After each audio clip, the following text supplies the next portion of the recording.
Welcome back, everybody, to your favorite Pauper tournament. Where we play your favorite format. Pauper! I am your co-commentator, Cameron Schindler, joined as always by the lovely James Hippo Hieronymus. Thank you, Cameron. How are you doing? I'm wonderful. I'm very excited Love today. it. I am too. We have 68 people. That is 68 And people. there, That's the so final number. we got 7 rounds of Pauper today to bring y'all, and a top 8. It's going to be exciting. sick. Scaled to a 2K, so we got 2K worth of prizes. I Yep. believe prizes going down the top 16. Don't quote me. They're talking about that outside. I believe so. The lovely Thomas Gunn is out there giving a players meeting right now. He will join in on coverage after round 1. So right now he's just doing the fun player meeting type stuff, getting everybody set up for the round, welcoming people in. We got chat up. I see some familiar faces. Teasdale, what's up? Pickled Heart. Well, yeah, I don't. Well, I know what Teasdale looks like. I don't know.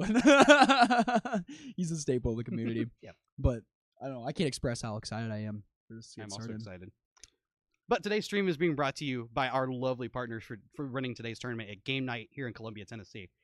This place is awesome. I'm coining their new slogan. It's the People's LGS. It is the People's LGS. Because really, the staff here, they're cheering out there for the People's LGS. The staff here is fantastic. Steven, the owner, is just so game to run whatever tournaments people will show up for. We do team trios here, always a Pauper and Legacy seat. So if you make it out for those are super fun, lighthearted events.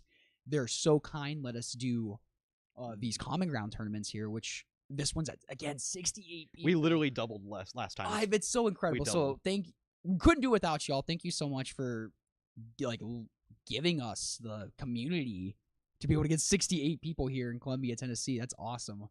6 store, awesome inventory for singles. I've been looking in the bulk bin. I'm building an Old Border cube. I just found Old Border Mana Leagues, Parallax, Wave, Songs of the Dam, just a bunch of awesome old cards. Yes, I need for it.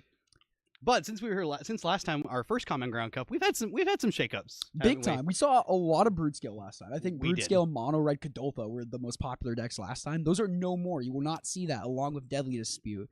Yep. So we had a Brood Scale ban, a Rebirth ban, and a Deadly Dispute ban. And the format has looked so sick. The Brood Scale ban, I love the deck, but it was by far the most dominant and easy, not easy combo deck, by far the most dominant and most powerful combo deck. And now it is a good ban in retrospect because there's so many diverse combo decks now. Like High Tide Unbanned we have.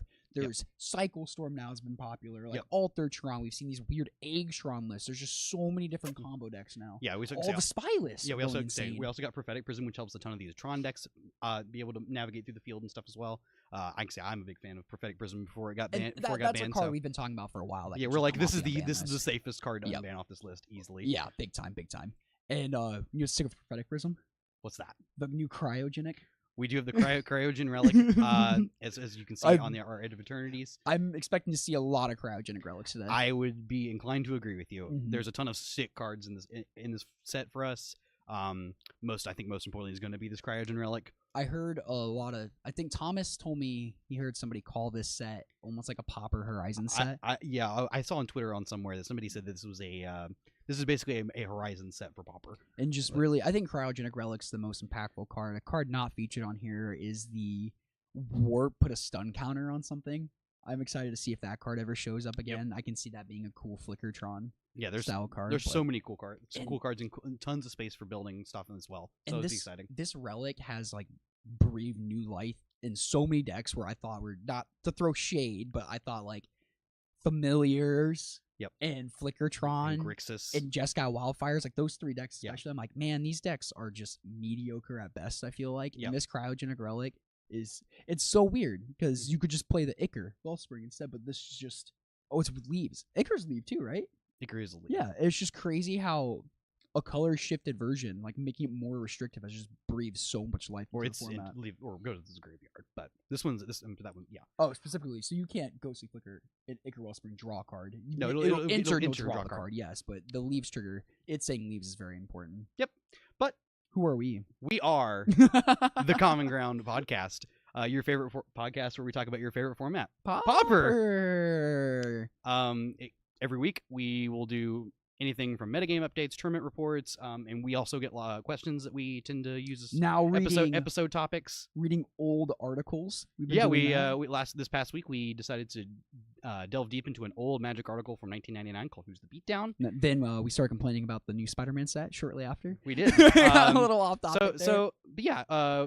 The three of us are all friends in real life. We don't just get together and just talk about Magic. We only talk when the mics are on. Yeah, we never talk afterwards. But there's lots of banter between us. If you've never watched or listened to our show before, so feel free to come and listen to us every week. Episode drops every Thursday. It's good stuff. And I had somebody tell me today that the Who's the Beatdown episode, they said, I genuinely think it's the best episode you've done. So I'm like, oh, thank you. So we should do more of those. Cool. It's going to be really fun. Oh, look at those two beautiful people back on coverage.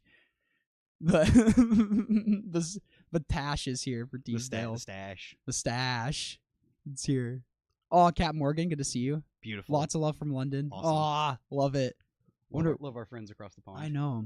Is it early or late for them? It is later for them. Okay. So it's about 6. I think it's 6 hour difference. Look at me being uncultured and not knowing time zones very well. It'll be wee hours or the morning, but when the end of this happens. Oh my gosh, it's gonna be a long day. It's gonna be a long day. I'm very excited. I'm very excited for today. We entrusted Thomas into bringing us our first feature match. So we don't know what we're going to be featuring right away. Hopefully we can get some deck lists right before it starts. 5 p.m. for this right now, so it is going to be a very late night if you stick around. Right on track. It's 6 hours. You got to stick around for the top 8, the whole top 8. Dark Horse, good to see you here too. Seeing a lot of familiar faces. I want to shout us out one more time. We also have a really sick Discord, the Common Ground Discord. Seeing a lot of familiar names, not faces. It's very active in there. Yeah, you could yell at Hippo for hating High Tide in there. You can yell at me for hating High Tide.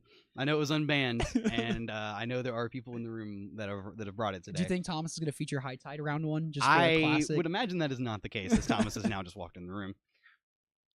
I hear paper shuffling around. We're excited, Thomas. See what you bring us. We're trusting you. I'm excited to see what we got round 1. He's got 34 matches to choose from. It's we true. Got awesome players out there too. Yep.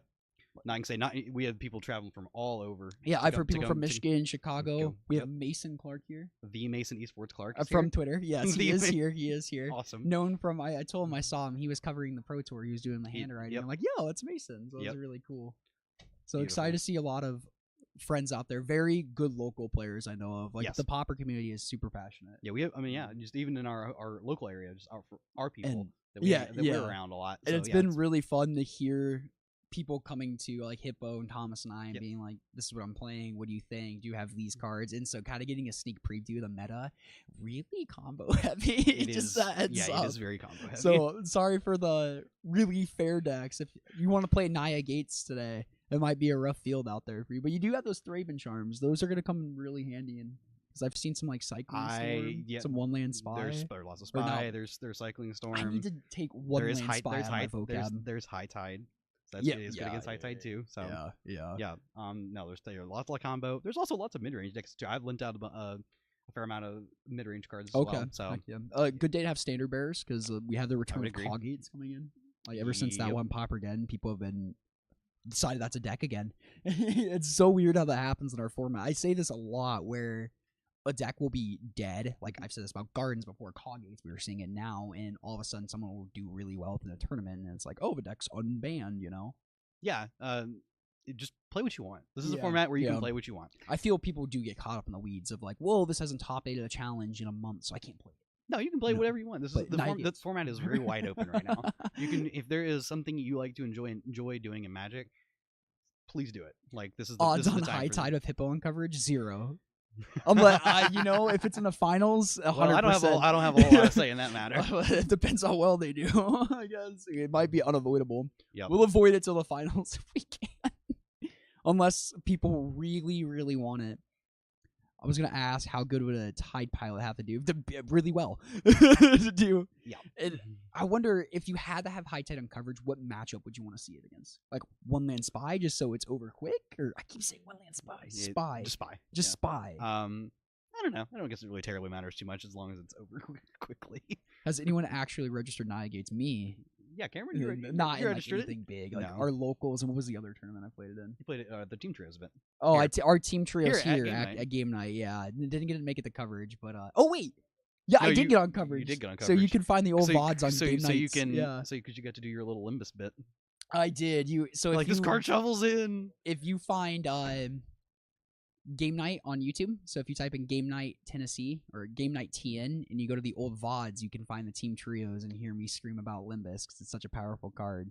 So it's a powerful deck. It's really fun. I was surprised. I kind of did it as a meme, and it shocked me how well it grinded through like Jun Wildfires. Yeah, I would.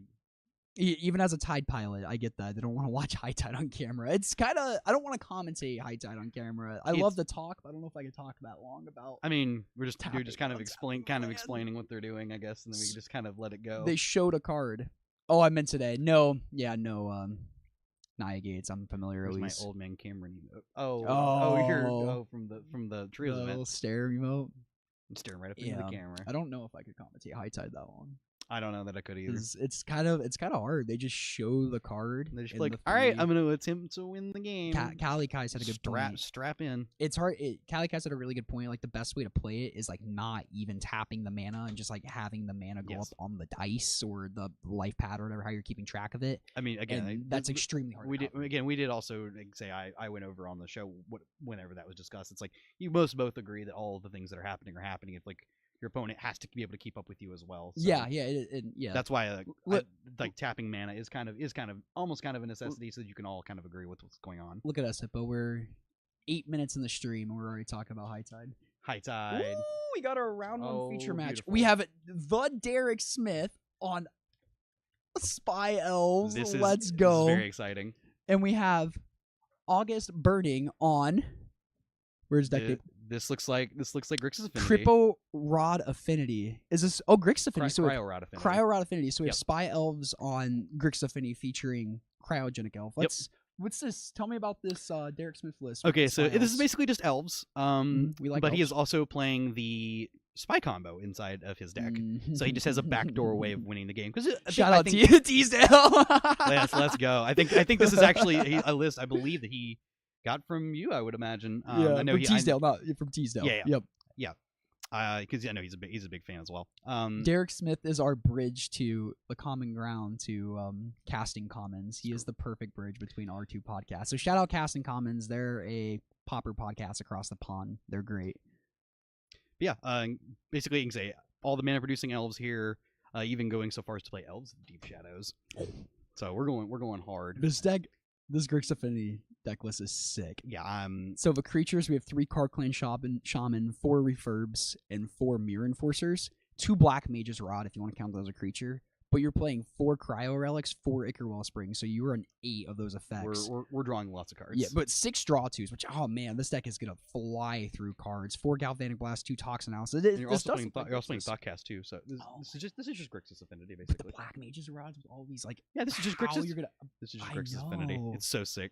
I am personally excited to see that this is a deck back in the room again. I am too. Yeah, I think last time we had 1 person playing it. We talked about that last cup. Is just how crazy it was that this deck is kind of held like a known staple in the Pauper meta, and it's really just held up by one Magic Online player, Luffy. Well, now that this new set's released and the Cryogen Relic is really hit the scene. But Luffy never lost faith. He remained faithful. Luffy did not lose faith. Shamans will be tough for elves. I agree. You don't want to see that. So if they're on that game plan, the Shamans are going to be really. How many lands is this elf? He's playing 5. Okay, he's playing 4 forest and looks like 1 swamp. That's nice because I like the elves version of Spy because they're gonna generate enough mana to power through the combo out. Like it's not gonna be hard to have. But you just need all the lands out for it, of course. 3 Card Clan Shamans and how many spell bombs in the main? Spell bombs, 2 Nihil spell bombs. So they got the hate for this deck. You also have another Card Clan Shaman on the board as well. Yep. And an Arms of Hadar. So okay. Yeah, it's a lot of elf tape. But gates too. The good say Derek can also fight back. He's got some stuff to fight back with. So he's looking at a couple of Massive Handles on the board, and this Acorn Harvest actually really helps. Helps actually going through being able to fight through removal spells really nicely. Oh, here we are. We got them shuffling up. We got Derek Smith on the right, Elf Spy. Man, I love his little suit sprite tattoos on there. Yeah, I just watched that movie for the first time. It's really cute. Beautiful. I feel this is a good matchup, the feature of the combo, because with Grixis, I don't want to talk too loud, they have a door open, but with Grixis, they do have outs against the combo, and they will. It looks like they're poker rolling. Leave it to them. All right, we got a 3 of a kind. Let's see what August can do. Little two of a kind. Two of a kind, so it looks like Derek's gonna be on the play. This 3 always beats 2 of a kind. Is that right? I've never played poker. 3 of a kind does be two. Be a pair. Perfect. I've never played poker. Forgive me. Man. Exciting deck list. I just keep staring at this Grixis list. I'm a huge fan. I haven't touched it in probably 2 years. I haven't played Grixis Affinity. I think I was probably the most recent one, and I played it at the very beginning of the year. Yeah. I'm excited that it is back. It's a deck that I enjoy. I just enjoy these mid-rangey piles. This is obviously a very mid-rangey pile. Yeah. So yeah, this will be sweet. I can say, and the fact that Derek gets to just play this really fair Elves deck, or really fair, the deck is really yeah, the deck is not fair. It's really dumps cracked. library then domes you for 30. That's super fair. Yeah. But no, I get what you're saying. It has but the he fair is, game plan. Yeah, but he is also, to facilitate part of the spy combo, he is also playing things like Land Grant and Sagu Wildling and things like that, so he can actually make sure he hits all of his land drops. It's not hard to. Okay, we have an elf on one. Classic start. That's what you want to see. We love it. Are we gonna see a tap land from Affinity? We do. We do. All right, pass back to Derek. See how fast out of the gate he can get here. We want to see a Priest of Titania here. It'd be really nice from Derek here. It looks like we have the 1 land. Is it cycle Generous End? Get another land. Beautiful. Put that first creature in the graveyard. Man, even playing a really low land count when I was playing Walls, playing 12 lands, I felt the strain of that. Yeah, he's only playing. He's only playing 5. But again, like Hippo said, 1-landers aren't really 1-landers because you have these Generous Ends, you have the Land Grants, Sagu Wildling, all these cards that pull lands out of your deck for free or 1 mana. What do we see here? I see a Kyrian Ranger. Ooh, love that. Another cheeky way to hit your land drops. Oh, we have another elf. So Derek's doing the elves thing. He is playing a ton of cards. Oh, we're already untapping. Let's go, Derek. A Saga Wildling. Get those lands out of your deck. So this is 3 lands out of Derek's deck already, unless he already has one in hand that we don't know about. And you said he plays a total of 5? Yeah, we got 4 forest and 1 swamp. And another swamp in the board. Perfect. Beautiful start from Derek. This is what Elves wants to be doing. Yep. Playing Elves. We love it.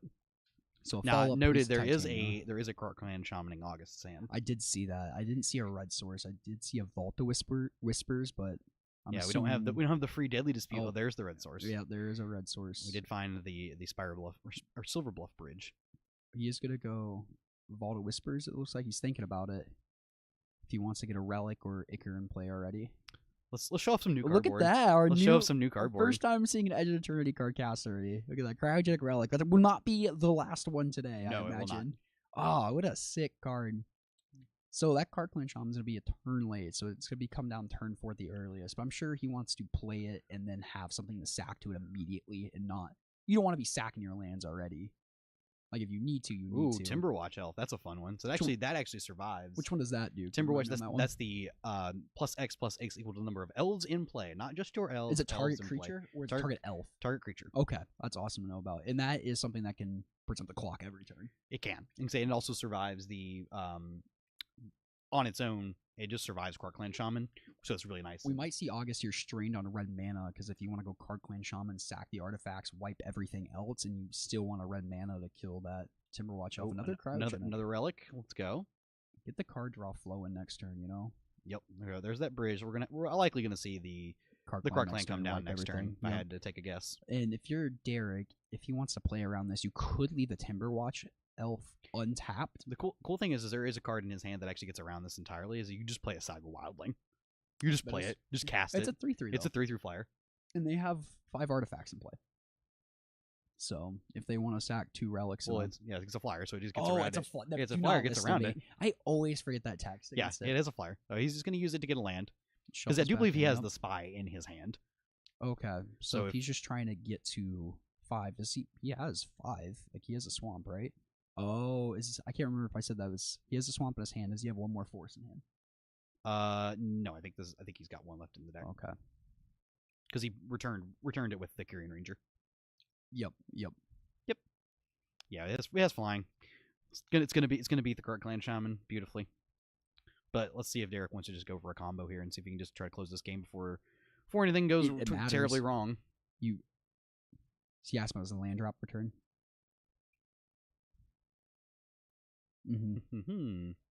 Just make sure he wants to play cleanly. Doesn't want anything to go wrong. This is his turn 3. I believe he's already played a land because he bounced one last turn with the Ranger. Ooh, that's a good point. The cryogen relic really does stop the Kyrian Ranger stuff because it gives it a stun counter. That's pretty nice. So if you would go to like untap it and you'd be like, it stops it because it's not worded as oh, he's pumping it. He's getting aggressive with it. Oh wow. So we have 1, 2, 3, 4, 5, 6, 7, 8, 9, 10, 11 damage. Was that 11? If I did the math right. 1, 2, 3, 4, 5. So put him on 7. That was a lot of damage really early in the game. 9, 10, 11. Yeah, it looks like. And I think we're gonna see bye to the elves. 13. And we do know Derek has the lands in hand, so I think at this point he's just trying to. That's interesting. So you get in the early damage, and now if the board gets wiped, you can be like, okay, that's fine. Got a blood fountain because he has the lands just to play the combo out in his hand, you know. And he could have more elves in hand. Like I'm sure he doesn't want to play too much into it. Because Derek is very into the format, so he and I had a conversation last night, and he was asking a question. I was like, you know this format like the back of your hand better than we do. Honestly, I was like, you know all the things. He did the 11 pick a hard, so we get 11s in the chat. We love it. 11. Okay, see him, your enforcer. All right, and incoming Kark Clan Shaman. Yep, here it is. The cool thing here is that you get to be you're able to save, assuming that you don't how many cards that August wants to get rid of here. It can help the Timberwatch Elves because you can untap with Kyrian Ranger to protect a second thing. Yeah, it just depends on how much they want to put into it. It's not that much pressure on August because it's putting Derek down the turn 0 basically, who have no lands in hand or in play, and then just the generous elf. But if he decides to sack the blood fountain and the blood, like it would kill his Mirror Enforcer, and he have no clock. But that's not that big of a strain if your opponent has no permanents in play. Looks like he's going to try to protect his own creatures, or to protect at least the Timberwatch Elf. Okay. Because we'll put one activation of it on the stack, you'll respond and do that this way. Yeah. And so all he has to do is sack another relic if he wants to. Okay. Nope. Just let it happen. Cool. So the elf target itself. It's going to target itself just to keep something in play. Give yourself a nice clock because I'm sure there's more elves in his hand. I'm sure. In the elf stack. Crazy, I know. Crazy, I know. How many Lot-Lift Giants are? Just one. Okay, so that's a card you really do not want to draw. Not particularly, but you can cast it, which is cool about in this deck. Yeah, with the elves is quite easy to cast it. Having Elves of Deep Shadow. Currently not quite easy to cast it, but no. Man. Also playing some copies of Sylvan Ranger too, which just fetches a land out of the deck, which is an elf. Oh, okay. So 2 mana 1/1 puts it. I think it puts it straight into play, if I'm not mistaken. Okay, so we see a land and then go. Then we're gonna gain 2, draw 3 here. Classic. All right, now Derek is under a little bit of pressure. There is double Mirror Enforcer hit the table. Yeah, these Mirror Enforcers will close up the game pretty quick. I love seeing Mirror Enforcers when they're good. I believe a Galvanic Blast in his hand too. So really, he's at 16 and he has 8 power on board. Yeah, so that's 2 clean hits of both Mirror Enforcers and the game's over. All right, so August Druid and Ichor Wellspring for the turn. Let's see.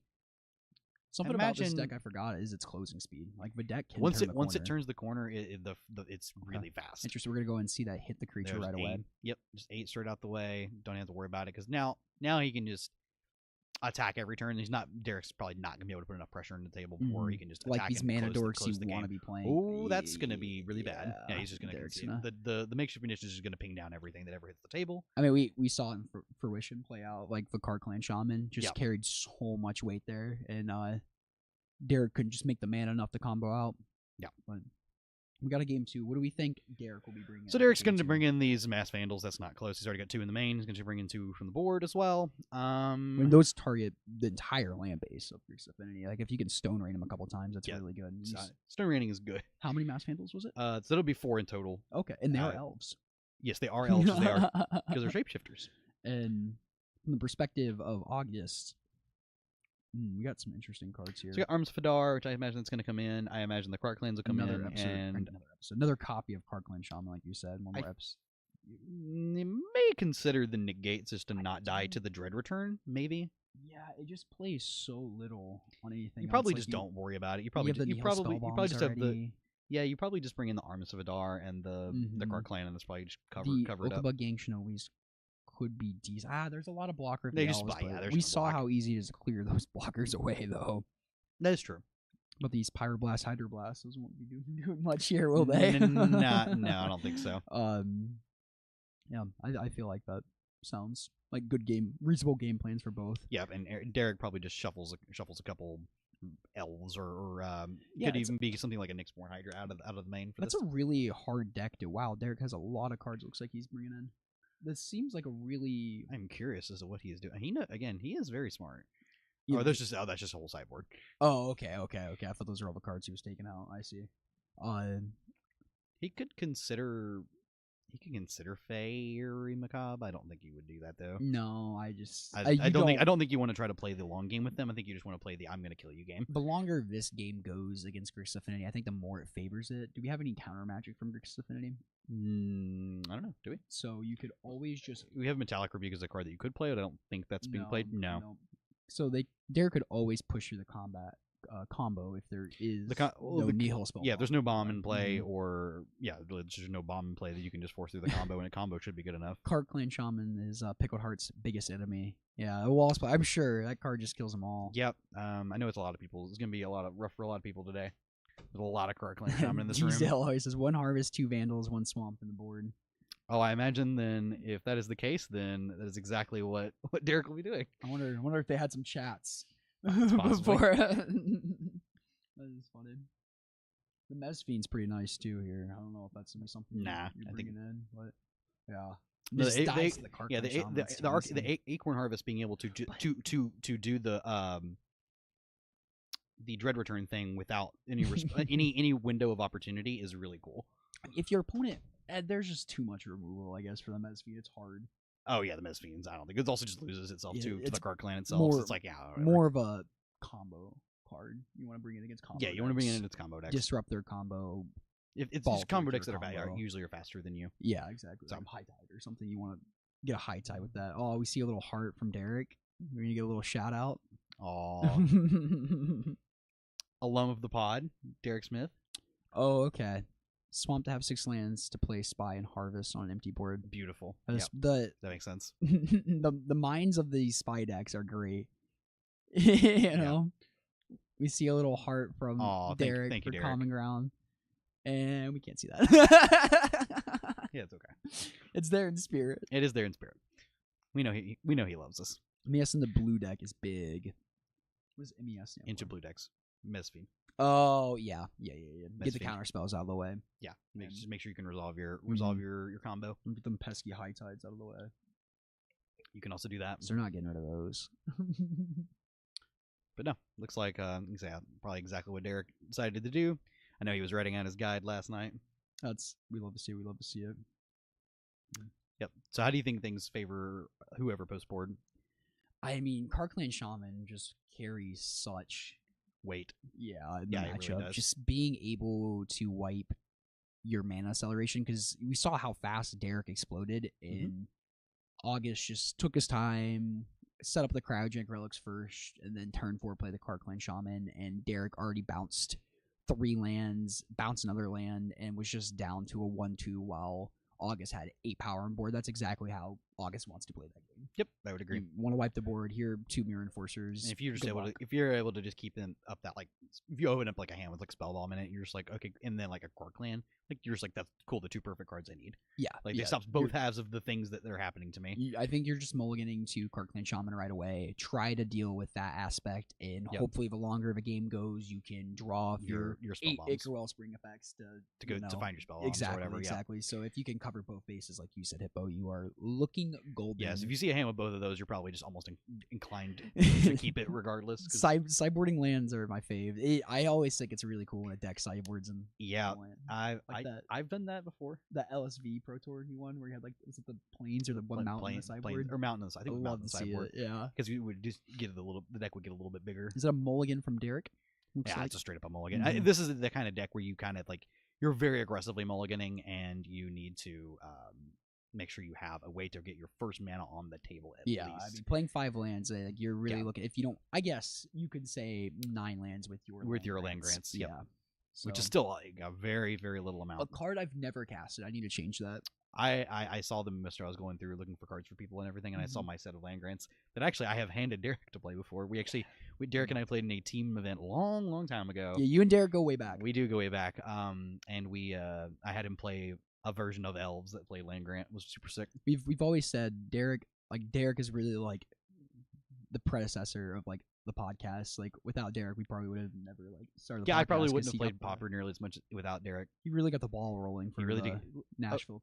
Oh, I see. He's trying to pitch back a forest. Oh, I love that. That is sick with this deck. Oh no, he's keeping keeping. I was like, okay. I see. I mean, that makes sense of a deck if you just have like so many ways of getting them back out of it. Derek is the godfather. I love the Derek love from listeners of the podcast too. Yeah, Derek is very passionate about the format. He loves to talk about it.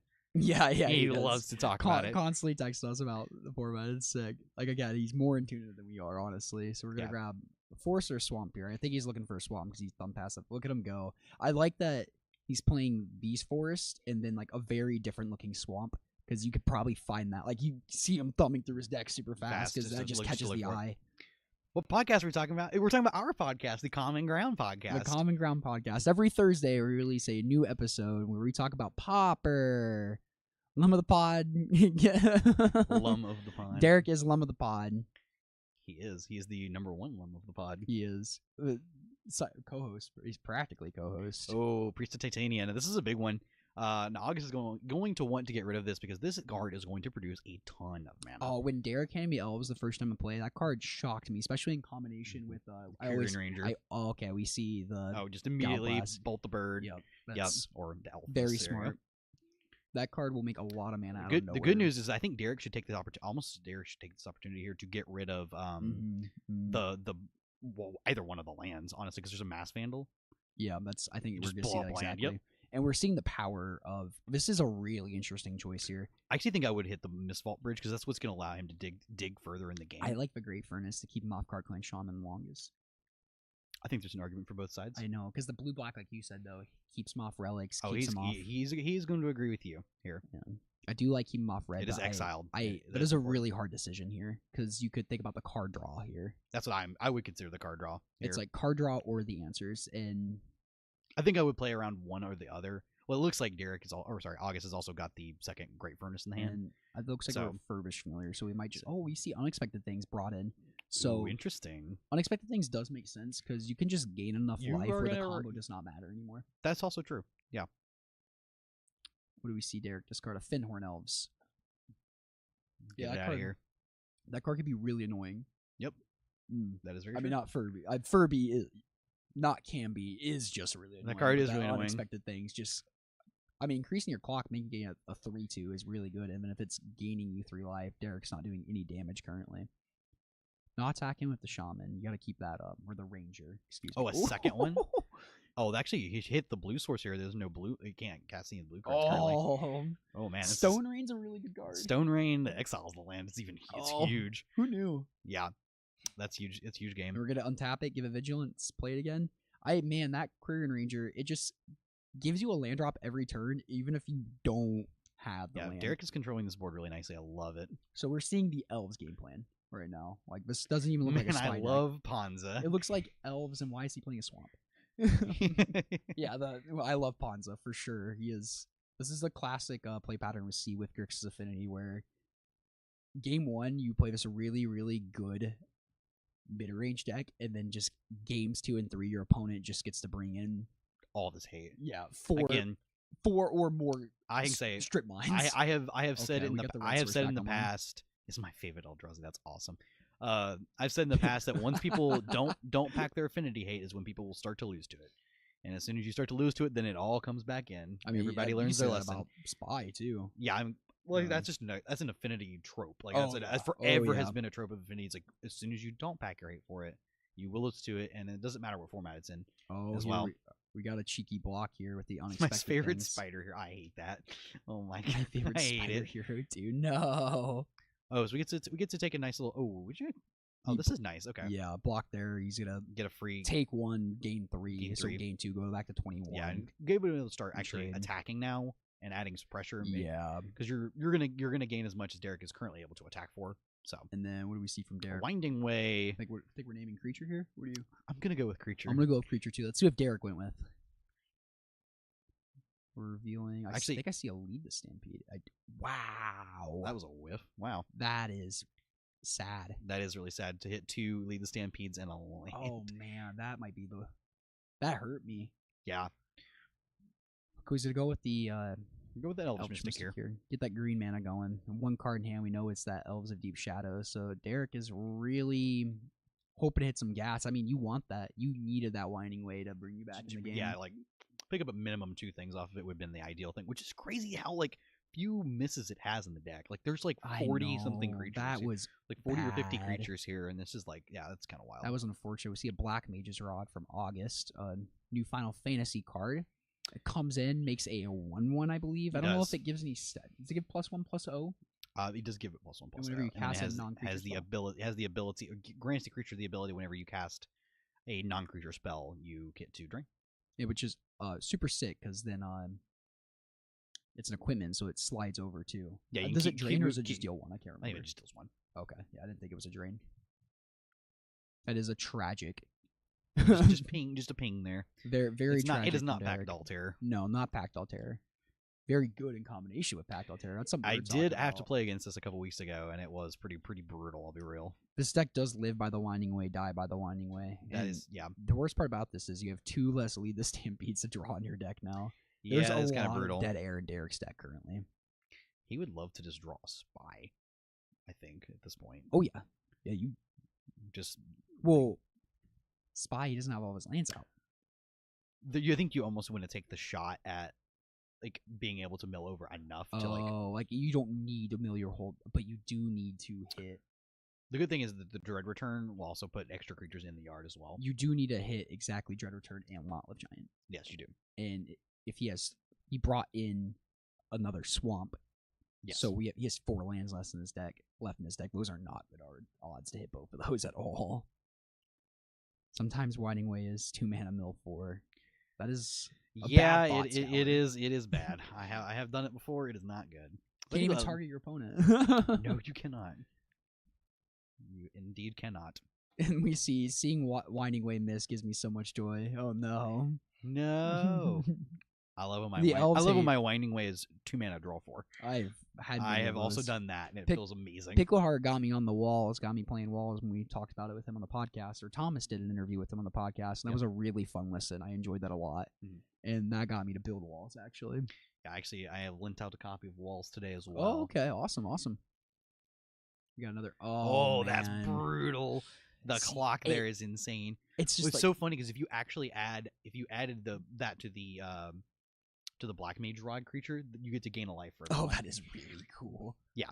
Man, just get in there. But there's no reach creatures in play, so just being able to fly straight over with this Refurbished Familiar is really good. You're also kind of choked on mana because Derek did blow up 2 of his lands.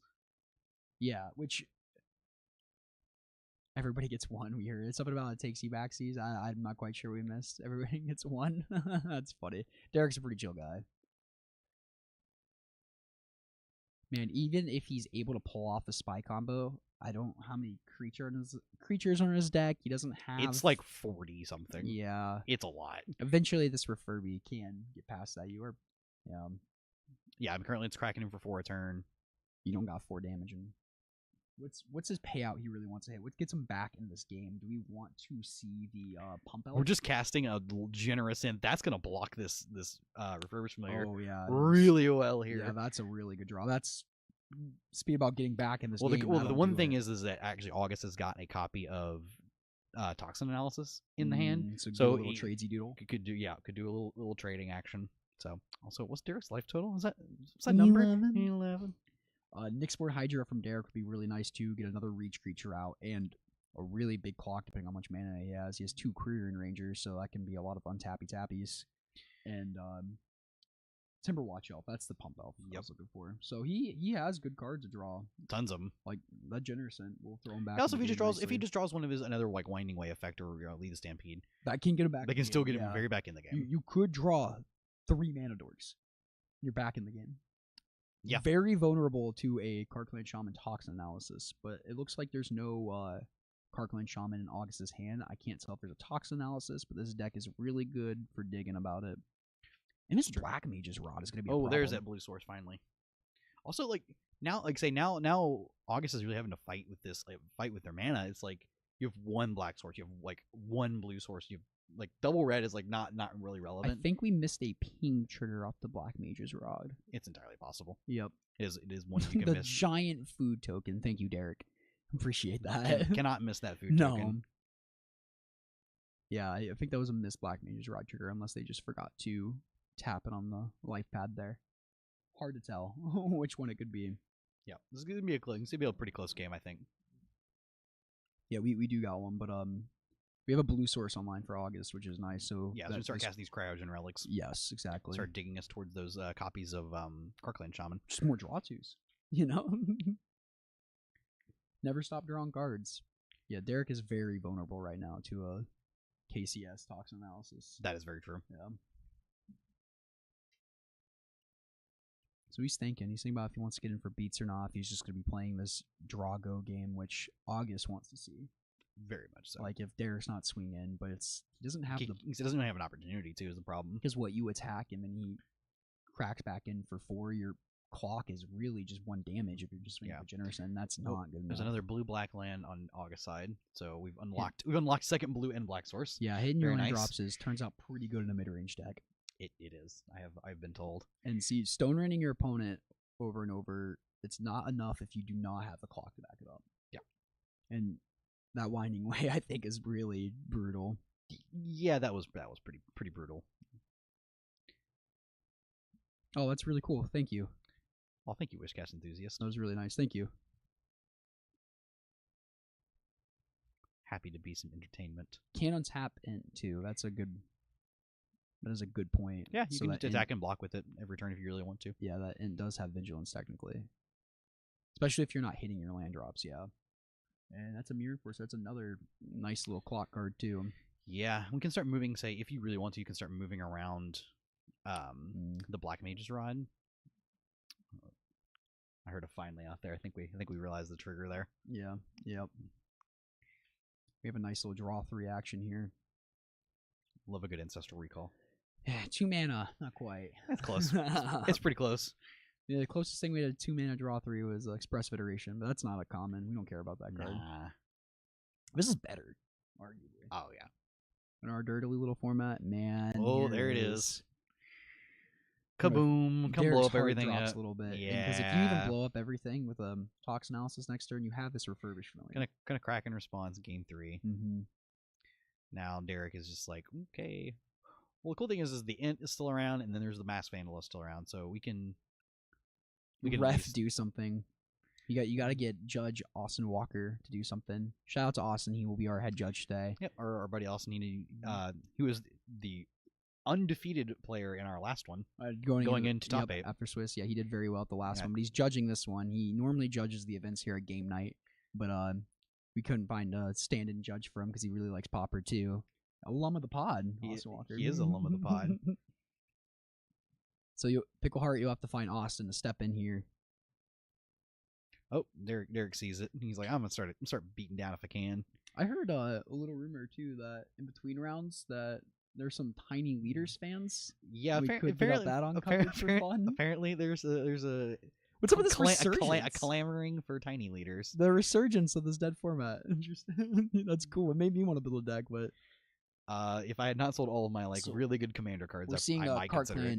Shaman interaction. Looks like we're saying goodbye to that map that Fanatical Offering made. Just all the X1s. Just get them out of here. One. And Derek's left with this end, but August has this 4/3 lifelinker and a 4/4. Oh, there's another Carrion Ranger. So double block would get rid of one of them and trade there, and then Derek wouldn't be left with too much. All right. Oh, another Karkland Shaman. Brutal. Make it stop, Hippo. Make it brutal. Stop. Again, Karkland is gonna be very important in this room today, I think. Format staple. I think just one of the pillars of this format. Yeah, you have to. It's one of the rules of engagement. You have to be able to consider what your deck can do against Karkland Shaman. And really, these resurgence of green decks since the bird scale ban. Yep. with Leave a Stampede, Winding Way being good in these other combos. Yeah, specifically those like draw like 3 to 4 or 5 cards, off the green draw. Card Clan Shaman plays very nicely into Winding Way decks. Unfortunately, there's the toxin analysis that we saw. Coming. So we see a cheeky block. We don't even need it. We don't even need it for the Card Clan Shaman. No. Trade game 4, he makes a clue token. I don't think you can miss that. No, you cannot miss a clue token. That is just part of resolving the card. Looks like that was missed. I think that's what the blue sleeve is, I think. I think it's his deck. Yeah, it might. Yeah, you're right. Never mind. Ignore me. I don't know if Thomas wants it. I don't think it matters. Unfortunately, we get another draw, too. F6. No, Derek. No. The blue is the clue. Okay, Hippo, you were right. That was not the deck. Forgive me. I'm not crazy. F6, cool. F6, F6. He is very F6'd. You brought them just in case he got paired in the high tide, apparently. Deck on his left, excuse me. Thank you. All right, let's see. We got some Cryogen Relic action, I see. Oh, Thoughtcast. Yep, beautiful. Just format classic. Maybe Derek has the out of August forgetting how many cards in his library and decks himself, maybe? If he plays too many Cryogenic Relics and I draw 3. I don't think so. Oh, there's only 2 cards left. I don't think so. So Derek can play that out right now. He could try to get all the lands out of his library before he dies, but August has a pretty quick clock on the board, and man, I see a Galvanic Blast in August's hand too, so really Derek is at 4 or 5. Oh, we're just going to get that out of the way. Okay. We're just going to push blocks. That makes sense. That's your only good block. After this, you're eating his mana, and that really hurts Elf Spy. That hurts both aspects of the deck terribly. Agree. So I like that from August, just to make you have a terrible block here. And that looks like another Card Clan Shaman in his hand. Yep, that is another Card Clan Shaman, so... Refurbish familiar here to make Derek discard the card. Dread Return. Yeah. That belongs in the graveyard. He's anyway, like, yep, right? I want that right there. I guess you could cast it. In the current board, you could cast it. But you have the Quirion Ranger to untap the swamp. It untaps the forest. Does it now? Yes. Breaking news. Untaps the forest. No, it doesn't untap a forest. Forgive me. You return a land in your hand. Oh, yeah, untap a creature. So you have 2 mana from there. It is return a forest to your hand. Oh, is it return a forest? It is return of... I knew something to do with a forest. It is return a forest. We found the line. Yeah, we did. We got there. Because if it was just return a land Could you believe we have a podcast with this format? We see that Cart Clan Shaman down, and the third one just might be the final nail in the coffin for Derek. Yeah, that's pretty brutal. And he doesn't even need to activate it here. No, it's just insurance against anything that could go wrong. You could just leave it in play and then just hang it over Derek's head and be like, look what I got, haha. Okay, that is a very good card. Oh, we're gonna start. I hope it's better than the Winding Way, right? We're already at 3-4. Oh, that was a forest. Oh, okay. We're at least hit 3. Couldn't see that last card. Yep, it was another land. It looked like another forest. He didn't even shuffle because it was 2 forests. I think it's any order too on that one. The third Card Clan Shaman is a hate crime. I agree, against elves everywhere. Elves players unite for this. Yeah, that's That not being able to capitalize on the double Mass Vandal start. Teasdale saying in chat, unfortunately, he had double Vandal, but with on the Winding Way, so couldn't leverage it. Exactly. If you don't have any pressure or clock to back up the Stone Rain, and the deck that's full of draw 2s and cantrip artifacts is eventually going to pull back into the game if you leave them to their own devices. Yeah. So that is really rough not having a clock. Not a clock at all. Like, we saw him be able to put up a blocker pretty quickly. So that is very unfortunate. That Winding Way hurt my soul. Yeah, it was pretty rough to watch. All right, we're going to see that Card Clan Shaman pop for 1 here. And just push damage through. Yeah, Derek is... We got untap, cast a spell. And we got lethal. We see the fist bump there. So good games. Unfortunate for the Winding Way there. That was nice to see this new version of Grixis Affinity in action, because I haven't seen Grixis Affinity play out since Black Mage's Rod and Cryogenic Relics, really. Yeah, because nobody in our area really plays it anymore. No, even our main Grixis guy has been off it for a while. Yeah, he's been playing a lot of White Weenie lately. Yeah, so, man, that's how the cookie crumbles sometime. I think we are going to get August here in for an interview of Thomas here shortly, once they get all put up over there. We get wrapped up over there, yep. Sweet to see Elf Spy on camera, though. And Derek is... has the heart of a lion to rally does. back in He Indianapolis. did, yeah, in Indianapolis. He started out 0-2 and then growled back to top 16. Yeah, and he ended up top 16 tonight. He is not one to let a bad start ruin his tournament at all. So we wish the best for Derek for rallying back. We know he can do it. We've seen it before. So big interview with the round one. Yeah, we'll get August in here just shortly. Yep. I think Thomas is grabbing him right now. I believe so. Perfect. Good start of the day. Let's see Derek sideboard exactly how that's what Teasdale said. I'm sure they've talked about it. No, I'm sure. Again, Derek, the bridge between Cast and Commons, the Common Ground podcast. We got to do something with Cast and Commons one day. We've been talking about this. We have. We've had guests on, and we've talked with other people in the UK. So we got to make it work. One of us go over there for a pod. One of you come over here for a pod. Not physically, but that's a lot of work. Maybe one day physically, but 666 food time. What a good start to the tournament, though, to see kind of a classic take on two decks. You saw the transformation of what Affinity looks like, because a deck that's looked very different throughout the ages of Pauper. Yeah, I can say, having looked at Affinity over even just last 10 years, 10 years is wildly different from each other. Oh my god, it's been a combo deck with Etog and we did the Etog Fling. We did Disciple the Vault we had both of those in the deck at the same time. Sick. I played that. Really I played a little bit of that at the same time. It's like, man, this is so sick. That was a disgusting deck. It was disgusting. There's a reason they banned Etog. Get that out of here. That poor smile. The card is oppressive. So it's really cool to see how that deck has transformed now. And then you see this, and Elves has been a staple of Pauper for a long time. And seeing this weird... Elves has been around basically since I've been playing. Seeing this weird combo, really combo-heavy hybrid list of it. And Spy has only existed since Commander Masters had that downshift of Dread Return. And Lawless Giant. I think they were both in the Commander set. Yes. Yeah, so we saw a whole new style of deck here. And we have August joining us right now, so we're going to throw it to really shortly. Thomas, give me the go when you want your mic turned on. Or they'll count us down. Beautiful. All right. Over to a winner's interview.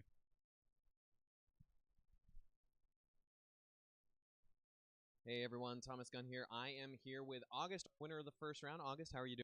Doing good. How you guys been? We're doing great. Great first round. Thank you to James and Cameron. I've been back here very what's the word I want to use? Very feverishly putting together the metagame breakdown. So I wasn't able to catch very much of the match, but I do know you're on Grixis Affinity. Yes. Are you playing any of the new cards, the Cryogen Relic? Yes, Cryogen Relic, and I believe that's the only new card from the new set, and then Black Mage's Rod from Final Fantasy. Oh yeah, the Rod is very, very good. Yeah. So you play against Elf Spy. From what I understood, the Croc Clan Shaman interaction was very, very vital in there.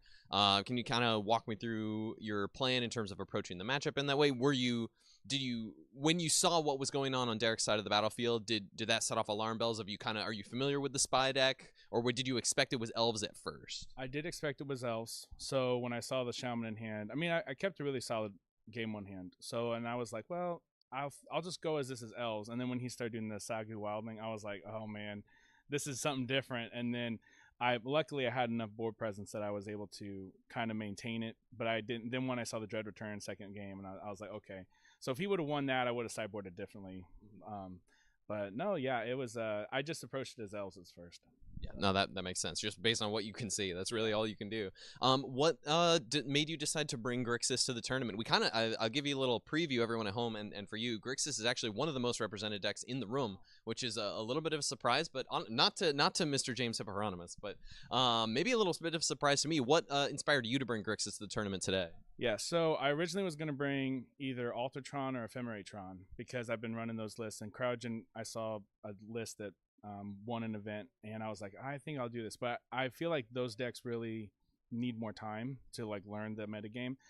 But then I was looking through lists, and I saw people jamming 4-ofs of the Rod and the Relic, and I was like, I think that sounds awesome. And then a couple tournaments ago, I was playing someone against Affinity and Rod. I'm like, yeah. So I just felt like I was wanting to be more of the aggressor today than the responder. So I was like, I'll see how this runs. And I guess literally turn 2 of the game was Relic, and I'm like, okay, here we go. So a day full of relics and all that stuff. So that's nice. No, we were happy to get to highlight some of the new cards on stream with your deck, and a wild and crazy deck on the side of Derek. So we're glad got there. Anything else? Any other shout outs you want to make before we send you on back? I don't think so. Some of my friends are at Gen Con, so how you guys doing? And then thank you guys for throwing on such an awesome event. I walked through the door and saw everyone. I'm like, wow, this is legit. So I appreciate you guys. Thank you. Well, thank you so much. We're happy to make it happen, and we hope everyone on stream is enjoying it. Congratulations again, August, and good luck the rest of the way. All right, thank you. Appreciate it. Awesome.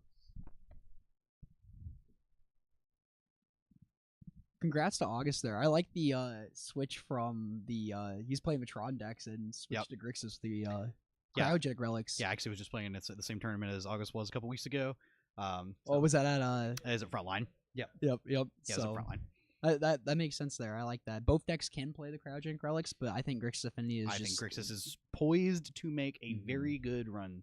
It takes advantages of those artifacts a little bit better. I think Flickertron can, but the ghostly flickering cryogenic relic is pretty sick. You ask, I can say I had some. Obviously, we had some people talk to us across the week. They're like, tell Maybe. us what they want to play and all this good fun and whatnot. And I kept, and I can say I left nothing on the table. I told everyone what I thought, and I said anyone who decides to ride or dust to dust in this room for this weekend is going to have a good time. So they'll let their opponent draw a card on the cryogenic. No, we're gonna blow up them Yeah. lands. Get them You want to get those lands out of here. Get those lands out of Get there. the lands out of here. I agree. But no, I think Grixis will have a very good time today. I think it is a very strong deck.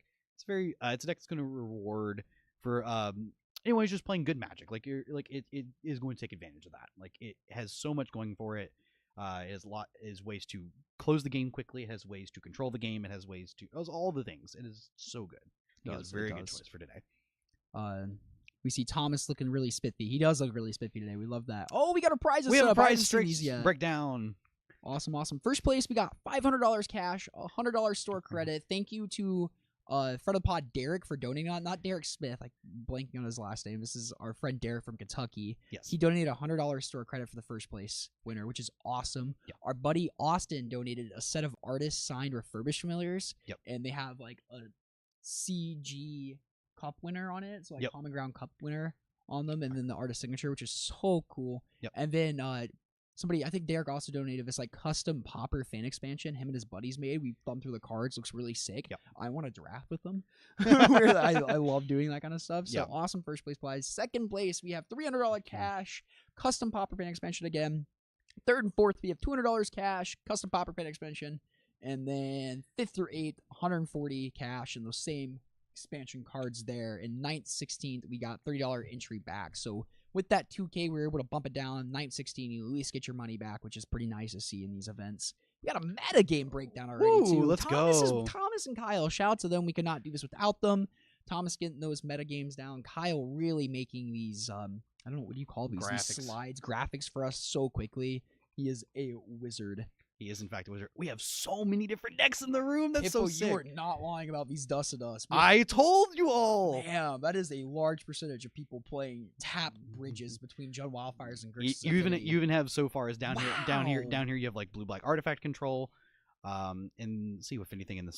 I mean, we see 3 Mardu Synth too. That's a lot of tap artifact. That's lands. a lot of Quark Clan Shaman. Also, a lot of basic islands coming into play untapped. Between 7 mono blue Fey decks and 6 mono blue Terror decks. That's a lot of counter spells being casted today. You gotta be wary of those. Yeah, man, that's between those 2 decks. I can never decide which one I'm like more comfortable with for myself. There. Oh, whoa, it's us again. It's us again. Can we bring it back to that slide? Is that cool? Oh, okay. Thank you, Kyle. Thank you, Director Kyle. Thank you. Yeah, there's so many decks. This is awesome. Two only decks one person in the room playing High Tide today. I know who it is, but oh wow. I think I know who it is too.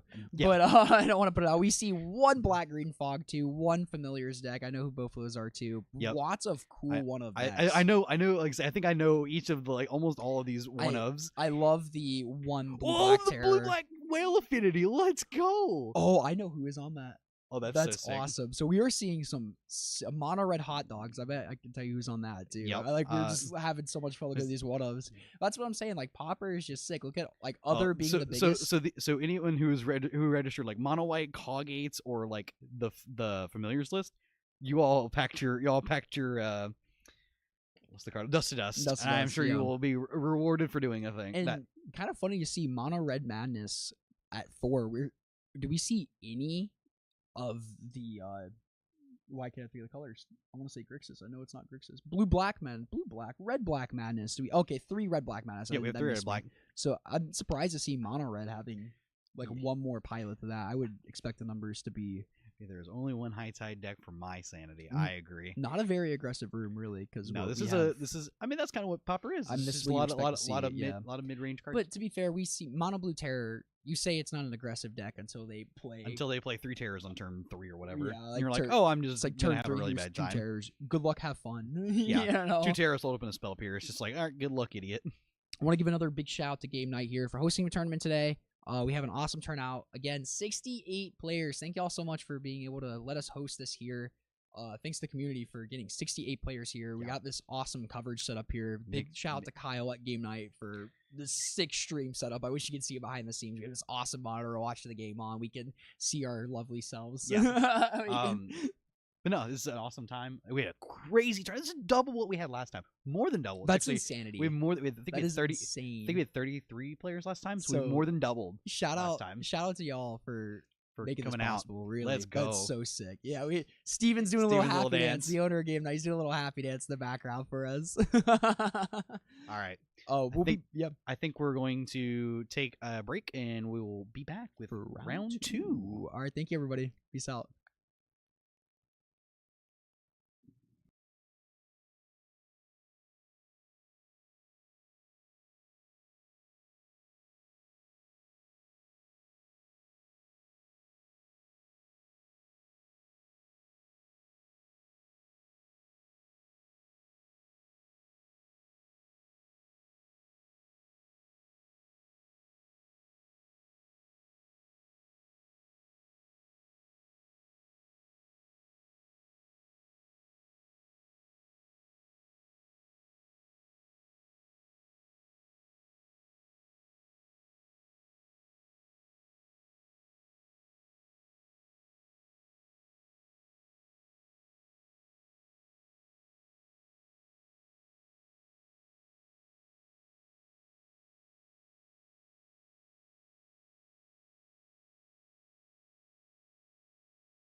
All right, welcome back, everyone, to round Hello. 2 We of made it. of the Common Ground Cup.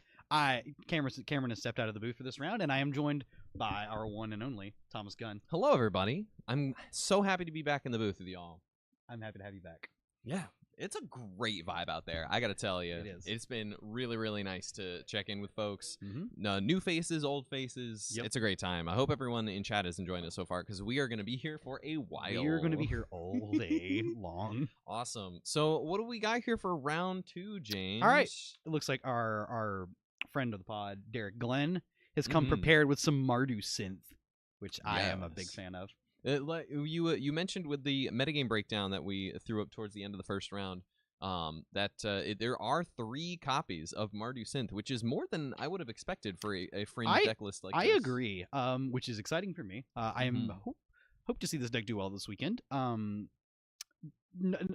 just Boros Synth, add Black Mage's Rod, basically, and Refurbished Familiar. and Refurbished Familiar and Spellbomb. That's Yeah. it.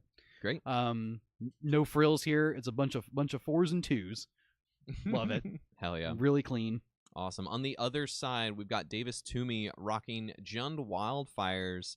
It looks like we've got a main deck Crypt Incursion, which they're not the only player in the room playing Jund to be playing at least one Crypt Incursion. It seems to be kind of I think that is the consensus. Yeah, a hedge against the spy decks, and honestly, not too bad of an idea just against a burn deck. You just end up with a bunch of creatures in your graveyard, potentially against their graveyard, depending on the type of red deck they're playing. Yep. A couple Pulsar Marasis here, 1 Spellbomb. We've got the makeshift munitions. So like a fairly stock list of Jund Wildfires with a few changes. Yeah, this is going to be a slog of a matchup. These are both designed. The decks are designed to go a long, long time. It's true. I think this episode that we had this week was asking who was the beatdown.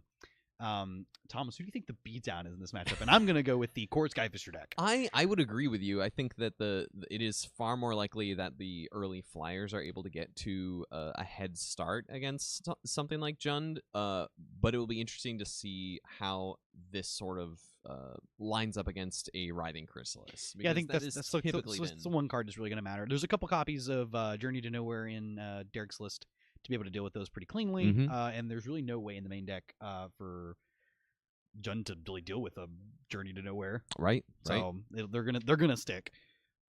So that'll be the ways to get rid of those, and then you can also like double up on some burn spells to get rid of them. But you're also a Black Mage's Rod deck, which Black Mage's Rod is also going to be like that is kind of the game beatdown because you can also just like start casting burn spells at their face, and which is really that's going to close the game out really fast. Absolutely. Like you're just playing Ping or Burn at that point because you're playing like a play set of playing 2 Lightning Bolts and a full set of Galvanic Blasts, so he'll be able to like really power through a lot of damage. It's true. It'll be exciting to see. And I'm just excited that we have an opportunity to bring y'all some coverage today. Yeah, this is super stick stuff. Yeah. I want to give a quick shout out to Director Kyle. Huge thank you to Director Kyle for making this possible at all for us to do. So, we're very, very excited. Yep, and also want to shout out the host store here. It's a game night in Columbia, Tennessee. Cameron coined it, and I'm going to keep going with it. It's the People's LGS. It is the People's LGS. The People's LGS. Anything any tournaments you guys want run, and there's enough people to support for it. Steven is going to make it happen. He is so cool and makes stuff happen for us. He lets us do this here. And I'm super excited for it. So it's true. I love Steven's tournaments. They're great. I agree. Yeah. Come down here. Any gaming needs you have, they're here. They're here for you. Cool. So our players are just getting set. I believe they've resolved their mulligans. So we're gonna get going here. All right, we're gonna start off with a Slagwood Bridge. It looks like we're still on us for a hot second. Here we go. Beautiful. There we go. Bridges a piece back and forth. There's gonna be lots of bridges in the room today. Looks like our Jund player was on the play, and we start off with an Ichor Wellspring, draw a card.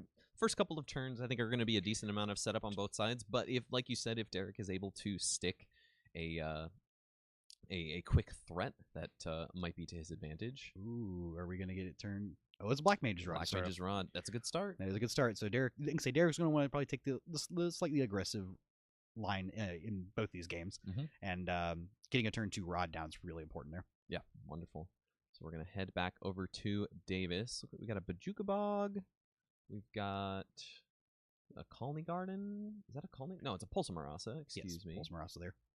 All right. Get this bog out of there. Yeah, get these tap lands out of the way. I'm gonna go a fetching for Swamp. Make sure we've got plenty of mana. We are 1 artifact shy of Metalcraft for any of these Galvanic Blasts. We got a full set of Galvanic Blasts in this jump. No, that's the Mardu list. We have There should be no Galvanic. Galvanic Blasts. Yeah, in, no, they've moved Jund away deck. from Galvanic. They're I'm gonna put them like this. There we go. So you can. But let's put this deck list on the right and this deck list on the left. Beautiful. All right, back over to Derek here. Yep. We Just got- wanted to take a turn and develop some mana there. Mhm. Get that double black underway. All right, we've got a Lembas here, triggering the Black Mage's Rod, ping down to 19. We're going to scry off the Lembas. Potentially leave it on top here. Draw a card. Must have been a... No, it's a Synthesizer. Love a good Looks like synthesizer. he's got the land. We've got a swamp. Let's get a meta breakdown of all the Dereks. There are multiple Dereks in the room today. That is true. It's true. Attack for 2 from the hero token, and we have plenty of artifacts for the refurbished familiar. Let's Probably see. gonna.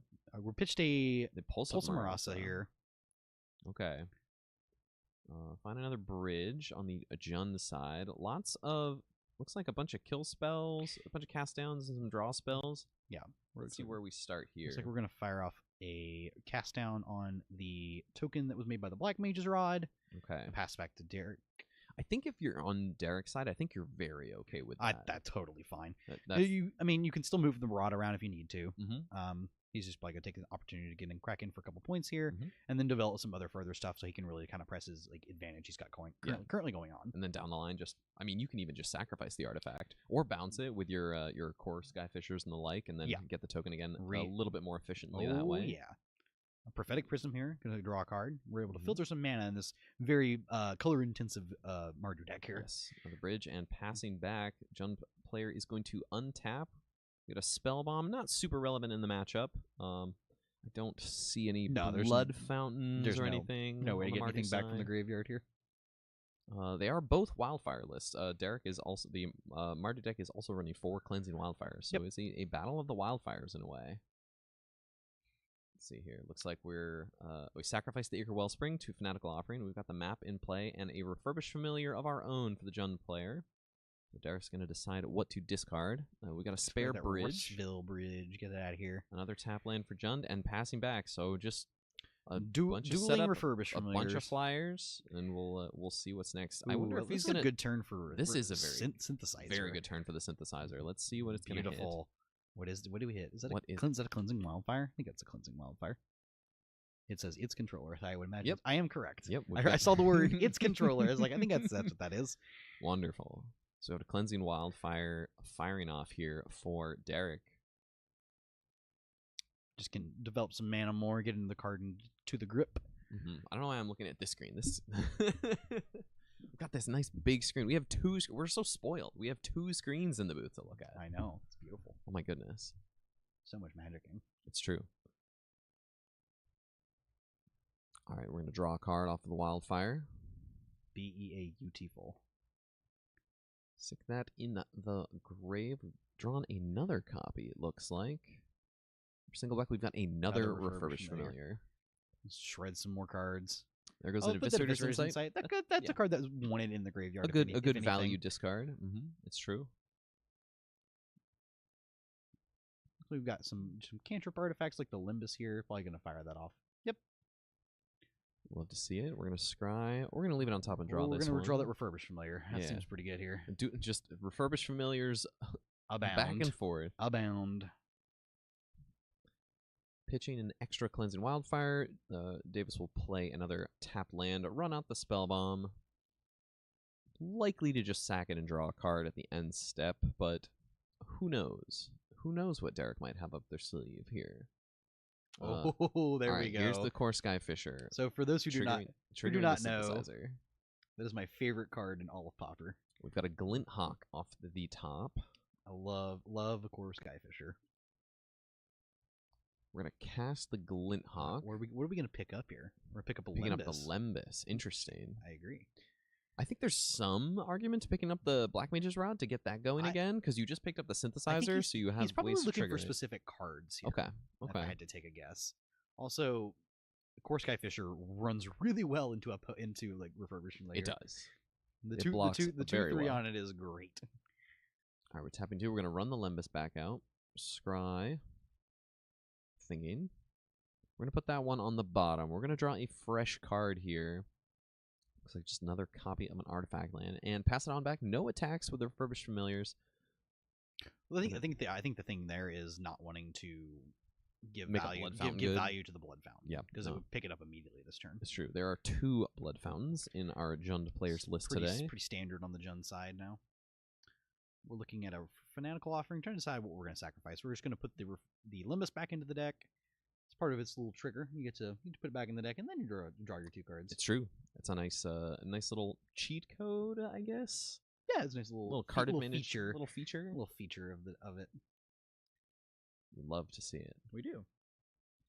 Picked up a Card Clan Shaman. That card basically just does nothing in this matchup. No, not really. It really only one, hits the Black Mage's Rod token. And That's even it. then, It's that's like not even you're a like, okay. premium target in any way, shape, or form. Right, cast downing the core Skyfisher. That makes sense. It trades up with the Refurbished Familiars there, so that all makes good sense to me.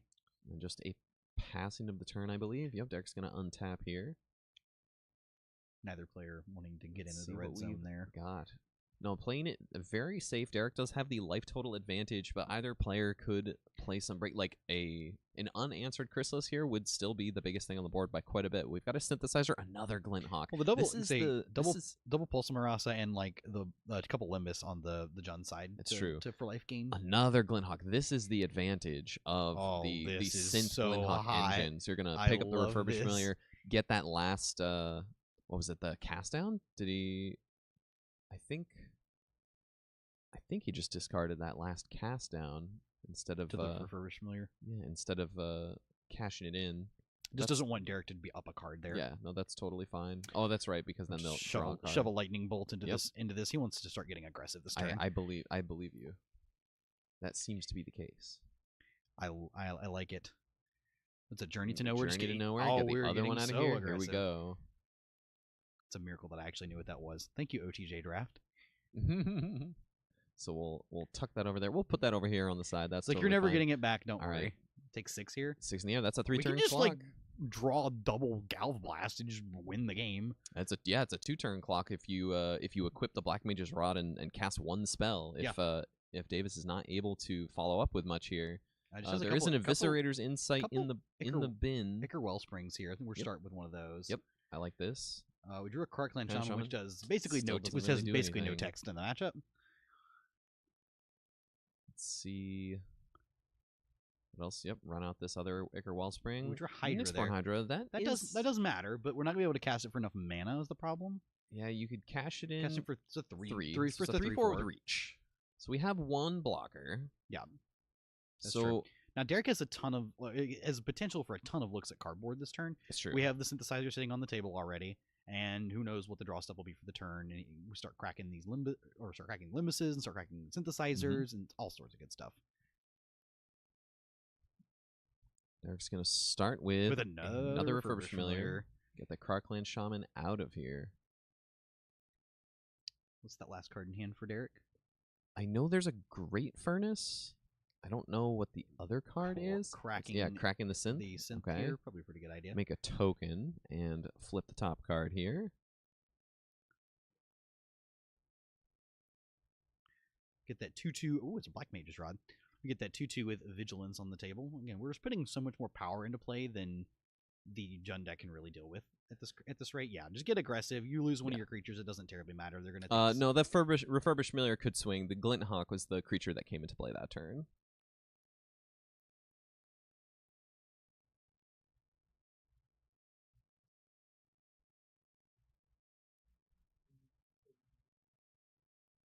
Yeah, he bounced it. He bounced it, and then did he attack with it? Oh, alas, we missed it. I don't think it's going to be of too much consequence in this game at this point. There's a Chrysalis. No, that's just not going to be enough. Nope, not enough. And Derek is going to take game 1 on Mardu Synthesizer, showing off the power of the Glint Hawk engine with stuff like Refurbished Familiar and Experimental Synthesizer. What do we have in the sideboard for our Jund player to potentially combat this? So the Jund sideboard looks like 2 Breath Weapon, 4 Duress, 4 Pyroblast, 2 Troublemaker Oof, and 3 Weather the Storm. I definitely imagine that the Troublemaker Oops are probably one of the first things that comes in. It's going to blow up basically most of Derek's permanents, just straight up. So we got that going for it, and then you might want some copies of like Weather the Storm. Maybe one or two, but I'm not super attracted to it. The breath weapons honestly are looking pretty nicely outside of the core Skyfisher. Yeah, it's a nice way to wipe all the Glinthawks and the Glinthawks and the Refurbished Familiars, especially because Krark-Clan Shaman is not going to be your wrath of choice in this matchup against all these flying threats.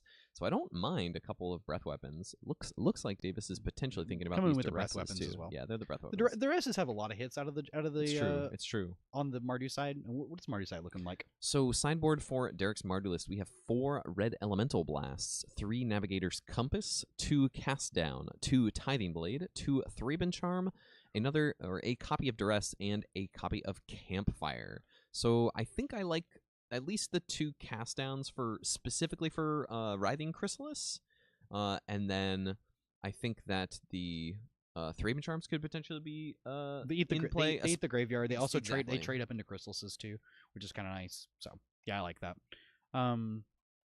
Yeah, again, I would say that was actually pretty aggressive as far as the games are concerned. Once Derek was able to like really turn the corners, like I have 2 removal spells for your things that were like holding me back, and then I'm able to start swinging in for like 8 damage a turn. So yeah, I think say once again, I can say Derek is in fact the beatdown in this matchup. So he wants to make sure these games do not last too long before he gets buried under like Blood Fountain loops and things like that. That's gonna be really hard for him to come back from. It's true, especially with like Chrysalis in play specifically.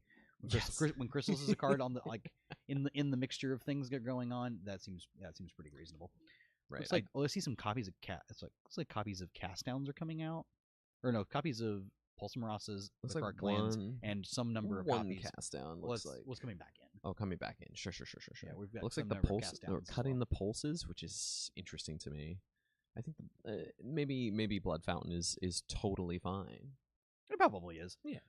Because it doesn't look like Derek has any way to deal with like an actual artifact on the table. Like there's no disenchants or anything like that. So wonderful, beautiful. So it looks like you can say so. The Jund player is going to be on the play of this game. They're going to want to kind of take the first few turns to develop themselves. Probably get a couple Cleansing Wildfire going to make sure they can get ahead of the opponent. So it'll be really good there. Yeah, and I can say I'm sure Derek's going to want to keep some hands with the synth thing. Yes. The Boros synth nonsense. I mean, that was a game that really showed off the power and resilience of this sort of strategy. We've seen it over the last few years with decks like Boros synth that are really taking advantage of the core pieces of this engine. And as long as you can manage the color restrictions or the requirements of a lot of these other cards, playing around with cards like Black Mage's Rod and Refurbished Familiar play really, really nicely with because this sort of engine. This deck just moves around cardboard so much. Right. Like Black Mage's Rod is insane here. This is a really good shell for this deck. Yeah, like you're saying, just picking up. It doesn't matter almost what it is. Just picking up an artifact to recast it. Crazy good. Yes, so good. Agreed. Looks like our Jund player Davis is taking a mulligan to 6. Derek is happy with his 7. Beautiful. See if we can hopefully keep a 6-card hand here so we don't have to mulligan anymore. Let's see what we've got here. Jund Wildfire scores the most represented deck in the room. We've got 9 copies today. This looks more promising. At least has like pieces of interaction going on. Yeah, you can at least fetch for that first color. That's like black source, I imagine. Yeah, there's another top. Red source and a green source that Wildfires might not be able to generate a bunch of value right off the bat, but no, we'll get there eventually. Really don't want to hit any of Derek's lands because those are a bunch of indestructible bridges. Yeah, let's the secret hidden mode of targeting our opponent's lands with it, which is not a completely irrelevant thing. Right. There's tons of decks. It does come up. There's like the Gates decks in the format where you would want to hit like something like Basilisk Gate out from underneath them. Exactly. Let's see how Derek wants to start us off. It starts with a Cleansing Wildfire of his own. Classic. I imagine he'll search for the swamp here. Just to get it out underway. Lock in black source. Yep. That's what it's going to be. He's already got the double white sources. There's like a really huge color in the deck. You want to be able to like pick up and replay these like Core Skyfishers and Glinthawk, or Glinthawks and whatnot. Yeah. So got the Assassin's Creed full art plains and full art swamp. And then resolve the draw. Yep. Beautiful. And we'll pass the turn back. Draw Slagwood's Bridge for the turn. So there's wonderful. that. There's That's a great draw for our Jund player here. We're gonna Wildfire as well. Lots of wildfiring. It's true. It's the de facto mid-range card, basically. It's the card that allows these mid-range decks to like compete. It puts is. them up a card, it is puts them the up a mana. engine. It's just an explorer, basically. But I think it's just really. it's a really strong powerful. explorer. It's a really good explorer in this format. Davis is going to fetch up second black source here, passing back to Derek after resolving the draw. Looks like another copy of Wildfires as well. So Davis is getting pretty well set up. So the hand at first looked a little clunky, but it looks like he's got himself out of it here. Yeah, this deck is this Smarter Synth deck is so sweet. I love it. Yeah. This is Narox in Twitch chat. We will try to get as many deck lists published after the event as much as we can. With paper deck lists, it'll be a project and a half for me. But Derek's gonna fire off Lembas, of course, Skyfisher, pick up the Lembas, and fire the turn on back here. Yep. I can say notedly that Davis has boarded out a number of cast outs. It's going to be really difficult to deal with these Quark Skyfishers. They're gonna wreak havoc, I imagine. Wonderful. We've got the second Wildfires coming down. Gonna get another red source. Interesting. I feel like I would have locked in another green. I mean, I don't know the full contents of the hand. Well, it's an Exploring Hydra. Like being able to bestow. I think you just want to cast it as a blocker. Just a blocker here. Yeah, you just want to cast it on its own as a blocker. Looks like there's another green source in hand too. Yeah, we so have another bridge source happening. So not a huge and we deal. can play that for turn. The games are going to go long, so yeah. All right, here we go. We found a cast down for this core Skyfisher, so we are back at parity here. I think that's the one copy of it in the deck. Right, left in the deck, I believe, because I think you boarded out either two or three of them. I think boarded out one, so there should be. I think you boarded out. There were three. Three, and then put one back. Okay, put one back. So there should be two cast downs. So there's one more left in the deck. Another Cleansing Wildfire. We're just wildfiring back and forth here. Red does have the best ramp spell in Pauper. It's crazy. That's so wild. Yeah.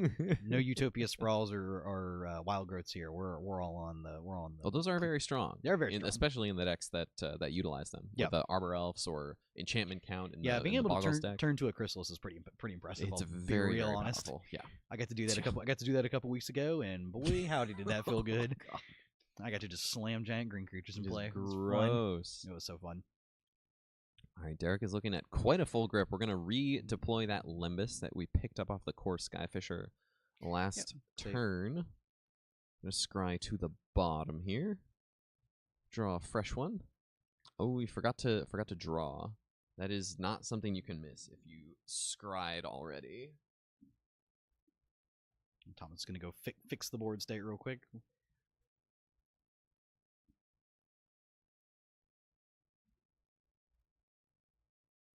There, we're gonna resolve that and figure out that card draw there. Can't half resolve your triggers. So this is true. There are some moments of mistake moments or something where like we cannot jump in, but if it's something where like they resolved part of it but not the other part, that's something like you gotta resolve the whole thing. Yeah, I had part of it has already resolved. I had that happen years and years ago at a Team Trios event where my opponent was playing I was playing Legacy, and my opponent halfway resolved a Ponder. Mm-hmm. They just looked at the top three, and we didn't notice it until turns later. Yeah, and we're just like, oh, oops. So it looks like Davis is just running out this Troublemaker Oof, no bargain, just putting it into play. Yeah, it is a 2-1. It's a 2-2. It's a 2-2. Okay, it's a 2-2. Yeah, it's a 2-1 for some reason. That's okay. There's a lot of 2-2s and 2-1s for 1 and a green. That is true. And 2 3s in more recent years. I'm more interested in the 2 3s that fly and that are like have white mana in the mana cost. Yes. Both players are working with quite a grip. We've got our mana set up, and now it's just a matter of who can really can fire off like the flurry of things like to get the engines rolling. What is the best way? We've got a synth hitting a synth, so that's a pretty good start here. I'm gonna play a mountain to be very efficient with casting synth. Hit a synth. Hit a Black Mage's Rod. That's a good one. Very, very sick sequence here for Derek. Let's see in what order he wants to deploy. Ooh, I like the tapping of the ancient. I like tapping the ancient in there to make sure you get your mana use out of it in case it gets blown up. Yes, beautiful. Well, he's also, I think, potentially thinking about this Glint Hawk, and it just gives you another option here. But we're gonna go with the Limbus and trigger there. Trigger First Blood. About 7 lands on apiece. on like turn 6 or whatever. It might only be as early as turn 5, honestly, with how much wildfiring has been going on. I think there was a missed land drop. I think there were 2 wildfires that occurred on Derek's side. There were 2 wildfires on each side. Oh, on both sides. Yeah. All right, we're gonna pass it on back. Man, the good thing is, you can say you can't just let this black Mage's Rod token just sit and play forever because it's gonna deal a lot of damage. It's true. It's true. We're gonna flash back the Eviscerator's Insight in the board here. Ooh, there's the card that's gonna really put some pressure on Derek. That's the Writhing Chrysalis. There's the Writhing Chrysalis. All right, so we'll see if Derek is prepared. We're gonna start with another makeshift munition. 2. Also, not a bad answer That is going to to answer the token. That is going to cleanly answer that token. Depending on how much, because right now the only artifacts in play are the 2 bridges, but now that we have a couple of spawns in play as well. You can also sack creatures too. Right. So you can get, if you really wanted that to get out of there, you could just sack the. And if you sacrifice them with the munitions, it will still trigger the Writhing Chrysalis. So the Writhing Chrysalis should grow here, but it looks like Davis is unaware of the niche interaction here. It does say when you sacrifice. It does say an Eldrazi or a spawn. Ooh. We're gonna respond with the trigger on the stack. Yes, with the trigger on the stack. Very nice. Wonderful. All right, so we're gonna send that out of the way. Great. We're gonna send a damage upstairs to Derek with the rod, and then we can say the Gal Blast is gonna get rid of the Chrysalis pretty cleanly there. Nicely done by Derek. All right, can't let that card sit around. It's gonna blocks you so hard. It's true. You got to get rid of it immediately, and that was honestly pretty clean. A pretty clean sequence. We're getting in for 2 with the oof. Derek down to 17, but now untapping and quite a lot of options in play. We've got a Glint Hawk in hand for sure. Let's see a Gal Blast available. Looks like the Thraben Charm came in. Oh, that's gonna be really nice when, assuming that this game goes long enough for a Blood Fountain to become part of the equation. All right, we're picking up a synthesizer here. Flipping a Journey to Nowhere. I don't know that we want to. We'll probably just cast it because we just can. I wonder if you want to equip the rod first. If you don't necessarily need to be doing a lot of stuff right now, you could equip the rod first and then at least get a damage out of it, and then you can cast it. The line here being taken. Yeah, I maximum damage. Yeah, I like this. You don't need to deploy everything out of your hand right now. You're kind of chilling. There's not a whole lot going on. You just dealt with a Chrysalis pretty cleanly. So I do like this. I like being efficient, not necessarily deploying too many things. We're going to be able to get this Journey to Nowhere into play and trigger the rod. Every turn that these like synthesizers are bouncing up and down, it's like you're drawing so many cards. Like you're keeping on par with the like drawing 3 cards off of a Ichor Wellspring plus a Dispute effect. Like you're drawing basically the same number of cards, and you have that aggressive slant here, like that you're to your deck. Oh, I love this. Just don't give the option to get rid of this Glint Hawk. Beautiful. So we're going to use that Thraben Charm to get rid of the Makeshift Munitions. Derek is taking this really aggressive line. Yeah, Makeshift Munitions, of course, utilizing the spawn to sacrifice the oof and ping Derek for a single point of damage in response to the Journey to Nowhere. Funny enough, this Refurbished Familiar that he just picked up, like I say, is going to cost a little bit more mana, but he's got this Blood Fountain to make it a little cheaper. Well, only 2 black swords in play. That might actually become a problem at some point. Now, nope. My assumption is that they would have, if this is the sequence that has occurred, I would assume that they were doing this in response to the enter the battlefield trigger of Journey to Nowhere. Though I agree that would potentially be the more optimal play here. Yep.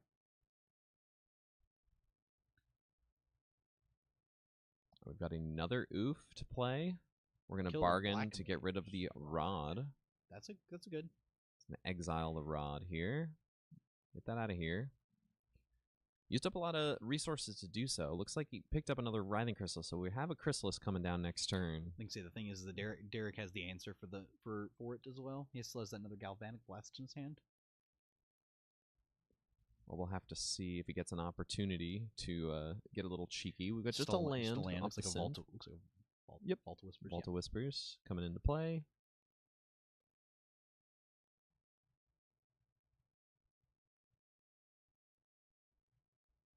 Going to deploy a second Glint Hawk. Pick up this synthesizer. Another land. Vault of Whispers. That's okay. It's just going to go away. But, yeah, pick that up. Doesn't go in the graveyard. Nope. I think we're going to play it again. Man, And this engine God, is I so love- I- powerful. this- oh, There's a core sky oh, there's a core fisher. sky fisher. Oh, it's over. It's not It's over. over. It's not over. I can say this is I is wonder what you pick one of up my here. favorite play What do you pick up here? Do you use this opportunity to pick up pick up the Journey to Nowhere, so you have and the maybe ans- just hold it. You at this point, I think you just hold it for hold a it for chrysalis because they just have no answers for it. Yeah. I mean, they have the troublemakers, but they've already Yep. We blown can get in through, for 2 in the air. blown through both of them, right? Yeah. Yep. Put Davis down to 13 and pass the turn on back. We've got some mana up as well. Looks like another land was drawn. Mana aplenty. Yeah, plenty of mana there. So let's see what some options Davis is working with here. We got a Writhing Chrysalis. I see a Breath Weapon still chilling there. So, then you can get your 2 for 1 here if you really wanted to. Ooh, cheeky, trying to get that block Trying on to get the block. on the 2/3. I think Derek is wise up to this.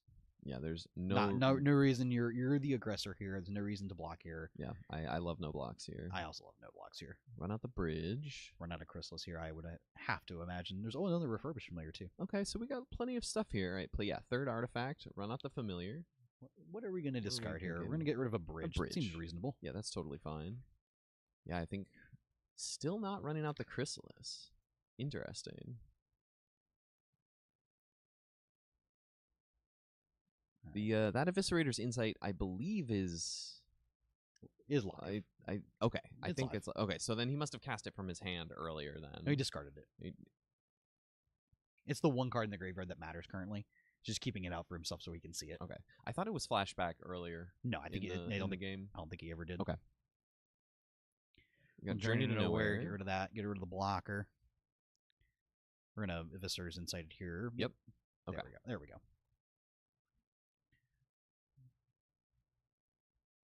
Okay. We're gonna draw a couple cards. See an Ichor Wellspring was drawn there. I can't see what the second card was drawn. Okay. Let's get in Crash in for 6. The clock is so fast. Yeah. Galvanic Blast you. Put you to 3. Does he have this the burn? it? Does he have the burn spell? We have 4 blasts. Yeah. Yep. Another blast. There it is. All right. That'll Man, do it.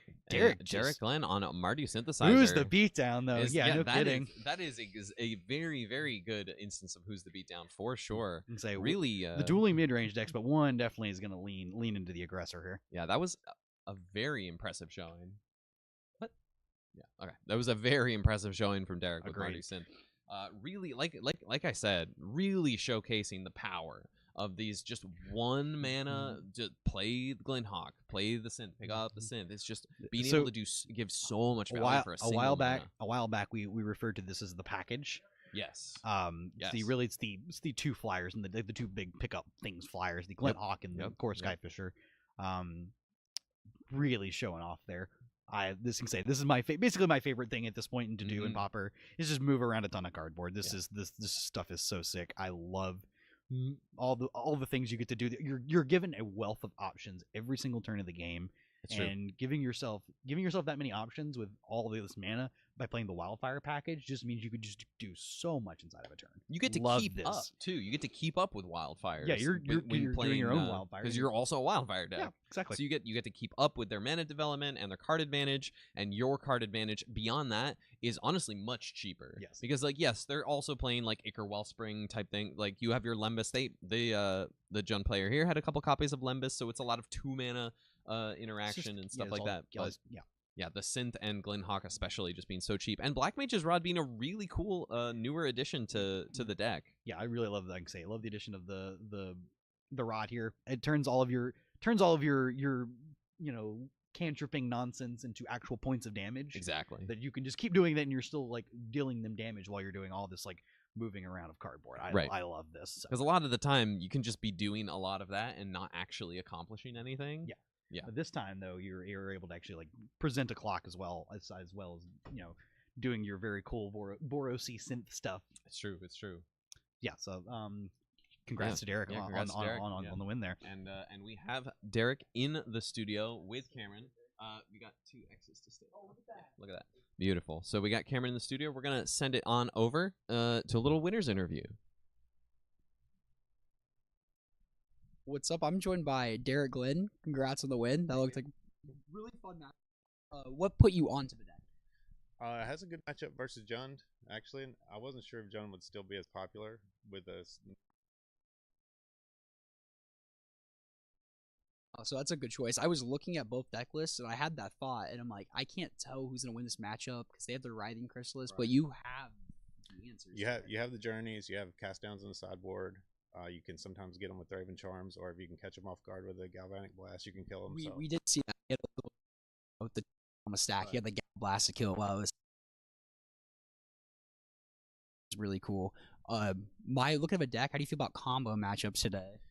It's tough. I mean, I have to rely a lot on Red Blast in the board to go against High Tide. I did change from the Pauper list. I took 2 Tithing Blades out of the main and put in 2 Spell Bombs to try to help the Spy deck match up because that deck's everywhere. That seems like a good place to be right now, especially with like Writhing Chrysalis. We just saw like producing its way to sack to the Tithing Blades, just having cleaner answers like Thraben Charm. It's not great right now, but in the matchups it's good. It's really good, but I just didn't want it main. And we really saw your deck humming that last game with we saw Glen Hawks picking up experimental synthesizers, and those would flip up another experimental synthesizer. So your deck was on full gears. That's where you want it to be. Yeah, you can get it rolling for sure. But the bad matchup is Red Black Madness. So if I face that, I'm in trouble. But okay, really? Do you have the Navigator's Compass in there But even with that, it's like an uphill battle. I've drawn multiple. I even put a campfire in the board to try to help with that, but it's still really hard, especially the mono red versions now with the Gutter Snipe can really. If they get really fast, I'm just overrun. But so far I've dodged them. So well, hopefully you'll keep doing some more winning. We appreciate you. Congrats on the win again. Thank you so much. And we're back in the booth. Thank you and congratulations to Derek winning round 2. Derek is the listener, the member of our podcast community who has donated all these extra prizes to Tape. So really cool to get to feature him and get him to win on camera. We featured him on camera at the last cup as well. Yeah, he was playing a very sweet red-green Madness deck. Yep, that was a very, very sweet. But nice to see him get the win on camera this time around. He's playing some of my favorite cards to play. So I'm very excited to see how he progresses throughout the day. He's a really cool guy.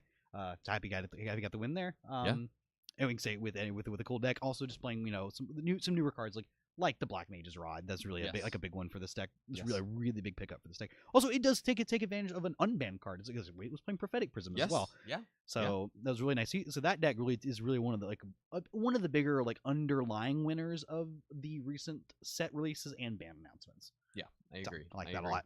And it's nice to see there are little pockets of synergy popping up from things like that. It wasn't just Prophetic Prism is unbanned. It's just Tron all the way. No, people are finding creative uses for this. Which I say in this particular kind of shell, I'm a big fan of that. So really cool. Wonderful. All right. It looks like that's the end of round 2 for us, and we're gonna take a break, and we'll come back with round 3. Yeah, thank you all so much. Stick around. We'll be back as soon as we can.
Welcome back, everybody, to the Common Ground Cup, your favorite tournament where we don't play, we commentate your favorite format, Pauper. I am your co-commentator, Cameron Schindler, joined as always by illustrious Thomas Hammer Gunn. Hello, it's me. My second favorite co-host, Croissant, is first, always.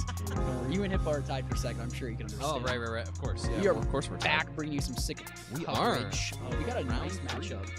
Two notorious players. Two very strong players. We have on your left Carl Schroeder playing Mono Blue Fairies, Who and did really well the last Common Ground Cup. finished top 4 in our first Common Ground Cup. And on your right, we have Mason Clark playing Jund Wildfires. Mason Esports Clark. It's true. It looks like Mason is taking a mulligan here.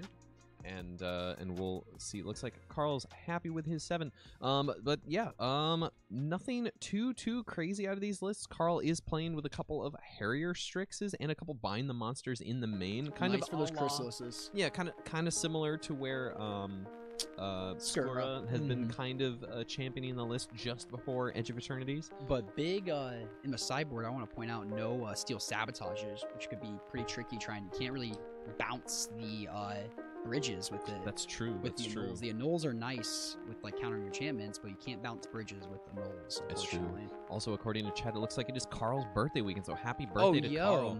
And he's on the play. And it looks like the background music is still on, according to chat. So we'll get that taken care of. Turn 1 Flying Man from Turn Carl. 1 Flying Man into tap land from Mason. This is one of the reasons that Skora really, in the episode we chatted with him before that Paupergeddon, you can really get in under these tap land based decks and really start generating tempo before they really set up to do too much of anything. Looks like he's gonna hold that Spellstar sprite for this Wildfire, and we're gonna see that play out right now. It looks like, and like Thomas said, just taking advantage of a tap lands and being able to back it up with the clock is very important. Yes, absolutely. We're gonna get in for 2. No ninja here, just getting in for a couple of points of damage. We're going to send it on back to Mason. No third land for Carl here, but that's totally fine. He's got plenty to do with the mana. This is what Fairies likes to do. You know, you'll find the lands eventually when you start drawing with ninjas. It's like Mason is going to run out a Spell Bomb, play another bridge, and try to resolve a Refurbished Familiar here. Looks like a Counterspell. We're going to guess Counterspell on that one. Yeah, we're straight up Counterspell here. I think it's the Lord of the Rings art, maybe? I can't tell. I think it's a Final Fantasy. Oh, that's what. I'm sorry, excuse me. Yeah. Shoot, your UB set of choice. It's true. It's true. We have a Flying Man that draws a card, a second Miscreant. Wow. People, man, no Carl land there. Still missing land, but that's okay. Mason's going to resolve the the Writhing Chrysalis. This is a huge spot to be able to kind of stick this through here. See a Humbling Elder, just Carl's flash on the instep. Just going to run out the Humbling Elder. Those one-piece cards, it looks like? Yes, those are one-piece cards here for the tokens, and we're going to pass it on back to Carl. We hit that land drop. We hit that third land drop. That's good on Carl. Playing lands is good. Mason, not a known Pauper player, so I'm going to have to be reading a lot of cardboard, but I trust in his ability to navigate his way through some tricky situations. It's true. Carl's going to cast a Bind the Monster, tapping this to tap down the Writhing Chrysalis. We're not going to sacrifice the spawns. That's totally fine. That's the deal damage equal to its power, right? Once you tap it? Okay, exactly. Perfect. So keep the mana open. I'm sure he wants to utilize that in other ways. Yeah, getting the reach creature out of the way. We're going to fly in, and we're going to ninja the Deep Hours. That's fairy, yep. Fairy Miscreant. It's a 2-mana one. I like that. For 4 points of damage. Instead of holding up counter magic, just get there for more cards. Especially when you've been digging for your lands. Is it 5 damage? Oh, just also attacking with the Humbling Elder. Just no blocks with the spawns here. So Mason's in a little bit of a predicament here. We're plenty fine on colored sources here. I see a Nyxborn Hydra on that. Yeah, that Nyxborn Hydra could be good, but is one big reach blocker a little too late at this point? It could be enough time, just like buy him the time he needs. Just at least a turn to, potentially. Like, come into removal spells or like a munitions would be really good for Mason here. That's a card that. But shields are down right now. He might not get a lot of opportunities to do this again. Right. So we're going to take an advantage, taking advantage of the Fanatical offering, sacrificing the Writhing Chrysalis that is now out of commission. We get a map token. Going to draw a couple of cards. We've got a cast down for this ninja if we want it. Okay. Kind of one of those things where you want to fire that off. Probably main phase if we're thinking about it. This would be the moment to do it while Carl is tapped out. Fairies plays a little bit like Infect, where you want to interact with them not in their combat step. Right, or at least certainly not in the block. Yes, yes. Blocker. You make those mistakes once, you know. Just thinking about it, he's got choices. He has more draw twos or a cast down here. It also looks like he's gonna miss his 5th land drop here, which is Joan Wildfire does not want to be missing 5th land drops. It's very true. So it's his turn to miss some land drops and let Carl catch back up in that game. Probably start with a Miscreant, hit a land. Replay the Miscreant. You're gonna draw a card. Looks like we hit the land. You can thank me for that. I summoned it. Oh no, we got a 1 mana of 1 mind. One mana draw 2. 1 mana draw 2. It costs 2 less if you have a human and a non-human in play. Hippo's not a believer in that card. I think that card is very strong. We're gonna get in and block the Humbling Elder.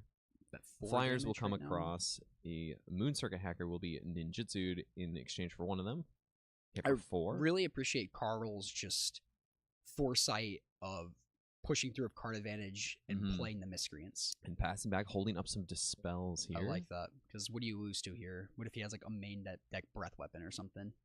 Is Karkland Shaman that Mason's drawn? It might be... It only hits 2 things. So it hits the Ninja and hits the Elder. Right, but that would be enough to give him at least another least another turn. But you have the Nihil Spellbomb. You can draw off it by paying the black, because that's when it enters the graveyard trigger, I believe so. So that is nice. So I'll have to see. Mason's really in the tank on this one. Someone asked where we think Jeskai Ephemerate stands in the meta. I think it looks a lot better with the Cryogenic Relics. I'd have to play it out and test it out. Folks have also been playing around with the Mysodian Elder from Final Fantasy as well. So there are a handful of new tools that are proving to be pretty interesting. I don't know if it necessarily can keep up with it. It's kind of a deck that's going to sit around and not do much, but even less of a proactive way than something like Jund can do. Which is also a deck that can sit around, but like we've talked about, like a little bit more proactive. Duality of Chrysalis being a good attacker and blocker. Exactly. All right, we're gonna run out the Karkland Shaman. That makes sense. Just let's see if we're interested in that. Is make that X equals 2/3. 3.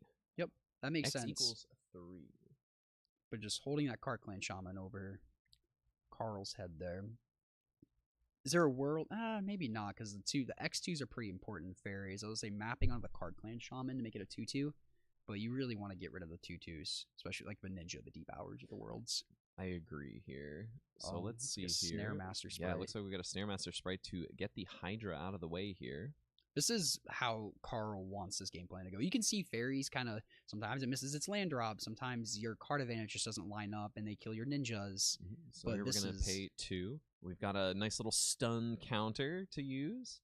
There we go. That works. Guys, we have a stun counter. It's fine. They can. But this is what Carl really wants to be doing in this game plan. He's staying ahead, and he's staying ahead. He's keeping the advantage on there. This is really a tempo deck in action. Thomas letting the players know they're cute little stun counters. Thank you to our friend Ryan. Also playing in the tournament. 3D printed these for us in Thomas, in expectation of the Cryogen Relic. Would you say this is a good showing of a tempo deck right now? They're staying ahead absolutely stunning just to get enough damage across the board. You know, this quintessential tempo. Yeah, the outcome of this game, how this game has ended up playing out, is entirely off of the back of that turn 1 fairy into turn 2 Spell Stutter Sprite Cleansing Wildfire on their turn 2 on the play. Yeah. Because you have the second fairy in play, so you can do that, and then you have 2 flyers in play to keep up a clock and be able to ninjutsu multiple options to either draw a card or hold up Spell Stutter Sprite. So Carl has been in the driver's seat for pretty much the entirety of this game. And we see here we have some... Oh, wow. So he's responding with that trigger, a little drop of the card, but he's putting a ninja in play. So he's like, you have to sacrifice 1 more artifact if you want to kill this ninja. Okay, so it looks like we're going to sacrifice the second one. So we're going to sacrifice the Spellbomb and the map token, so it will get them off the board. But Mason not having the black mana to draw a card with. In the map was the first one he sacrificed, I believe. Yep. So we're gonna clear the board of all X2s. Man. Mason is gonna fall to 4 from these 2 flyers getting in. And we know Carl has a lethal next turn because he's picked up that ninja the deep hours. So that's only 3 damage. Excuse me, counting. Oh nope, that is 4 damage. That's 4 damage. Whew, never doubt myself. So let's see if Mason can find his way out of this. Lots of cards. We have a draw too, so that's a good start. Oh man, that hurts though. Okay. All right, we're gonna sacrifice the creature. We're gonna draw a couple cards. We're gonna see if we can find anything. I saw an Ichor Wellspring and a Cart Clan Shaman. Let's Cart Clan Shaman technically does survive a turn. Mm-hmm. Ichor Wellspring. And did we have a main deck Pulse for Mason at all? I'm not sure. Does not look like. Oh, there's main one deck Pulse. Of Marasa. But I saw a Dispel in Carl's hand, so unless he Carl's taps out of it somehow. Carl's been sitting on multiple Dispels. Unless Mason pulls something crazy here. It looks like he'll get one more crack at it to survive. But we're gonna run out of Miscreant here. Draw a card.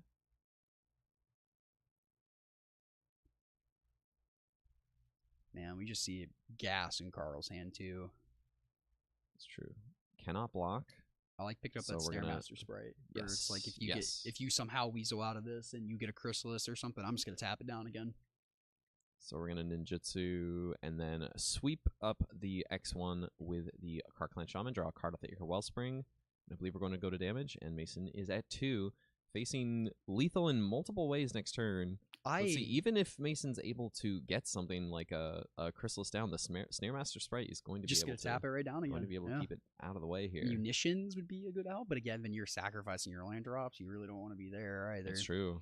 I always find it a real treat to watch Carl pilot this deck.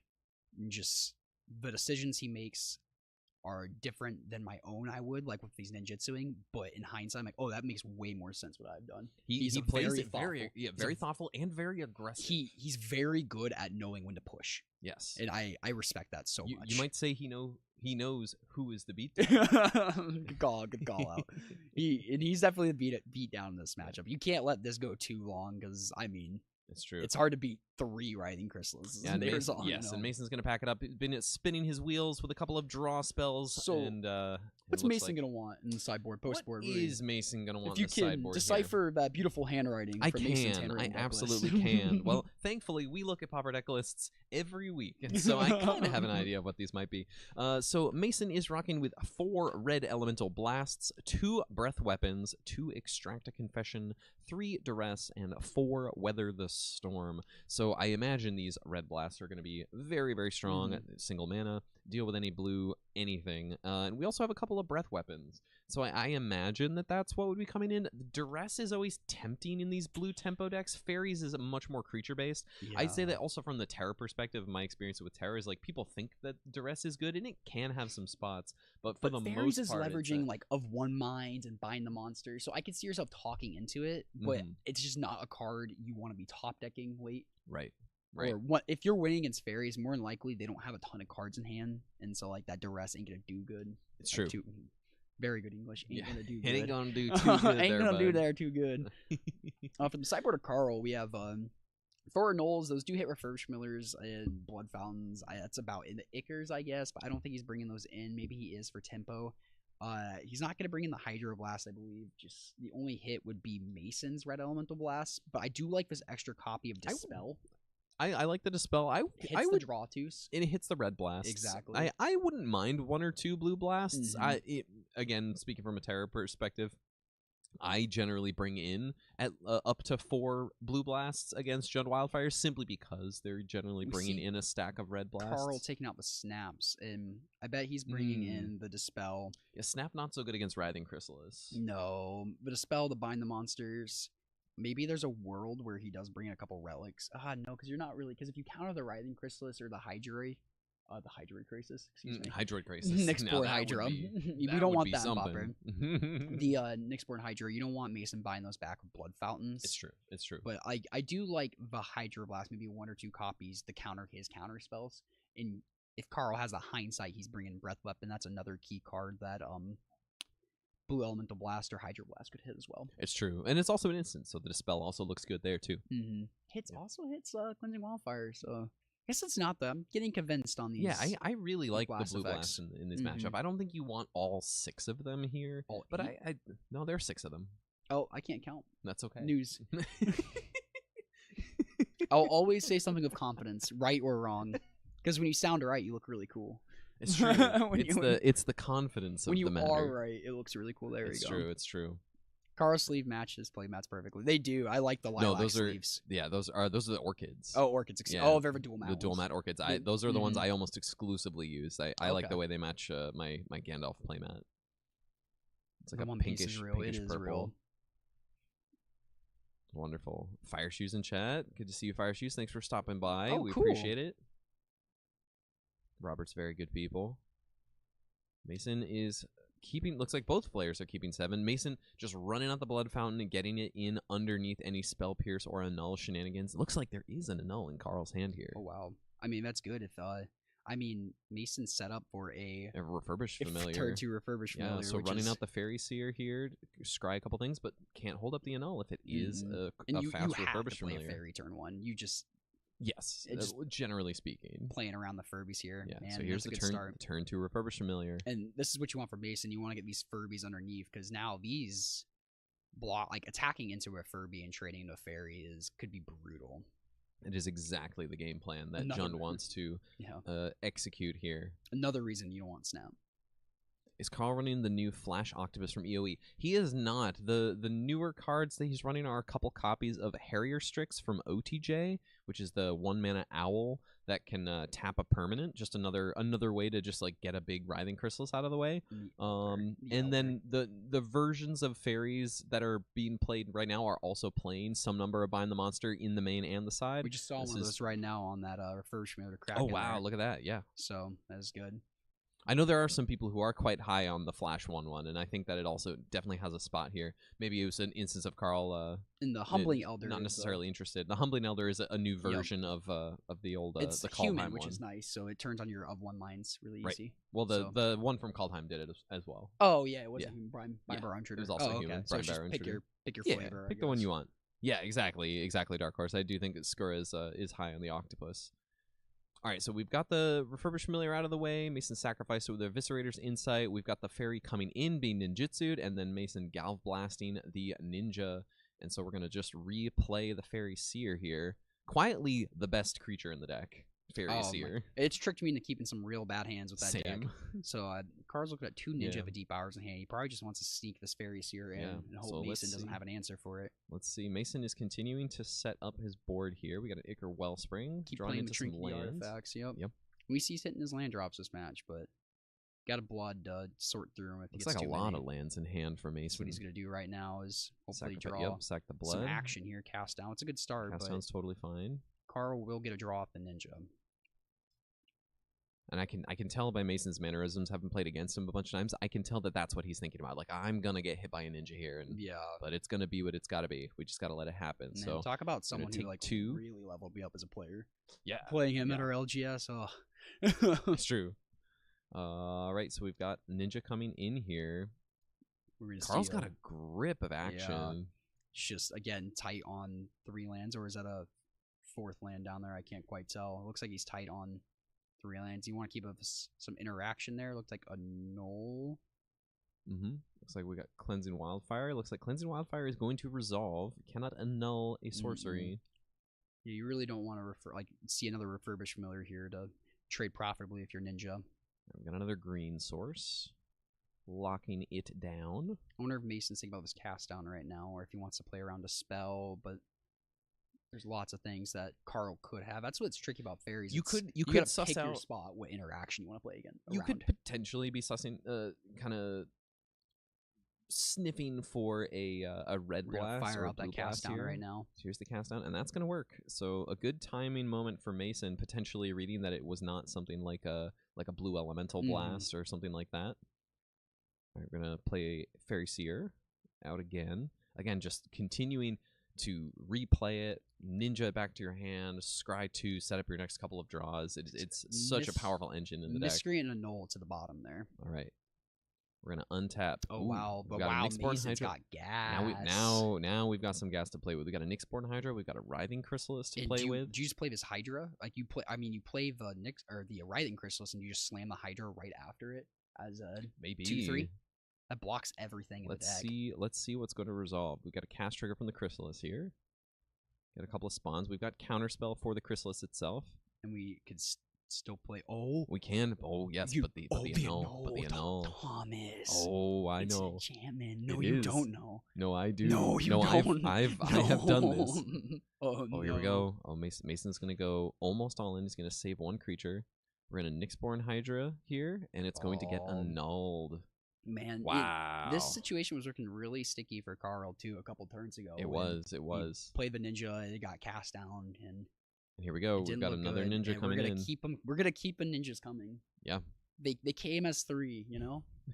Cool art too. I like the secret lair art for these. It is very pretty.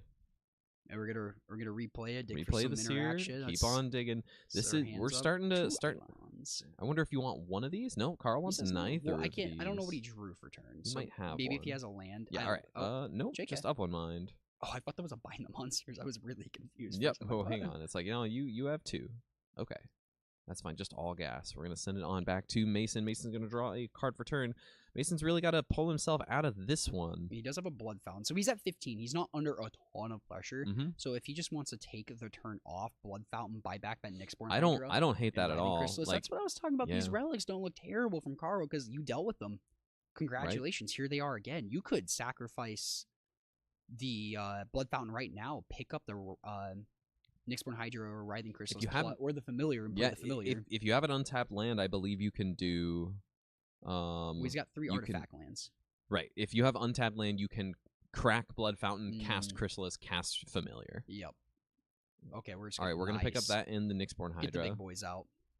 Okay. He's like, this can't get annulled, or he's tapped Looks out. like So I'm gonna go and get yeah, that we're gonna out. get another spawn here. Is Mason out of One Piece card? No, he Nope. got. He oh has no, the he's One got a Piece. stack of One Piece cards. So we got another bind the monsters. That's fine. All right, bind the monsters here. Let's see if Mason decides to sacrifice any spawns. Not going to. Just gonna deal 2 damage here. I like Carl. these spawns keeping Carl off at least 2 turns of cards. You know, Yeah. or Yep. 3 turns of cards. Yep. Excuse me. Gonna One side jump of on Howling there. is really powerful. Yep, but here we go. We're gonna ninjutsu in another Moon Circuit Hacker off of the Fairy Seer, just continuing to accrue this advantage. He's chipping in there. He's not going. He doesn't have like the widest board in the world. I'm sure. Which I we're think gonna is see- smart because if you're expecting to play around Breath Weapon, you probably don't want to set up too big of a board until you know But you again, have the backup. You can't let Mason go forever because eventually true. you'll outvalue him Top cards. annul. Wait, no, thinking top annul Harrier Strix, I believe. Man, that annul. I mean, I was talking about the Steel Sabotage just not bouncing the bridges. Can't counter a Nyxborn Hydra Steel Sabotage though, so That's true. we're seeing the power of annul here. Oh wow, did he cleansing wildfire? Yeah, to Cleansing Wildfire.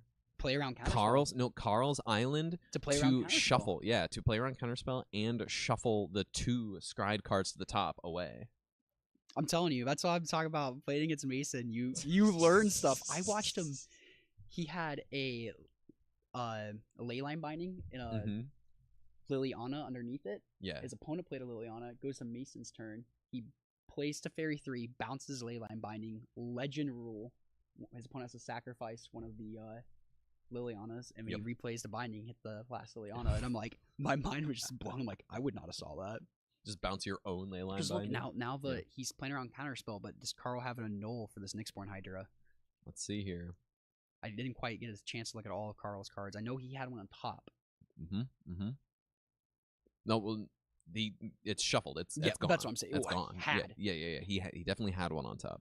Past tense. All right, here we go. No, that resolves. So That'll Mason resolve. just playing around that kind. He has the counterspell in hand too, Thomas. That's that weird. Did he tap X is 4? It X should is be 3. It should be 4 counters, or was it tapped? Was it is it a tap land in there? I think he tapped has a 5 tap mana. land from the bridge, the cleansing wildfire. Oh no. Nope. Because it should be at 4 counters. I'm not quite sure if he cast anything else that turn. What in the world is a Harrier Strix? We can hear this and say. So Well, look at him that's the card. navigating these situations through these, and so Carl's gonna temporary tap that. Oh, Get in there for 5. Wow. You know what 13 minus 5 is? 8, but it doesn't matter. He's gonna So double we're block gonna there. That makes sense. Chump sack. I forget they Make don't some fly. mana here. We're going to Eviscerator's Insight the other one, which also triggers the Writhing Chrysalis. Make And make then good use of those if they're going out the door and you win. looks like the Fanatical Offering will be countered with a counter spell. That's smart. While Mason has 1 card in hand, keep him off those cards. And Mason's going to take 1, go down to 12 here.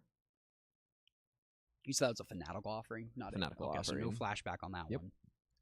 Are we going to see... I love this Fairy Seer that's been cast 10 times this game. That same Fairy Seer has been getting a lot of love. Mm-hmm. I bet that's what corner's, happens. bet that corner's curled from snapping on the playmat there, you know? Nyxborn Hydra is going to untap because it was just a Harrier Strix, so no stun counter there, which This is is true. nice. That 2-3 still looking good, but Carl has a wide board. Mason really wants one of these breath weapons now.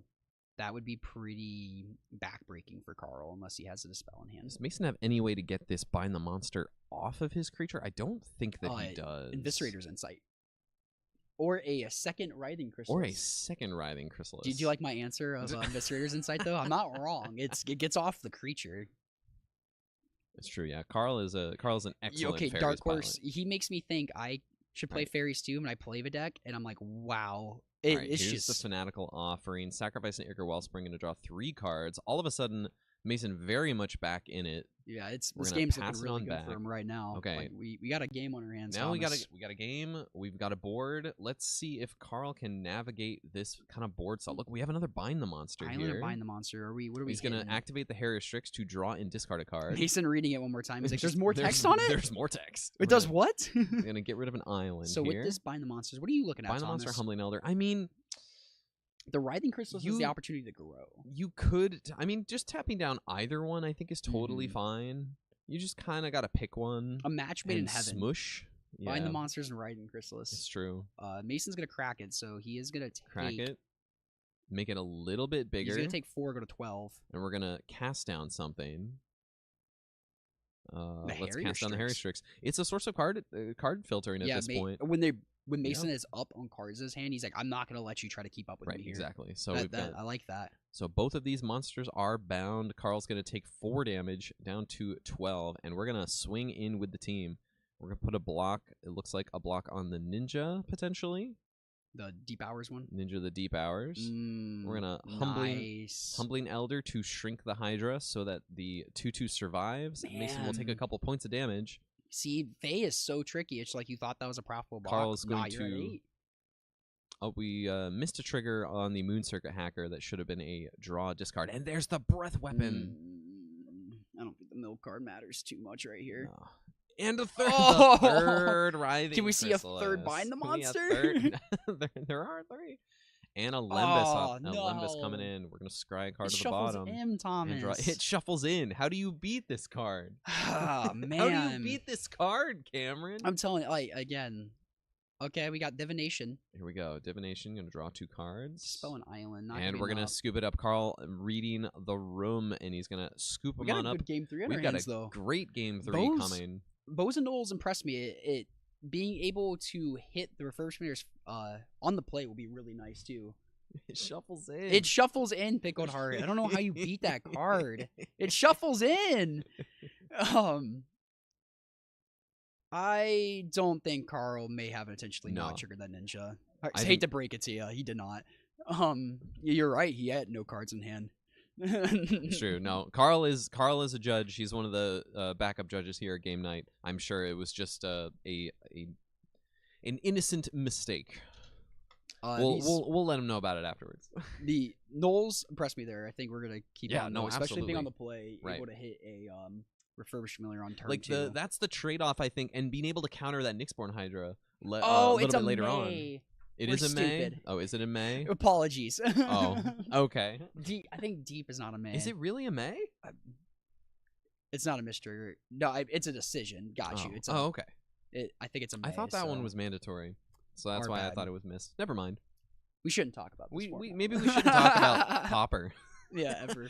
But I was thinking you were mentioning Steel Sabotage earlier, Mhm. and There's advantages and disadvantages to those, Exactly, yeah, yeah. where you are correct that missing out, not playing Steel Sabotage, you do miss out on being able to bounce the tapped artifact lands. That's absolutely true. Cleansing Wildfire. Right, yeah, Nasty. that's huge, Yeah. and also like has other implications against like artifact specific decks as well. But Annul, you can still counter the artifacts, but you also get to counter the enchantments, which is really big. We saw that against Nyxborn Hydra. Yeah.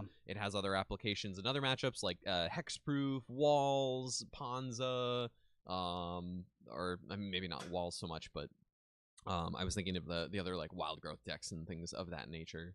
But yeah, looks like Carl's gonna 7. Mason keeping 7. Carl going to 6. It's our first game 3 coverage too. Yes. Yeah. Yes, it is. So- Our first game 3. Awesome. We'd love to see it. We'd love to see some good Magic happening today. I like Carl taking out the snaps too because they just don't feel great into this matchup at all. No, like snapping a Writhing Chrysalis is terrible because it leaves the spawns behind, and then it's gonna come back down. It can get even bigger, It's which tricky is to do with your own. I wonder if he even trimmed on Spellstar sprites because we saw him discard once of the Refurbished Familiar just because Mason has high cost cards in his deck like Nyxborn Hydras and even Refurbished Familiars, Writhing Chrysalis. Those could be hard to hit with like CMC 4+. Those could be really hard, especially to hit on with the Spellstar draw. Sprite. Potentially on the draw, it might be a play draw thing. Like we have, But looks it's like there are true. some Spellstutter sprites in We hand got here. 2 of them, but I can't Looks tell like the we've got rest. an Annul and an of one mind. I don't see a turn 1 ninja or a turn 1 fairy. Excuse Well, me. let's We need see. our flying men. We do have an Annul, so we could potentially counter the turn 1 Blood Fountain if that's what the play is here. Looks like Mason's going to need to set up his mana. We're going to run out the Krark-Clan Shaman. Keeping it in for the ninjas. I like it. Okay. You know what that is, Thomas? That's a 20-turn clock. That's a 20-turn clock. All right. All right. We found a Red Blast. That's really nice, actually. So now the question is, do you want to hold up Red Blast and then go fix your mana, or just run out the Wellspring? I like running out Run the out the Wellspring. Ichor? Oh, Alright. he's gonna null it. I Gonna like null? that. That's totally From Carl, fine. he's looking at his mana and like your mana base looks not pretty right now. Right. I'm gonna make you stumble a little bit here, but Nice. We're going to get in for one with Krark-Clan Shaman. We're going to run out this Fairy Seer. where Spellstar Sprite still on board? Oh, that was a null. Excuse me. Yep. Don't listen to me That's ever. You know, we got 7 we got 7 more I know. more rounds I'm of already coverage of feeling it. this. My tummy's already feeling it. I'm on DoorDash, a little snacky snack Oh yeah. later. Oh yeah. No, we got some Zaw. There it is. All right. There's a Spellstar Sprite. that we're Spellstutter talking- Sprite on this Ichor Wellspring. See, I was just I was manifesting it, unfortunately. Yeah. Mason really, his mana base not looking super pretty right now. Yeah, Mason could potentially be falling behind here. We're gonna ninja the Spellstutter Sprite. That's huge. Think about it. He's down Hit 4 for 3. cards Mm-hmm. because sacking was 2 Ichor You Wellsprings. gotta tap that. You gotta tap that island, Carl. You gotta tap that island. He's there getting you there. go. Yeah. Oh, Of one more. Carl. Oh, you want to let him know? Yeah. Oh, you got it. James has got it. Better do it quickly. Cool. Yeah. All right, James is gonna Wow. jump in and help him here. Another Miscreant and go. Hopefully. I wonder if Carl would want to play that Miscreant though, knowing that he has 1 less blue man open Mm-hmm. because he played the of one mine and the. Oh, we're just passing back. So it looks like we didn't really use the mana for anything. So Okay. inconsequential. Harry Strix just tapping down a Krark-Clan Shaman, getting aggressive. Red Blast the Strix here. And See if Carl wants to fight over this or sit back. yeah, that is. I think that's totally fine. I think it's smart. Mason's behind. Pick your fights where it really matters. Like, And then- where do I lose this game? Like, right, I should save my right. interaction for game-ending spells like a breath weapon. Mm-hmm. And bind the monster. All right, so we're really getting aggressive. Really want to get this ninja in. Yeah, we are. Hit for 4. Keep the clock up. I mean, Mason's finally gonna turn this into some colored mana. It's true. Some very needed colored mana. Man, I just those Ichor Wellsprings getting countered, both of them. Like at 4 cards, you're down from that. That's wild. It could be easy to let the Ichor resolve in those situations where. Oh, did he not crack the? Looks like he did not crack the fetch land here. Interesting. Had a couple no harm, no fouls misplay or not misplays, just like mistakes today. It'd be like that Magic. It's hard game. Mm-hmm. Especially matchups like this that just require so much blaring power. Another landscape for Mason. He's playing mono red right now. Could be tricky. If he has another untapped land, we could look at a turn, not turn 4, but we could look at a Writhing Chrysalis the following turn if he has an untapped land. Looks like upkeep. We're gonna Galvanic Blast. So, I like this from Mason because yeah, we're gonna crack these now. Go probably get a forest and a swamp. So we're John now. I think that there's merit in waiting as long as you can to know what color you need to get. I think that's potentially what Mason was waiting on for not cracking the second one as long as he did, because you don't want to go fetch a swamp and then you draw a swamp and you can't cast your green spells. You kind of want to make sure you can lock it all in. Yeah, because your landscape isn't a it rainbow can't fetch land. For duels. No, it's not a rainbow land, so Right. it can only grab one or the other. That is a very good point, Thomas. I like that a lot. All right, looks like we're passing back. So we got some. The card flickering. That's why Mason wins big tournaments, I guess. All right, we're gonna Cleansing Wildfire the island here. That's the Pro Tour difference. It really is. We have a spell source right here. We think about it. Interacting with this here. Again, it's just picking your spots. Is this what we want to fight over? Because you're not going to be able to hold up like a breath weapon for it anyway. Right, we're just gonna float blue and go get an island to replace. I like that because it's just again picking your spots. I like the island on the very bottom of the deck still looks further in the deck for an island. That's funny. Gotta get the right art. That's right. Man, these Cleansing Wildfires from Mason playing around counterspells are so sick. It is a neat play. Looks like there's not much else going on though on Mason's side, so we're gonna pass it on back. I think at this point Mason's hope is that Carl will run out run out a bunch of creatures at this point to set up, like, to lock in lethal next turn for sure. Yeah. And that ideally Mason can sneak a breath weapon in here. But with the Spellstutter Sprite in hand, it's going to be really, really difficult, I think, for that to happen. I can't see Mason's hand. He needs a Mountain and Breath Weapon with a Pyroblast back up, really. It's true. Draw.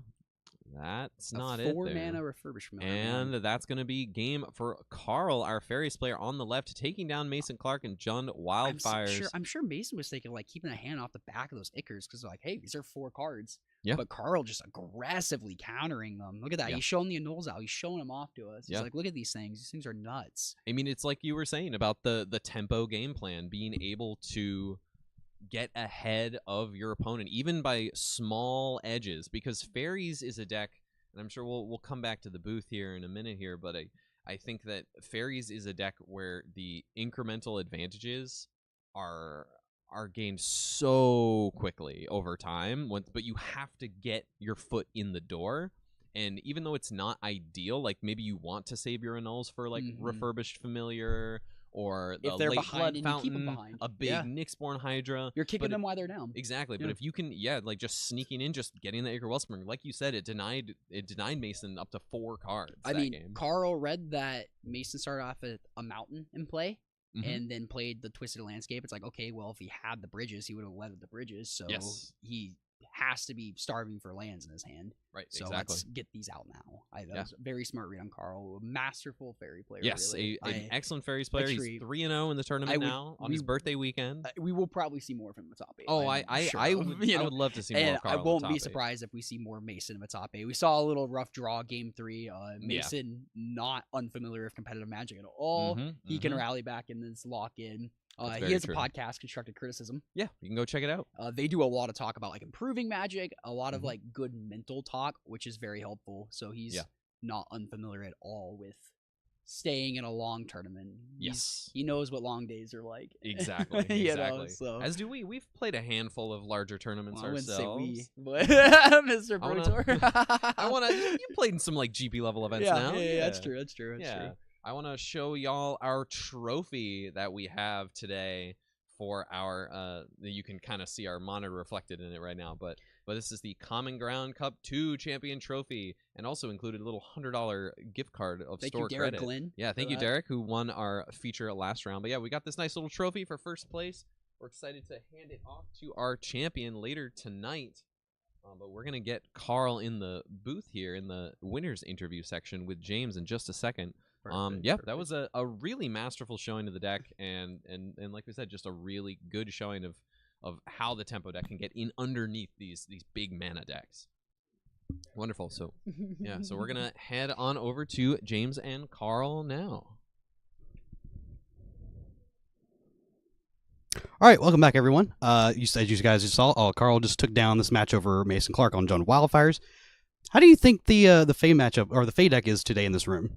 I haven't seen a whole lot besides Fae and Affinity. So obviously Fae is a mirror. So a lot of people I think are on my similar list. I see a couple people playing the Sneaky Snacker version with Brainstorms and like cycle cards. It's kind of interesting.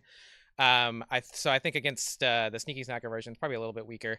They get a lot of graveyard recursion and they can just like block forever. But against Affinity, I like the matchup quite a lot. It's very difficult for them to board correctly. Like it's a very high skill game, and it's really easy to psych your opponent out in Affinity and make them keep hands that are bad hands, and then punish them for it. Because Fairy's a very good deck at punishing people for it. As we saw that last game, you were really good at punishing Mason for his stumbled mana development. Like he wasn't able to get off the ground beyond the single red mana, and then like the landscape land, you were able to annul that turn 2 Ichor Wellspring to just really put the pressure on him, and then just back it up with the classic Fairies line. And I saw game 2 like how good your like Bind the Monsters were.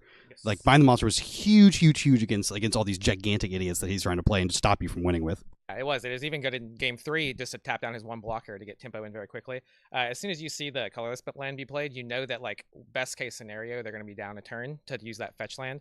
So it's like fire off the annulled, get rid of the Ichor Wellspring, and it turned out to be a really good play because basically nothing else to do, and a couple of counter spells in hand kind of sealed it up. So. Sick. It was an awesome match to watch. Nice to see you play. You're coming back to see if you can get a little bit further this time. You made top 8 at our last one, and we hope you get using top 8 again. Yeah. Awesome. Thank you so much, Carl. Yeah, thank you. Perfect. Congrats to Carl. Huge congrats. Always a pleasure to watch you play, man. For real. Yeah, wonderful. Speaking of podcasts, you mentioned constructed criticism. We have a podcast. We do. It's the Common Ground MTG podcast, and it comes out every Thursday. I think we have a slide for it. It comes out every Thursday. Every Thursday. Most Thursdays. Every Thursday. We did take 1 week off around Christmas. We deserved it. We earned it. We earned our little vacation. It comes out every Thursday. We got a cute little photo of us from the end of the first Common Ground Cup after. But yeah, we'll answer your questions. I'm sure we're gonna recover. We're gonna cover. Oh, we're gonna recover from this too. Recover from this too. We're gonna cover this tournament as well. And like interviewing other people who are organizing tournaments around the country, around the world. Reading Magic articles that we like. Magic articles. We did a really cool. Cameron brought bringing Who's the Beatdown article to the podcast this past week. It was a really good discussion on like just being aggressive and knowing your role in a matchup. As we've seen multiple times, we've gotten to talk about things like that. So I know that we've got a really great community of listeners in Discord, and people who listen from all around the world, and we're really grateful for the opportunity. A lot of them coming up to this tournament. Yeah, we have a good handful of listeners. Not only our local listeners who are also in our like local Pauper group here in Nashville area, but we have several cars of folks who have come Chicago, down, Michigan, staying at the hotel that we got a deal super at. Cool. We love it. We really appreciate everyone really making this a great day, a great tournament. So very. And scaling this to a 2K, that's awesome. Yeah, and we scale up to 2K. Y'all crushed it. Y'all showed up. We got we got like 68 players, something like that. So 67. One didn't show up. One was not able to make it. Somebody got the lucky round one bye in the 67 room. It was my buddy. He got the lucky round one bye. He came down from South Dakota and just gets to sit around for round one. Yeah, for real. I'm excited for him. Hell yeah. No, it's been great. We're having a great time, and we'll be back pretty shortly with round 4. Again, big shout out to Game Night for letting us host this tournament here. We partner with them. Director Kyle behind the scenes could not do this without him. He's making all these sick graphics. He's over here pressing buttons, transitioning stuff. Looks awesome. So big shout out to Kyle. Could not do it without him. Huge thank you to Director Kyle. Shout out to Steven, the owner of Game Night, for letting us host these here. Again, the people's LGS. He is so down for whatever the community will show up for. We're voting with our attendance, really. So thank y'all for this big turnout. Y'all watching and interacting with chat. It shows Steven and the rest of the staff here at Game Night and everybody else that Pauper's dope. Pauper's great. People are hungry for it. Like community-oriented tournaments, like people are ready for it. So, yeah, it's gonna be great. Yeah, thank you all so much, and we'll be back with round 4 shortly. Or Hippo and Cameron will Yeah, be, we will. and yeah, we'll see you then. You rest some vocal cords. Yeah, I gotta. I'm gonna steal. I'm gonna steal that seat. I look Yeah. taller in that seat. He's not taller than me.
Welcome back, everybody, to another round of the Common Ground Cup, your favorite tournament where we play your favorite format, Pauper. I am your co-commentator, Cameron Schindler, joined as always by the illustrious... You were joined by the other one. Like 25% of the time. By the illustrious James Hippo Hieronymus. That's me. That is you. Future roommate, James Hippo Hieronymus. Current. Peek behind the curtains. Peek behind the I was curtains. like, current. There. We got a sick matchup. These are two good friends of mine. So I'm really excited for this. Yes, this is your friend from South Dakota, Mm-hmm. who we talk about. We've talked about this a few different times on the podcast. Is he registering? Future guest on the podcast. Yes. Is he register his known deck? Yeah, it is. It's 61 card black green fog. Oh, so not 69. He had 69 cards before because he had a theory. It's like, well, all the cards just do the same thing, so the number doesn't really matter. Cool. And on the other side of the match, we have a friend of both of ours, in Ellison. Mr. Ellison Berryhill. What's he playing today? So he reached out last night in our friendly Discord and asked if he could borrow Red Black Madness, and I was like, all right, I got you. And so he showed up this morning, and I handed it to him. So this is Red Black Madness. No gutter snipes here. No, this is Red Black Madness. This is the deck that you really enjoy or whatever. I do. I enjoy. These are two of my favorite decks in the format right now. Yep. I will say, like, looking at both deck lists, I think Zach might be a little favored. He's favored. Ellison can get under him. He's definitely the beat down here. He's got to be really fast. Certainly the beat down here. He's got to be really fast, deploy these creatures early, get those creatures giving damage while they still can, because at some point they will be doing 0 damage in this matchup, and that's the sneak. Oh, oh my goodness! Well, those sleeves. They can't see them yet, but well, you'll see them here in a second. Finally, these sleeves get some light. Look at that transition, right? As you spoke. I get these beautiful Tony Levin sleeves that I made for the Team Trios event, I don't know, 6 months ago. Pickled Heart. What does Cameron pocket size Schindler mean? I might have missed that for sure. The pocket. Oh, that's funny. I don't think we have any of the the Peregrine Beckoner. Yeah, that's the like supernatural stamina card. Supernatural stamina card for on whose side? No. Somebody was asking in chat if we'd seen any list with it, and I said no. I don't think so. Ellison starts with a black tap land, the black red tap land, and Garrett's is gonna play the looks like a black dragon gate, naming the corresponding color, or vice versa. Yeah, Manor gate naming black. Yeah. So one thing about Ellison's list is that there are a couple different ways of floating around this black red madness deck. He is choosing the version that plays more of the galvanic blast, a lot more artifact based. That's the version I like a lot too. Yeah, that's the one he handed me, and I said, "Yep, I'll put it together." Put it together. Yep, I like that version because those turns out 4 is a lot more damage than 3. It really is. Grab the prize, starting up there. That's a good start from him. Like a little slow off the gate, doing the first damage on turn 3, but 5 damage. Yeah, 5 damage nice. off of your one. 5 damage plus 2 cards. Yeah. And you just casted a card too, so it's just 5 damage for basically no difference in cards. That is why that deck is so much fun. Yeah, you're up, you dealt damage and you're up on cards. Ellison reading the beautiful Heap Gate. So Ellison's doesn't play a ton of Pauper. So that is, you know what that is? That's Zach's win condition. That is Zach's win condition. Heap Gate, I can say for those in chat. Looks like a campfire. Oh, campfire on! Oh, that's brutal for Ellison. So 1 mana, you can tap it for 1 mana and gain 2 life, and it has some weird 2 mana, exile it. Put your commander from your command zone into your hand, but you also shuffle your graveyard into your library, which can come up. Yep. But really, that gain 2 life is going to be really brutal here for Ellison. Yeah. And Hippo, what does a Heap Gate say? Sorry, I cut you off there. Oh, Heap Gate is it itself is a gate, and it taps for a colorless, and then you can pay 1 and tap it to filter a color, and then you can pay 1 filter. It does filter. It just makes the treasure. It does filter. Really? It filters a color. Have you literally been playing this deck for that long? You do not know that it filters a color. I've never read it. It filters a color. Yeah, it filters a color, Cameron. That's awesome. And then you can pay 1, tap it, and tap an untapped gate to create a treasure token. That card's really good. No kidding. I've not been doing that ever. Wow. And I top 8'd a big tournament with it in your deck. You didn't know that it filtered color. Amazing. I've top 8'd multiple locals with it. That's hilarious. Cameron is goated. That's how powerful I am. I guess so. But we just see Garrett's playing the Colony Garden and just passing back with some mana open. What he wants to be doing. Yep. Sacrificing a blood, discarding Sneaky Snacker. Gonna discard that last blood, maybe get a land out of the hand. Oh, another wow! Get them both back immediately. Draw, trigger. That's a good start from Ellison, or a good way. Yeah, it's pretty good. Now, I mean, obviously they don't work super well into fogs or whatever, but one of my favorite cards printed from this set. Nice against the Cryptorat side of Zach's aspect, because you can't. Black Green Fog wants to get to a point eventually in the game where it can stop casting fogs, and it can just kind of hang out for a couple turns, either through like tangles, which is kind of like two fogs, or once they Cryptorats you and really buy you time. Yeah. Speaking of, we just drew one off that Reckoner's Bargain. Sacrifice an Ichor, gaining 2 here, so he's back at a healthy 19 already. These snackers are gonna have to get in the work while they still can. Yeah, there's a moment's peace in the hand we do know about. There's also Cryptorats waiting in the wings. Good start for 2 Cryptorats waiting on rings. I wonder if he's debating on just deploying a really early Cryptorats. No land out all of those cards. Oh, that's actually kind of important here. That's gotta be mildly annoying. He's probably thinking right now. Well, half of his cards in his hand say draw a card on them. He's got time, you know. He does have time. He's not.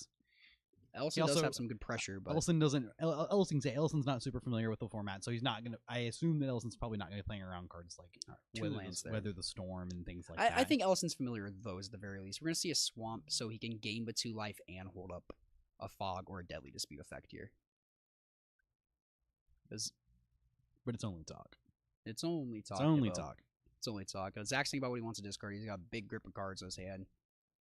Ichor Wellspring, it sounds like, and then they couldn't quite make out that last one he discarded. Maybe a Fanatical Offering, since he already has so many cards in hand, so many ways of card advantage. I can imagine not needing just being able to flashback that enough to be enough. Alston's gonna go land. Powerful. Get in there for 4 while it matters. Yep. Is he gonna fog here? Yeah, we're just gonna go a moment's peace. Go with moment's peace.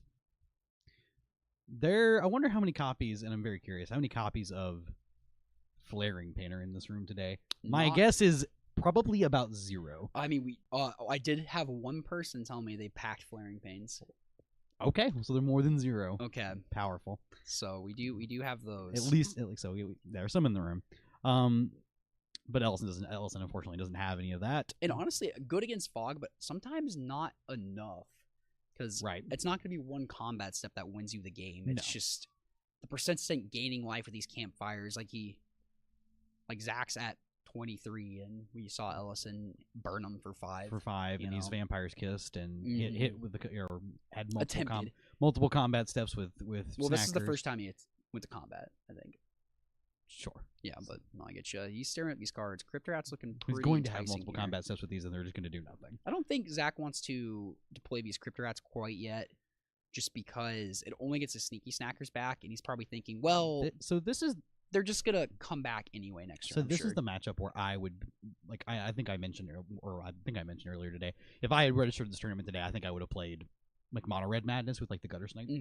That deck can actually beat this fog deck pretty handily. It's so much faster. Again, you just need to get the Cryptorats to kill the Gutter Snipes or something. Not necessarily, maybe not faster, but the Gutter Snipes pinging in. The Gutter Snipe is almost lethal in the turn it comes into play. Okay, wow, gotcha. So if you're just Fire Blast, Lava Dart them, they just take that's true. Damage. So you're not deploying it early. You really want to. You want to turn turn 3, turn 4, and they're just dead. This is the turn you cast. You're playing it once it's dealing a lot of damage, and you're not playing on turn 3 and passing. No, you want to be able to do something with it. That makes sense. Yeah. But that is a month's answer threat. But you're not seeing that in this version. This version is going for a longer game where the intention is to be able to also kind of parody at life with your burden spells as well, being things like Alms of the Vein and the Vampire's Kiss. Ellison got in for 4 with the combat step, and then Zach electing to make a treasure on the instep with the good old Keep Gate, which I have been informed can also filter. We're going to gain 2 now. Game of 2 while we can. I like the basic choice a lot. Those Onslaught, I believe? Those are, in fact, Onslaught basics.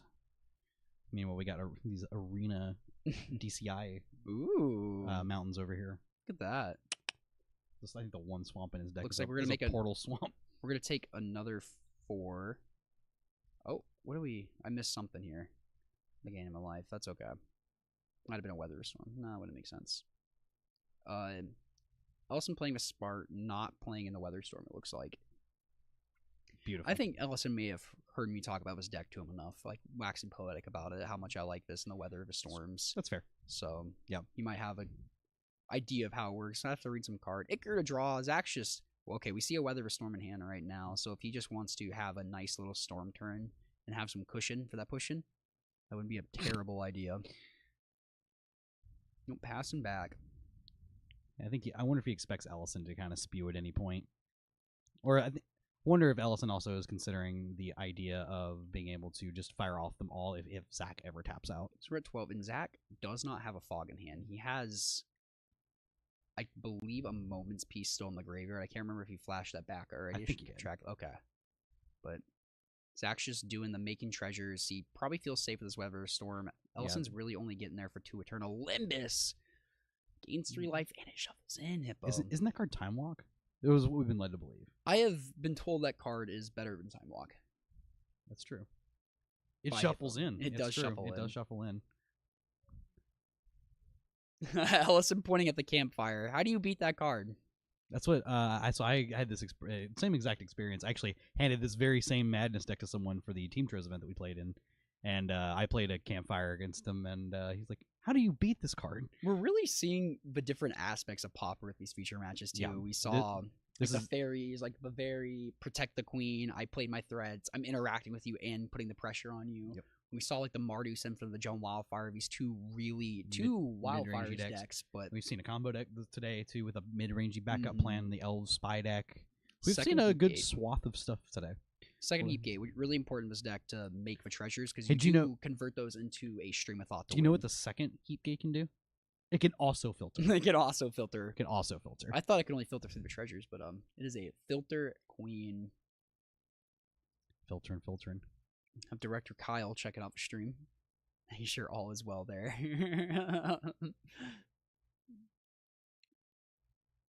No. You can really read all of this text on the cards. Isn't it great? A fanatical offering from Zach, drawing some more cards, doing the fog thing. Oh, We're gonna see there's a Moment's fog. Peace. And I wonder if this is gonna be the Weather of the Storm turn. Ellison's not giving him the extra storm count. Nah, you're just Nope, gonna crack it the for 3. Limbus. You're at 18. You're at a healthy life total. Yeah, your life total's very high for considering the. Hopefully Ellison's not too mad at us for, hey, this is your This is your one feature. no, not your well, one. we'll see him. We'll see either player in top 8, I'm sure. Yeah, both but- of them very, very good Magic players. This isn't, I've been in spots of this in Black Green Fog where it's like, how do I lose this matchup? And That's I still lose. and that's something you have to think about. Like you think, Mhm.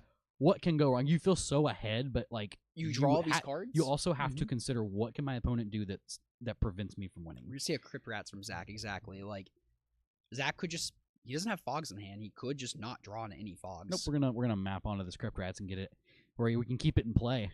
That's the goal. It doesn't look, I can't see with the clock right there. It's it looks a like an it's a nil artifact. spell bomb. Oh, Nihil Spellbomb. Perfect. Oh, I can see it on that screen. I see. Yes, so he's it's a nil gonna spell bomb.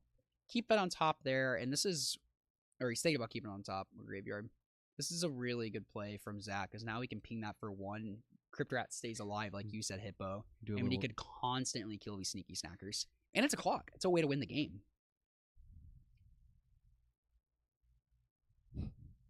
He's just flipping through his deck. Yeah. The good thing is they can say he can just put his whole graveyard right back in his deck with his campfire. Yeah, he can. Does Ellison have any main deck ways of exiling the graveyard? No.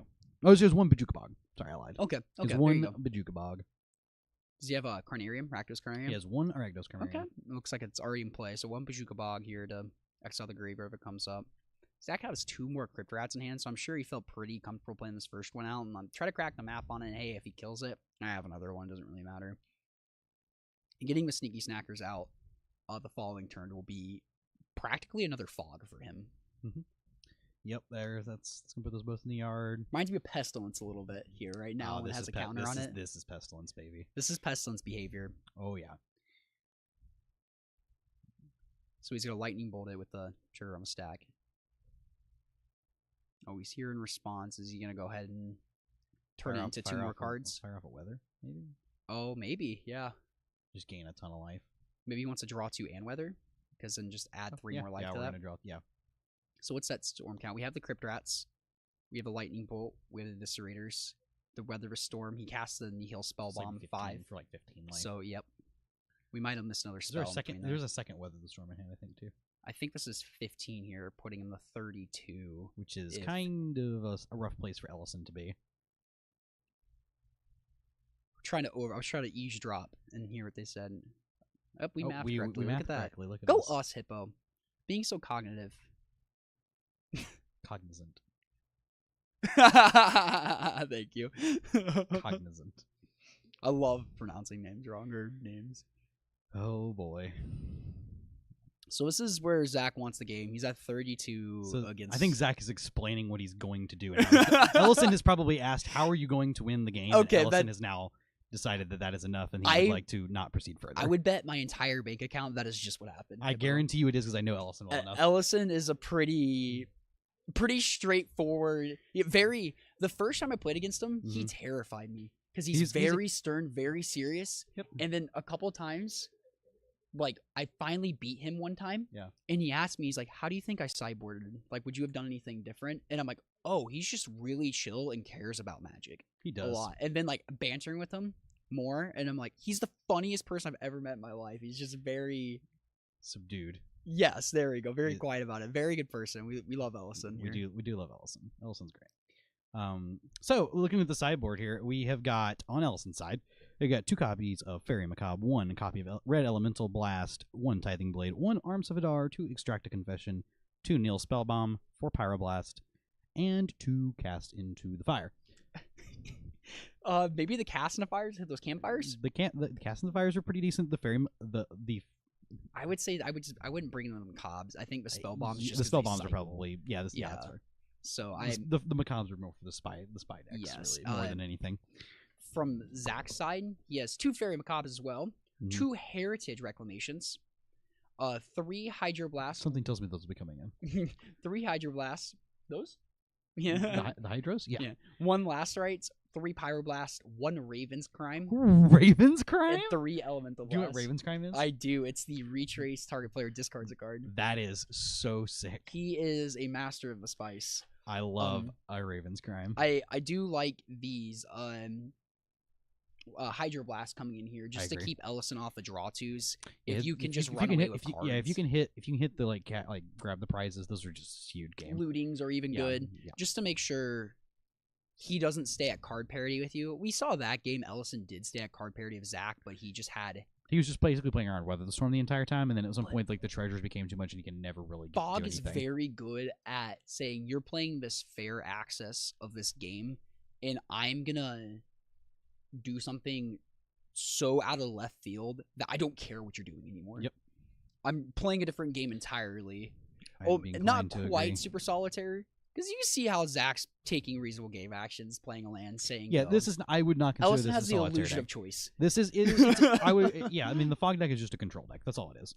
Woo. Zach will have some words with you on that one. It's a control deck. He can bite me. That's pretty funny. So, how do you feel? Any other cards you'd bring in from Zach's side? I think these Hydroblasts Just the are. really just the Hydro Blast. Yeah, these really the Heritage best card. Reclamations. It's exile a card from a graveyard, destroy target artifact, destroy target enchantment. Is that correct? I believe so. Let me look that one up real quick. I know that's a newer card from Khans of Tarkir, so I can't always. It's not from remember. Khans of Tarkir. Oh, you know what I mean. Tarkir Dragonstorm. Bite me. on Fog that is for one. sure a control deck. I agree. Thank you, everyone who agrees with me. 'Cause I know I'm right here. Don't do that to Hippo. I got to deal with it enough. It's true. So Heritage Reclamation is the 1 in a green instant. Destroy target artifact, destroy target enchantment, or X up the 1 target card from a graveyard, draw a card. Makes sense. Probably not something Zach is interested in bringing in here. I guess you could hit a Faithless Looting, but Probably not worth again, it. you just want to keep Ellison off the grab of the prizes and the lootings. I think is more important here. Yeah, I would be inclined to agree. Maybe the Fairy I Macabre. mean, you also have your main deck like bombs too. Yeah, exactly. It's just like I the just don't know Sneaky that you need- Snackers aren't. I just don't know that you need it. Like, just don't do enough. You can. Yeah. The Fairy Macabres are there for like the combo decks that's utilizing the graveyard to win the game there and then, versus like the Sneaky Snackers. Your Fogs deal with them already. Your Crypt Rats deal with them. We saw they I didn't have the imagine- biggest impact. Imagine the Toxin comes out here because it doesn't do a whole lot. I can gain a lot of life. There's only so many creatures. I guess it does to player too. Never Yeah. mind. Ignore me. It does, yeah. It essentially puts you at. Well, it doesn't drain. It doesn't like you're not losing life in the process basically if there's no creatures in play. No, you gain the life though. But you're you deal damage to yourself. but you're gonna gain life. It's gonna be dealing the exact same. So it's just at parity. No, because you deal the damage to yourself, you gain the damage you dealt to yourself. So if I do 10 to myself, I gain 10 from dealing 10 to myself too, because it's a life link, and then it hits your opponent, and you'd gain 10 from there. Oh yeah, sorry. Because it's hitting it's twice. only gonna deal 1 to itself. So you're getting 1 there. You it's got gain life 20 link. there because it would hit itself. It hit you. Yeah. So gain 10, opponent gain 10, itself gain 10, but it hit you minus 10, so you're at 20. Well, no, it's only a gain 10 because you're still only dealing 1 damage to. Or no, you're right. You're right. Correct. Ignore. We'll take turns being wrong. How about that, Hippo? That's fine. Crypt Crypt rat math. All right, Crypt let's rat math is hard. Get this game going. We're talking about fictional things while they're playing Magic. Yeah. Faithless Looting, we discarded the Imp and the Sneaky Snacker. Casting the Imp, getting in for 2 while you can, and discarding a Sneaky Snacker where it belongs. It's gonna be a long day. Somebody's gonna be wrong today. Yo, me a lot. Probably me a lot too. You have a yeah, Bazooka Bog. so he has that any- Bazooka Bog was It was actually timely. brutal. Actually, it hits a snacker and a Wow. looting. So it's I bet actually- he was very happy to fire that off. Oh yeah, absolutely. So mountain swamp That's a there. swamp. Thank you. We're 3 mana Alms the Vein. Oh, that feels not But great. Zach is at 12 Yeah, already. that's and nothing to scoff He's, at. he's only had 2 turns. Yeah, he's also dealt the damage with the Jagged Barons as well correct, too. So correct. yeah, I mean Ellison just needs like a couple more cards to get across the finish line. That's okay. Heapgate there. So if Zach wants to take his time, he can start making treasures. But he does have to be very mindful of his life total now. He does indeed, unless he has like some Weather the Storms in his hand already. Because Ellison, this is one of those things where you gotta think about, how do I lose this matchup as Ellison? It's Yeah, Weather it Storm looks- getting him back in this game. Oh, is he about to hard cast a Fiery Temper? I We are. love this. I do too. Ellison's, I'm gonna get you dead here. Oh, okay. Pick up Coronarian, that pick- damage, baby. yeah, We gotta pick get up- that damage yeah, in. get that one. Yep, Are we making a treasure on Zach's side? it appears so. We are. So Zach's back already against the wall here. We do Does see have a the weather. Weather of a Storm. So he's like, He has the fog and he has the Weather of the Storm, so he's so he's that is covered. at least He's 6 got life multiple on fogs. Ellison's turn. He's got multiple fogs, and he's got like a respite. He's also got a moment's peace as well. So if he respites here, that's 1 life from there, and if Ellison casts 1 spell, that's a total of 10 life he can gain, putting himself back at the 17, and Ellison just casts 1 spell. So we'll just see if Ellison plays around that or not. I love the 3 mana cast my Madness cards though. Especially when your opponent's that low, Yeah, you just get him dead. Yeah. 100%. are we fogging here?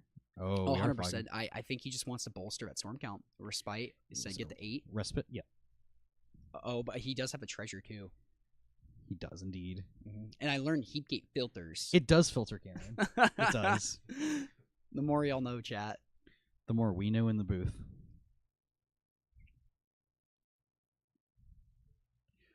So, Okay, nice. for those of us who do not know, Cameron, what is this? This is Mycosynth Wellspring. yes, it is Ichor. According to Zach, it is Ichor Wellspring number 5. So when it Just enters, tutors a basic, puts it into play tapped. no, you get Or to puts put it your in hand, Sorry. and he's gonna play it for land for turn. And then when it leaves the battlefield, or when it goes to the graveyard, Does it the same triggers thing. again. It's like Ichor Wellspring, but it tutors for a basic land. Yeah. And he likes it because I need to hit my land drops. It's a 1 of.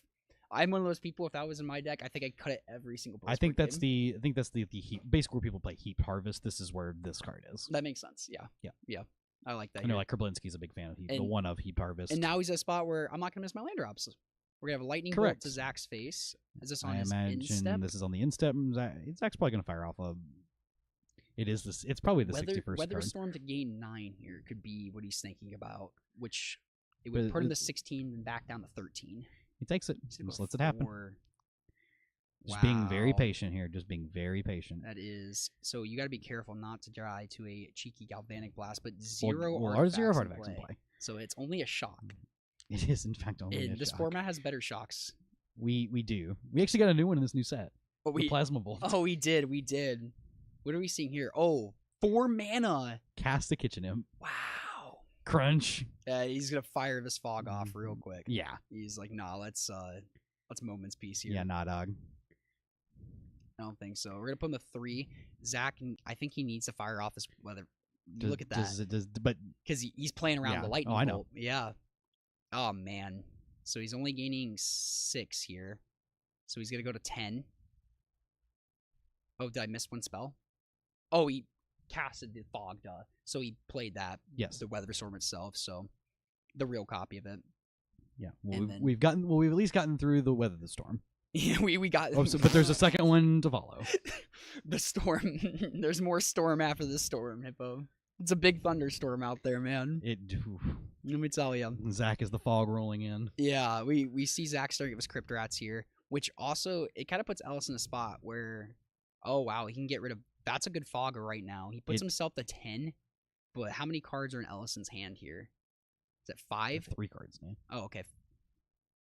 So yeah, if that little card's in hand, it's like you probably can't kill me if I put myself to 10. Correct. But it doesn't. Yeah, also just doesn't. Yeah, it doesn't kill. It can't block either of the. No. It things. just kills both of them. No, yeah, it does. Sorry, it's not Card Clan. No. It is not Card Clan. Long day, Hippo. Buckle in. I know. There'll be some snackies waiting for you after. I've seen lots of Card Clan so far today. We have it's our first Crypt Rats we've seen on coverage or this matches. So we'll do teal to both players. Zach getting there, wiping the board. Ellison has 2 mana. 4. What could this be? Ellison's probably gonna try to fire off a couple things Is this here. a kiss? He's gonna try to kiss him. He's gonna kiss the go-goat. Yep. He's gonna kiss Zach here. Gain 2, make 2 bloods, and that gets really close to turning on your Galvanic Blast. So yeah, so one he does more have a artifact. sneaky snacker, I think, still in his hand that he's just not been able Okay. to do anything with. I think. Man, he needs these Gal Blasts turned on quick. Yeah, he does, which is a problem because I think you still really need to fire through some cards. I think you're 'Cause probably gonna have to get rid of these blood tokens. You can really get got with as fog against Gal Blast, like Yeah. overextended. And that happened to me. I overextended. My opponent had 3 cards in hand. There were 3 Do you- Gal Blasts. do And I you- died. So he's got 3 mana left. Do you think he fires off a Weather the Storm here? I think so. Just to gain It's 9? it's an empty board. Yeah, just gain 9. Oh Oh no, no, he lets it happen. All right. patience. Patience. He's like, I don't need to die to something stupid. Yep. That's He's playing very, very smart. He's been doing well with the stack on Magic Online too. And Yeah, oh yeah, he is. He's top 3 of challenge, I believe. Yeah. Yeah, or top 4. He top 4 of challenge with it. He does very well in leagues with this deck. I know a lot of the times if I know you you- just go to Goldfish, it's his list. I also know that you two work together on your list for the Indie indie event we too. do. He is. Ooh, so Ellison did bring in the Cast into the Fire. Interesting. He's just discarded to the Blood Fountain or to the No, Blood yeah, Token. no but- good target here. No, not really. And then Neil Spellbomb in play. Probably won't get cracked. I bet Zach will never tap out of 2 mana. There's no reason to. No, it's just not worth it anyway to let yourself give your opponent an out to what you're doing. I would agree. So Ellison's gonna try to make Zach blink here. I think deal 1. Zach. Okay, there we go. I was thinking in my head. I'm like, will Zach blink to the Jagged Barons and try to cast a Nope. Weather Storm? But no. There's no reason to because he knows Ellison can't have Galvblast here to kill him. Another one of those cheeky filter lands I've learned about. They do filter for color. Learning the guard after That is insane. That the you did not know 100th that time. card I have probably filtered. played 100 of them. You know, that is insane. That is wild. You're like, that card makes a colorless mana and makes a treasure. Yeah, Nope. that's all it needed to do for me. That's all I need to do for you. I remember you played against Grab I the remember prize. one What do time- we discard this? Grab the prize here. A Bazooka Bog. Oh man, that's brutal. that's not great. It'll not get any damage. And it looks like he drew a land at a Faithless Looting. And we're probably gonna fire off the Faithless Looting. Yeah, in we're gonna fire hand. face looting, I imagine. And what's the last card in hand? Land and I can't tell. I can't quite tell. And Zach is just probably foaming at Seeing the Alms mouth of for the this Vein Weather that got Storm. ripped off that. I can foresee. So the Alms of the Vein there. I'm guessing Weather Storm is happening now. I can foresee this being very close to the end of So the road 3, 6, 9, for Ellison's. 12. Is this 12 life from Weather Storm here? Looks like 1, 2, 3 cards are cast. So yeah, 12. Looks like 12 life. Yeah. Oh, he's gonna crack Van Heel Spellbomb, draw a card first. Ooh, wow. Zach does not want to die to Double Bolt. Playing very patiently, just so patient. Do you think he fires it off on the instep then? That's ballsy if he doesn't do it now. For a gain 12. The next Weather Storm is gonna be brutal. I don't. Yeah, I'm surprised Does he didn't play Ellison, it. does Ellison have anything here? No. Wow. It just opening himself up to double bolt like that. But you see his like desperation of discarding lands. So if you're discarding lands to your grab the prizes, you're probably thinking he doesn't have bolt. But he saw 4 new cards since doing that. Yeah. So that will be 12 life, I believe. He discarded that and he played the Alms of Van, so 3, 6, 9, 12. Yep. Put him in the 16, and that I think is pretty locked up. Now, if this game continues, he has the Stream of Thought in hand. Yeah, he's just going to start making treasures every turn. He's kind of gotten to the point where he doesn't. What did he just pick up? You just drew a card. It was. Oh, it's a Raven's Cry. It's madness, Hippo. That is a bold choice. He's a madman, dude. That is a bold choice. I guess it forces action. It does. That's so crazy, dude. Oh my god. When's the last time you think Ellison's seen one of these? It's probably been almost 10 years, probably, since Raven Crime was a playable card in the modern format. A no. Wow. So grab the prize there with the Gal Blast. That, and he just retraced it and hit the grab. Yep. Gal Blast, grab the prize. That's crazy. That's just game. Yeah, Ellison's just like, I am done here. Crap. I am done here. He's showing that Raven's Crime off. Oh my god. That is insane. Raven's Crime. Was there some pretty... Fog gets some bad rap for taking a while. Again, well, Ellison is also one of these people that will concede when things are like... Ellison's time's valuable. His time is more valuable. He values his time. He can see the writings on the wall there. And he has the Stream of Thought in hand. He's just wrapping it up there. Wow. That is powerful. That's exactly how you want to see those games go. Game 2 was a lot closer than game 1. Ellison had some play against him there at the beginning. He was down to 7, and he was just holding on to that Weather Storm. Like, if he just had like the artifact land portion of his deck, that could have been a game, or just like a spare blood token or something laying in play just for like a they didn't need to use him basically immediately. But he just used them because he had no gas. He just had that galvanic. Yeah, he had to churn through something to find something that deals with Zach's life total. That Ellison's last turn makes sense. You don't want to cast that grab prize there because Zach has another Weather of a Storm, and so you don't want to cast more cards into it. I mean, but at that point, if you already know you can't beat it, then you might as well kind of play towards into it. I do like waiting there because you'd be discarding the Galvanic Blast, and I think he wanted that for the damage. Somebody says Raven's Crime doing a horrifying wrench mind. You know what wrench mind is? No. Black. From what I remember, it's black. Opponent discards a card or 2 cards unless they discard an artifact. Oh no! I played that in my first ever Modern deck. Oh, is it the rack? No, it was. I had Death Touch creatures and Okay. and the bow and. It was played a long time ago. I have not seen a Ridgemind in Pauper in forever. I couldn't tell you. Actually, I think it might have been from Ellison that I saw it because he used to play a long time ago. He played this like mono black like land destruction deck with like Dark Ritual out like a Choking Sands or something. That was super cool. I think that deck also played like Wrenchmind in it, which is awesome. Huge congrats to Zach. That was someone saying Raven's Crime seems pretty good. Oh, your hand is flooding. Just take away my opponent's hand. I was talking to him about it. So he has a copy of. He was on 2 Last Rites, and he doesn't like the Last Rites against Madness or Mono Blue Fae or Mono Blue Terror. But he's like, against these other mid-rangey decks that can grind, I do like the Raven's Crime because if it comes down to that and I'm up on cards, I'm very happy to Raven's Crime them. And forcing through, I saw him playing. I was watching Birding a game of his. He was playing against Mono Blue Terror, and he was able to Raven's Crime away through a counterspell, which is I'm like, wow, this card's Raven's Crime's a sick card. And I couldn't tell you the last time I saw one of those cast. Having the secret tech, Thomas it's been a hot minute. Bringing Zach in for an interview right now, so they're getting set up. We're gonna throw it in for that winner's interview. It was a brutal game. We got to win this there. It didn't take nearly as long. Fog play. That was textbook fog play, and it played very well. We'll switch it over to them right now if you want to. Perfect.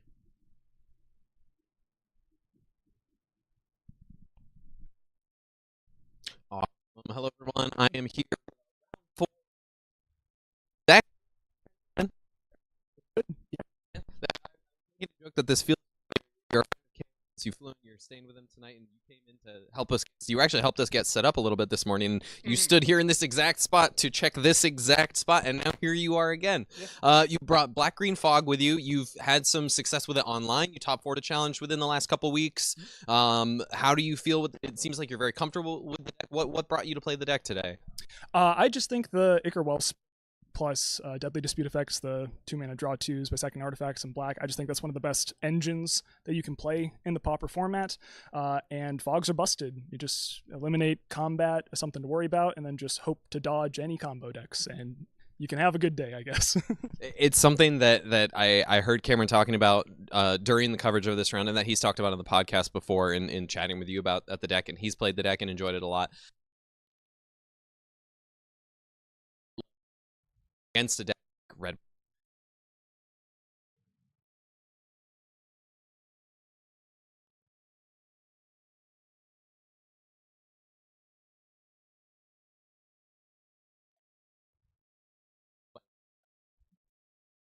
The Raven's Crimes, and if that's something that's kind of been like in like the Fog Cabal's like idea, or if this is something that you've come up with to bring to the event. Like what's Sure. the idea behind the Raven's Crime? Yeah, so typically, like I said, with Fog, the combo matchup is really difficult.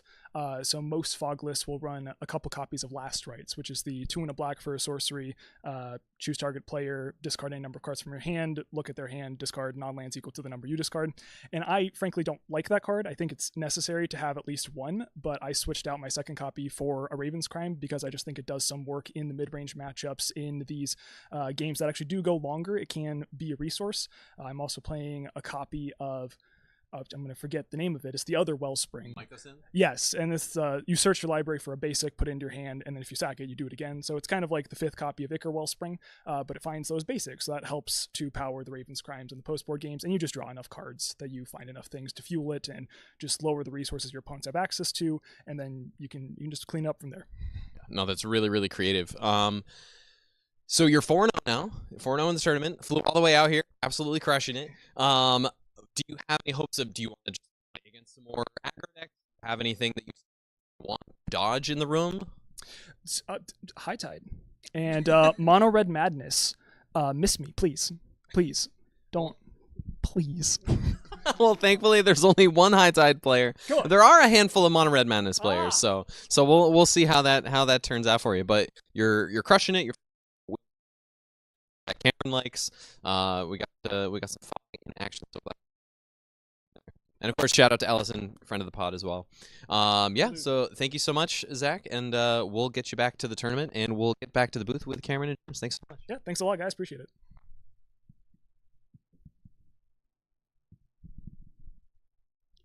Big congrats to Zach there. Again, you get a peek into his mind there. He has lots of thoughts on the deck. We'll be recording an episode with him tomorrow about this deck, so stay tuned in a couple weeks. We'll probably do a quick recap of this tournament next week, and then we'll have that episode in the back pocket. So we're gonna pick his brain about the deck, because again, like we've talked about it before, and I'm like, I just need to get him on the podcast because he's honestly brilliant. Yeah, talking with brains that think differently than yours is always a good thing. You can learn a lot of things. We saw how patiently he played. He's very comfortable with the deck. This is his first time playing the deck in paper. Yeah, that's what he said before the start of the tournament. We were all kind of shocked, like, oh wow, this is gonna be an interesting day then. Yeah, he's a moto player. He's like, I've never actually gotten to like do moto or like non-moto math with this deck, and I'm like, oh, all right. Again, so I think we have a couple slides up too. Yep. I mentioned we'll be doing an episode with Zach here, probably come out in a couple weeks, so you can check that out at the Common Ground podcast wherever you get your podcasting. Exactly. So we do that every Thursday. Me, Thomas, and Hippo. Me being Cameron. Talk about metagame updates, turn reports, question episodes, all sorts of fun things. We'll dive into a certain type of card one time. Yeah. You gotta do more of those. I really like the certain in-depth decks theory. or anything like that. Yeah, I really like the in-depth theory episodes we've been doing. I do like fun. that. Also, got to shout out the host store for today. Got to shout out Game Night here in Columbia, Tennessee. Again, Cameron, I'm going to just play off yours. It is the People's LGS. You're welcome, Steven. You can keep that one. Yeah, it's the People's LGS. Steven, great owner here, willing to kind of put on whatever tournament needs to be put on for people for whatever they kind of want to play. We're voting with our attendance, you know? That's true. We put up some big numbers today. Which is pretty sick. Which is really sick. Actually makes me really happy. Sick CDH scene here, sick Pauper scene here. I like coming down here for pre-release. Couldn't make it down this time, but I did for the new Tarkir set, and that was a blast. Yep. if you're a big Pokemon nerd, there's lots of cool Pokemon plushies and there's Pokemon cards tons too. tons of nerding accessories. I'm a big fan of Pokemon cards for Magic tokens. Yeah, I know a lot of people are. Love doing that. So we'll be back shortly for round 5. We're flying through the day. We're We have getting through it. 3 more rounds left, and we're gonna cut to a top 8 afterwards. So the room should be probably thinning out a little bit after this. Yeah, I imagine this is probably this might be where people are like, all right, I'm Yeah, like, back it up Yeah. after a little bit. Yeah, Save no, myself some but mental fortitude. We'll see y'all at round 5. Round 5.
Look at those people playing Magic the Gathering with Magic the Gathering cards.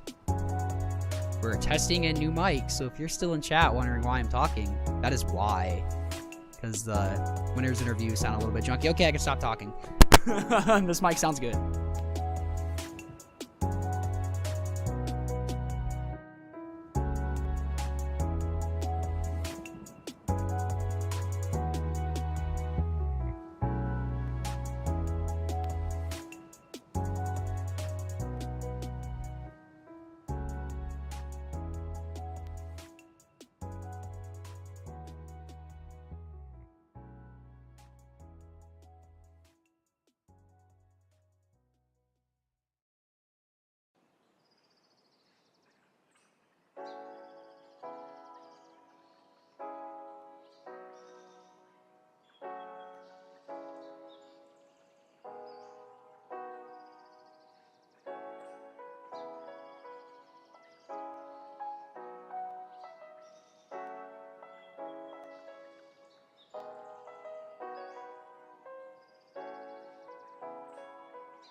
right, everybody, welcome back to round number 5 of the Common Ground Cup. This round, we have 2 completely different decks we haven't even seen yet. We do. They're great. We have our friend Anna playing Coggates, and a friend team from the hot dog squad. Kyle's playing on the Mono White, and actually playing an interesting version of Mono White. Tell me about it.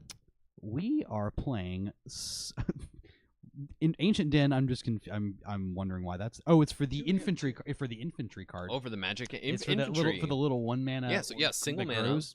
It's an artifact creature. It gets +1/+0 as long as you control an artifact. Yes. Is choosing to go with the summon Chocomog Nice. side of the deck instead of playing the Guardian's Pledge. Mm-hmm. Oh no, he's also playing Guardian's Pledge. I lied. Yeah. No. Also playing up to 5 big Anthem effects. Mm-hmm. So how does that match up into what Anna is doing? Anna's playing just traditional Coggates. It looks like Anna's playing Coggates. Looks like it's pretty stock. We've got one standard bearer in the main, which is interesting. Yeah, I think Devin told her to play the one in the main. I think it's a good choice. Sure, yeah. Yeah, just standard doing a lot of things. We got Sacred Cats, Squadron Hawks, Modern Age, so on and so forth, and the Gates package. So it'll be interesting to see how this stacks up between. I imagine Kyle will be able to establish more like pieces of cardboard threats on the table, but I imagine if the game goes along, my expectation is that it would favor Anna. But there's a lot going on. There is a lot of play here. I do think at some point, so like a lot of the games I think are going to come down to like, is Anna able to like prismatic strands a bunch of like a big combat step? Sure. Like that once. I mean, both of them could potentially do that. They both. Strands. This is a dump prismatic strands mirror. Yeah, this is a you could get a little clogged up, and we are underway here. Starting off with the turn 1 Luminarch veteran did keep a 1-lander, I see, and then there's a novice inspector that's come to join the party. Bring a clue alongside it. Mm-hmm. Well, Anna started off with a little gate action, and then have played a heap gate that Cameron has now learned that it filters mana. It's true. And he's learning something new every round. We fire up an outlaw medic, which is it's a good blocker here. It's a 1/3 with lifelink, and whenever it dies, you draw a card. Yeah, very solid blocker on this board right now. Looks like Kyle has still not found second land. We got second Lunarch veteran though. We're gonna gain a life and pass it on back to Anna. It's a good thing about this white weenie deck is it does have a plethora of like 1 and 2 mana plays in the deck that you can kind of get away with these low land count like hands like this, where as you can see, we've been able to deploy a threat every turn, and there is a threat that matters across the game. Like even the backsides of Luminarch veterans actually can start to like chump block. Oh my god, I forgot she has a non-matching set of these. Of the Squadron Hawks? I hate it here, and she knows it irritates the hell out of me. Yes. Way to go, Anna. Never change. Unless it's positive change. That's something I like to say, like the saying of like, oh, never change this person. I hate it, and she does it on purpose. She knows it irritates the bejesus out of me. Let's go. We're going to pass it on back. Such a huge amount of card advantage. Being able to play a 1-mana, like a 2-mana 1/1 that puts 3 more copies of it in your hand. Got another novice inspector here, which is cool because Kyle kind of also has a similar card in his deck with the infantry card, which is really cool. Yeah, absolutely. They can search up additional copies. If you're not doing anything with your mana, you can just start to put them into play. It's pretty sweet. Anna's going to swing in for 1 with the Squadron Hawk. We're going to run out a Sacred Cat and pass the turn back. That card, like all these lifelink threats are huge. Like Kyle doesn't have any lifelink threats proper, whereas you just have like the Luminarch veteran doing the main amount of the life gain in the deck. It's true. Kyle has found his second land, so let's see what he wants to deploy. He's had plenty of 1-mana threats. That's the kind of 1-mana hand you can potentially keep. But we're just going to pass it on back, maybe holding up a Thraben Charm or something of the like. Anna's going to go ahead and tap the Heap Gate, make a treasure. We're going to untap here. See if she can find a Basilisk Gate to pump up this cat, maybe? No, just got another Heap Gate. Probably going to take this opportunity to draw a card these players at 3 and 1. This is table 4. We have 2 tables of undefeated players at 4-0 each. And these players are very much still in the hunt for that top 8. Yep. For the most part, we will be featuring folks who are in the hunt for the top 8. Over there, round 6 and 7, I believe we will choose win and ins for top 8 for the most part, as much as we are able to. Kyle's got his 3rd land going. We've got a Rafine's Informant. Yep, sort of a little. Can I have action? So we draw, we discard. Gonna gain a couple life. If you discard a non-land card, You get to put a Ooh. +1/+1 counter on it. And the Prismatic Strands. cool thing is this is a deck that takes really good advantage of the Connive trigger because you do play copies of, as you see, Prismatic Strands in the graveyard. And it also plays copies of Battle Screech as well. I think Rafine's Informant is a card that could definitely see. It has the potential to see more play in other similar styles of deck because it just puts stuff in the bin so easily while also remaining aggressive. It is a really good aggressive card. And it's going to fire for Brainstorm. Let's see. She's going to put a Squadron Hawk and a No More Lies back on top. Solid. Yep. I'm gonna untap. You can say Kyle just keeping this this Prismatic Strands in the graveyard for now. You can say what he doesn't know is that Anna actually has a way to deal with it in the form of Thraben Charm. So It's true. We're gonna get in for 2 with the Squadron Hawk. Play another one here. We can search for. Oh yeah, we gotta make sure we tap the right gates here. Oh look, there's the Squadron Hawk. Put it right on top of the library. It's like she put it back in her deck to It's draw like it again. It's like she knew it was there. Go ahead and shuffle up the old library. And she's gonna pass the turn over. So now we just kind of have this clogged board, and we'll see if these Squadron Hawks are able to go the distance, or whether we'll get to a point where a huge life-leaking threat. Well, I mean, she even does, pumping up she the, does need the to. Well, she doesn't flyer. have a Basilisk Gate in place, so the clock Right. is not like huge. And Kyle's Right. basically able to like negate the damage every turn by just playing creatures because these guys got the double Lunarch Veteran, and this is actually going to Sure. be pretty huge here as well. Oh, we're just gonna gonna pick up We're just gonna pick up a land here. Yeah, Yep. pick up a Oh, land. I love Be this. able to make another 2-mana play. I love this. This is so good. It's one of the sneaky little tricks you can do with Core Skyfisher because it says permanent. You can pick it up if you miss your land drop, pick up one of those lands, replay it as your land for turn, have 2 mana again. Nice sneaky little trick. Anna's moving very quickly. Anna plays very quickly. She's very good at Magic, and she plays with a very quick determination and purpose. I agree. We got a Journey to Nowhere to take care of the Core Skyfisher here. It's the one card right now that matters on the table. It's true. It can block all these birds. Yeah, she just wants to be able to crack in for as Yeah. much as she can every turn. Time to potentially get in for 3. Let's see. We got a Thraben Charm. Ooh, a Thraben Charm. Charm. Thraben Charm to blow up, but we've got a counter spell to back it Yeah, up. we have a counter spell to stop it. She's just trying to get this game over with as quickly as possible. She needs to give herself needs to give herself every opportunity to get the life total low from Kyle, so that a Basilisk Gate is just like very lethal off the top. Yes. Kyle's going to take 3 down to 23. Still has that Prismatic Strands in the graveyard. We can flash that back at any time. And as I said before, these Lunarch Veterans are just like kind of really holding the ground, like as far as like not taking that much damage every turn. Yeah. Essentially, you're losing one, or losing one. If you life like, a turn. if you play one creature, that because you're getting 2 life per just from the creature here. Hogs. So yeah. Let's I have see. another Rafine's Informant. We'll connive here and see what we choose for the discard. Looks like a copy of Battle Screech.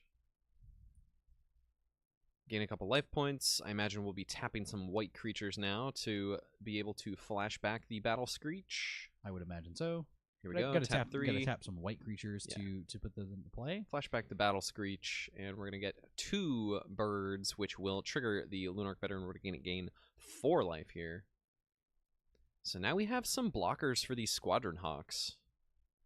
Brainstorm. As Anna's going to cast a Brainstorm She on does the like a end Brainstorm. step. Is that off of the... Let's see what she chooses to put back. Chooses to put back a Hawk, and it looks like a Nowhere, or a Journey to Nowhere, I think. Knowing that she's drawing the Journey the turn, totally fine. She has plenty to do. It's a matter of...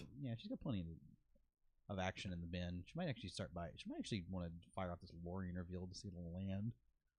Because once you are able to, like, this is another deck with Heapgate, so you can start making treasure tokens and, like, really power up your late game. Like, you should be able to do so many things on a turn. Yep. Well, there's that Standard Bearer. That is, I don't know if actually doesn't he do anything here? I mean, I guess Thraben Charm. Yeah, you can't. It's a you protection for Thraben Charm to kill your creatures, but other than that, yeah, honestly, if Kyle at some point rips like a Chocomog, like this is pretty good. If he can get across with like a Chocomog or a Rally the Peasants or something. Because she doesn't have any copies of like visible copies of Prismatic Strands of her own. We shall see if she's able to find some. She's eyeing this Thraben Charm in her hand here.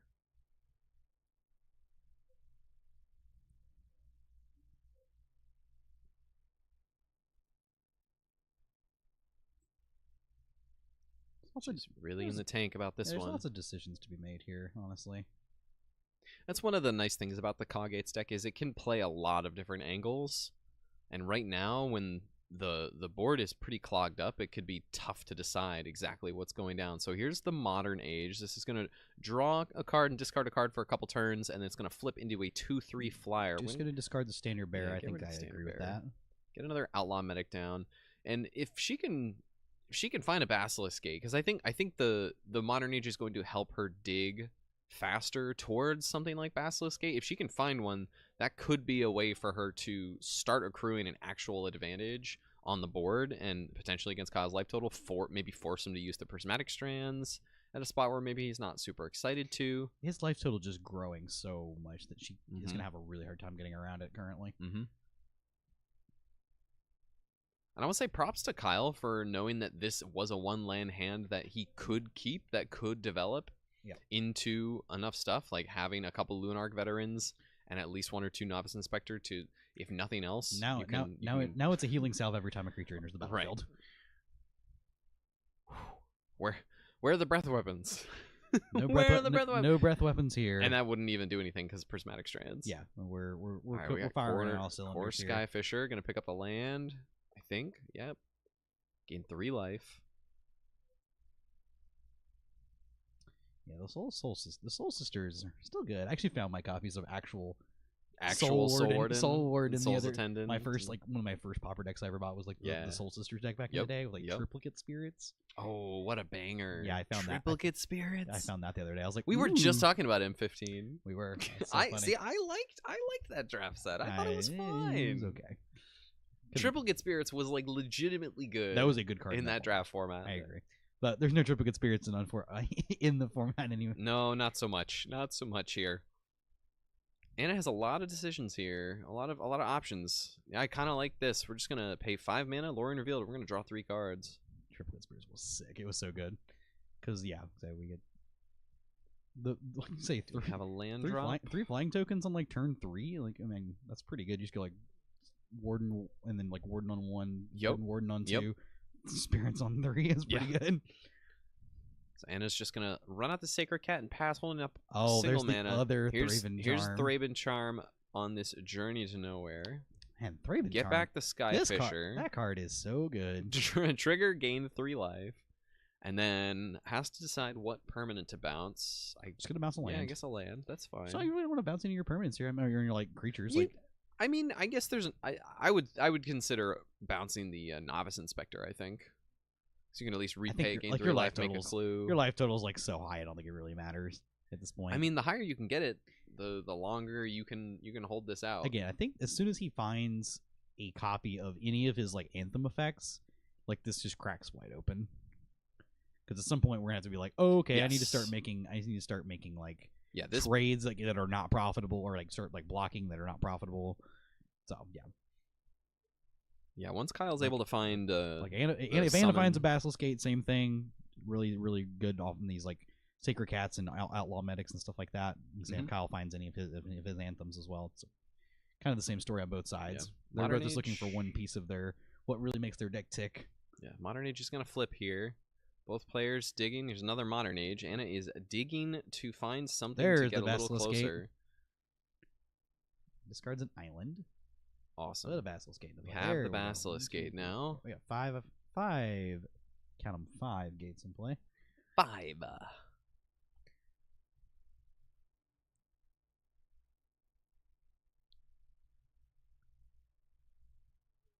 Just taking a minute to decide. There's lots of stuff going on the table. There's lots of permanents on the table. Lots of permanents here. All right, here we go. Activating Basilisk Gate. We're gonna target a Sacred Cat. I like that with some flying blockers with the tokens you don't necessarily need. You could also to flashback get immediately through post combat as well. So yeah. Like this. So this is totally fine. So we have 1, 2, 3, 4, 5 gates. So this is a 6/6 cat coming across. Or 7? +6. +6. Or it's +5. Sorry, 1, 2, 3, 4, 5. Yeah, there's 5 gates in play. Yeah. So they agree. They figured it out. Yep. We got there. So life totals 21 for Anna, 31 for Kyle. Kyle's gonna, I think, crack a clue. Let's see. So where are those? Where are What those? did you Where are those, for turn? where are those Excuse me. anthems? Where are the anthems at? Oh, excuse me. No, Kyle was simply drawing for turn, not cracking a clue. Downshift, There are no more Lingering clues. Souls, Watsy. I would not be opposed to such. I would actually be a very big fan of this. Give me Lingering Souls with these Rafine's Informants. I don't know that I would ever register another color. We've got an idyllic Grange for land for turn. If you have 3 other planes, it comes in untapped, and you get to put a +1/+1 counter on a creature. Another fun card to deal with, or to pair with. There's the anthem. There we're it looking is. for. There's the anthem. That- Summon Chocomog. It's gonna gain some life and give everything on Kyle's side a +1/+0 till end of turn for the next few turns. And it's also a 3/3. It itself to is a boot. 3/3, yep. Yeah, So that card let's is really see. powerful. Let's see how many creatures Kyle wants to turn sideways. Alice wants to turn just the 2 Core Sky Fishers. Okay. And the 2/2 bird. Is a We bird, put yes, the there's we a- put the Grange counter on the bird yes. token. So, another one thing I was just trying to mention was that the Core Sky Fisher works really nicely with the Idyllic Grange too. Just pick up the Idyllic Grange, put it back into play, put a different counter on a creature. Yes. All right, we're gonna head back over to Anna now. Let's see, what did she find? Look at just a counter spell there, and another counter spell. Maybe just a little too late on the counter spells. I don't even know that she wants them at this point. I don't know.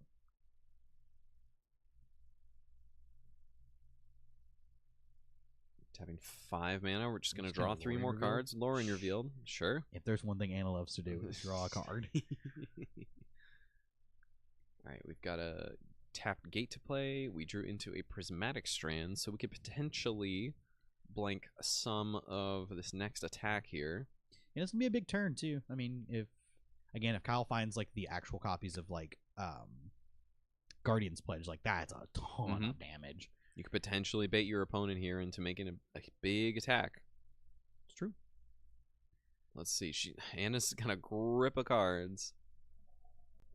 Let's see how Kyle's going to decide to navigate this turn here.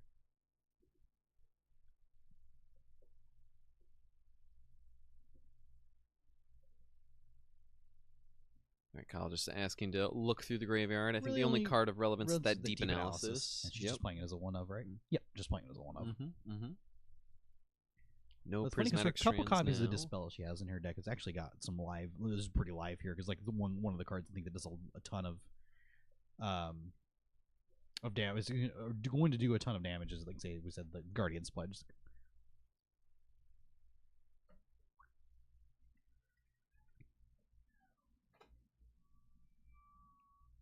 Got a room full of players on the other side of this door. Really, really excited to hear all the hubbub and a lot of laughter, a lot of gaming. It's been a really fun day so far, and thank you all so much for hanging out here. There's the copy of Prismatic Strands. We're gonna cast those prismatic strands. Like say the funny is they both have ways to fight the opposing Prismatic Strands. They both are playing Thraben Charms. It's super cool. It's a little dynamic to play there. All right, so the prismatic strands will give Anna, or will prevent any damage that's dealt from white sources. So the flipped Modern Age will eat the 2/2 bird token, or 3/2. And then we will move on to Anna's turn here, flipping another copy of the Modern Age. Deciding which land to play. I think it's just that tap land, but whether she wants to play it now or later. She's Double also holding a counterspell, copy of- yeah. another copy of the Another Modern Age, copy of so the Modern Age. Yeah, another good option to. I think just the more gates tap. you have in play is probably the better. All right, we are Basilisk Gate. We got 7 gates now. Looks like she's targeting one of the Squadron yep. Hawks. We're gonna fly in for 8 with this bird here. And now the Sky And they're- Fishers are gonna have a hard time. Yeah, attacking there are no further. more flying blockers now. Not this turn at least. No, yeah, not this turn. All right, Kyle's gonna untap. Both players have prismatic strands in their graveyards, so a lot of manipulation of combat available to both of them.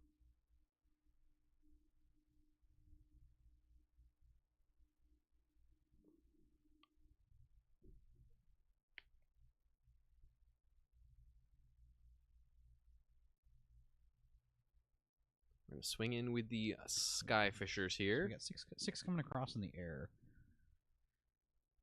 Just a flashback of strands here. Just fog for the turn. Totally fine. Yep, seems pretty good here.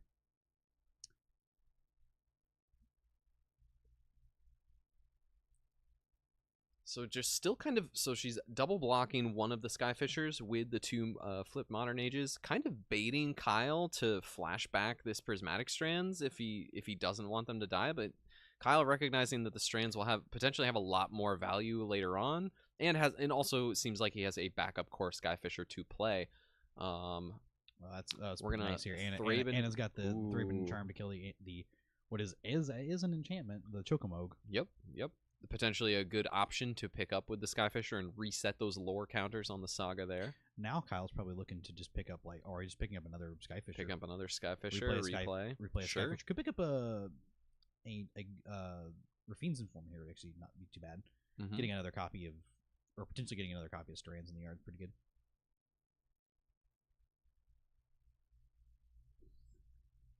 Just pick up an Inspector. Yep. Gain 3 again. Yeah. Jesus. So much life gain.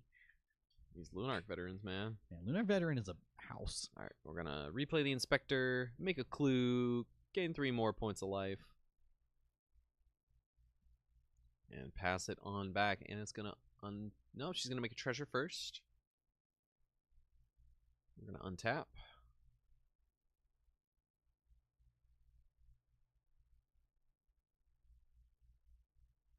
There's just a dispel. That's actually heat here. It stops the Prismatic Strands on Kyle's side. And Thraben Charms. And Thraben Charms. How many Thraben Charms? The full 4. We got the full 4? Okay, cool. Yeah, I don't think I would play Mono White with any fewer than 4. No. That card is just way strong. It's a very good deck for Thraben Charm. It is one of the better ones. Mm-hmm. I think these are the 2 best Thraben Charm decks, actually. I would agree. Well, Cameron might have one other thing to, add to that. That's fine. Cameron can add if he That's likes. I'm going to say that I think these are the 2 best Thraben Charm decks. All right, we've got a Basilisk Gate activation. She really wants to find a second one so bad. 7. Yeah, Second that would be Basilisk pretty good. Targeting the Sacred Cat, it looks like, and getting in for 8. It should be an 8/8 cat. I think it's +7. +7 right here. Okay, we'll see how Kyle wants to. We have all of the Sea Gates in play. You could. Or no, sorry, You could just take one- this. one You could just Gate. take this. You have a lot of life to play with. You do. You're also not losing your creatures this way too. Mm-hmm. Which Okay, again, we're gonna jump with- she knows that she's protected from the Prismatic Strands here with having that dispel. Yes. We're gonna flashback the Deep Analysis. Ooh, drawing some cards, getting deeper. Oh, there's another copy of Another Prismatic Strands. Passing the turn.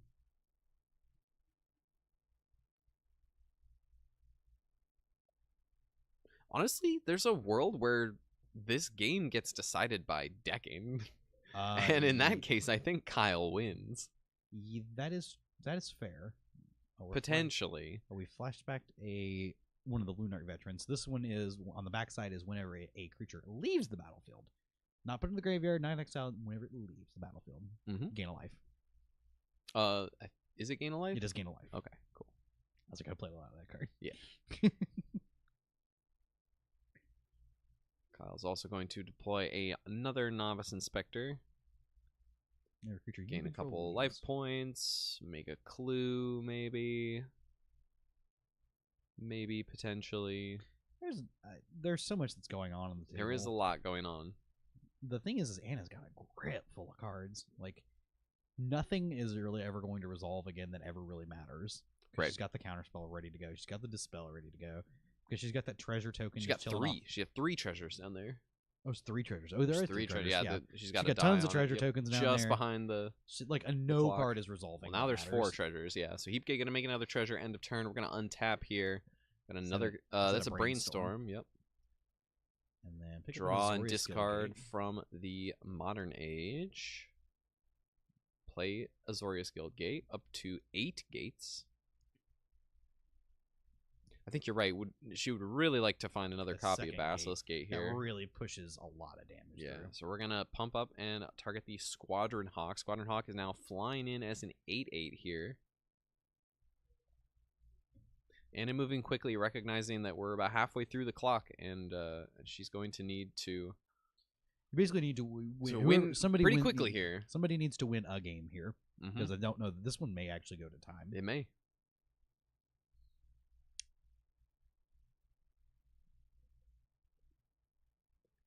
Our feature Now- match. Our now, feature match. Do not be fooled. This mono white deck can also draw a ton of cards inside of a turn. Well, all Mhm. these like 3-Bit Inspector are really gonna fuel you up. If you can get like the core Skyfisher thing going, you can just churn through some cards. Mm-hmm. Oh, there's another Chocomogue. I'm gonna put another Anthem on the table. Anthems are good, I've heard. They close the game, but They she's do. got the counter spell. She knows nothing's really terrible is gonna happen. There's no spell that's really gonna slide through at this point. Mm-hmm. Mm-hmm. So let's see if Kyle's willing to make an attack here. It's getting harder and harder to do such. I'm just gonna pass the turn back, I think. Fire for I think so. brainstorm. Yep. Anna's gonna fire off that brainstorm. Picking up the Lorien revealed, pretty huge here. If you want to shuffle some things away with the brainstorm, She does not. it doesn't look like she's Winning to. the game like by a metric that is Kyle's not gonna be able to contend with. Yeah, currently. she's just gonna make another treasure, draw a card, flip the Modern Age. She's just gonna put here. more flyers into play than Kyle can get, and then attack eventually. He's gonna die. Is what her goal is. I'm 99% certain of that. I think I agree with you. We have another gate. Pump with the Basilisk gate. This should be 9. Though there is an argument that she may want to like actually dig for a copy of or second 8 or copy of 9. Basilisk Gate just to like really close the game up.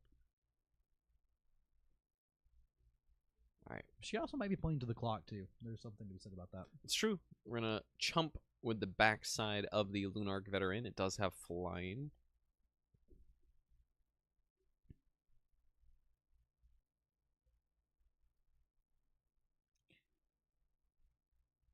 That was another choke. Another summon Chocomog. She Let's see if she lets might- this one happen, I think.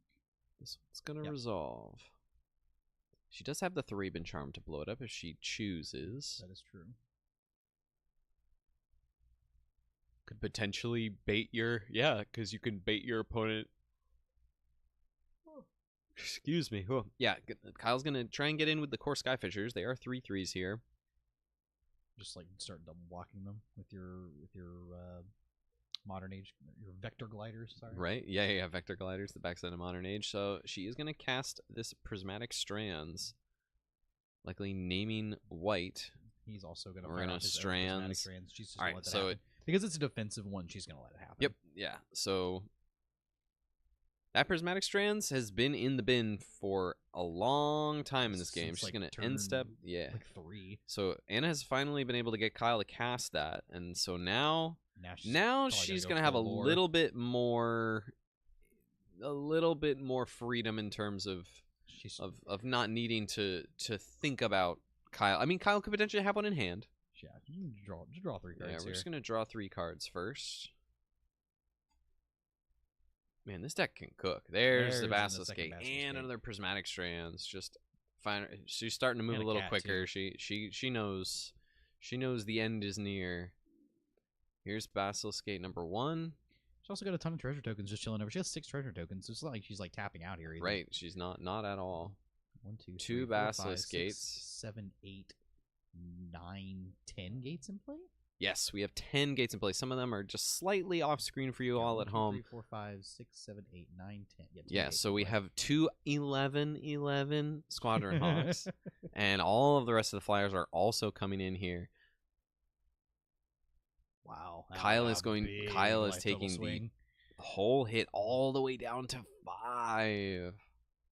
Incredible stuff here.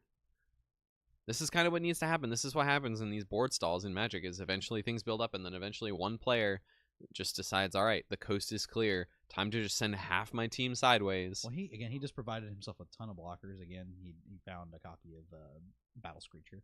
Okay, so we'll see. We'll see if it's able to resolve. She's got how many copies of Counterspell in her hand? She has at least 1. She also has a Dispel. Well, that doesn't do anything against a sorcery. It is a sorcery? Okay, well, I think there are a couple of counterspells. Yeah, we There got are, in fact, 2 of them. And if 2 she wants to counterspells. close the game, I think, immediately, she might consider that. Looks like she's gonna let this one resolve. Probably just gonna let the second one resolve it too. There's no reason. I mean, she's like winning this race. Mm-hmm. Flash it back. Gain another 2 life. Go back 4 up life. to- Oh yes, or 2 apiece. Sorry. Mm-hmm. Gain 4 life. Go to 13. I like the Pidgey bird. It's very good. So many different birds. Those are the birds. Those Dom United ones are the birds that I have. Yes. Alright, we're gonna look through the graveyard here. Should be Prismatic Strands, and I believe that's the only relevant card right now. On her side? Yes, in the I graveyard. believe Yeah, I think it's so. just the Prismatic Strands right now. She keeps wanting to just move those out so she can see them. Mhm. Just giving herself every opportunity to not lose by some unnecessary matter. Yes, she's gonna untap her pile of lands. A banana pile of A lands. true banana pile. All right, and it's gonna play another gate. We've got 11. It's 11. There's 11 gates in play. It's 11. 11 gates in play. So many gates. All right, we are. This is plus 20, Are we pumping up the same? plus Yeah, 22 damage. 2 Squadron Hawks. She Away couldn't go even some at least- tokens. She couldn't even at least attack with the one that's not matching. Not lame. No. You gotta leave Lame. the good one back. Lame. You know, I agree. It is the good one. put the bad ones in combat's way. You know, put the bad looking ones in harm's way. So we played a couple weeks ago, and I was playing the girl monsters deck, and I ended up getting it. But the first time she put a Squadron Hawk on the table and flashed me the one that doesn't matter match. I just about came unglued. We got a course Skyfisher. Gonna pick up the Novice Inspector. It looks like. Make another clue. Gain a few life points Just from the another Lunarch veterans along the Inspector. way. Like already back up to 21. Very, very quickly here. Yeah, I mean These Lunarch veterans have done overtime. Yeah, they have. I almost want to go back and count how much life these things have gained over this. Well, game. Kyle was at like 35 plus, and he's been at 5, and now he's back up to 20. Like at least 50 life yeah, over the rough- course rough- of roughly the so. game. Like that's insane. Journey to nowhere. Okay. She's gonna activate Should gates just keep twice. activating the gates. Just attack. There's no reason for her Come to do on in. literally anything else. Right, what is this? Crack the clue. Cracking the Try clue. to Look, find like a prismatic strands or something. well, you wouldn't be able to cast it. No. Right, I don't Chump even chump know- with the birds Yeah, that's and where send we're it on at. back. She's got a grip full of interaction. She can just keep doing this indefinitely. She's kind of pumped the brakes on her card draw as well. She's recognized that this is the line to victory. I wonder if Kyle has also recognized that was the line he was hoping to go for. We've got a Thraben Inspector, the actual Thraben Inspector. That is actual. Sorry, Thraben Inspector. Boomer Novice Inspector. Okay. Okay. You did not like that one. Boomer. I am. We are kind of I am boomer. kind of a We're boomer. kind of boomer magic at this point. Yeah. I Based am. on where they draw the line for Zoomer, we're kind of boomer Oh, we're magic very these boomer, days. if that's the case. Fable of the Mirror Breaker? What? Right? Give me ball lightning. Right? All right. Anna is having a great time. She just gets to slam gigantic Here we idiots. go. These things are just huge. 1, 2, 3, 4, 5, She's 6, 7, slamming 8, tw- 9, 10. Yeah, still Pl- 11. s- 11 slamming gates. plus 22. You just block with some flyers. Yeah, and that's the Here's the a game. Sacred Cat. She doesn't need to discard the hand size. Cast the cat just so she doesn't have to. That's so funny. I mean, hey.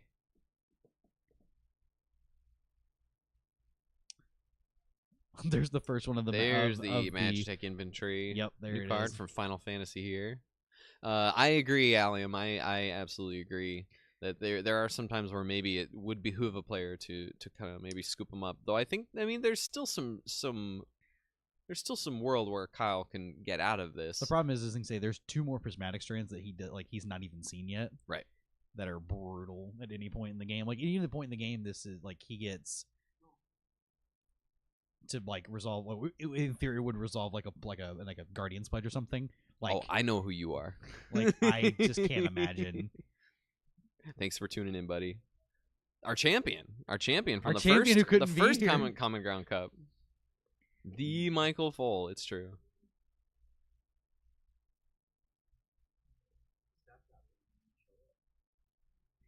Oh goodness. All right, let's see how much. Oh, yeah. Also, just like in-step, like activate these things, gaining Mhm. life with the Blue Knight Veterans is really cool too. Yeah, that's true. Uncounterable. That's It true. puts an uncounterable creature into play. Yep, that's true. That's pretty sweet. Gain some life. Neat little interaction here. Oh, for show. His deck got banned. It didn't want to battle. Yeah, there is a black green deck that is good in this tournament. To be fair, It's true. It's up at table 1. yeah.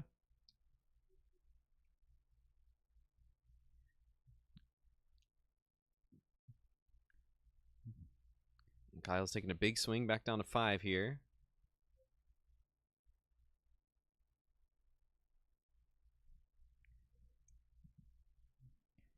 Yep.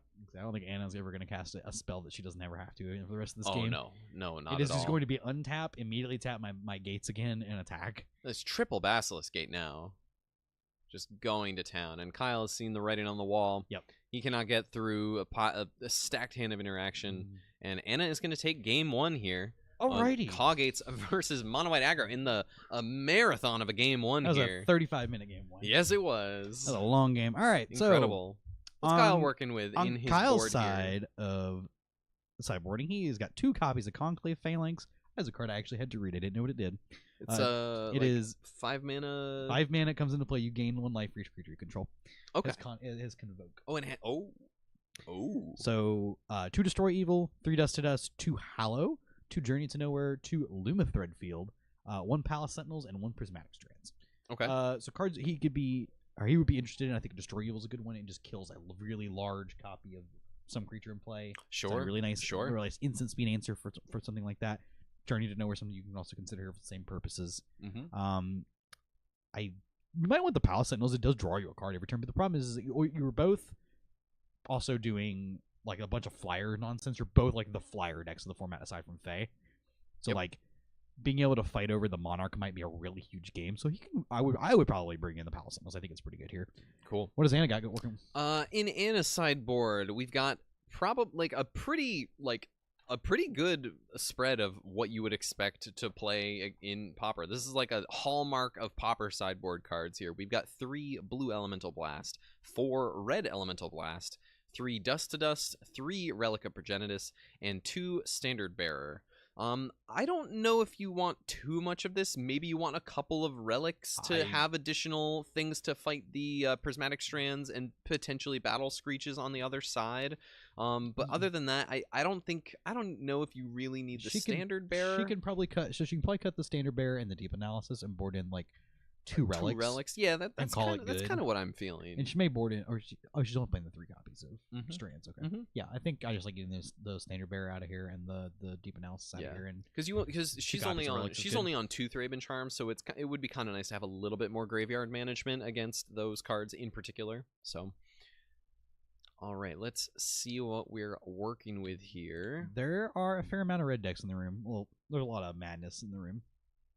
It's true. There is 1 mono red hot dogs list. Ooh, Yeah, there's the other handful. turn, So, turn 1 Luminarch again. yep, we are Alright, off to the races. Gate. Anna. Something tells me she's not gonna be naming anything other than blue and white on these gates. I would believe so. There's a fly back here. Oh. An attack and Yes. for Skyfisher. There's a lot of red. There's a fair amount of red in the room today. And is going to develop a modern age, the modern age, the modern age. It is On turn 2. Pass it on back to Kyle here. a copy of Kyle the has Modern a Age. pretty good aggressive start. Oh, just going to go to take out the modern age right now. Love this. Get it This out of put- here. alright, this is an Remove the card aggressive- advantage. It's an aggressive line. I think it actually is I like it. pretty good here. All right, Anna has the Basilisk Gate a little earlier this time, ahead of schedule. We're going to embalm the Sacred Cat. Cool. And put fire we're back. gonna pass it Problem on is back. she can't counterspell anything right now because she doesn't have double blue. Mm-hmm. So her We mana can situa- brainstorm. or- yeah, I mean that's likely what she's probably going to do on the end step if I had to take a guess. Just the Skyfisher's going to come in and attack. Play Thraben Inspector, make a clue, gain a life. Yep, let's fire off. We're going to brainstorm end of turn. We did not find a lane. Oh, we've got the beachfront. Never mind. Yeah, we have Beachfront. Beachfront. We don't have a way to shuffle anything though. That's okay. Put Beachfront Modern Age back on top.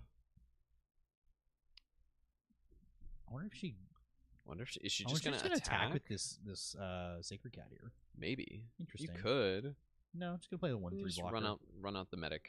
Pass it on back. Yeah, it's fine. Okay. She just needs to stave as long as she can. For sure. Kyle's just going to crack this clue, draw a card.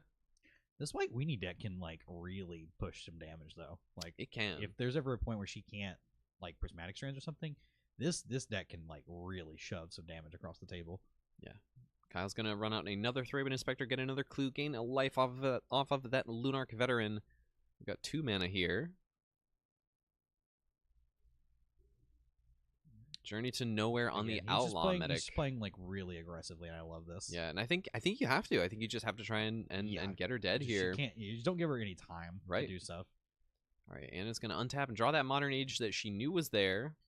Probably gonna fire it plus maybe a Journey here. Because Potentially. like Journey gets rid of the core Skyfisher, which is like one of the cards she's gonna have a hard time dealing with because it's a flyer where she just doesn't have any flyers and Mhm, can play mhm. herself. So Okay. yeah, Yep. get rid of the yep. Skyfisher. Just gonna- She agrees. Just a pass. Just a pass into the turn. Wants to hold up this counter spell. Yeah, I think that's like Chocomogue would be pretty bad here if it resolved this turn. Sure. Yeah, you really don't want to throw away your Sacred Cat embalmed without having gotten any value off of it with your Basilisk Gate here. Just attacking for 2 here. Attack the Thraben Inspectors. Anna down to 9 already. Let's see if she's going to brainstorm. Yep, end of turn brainstorm. We got a Squadron Hawk to shuffle things away if we And want. another counter spell. 2 Prismatic Strands.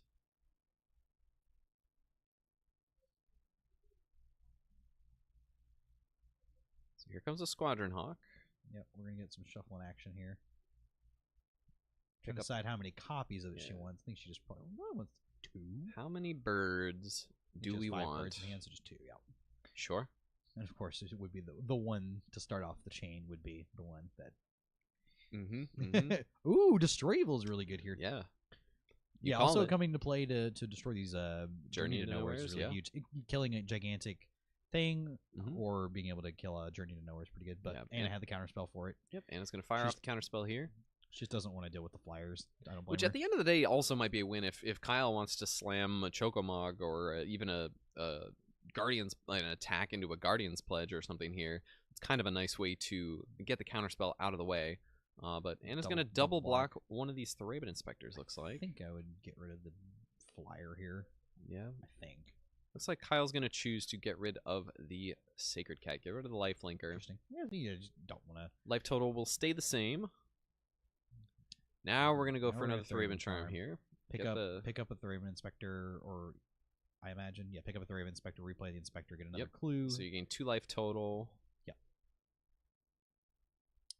Cool. Get another clue. That Journey to Nowhere that should Journey be to off the Nowhere is- table. That should be out of here. It's doing nothing, It will leave shortly. I'm sure they'll catch it. or maybe they don't. It just sits there. If only we had another member of the podcast who could tell them to get a card out of the way. The This Journey to Nowhere that's not doing anything. It should be in the graveyard. It was blown up by a Thraben Charm.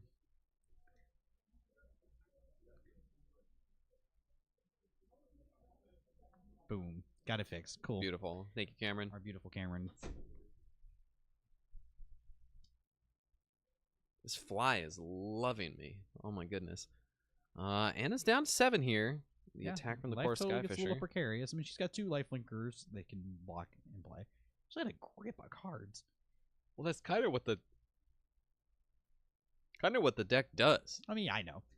All right, we're gonna Basilisk Gate onto the Outlaw medic. How many gates we got? We got 1, 2, 3 gates. Because the idyllic beachfront, it is a tap land. It is not a tap gate. land. It's just a 4/6 coming in. Okay. She just wanted to put herself to that life total. I guarantee it. 11. 11. She gets in on the bits too. All right, Kyle's gonna untap here. There's Fourth another land.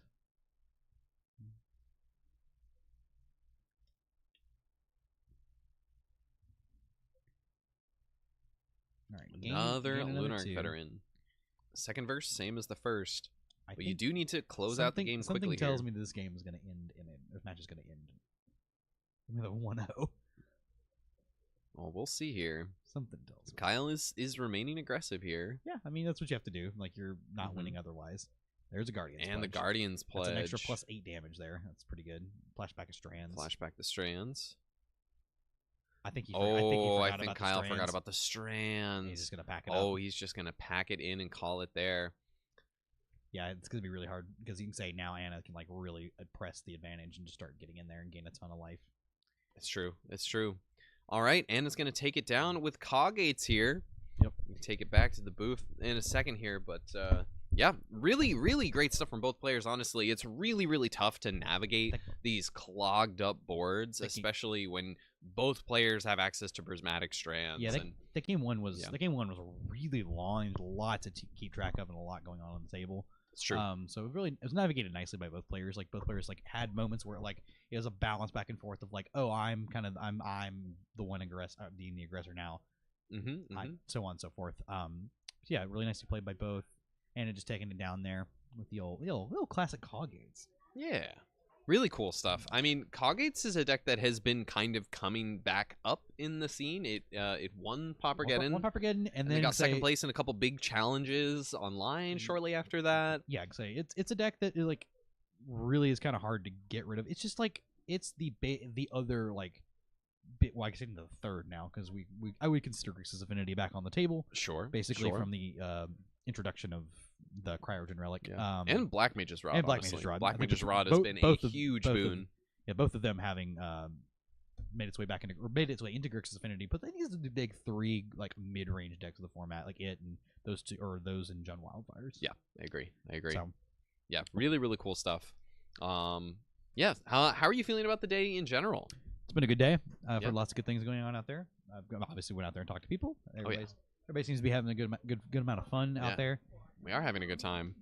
And is excited about her winners interview. I am excited to see how we're gonna start shaping up our top 8. We'll probably have 2 5-0 players that I think can double draw after this round.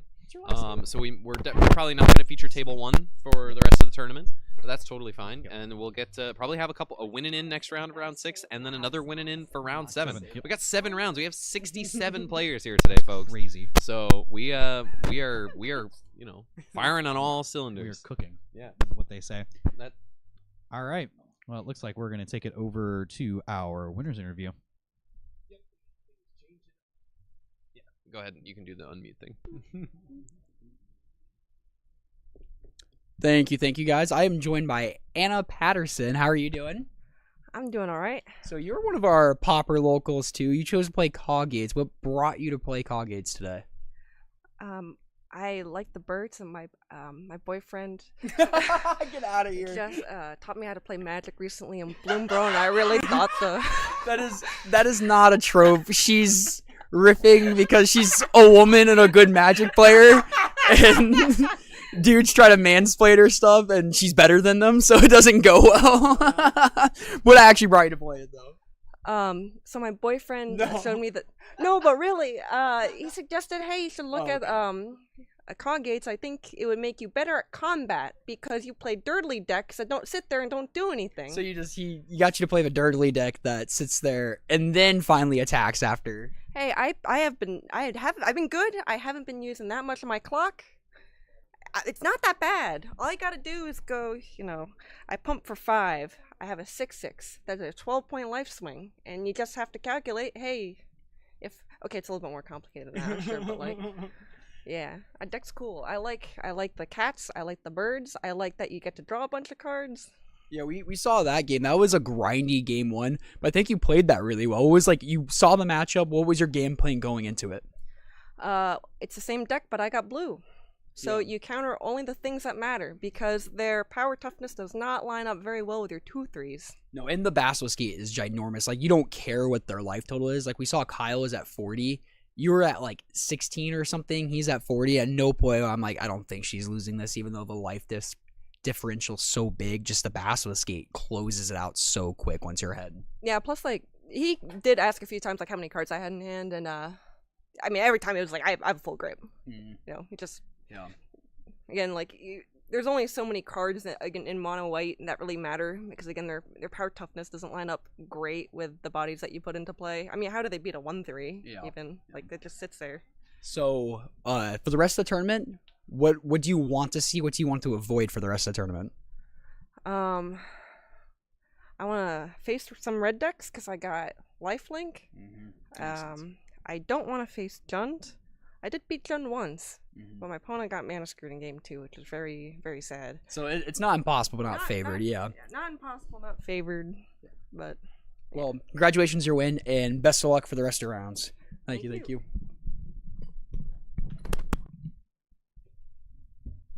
Awesome. Thank you so much, Anna. Thank you, Cameron.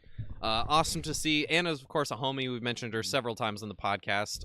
And one of her cubes will be featured at CubeCon in October in Madison, Wisconsin. It is the what we call the Boomer Cube, but the official title is the Vintage Cube Retirement Home. Vintage Cube Retirement Home. It's a lot of fun because like the Vintage Cube online has been like a lot of inundated with so many new Zoomer commander cards, stuff like that. So this is like a really cool vibe of just like Boomer Magic, modern legacy, vintage cube type of stuff. So I remember the night that she came up with this, or this idea. We both just got like we were on like a Discord call or whatever. I just started like throwing out card names from like old vintage cube. I'm like, oh, this is my wheelhouse. Let's go. Oh yeah. So I am currently the trophy leader in the Boomer Cube. This is true. Yeah. No, fun cube. She's a good cube designer. She's my cube goat. Yes. No. Huge congrats to Anna. Glad to see that she's doing well in the tournament. Yep. And condolences to Kyle, but there's he may still be live for certainly still live for top 16. I don't know if any X2s will sneak into top 8. They might because we might get one because we're at a low number of players for a 7-round tournament. So so we'll see how that winds up. But we're gonna get things changed up and changed over. James is gonna swap out for Cameron again.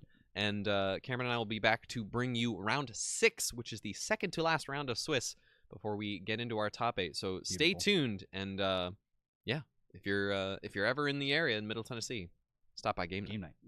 It's great.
Welcome back, everybody, to another round of the Common Ground Cup, your favorite tournament where we play your favorite format, Pauper. I am your co-commentator, Cameron Schindler, joined most of the time by Thomas GTTG Gun. What is up, buddy? What's up, my guy? Not much. Excited to watch some more Pauper magic. Yeah.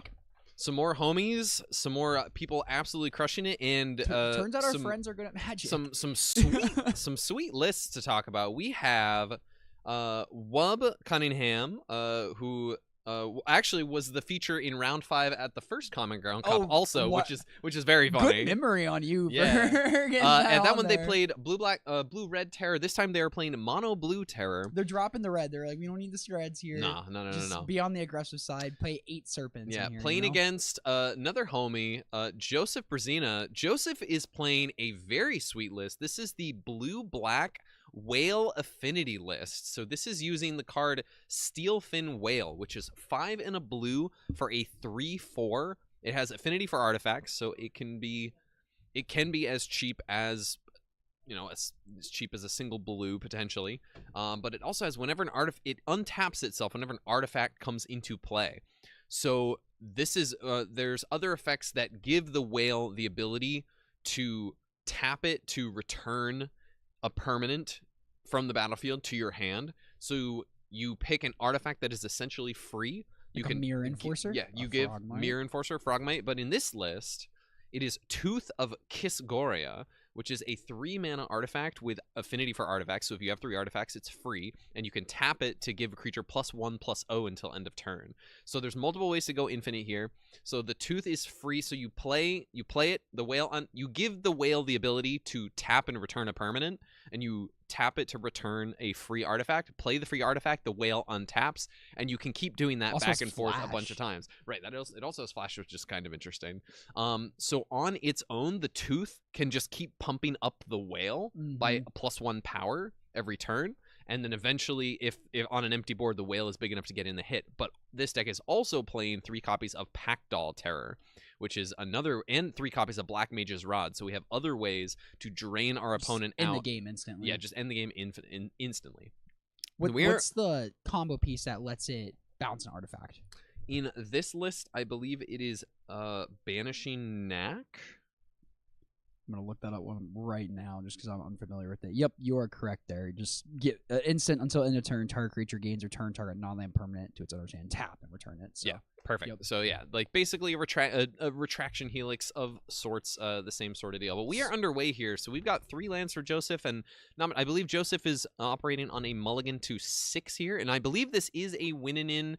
The winner of this round should be able to draw into top 8 next round.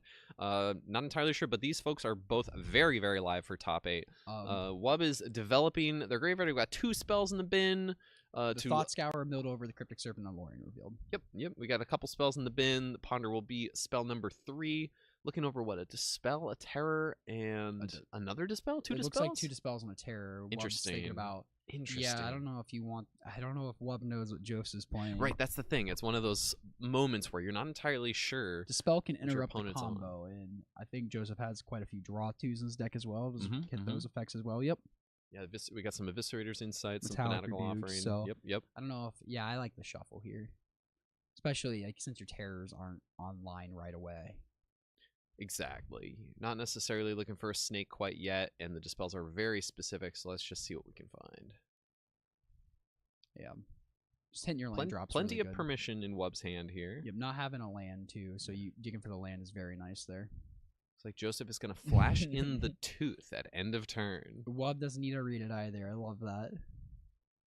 Cool sleeves from Joseph too. The 30th anniversary ones. They're surprisingly nice sleeves. Yeah, those look cool. Has all like the all the set symbols from all the expansions. I mean, pretty cool. The audience can't see it, but no, we can see it on the extra. We got extended screen. We do. We pay extra for that. So that's right. We have premium coverage on on our end here. So not a lot of action the first 4 turns not of the quite game so far. We're gonna start with a 3-mana Thoughtcast. Wub's gonna fire off the counterspell here. Makes sense. We're gonna pass it on over. Yeah. Thoughtcast being a divination there. I'm gonna counterspell that. Feels nice. Wub's gonna untap, draw for turn.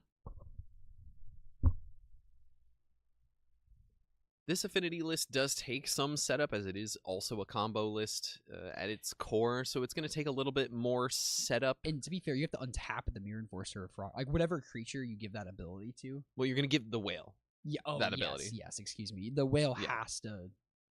It can't be summoning sick. Yes, there. I said has to have haste. I'm like, wait, that doesn't sound right. There we go. Has to not be summoning sick. Right. So it looks like we've just passed back to Joseph here.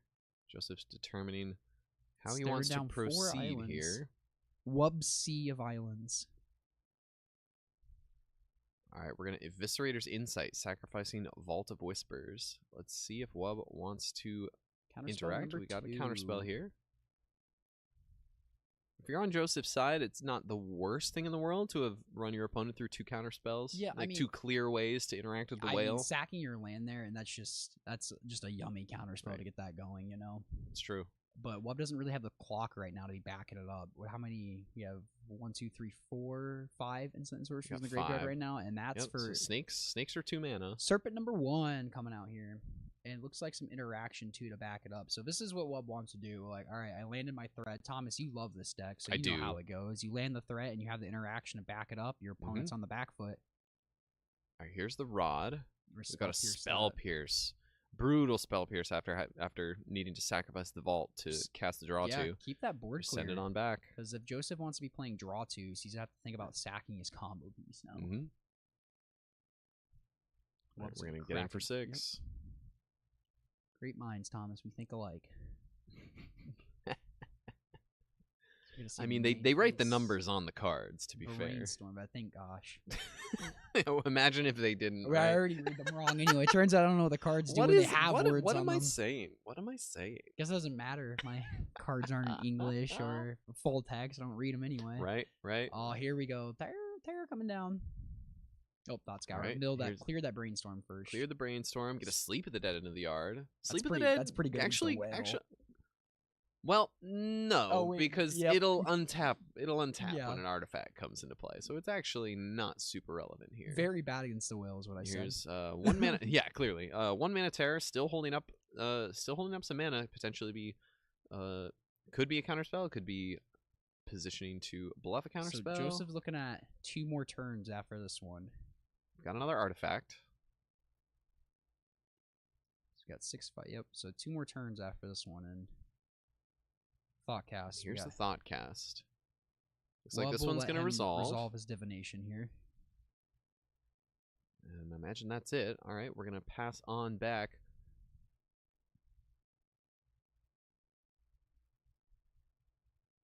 Wub is very ahead here. We're getting an attack for 11. Joseph the 3 is 1 more turn to make something happen. He needs quite a bit. This is what this deck loves to do. Counter a couple spells, interact with you early, land a really fast clock, and keep the interaction coming. And just end the game with just enough cards in hand to get over the finish line, you know? You know, very different from a lot of the Pauper decks we've seen today where, I want 7 cards in my hand the whole time. Terror's happy to end the game with 3 cards in hand. Oh, absolutely. And it was interaction. You thought it was close. It was never close. They had it unlocked. You're speaking my language. Yeah. Love to see it. All right. It's one of those decks. All right. We are that hand. tapping out for Alluring Revealed here. Wub feeling very secure in their spot here. Give Joseph their last Pass turn. it on back. Make something happen here. Let's see. Joseph, you could potentially put I mean, you can't really put 2 blockers into play. There's a Sleep of the Dead in the graveyard, so I think Wub has this pretty locked up unless Joseph has quite some fireworks here that I'm unaware of. Here's a Wellspring. Sure. I'm going to draw a card. Might be a little too late for the Ichor Wellspring. You want to see those in the early game. Count towards the affinity. Sack them to It's your like a draw refurbished 2s. familiar here. Discard. Artful Dodge, sure. Discard the flashback spell. Seems good. The value. 2 mana, what do we got? Is it a whale? It is a whale. Looks like it's a whale. So, looks like Joseph might be put in a position where he needs to chump with the whale. Well, he's not going to be given the opportunity to chump. Oh, Artful Dodge will make one of these snakes unblockable. Well, you still. Oh, yeah, never mind. Makes it unblockable, Cameron. 2 blockers. Yeah, right. Doesn't matter. No, that's right. No. I'm sorry. You need 3 blockers to beat Double. unblockable. That's That how is how Menace that works. works. It's true. Alrighty, so Wub is gonna take game 1 here. Blue-Red Terror over Blue-Black Whale Affinity. Let's take a look at what Joseph has available in his sideboard. We have 4 Blue Elemental Blasts. I don't think we're going to want those. 2 Dispel, 4 Snuff Out, 3 Duress, and 2 Tormod's Crypt. Yeah, I really like the Snuff Outs here. 4 Snuff Out is a really good call, I think, especially for the room. Really, really nice call. And I like the Dispels as additional counterspells to fight the interaction on Wub's side. And the Tormod's Crypt, I think you want to bring in as well. What are we trimming on Joseph's side, you think, here? What are we trimming here? It's tough to say. Could you side out the combo through all the counter magic, or maybe not? Because once it lands, you know it lands. You potentially. I don't know if this deck has enough like churn of cards. Like the combination of Blood Fountain, Metallic Rebuke, Eric Wellspring. Like there's kind of enough of a core going for Black Mage's Rod and Pact Altair to potentially be a primary game plan. And then if you happen to combo them out, great. So I could potentially see that. Maybe you end up trimming on the combo a little bit, and it's kind of plan B for sideboarded games. I respect Wub sideboarding face up right now. yeah, Wub is kind of probably going to bring in 3 Annuls, 2 Envelops, and here they are. Wub's playing Envelops. Are you familiar with that one?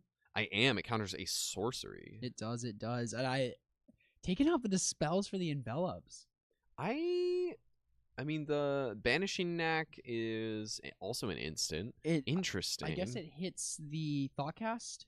I guess so. Oh, no, putting the spells back in. Oh, wait. No, putting something else back in I didn't here. quite see what that was. Cutting. I don't know how I feel about cutting the Dispels, but yeah. But I am not allowed to make any comments here, other than sure you can. I mean, I can make comments here, but I can't go out there and be like, "Hey, what are you doing? What do you think of this? What you doing? Hey, what you doing?" That's a power move. It is. Or just walk out on coverage, be like, "I think you're sideboarding incorrectly." No, like, who are you to tell me? Sideboarding face up. I love that. Yeah. Wub is not a stranger to the bit. Not a stranger to the bit. Joseph's still kind of figuring this out, but no, I like the Dispels, I like the Snuff Outs, I like the Tormod's Crypt. That's a tricky, pretty solid board, but that's a lot of cards. So tricky to sideboard from Joseph. Just a lot to bring in, not a lot of fat trim from the deck. And I also think that game, like Joseph didn't do anything really for the first couple of turns. And I think that it was a tough. Yeah, it gave Wub the time to set up. It was a tough mulligan. Sculpt it seemed their like. hand, get their terrors out. I just got it on turn 3 or 4, or whatever the first serpent one. I think it was turn 4 was the first serpent. So just I had plenty of time to do it into an empty board too on turn 4. Right. Yeah. Yeah. So very different from a lot of games we've seen so far. Yes. Yeah. Hopefully Joseph will be able to set some things up a little bit more ahead of time this time around. I mean, that's what he's gonna need to have a shot in this game here. Yeah. Fair enough. I agree. Any thought to the gut shots? I mean, really, using a gut shot on a refurbished familiar feels bad. I guess it has 2 targets, that and the Black Mage's Rod. It's true. It does kill the token for Black Mage's Rod, but I think at that rate, you just want to annul the Black Mage's Rod, and you could annul. Well, you're making me the familiar. Yeah, no, you're making me on. The gut shots are probably there for what, Fae? Do you bring them against elves when you play against elves? The gut shots? Yes, that's one of the matchups they're primarily there for. Yeah, the Quirion Ranger is the scariest one. Yeah, because that can just untap everything and nutty. Just give you so many more activations of stuff. So we seeing another mulligan to 6 from Joseph here? No, this is they're drawing their first 7s here. Yeah, they're taking the extra time sideboarding. That makes it. I would be lost from sideboarding from their perspective too. Like again, easy to say what to bring in, harder to say what to bring out. I don't know if this is one of those some combo decks where you have this mid-range game plan. I don't know if it's correct here, but maybe you think I'm just gonna go in all in on the mid-range game plan and just cut the combo. Is there any thought to that, you think? I think that it's definitely something that Joseph should be considering. I don't know whether or not it's correct here. I don't have a ton of experience playing this style of deck. But I certainly wouldn't fault him if he decided that was a route he wanted to go, because you do just have more control elements available. And then maybe you can bring in 1 or 2 of these Duresses too if you end up taking out, because let's see, that's 4 Whales, 3 Banishing Knacks, 2 Tooth of Hiscoria, so Mhm. that would be 9 cards. So you could bring in, so it's 2 Dispel, 2 Crypt, 4 Snuff Out. You could bring in a copy of Duress to just have it be the full 9. Yeah, and you Maybe have his maybe blue-black trim affinity maybe deck. trim a Blood Fountain or 2 as well.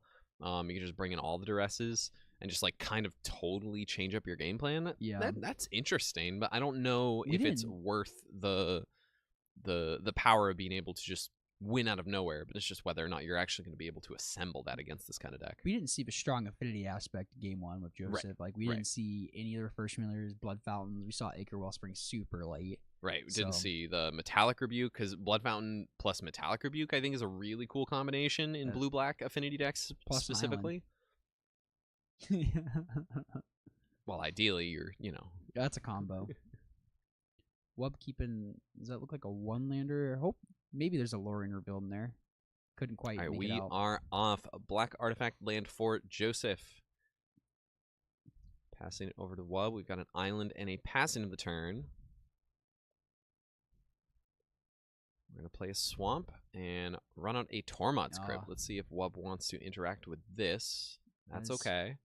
That is, And here's the ooh, Refurbished that's Familiar. A really good start from Joseph. Add the pressure. Let's see if there's delay an Wub. annul.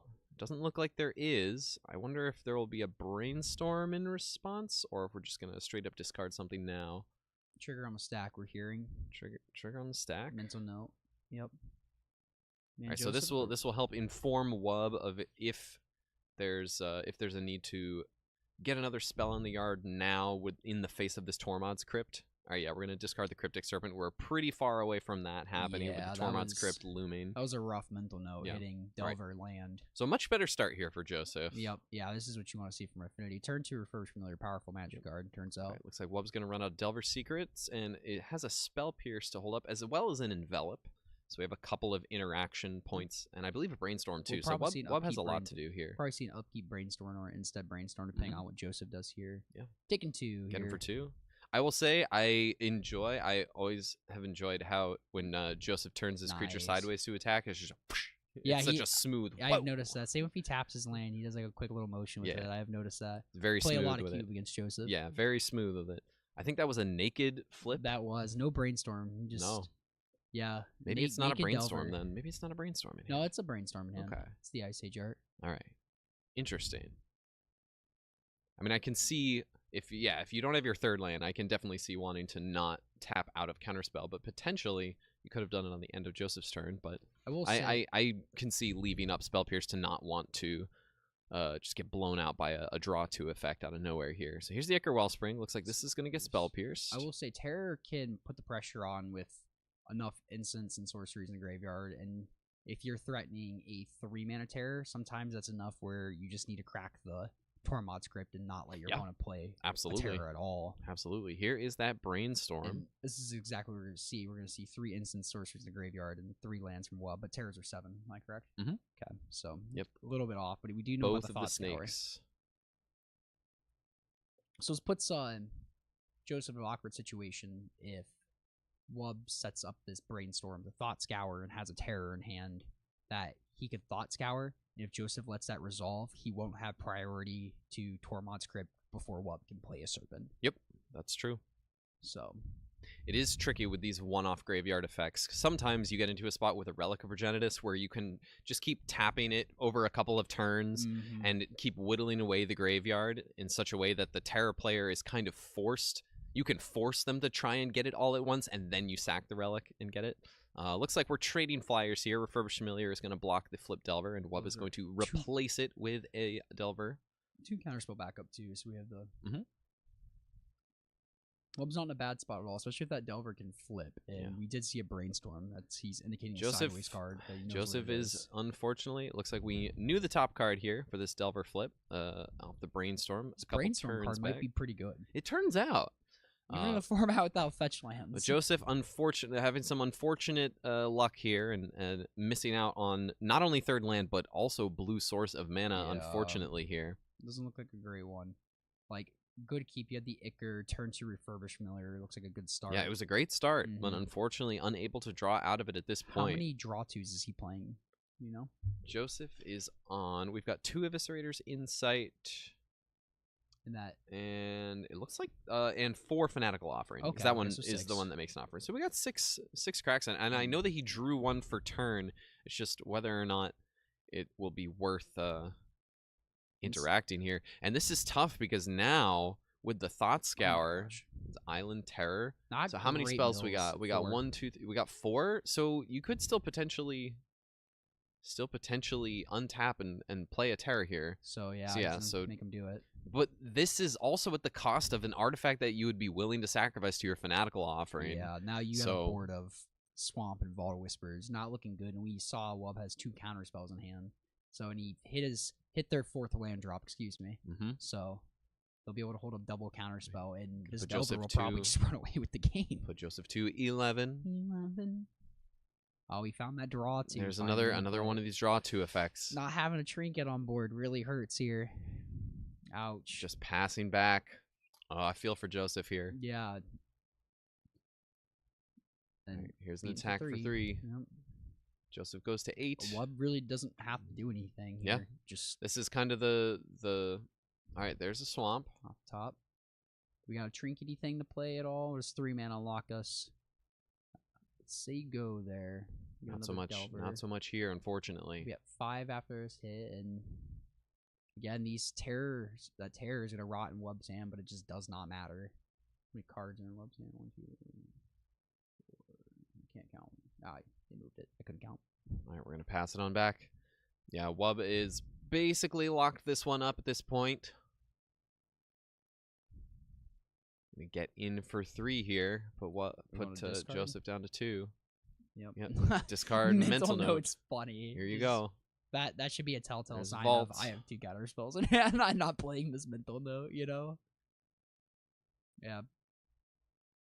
We're gonna try for a snuff out, Yeah, and it's gonna get countered, and that will be the game. Wub Cunningham is going to be our victor here in round. Wait, is this round 5? Round 6, buddy. This is round 6. Yep. Oh, I said round 5. Oh, you God. did at the beginning. I did. Oh, embarrassing. Yeah, so embarrassing. This is round. Of course it is, because here we are. It's round 6. Yeah, Wub's gonna take this one down with Mono Blue Terror against this.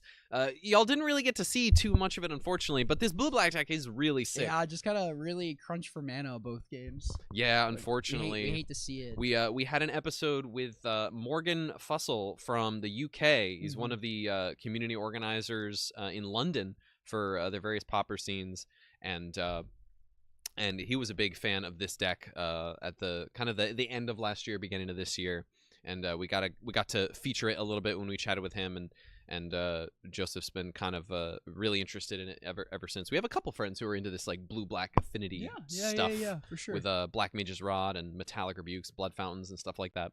There's a lot of potential there. I would love to see Brews. We got to showcase the Brews. Yeah. Unfortunately, we didn't get to see much of it here, but I think you know, Joseph's 4-2 after this, so I still has a shot in. I don't know if X2 will make it in the top 8. I'm not sure yet. There might be one, maybe 2, depending. Like I said, this is a small number of players for a 7-round event. Yes, it's like so it's pretty close to bare minimum. Right, for exactly. 7 So rounds, yep. there's a chance that 1 or 2 X2s get in, but that's all right. That many people in the room though. Yeah. When you're playing 7 rounds. That's true. Yeah, it's Yeah. not easy. We can grab Hippo here for winners interview. Yeah, we're Mr. Wub. gonna grab James for winner's interview with Wub in a second, and we also may do some filler because we have some time before the next round, so we have some things in mind. We may get some other folks in here and highlight some folks, and maybe get Steven here. and get talk Steven little here, bit, chat a little bit. see if we get some tiny leaders on coverage. We see how that's going. we might be able to do that. Yeah, we can see about that. Maybe you can check in about that, and I can chat with Steven. Yeah, I can do that. Cool, great. Let's see if someone has a spare deck. Hell yeah, yeah. See Ellison if Ellison wants to, because I he has a lantern control deck. I wanna play. In tiny leaders, Yeah. lantern control. And I used to play lantern control modern a lot, so I really wanna That's play so that. funny. Yeah. I felt. James. Thomas is what laughing a- at James what a Hippopotamus masterpiece. Wearing Devin's little. You're about to see it. No. Yeah, It's just yeah. you're You'll figure about it to out. see You'll it. figure You're it about out. to see it. It's wonderful. It's wonderful. Well, Beautiful. Yes. Am I gonna be- yes. Don't worry. Wub being 6'4", worried about being in frame of the camera. Are you 6'4"? Wub? Wonderful. Yeah, next for you to stand on. I think they're 6'4". All right, we're going to head over there to the winner's interview. A big person. They're tall.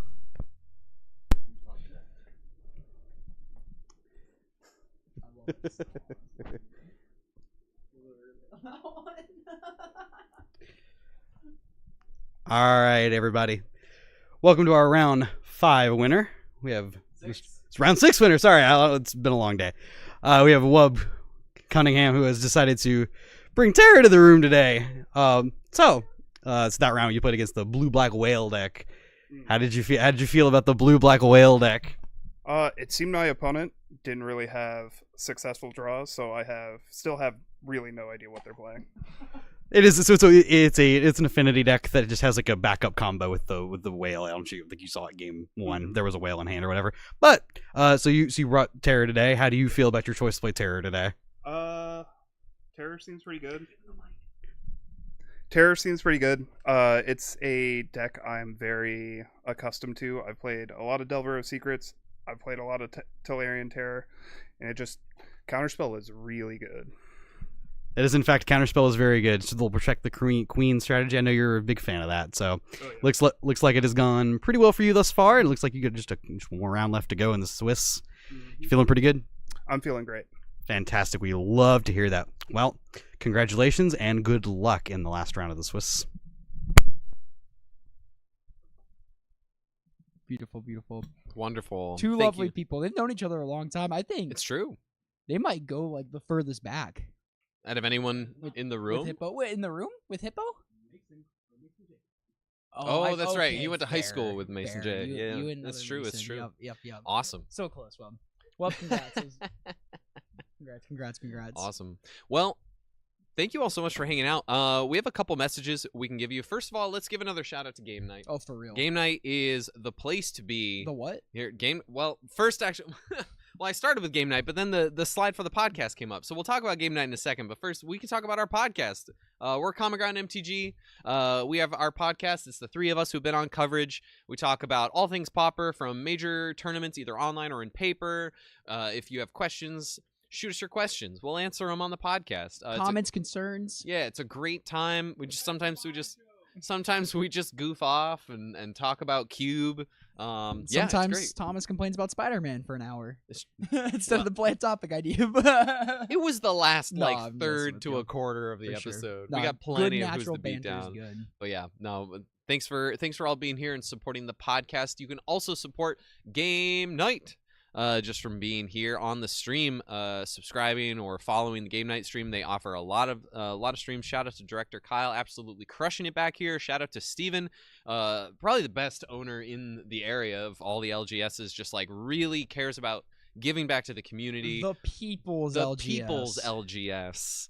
Everyone here, the whole staff. We got Richard and Tracer out crushing the desk. Austin, our friend Austin, who we featured at the last Common Ground Cup quite a bit. Might as well be staff. Might as well be staff. He's our head judge here, and he head judges a lot of events down here. It's just a really, really great crew. Everyone that's here is really crushing it. I know Shady's not here, but crushing it as well. Really great staff and a really great place to buy your singles, and they have probably the best inventory of the area too. Like hands down. There's a sick damage to Charizard I'm eyeing for Party Cube. Whoa. Because it's an expensive card for like a funny like little joke cube. Sure. But it's pretty beat up, but it's perfect for Party Cube. That is kind of cool. If you don't know what it is, YouTube Party Cube and a video from Card Market will pop up, and I think your Charizard would be hilarious. Hell yeah, the party box. Yeah. No, that's sick. So yeah, no, we're having a great time, and really just want to say thank you for all being here on stream. We've had 67 players on the other side of that door, battling Pauper all day long, having a great time. Vibes seem really, really good. Yeah, lots of laughs. Yeah, it's awesome here. Yeah, love it. And people battle. A lot of people like not in contention, still battling it out. Yeah. So just having fun, jamming games of Pauper. Absolutely. Players are passionate. They love to play Pauper. That's true. Yeah. Mm-hmm. And we'll have another winning in for top 8. It's likely that Wub can draw in next round, but we'll see. Not entirely 100% on that, but it should be good. But we'll make sure that we feature a winning in into the top 8. Yeah. Scare them. That the winner of the round on coverage will make it in, and then we'll have a top 8 bracket and all that for you. But we've got some extra time before the next round starts, so I think we're gonna cut to a quick crowd cam break, and I think we're gonna bring Steven on, and we're gonna chat with him for a little bit and have him share some thoughts, and then maybe we'll get something fun on coverage for a little to Kill some time. kill real some quick. time Yeah, between yeah, now and the start of the next round. We've been kind of talking about a little meme joke with some friends. So. Yep. Yeah, Yep. Cool. We'll get things changed over, and I'll be right back with Steven. And So I'll stick be back around, with fam. Hippo afterwards. Yeah. Perfect.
Alrighty, welcome back, everyone. I am here with Steven Hendricks, the owner of Game Night. How you doing, Steven? I'm great. How are you? I'm doing great. It's been a great vibe so far. Everyone's having a good time. You've been smiling, laughing, watching coverage with everyone else. I've been having a blast back here. I haven't been here. I had to leave for the early part, the beginning, but was glad to be back before end of round one. And coverage has been great as usual. You guys always kill it. Pauper, shout out to the Pauper crowd. Holy People moly. showed up. 67, I think. Yeah. I thought we had 68, but 67. Mhm, So that shattered the previous record. So thank you everyone for watching and coming out and supporting the Common Ground MTG. Great. If you haven't heard of the podcast or listened to it yet, highly suggest doing so. They are probably the premier Pauper podcast, in my opinion. So, just my thoughts. No, it's true. It's true. Oh, I actually, it's true. It's certified. I mean, I think it's us, and there's a few other little ones around, but it's us, and Casting Commons is the other big one over at the UK. So like, kind of the y'all have been killing it. I've heard nothing but compliments, and so thank you guys for coming out. Thank you. I mean, we would not have the presence that we have as a podcast without our community, and Absolutely. you are someone who really instills that in this community, as well as not only as a store owner, but just as someone who has been a professional level player at various times, who understands the grinder. You understand the grinder mindset. Like, you understand that people, players, they want to show up for cash tournaments. They want their games to matter. Players got to get paid. Yeah. I mean, if you want the community to thrive, and this goes casual and competitive. There's often that conundrum that I find store owners in, where they're like, well, I don't know how to balance competitive and casual. And I'm like, you don't necessarily combine them. Yeah. Like, don't try to make your events very crystal clear. This is a competitive, this is casual. And whenever it's competitive, you go all out, and whenever it's casual, you go all out. It doesn't matter. And eventually what you'll find is that the casual players will start to find interest in tournaments like these. They watch streams, they follow, they walk in the door, they see 67 people jamming Pauper, which is a very affordable format, unless you're like me and like to play pimp bling, out your decks. Yeah, play bling everything you do. But yeah, it's something that I pride myself in, just giving back to the community. Yeah, I've said this every single time I get interviewed, but game night makes zero on our tournament entries. Everything gets paid back 100%, sometimes more. I don't mind that. My goal is to get butts in seats and have players, just having a blast. Yeah. I want them to enjoy their experience here and feel rewarded when they leave. That's all. That's wonderful. Do you want to hang out and join me for coverage of this Tiny Leaders match that we have going on? This is a Tiny Leaders match that we have going on in the feature match area right now. We have Cameron on the right. We have, I believe it's Ellison on the left. That's gross, man. And they're playing some Tiny Leaders. So Tiny Leaders, do you remember when this format was like? I was in college when it first hit the scene. So it's 1v1 Commander. But you put me out of the top 8 of my own Tiny Leaders of this tournament. Tiny. When did I play Tiny Leaders? I'm pretty sure it was you. I don't think I've played Tiny Leaders since I was in college. I don't know if it probably wasn't me. A few years ago though. I don't know. I was on Tiny Bones, the one drop. No, it wouldn't. Yeah. It wouldn't have been me. Okay, never mind. Sorry, bud. That's okay. I'm sorry that I didn't. I played Tiny Leaders. I think it's a fun format. Everyone knows that I'm a legacy player. More of that, but Tiny Leaders was fun. I like the 1v1 aspect. Right. So it's 1v1 Commander. Everything has to be mana value 3 or less in your deck, including your commander. And that's basically a 50 card deck, 20 life. It's essentially it. Yeah. There's a very small ban list. There's some legendaries that you can't play as your commander, similar to how the old commander ban list used to work. But yeah, it's just a very silly format that, as a joke in our Discord, folks have been like, "Oh, we're gonna bring Tiny Leaders. We're all gonna bring Tiny Leaders." And I almost, if I had time, I would have put together Ragavan, just super spiky mono red. It's Vivi. Cameron is playing Vivi as his commander of choice. You can kind of see Vivi down there. Yes, we got Rafine here. So I believe, I think Ellison is. We got a meddling mage. I'm not sure what the meddling mage has named. Maybe the meddling mage has named Vivi. He did Thoughtseize and also probe him, so I'm sure it's true. Knows. But I guess I'm assuming it's Vivi. We've got a grip full of interaction on the left side too here. I believe this is Ellison and not Wub, but that's okay. Cameron's going to run out of Corey Steelcutter. Corey Steelcutter, very powerful newer card. Very good. Certified banger. Ledger Shredder. Interesting to interesting sequencing. Do you want to get the loot? Do you want to get the token? I guess he wanted the token. I think I like the token. Yeah. It's close. It's very close. I probably would have gone for the loot. But to each their own. That's your style of play is very much like the blue card advantage. Yes, I will dig and I will mill myself out before. We got a prismatic ending. Gonna exile the Corey Steelcutter. Should have looted. Missed out on all of that value. Hey, we should do some tiny leaders here at game night. That would actually be kind of sick. I've already heard like 3 or 4 people say it, and I've also was asked by Spencer, what would you not do for the community? And I I have my lines. I've got plenty of lines. There's a lot of things I wouldn't do for the community, but tiny leaders is definitely not one of those things. Like I'm down. I think it's cool. No, it's definitely a lot of fun. I remember the first a quick 1v1 format that's singleton and it's very powerful. Very like look, mental misstep, pay 2 life, mental misstep. The Monastery Swift Spear. Oh, I don't think he paid 2 life. I think he just tapped the Underground Sea for it. It looks like we're casting Gut Shot to trigger the Ledger Shredder, discarding. Is that Tygum? The new Tygum? That is. It's PT Stamp Tygum. Is that PT Stamp Tygum? It's got the little like PT stamp. It looks like on the corner. Maybe it's something else. I'm not entirely sure. Know. Snapcaster Mage. Oh, so Cameron gut shot the mage. Snapcaster Mage gut shot the mage again. Value. Okay, which is a lot of prowess triggers on that Corey Steelcutter token. Ellison's gonna draw here. We've got a copy of Dam and a Frog chilling over here.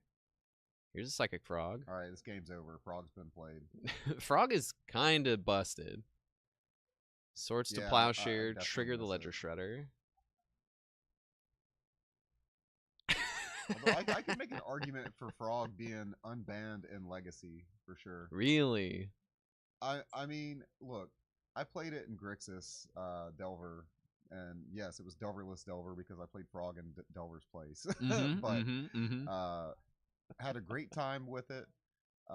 Whenever I would face the mirror matchup, or what was obviously Demir Frog, a simple lightning bolt told me a lot. Yeah. Are you willing to lose a lot of your hand, if not all of your hand? Or are you willing to ditch this frog? And should I be prepared to daze or force a will or bolt the next thing that's about to come down? Because if you let that frog go, that tells me a lot. If you dump it, that also tells me I really don't have to worry about anything else. Sure. There's definitely a lot more play patterns. I have really enjoyed Frog. Yeah, Bolt just really has not seen much play in Legacy until the resurgence of Is It again. So. Sure. Which I will be on for Eternal Weekend. Nice. And here we go. VV. Here's the VV. Cast Opt. Trigger VV. Ping Ellison for damage. Prowess trigger on the token. Scry 1. Draw a card. See, secret tech here.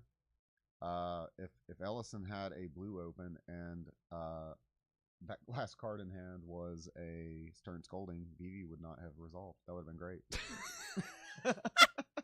Secret tech here. All right, we're going to throw a block on the Snapcaster Mage. I think we're going to discard a card, grow the Frog, discard our own Snapcaster Mage. Cameron's thinking about this. All right, there goes Snapcaster Mage. Take 2 from the token down to 4. For anyone just tuning in, this is very much not Pauper. This is a quick little match of tiny leaders that Cameron is playing against our friend Ellison with decks that our friends from the Alabama crew brought with them. From JC's House of Cards. Yep. Yeah. JC's crew, Jonathan and Will, and all those guys. Shout out to JC, Jeff. Absolutely. Great store down there, and more to come in the future from you and them. That is true. We have a Nashville store coming up. It's true. A joint venture, he and I. I hear a bunch of laughing, so something. Cameron, jeez. All right, here comes Vivi again. Gotta start scolding it, man. Nah, not this time, I guess. But Frog is holding down the fort. I'm telling you, man. It's a good card. Does a lot. We haven't even seen Rafine yet. No, I believe it went in. I believe it got put into play. No, I don't think he cast it. I thought he did at one point, but I could be wrong. All right, we're gonna fly the Frog. Exile 3 cards from the bin. Make an attack for 2, just so we can draw a card here. So good. Yep. Cameron's like, this card's good. Ellison says, that one? So good. No, the other card you have in play, Ellison. Do we think Mardu or Borosynth is better? Boros is easier color-wise, and Mardu has so many bolts and blasts. It's an interesting question. I think the power spike you get from Black Mage's Rod and Refurbished Familiar definitely makes it, to me, more appealing. I don't know necessarily if that means it's better, but I think it's more appealing. As long as you can mitigate the mana. And I think what we saw in round 2 from Derek Glenn in the feature match, his list was playing some Prophetic Prisms, and the Prophetic Prisms were really helpful to and Cleansing Wildfires as additional ways to fix your mana and make sure you can cast all of these spells. I also really want to play Mono Red Synth. Mono Red Synth is kind of the style of burn that I was running for quite a while in Pauper when I was first really getting into the format. We see a Desperate Ritual from Cameron. We makes a Soldier token from the Third Path Iconoclast.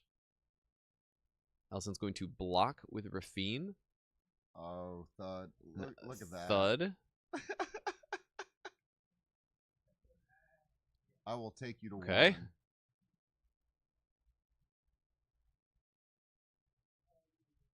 Oh yes, it's only 2. It's not the new kind of flings that they've made with the Callous Sellsword adventure spell and Self-Destruct from Final Fantasy, where they check they say that the creature deals damage equal to its power, and then you sacrifice it. Thud is of the more classic fling variety, where you sacrifice the creature and then it's based on the knowledge of the creature's power when it was sacrificed. So, Gotcha. So Cameron did only put them to 2. So Ellison was checking him on that. So it looks like we're jumping the Frog. No, we're attacking first. We're still resolving the. They're still resolving the Connive from Rafine, and now we'll go to damage. Cameron will go to 11. Draw that sweet card. All right. You gotta draw these cards, man. Gotta do something here. What do we got? Fatal Push? Okay, Fatal Push. The always good Fatal Push. Fatal Push the Token Maker. Not dead on board currently, but Cameron could draw any number of answers here. I don't know. What is the ward on Rafine? It's something ridiculous, I right? believe it's just Ward 1. I thought it was Ward 4. I think it's just Ward 1. Okay, I'm stupid. No, that is not the case. All right, we're gonna Thought Scour. I just don't think I've ever played a Rafine. Rafine was a banger. Oh, I've had it played against me, and I'm like, oh yeah, that's great. All right, we're gonna Thought Scour.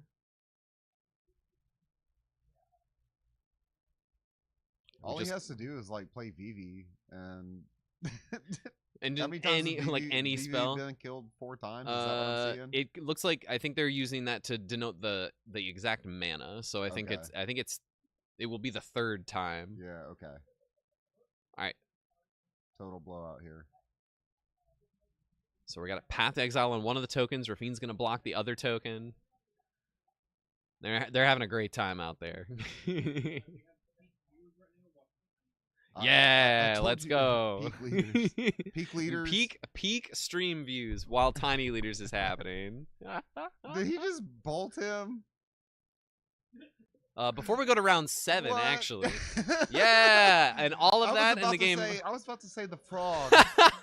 All of that in the game ends with a lightning bolt. So we get a nice little preview of a tiny leaders game. We can bring it on back to the booth. You know, as I said though, a simple bolt will tell you a lot about a frog player. Yes, exactly. Unless it's to their face. That was funny. That was great. I'm glad we got to do a little meme action. I'm glad we got to have you in the booth to do a little commentary for it. I've never done that before. It was fun. Hell yeah, there you go. Well, you should watch you guys do it. You should consider doing it. You sound like a natural. You should consider doing it more often. I highly doubt I sound like a natural. Well, you sounded pretty good for this, so we'll give you that. Steven, thank you so much for being here. Thank you for making this possible. You and your team are amazing, and we really appreciate partnering with you and being able to make this happen. Yeah, let me just take a quick moment to just shout out my team. Yeah, please. Everyone's heard about producer Kyle. Kyle, say hey. Hello. Kyle is great. He does so many things behind the scenes that go unnoticed, oftentimes unsung. So, Kyle, from me to you, thank you. Also, Josh, who is not here today. He's got the weekend off. Josh is a daddy of 2 beautiful daughters. So, just wanted to say, Josh, thank you for everything you've done. Yeah. Trace, LeMay, Richard, and thank you for holding down the fort outside. I know it's been crazy busy. I've been watching the crowd cam, and so I know you guys have been killing it. Yeah, they really have. The entire crew, you guys, the entire Common Ground crew, and of course Austin, and the entire Game Night family. None of this is possible without y'all. No, it's true. It's true, and we appreciate each and every one of you, and yeah, looking forward to the next one. Honestly, already we'll put a date in the calendar at some point, and then we'll make it happen. Put a date in the calendar sooner than later. That's on my to-do list. Yeah. Josh stays on me about that. Josh, you're watching. It's on my to-do list. I already know. I'm pointing at Wonderful. You, Josh. Awesome. Well, thank you so much, Steven. I think we're going to go to a little break. We just have a couple minutes before we get to the next round. I know Austin called time in the round while we were watching the Tiny Leaders thing. So we'll have round 7 up for you guys very shortly. The final round of Swiss today. It's flown by from our perspective, honestly. It really has. 7 rounds. Yeah. Wow. Yeah. We're on going into the last Going round. into the very last round, which is crazy. So, yeah, stick around. Don't go anywhere. The last round of Swiss into top 8 where we have the top 16, 9 through 16 will be winning their entry back in cash, which is really, really nice. A really nice thank you for, doing well in the tournament. Yeah. But beyond that, that's another almost 2K to be split up among top 8 in cash. We got this trophy, this sweet trophy to give away to someone with $100 in store credit. We got a set of refurbished familiars. Yeah, look at all this cash. We got all this cash to give away. That's not mine. That's y'all's. That's y'all's. Y'all are going to win this cash money. So stick around. Don't go anywhere. We'll be back in just a few minutes with round 7. James and Cameron will take it away from there, and then I'll be with you all for all the rest of the way through the top 8. So, yeah. Awesome. Thanks again, Steven. Thank you. Yeah, we'll see y'all in just a few minutes. Peace.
Welcome back, everybody, to another round of the Common Ground Cup, your favorite tournament where we cover your favorite format, Pauper. I am your co-commentator, Cameron Schindler, joined mostly, sometimes, when I'm here, 25% of the time, it's Cameron and Hippo. It's It's a Commander Pod. 33% of the time? Is it? Oh, wait, is it 33% of the time? Well, there are 3 of us. That is true.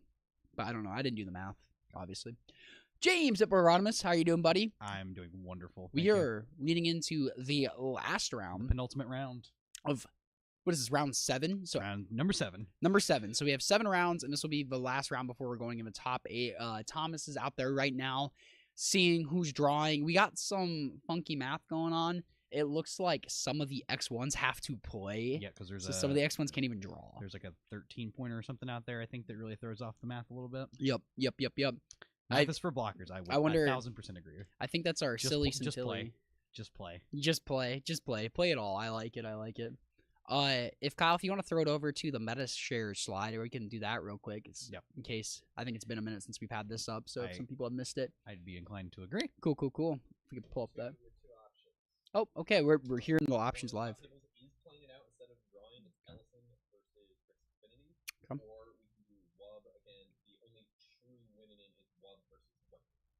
Let's do the true Renanin. I think that's fun. It'll be 2 rounds in a row web on coverage, but I think Mono Blue Delver is a fun match, and we just kind of saw his opponent get mana screwed last time. Yeah. Or their opponent get mana screwed last time, so I think that'll be fun. Cool. So we're going to see White Weenie versus some... Is it Scred? But here's the breakdown again for y'all who have missed it. Most popular deck in the room is Jund Wildfires, followed by Grixis Affinity. And Mono Blue. Yeah. That's a Mono Blue Fae and Mono Blue Terror. That's a lot. It's kind of fun. It's tapped artifact lands followed by untapped islands are your choices. That's the big choices this week this tournament. Seems to be glad we had so many different decks show up though. Like the number of people that we have I think and as well as like 2s and 3s. Like that's really impressive. It's a lot of different stuff. It's really cool. Yeah, we gotta feature some cool stuff. We got the Elf Spy up there in the feature match. We had the blue-black whale affinity deck, but unfortunately, kind of the wheels fell off. Yeah, a little bit he just like he was like, this is the one round that I just like my deck just kind of fell on its face, and I was like, oh yeah, no. I talked to him after. He's like, it felt really good, and he's like, of course, as soon as I get on coverage, it just trips me over completely. So we hate to see that. I'm not reading out loud in the chat. That's hilarious. Agree though.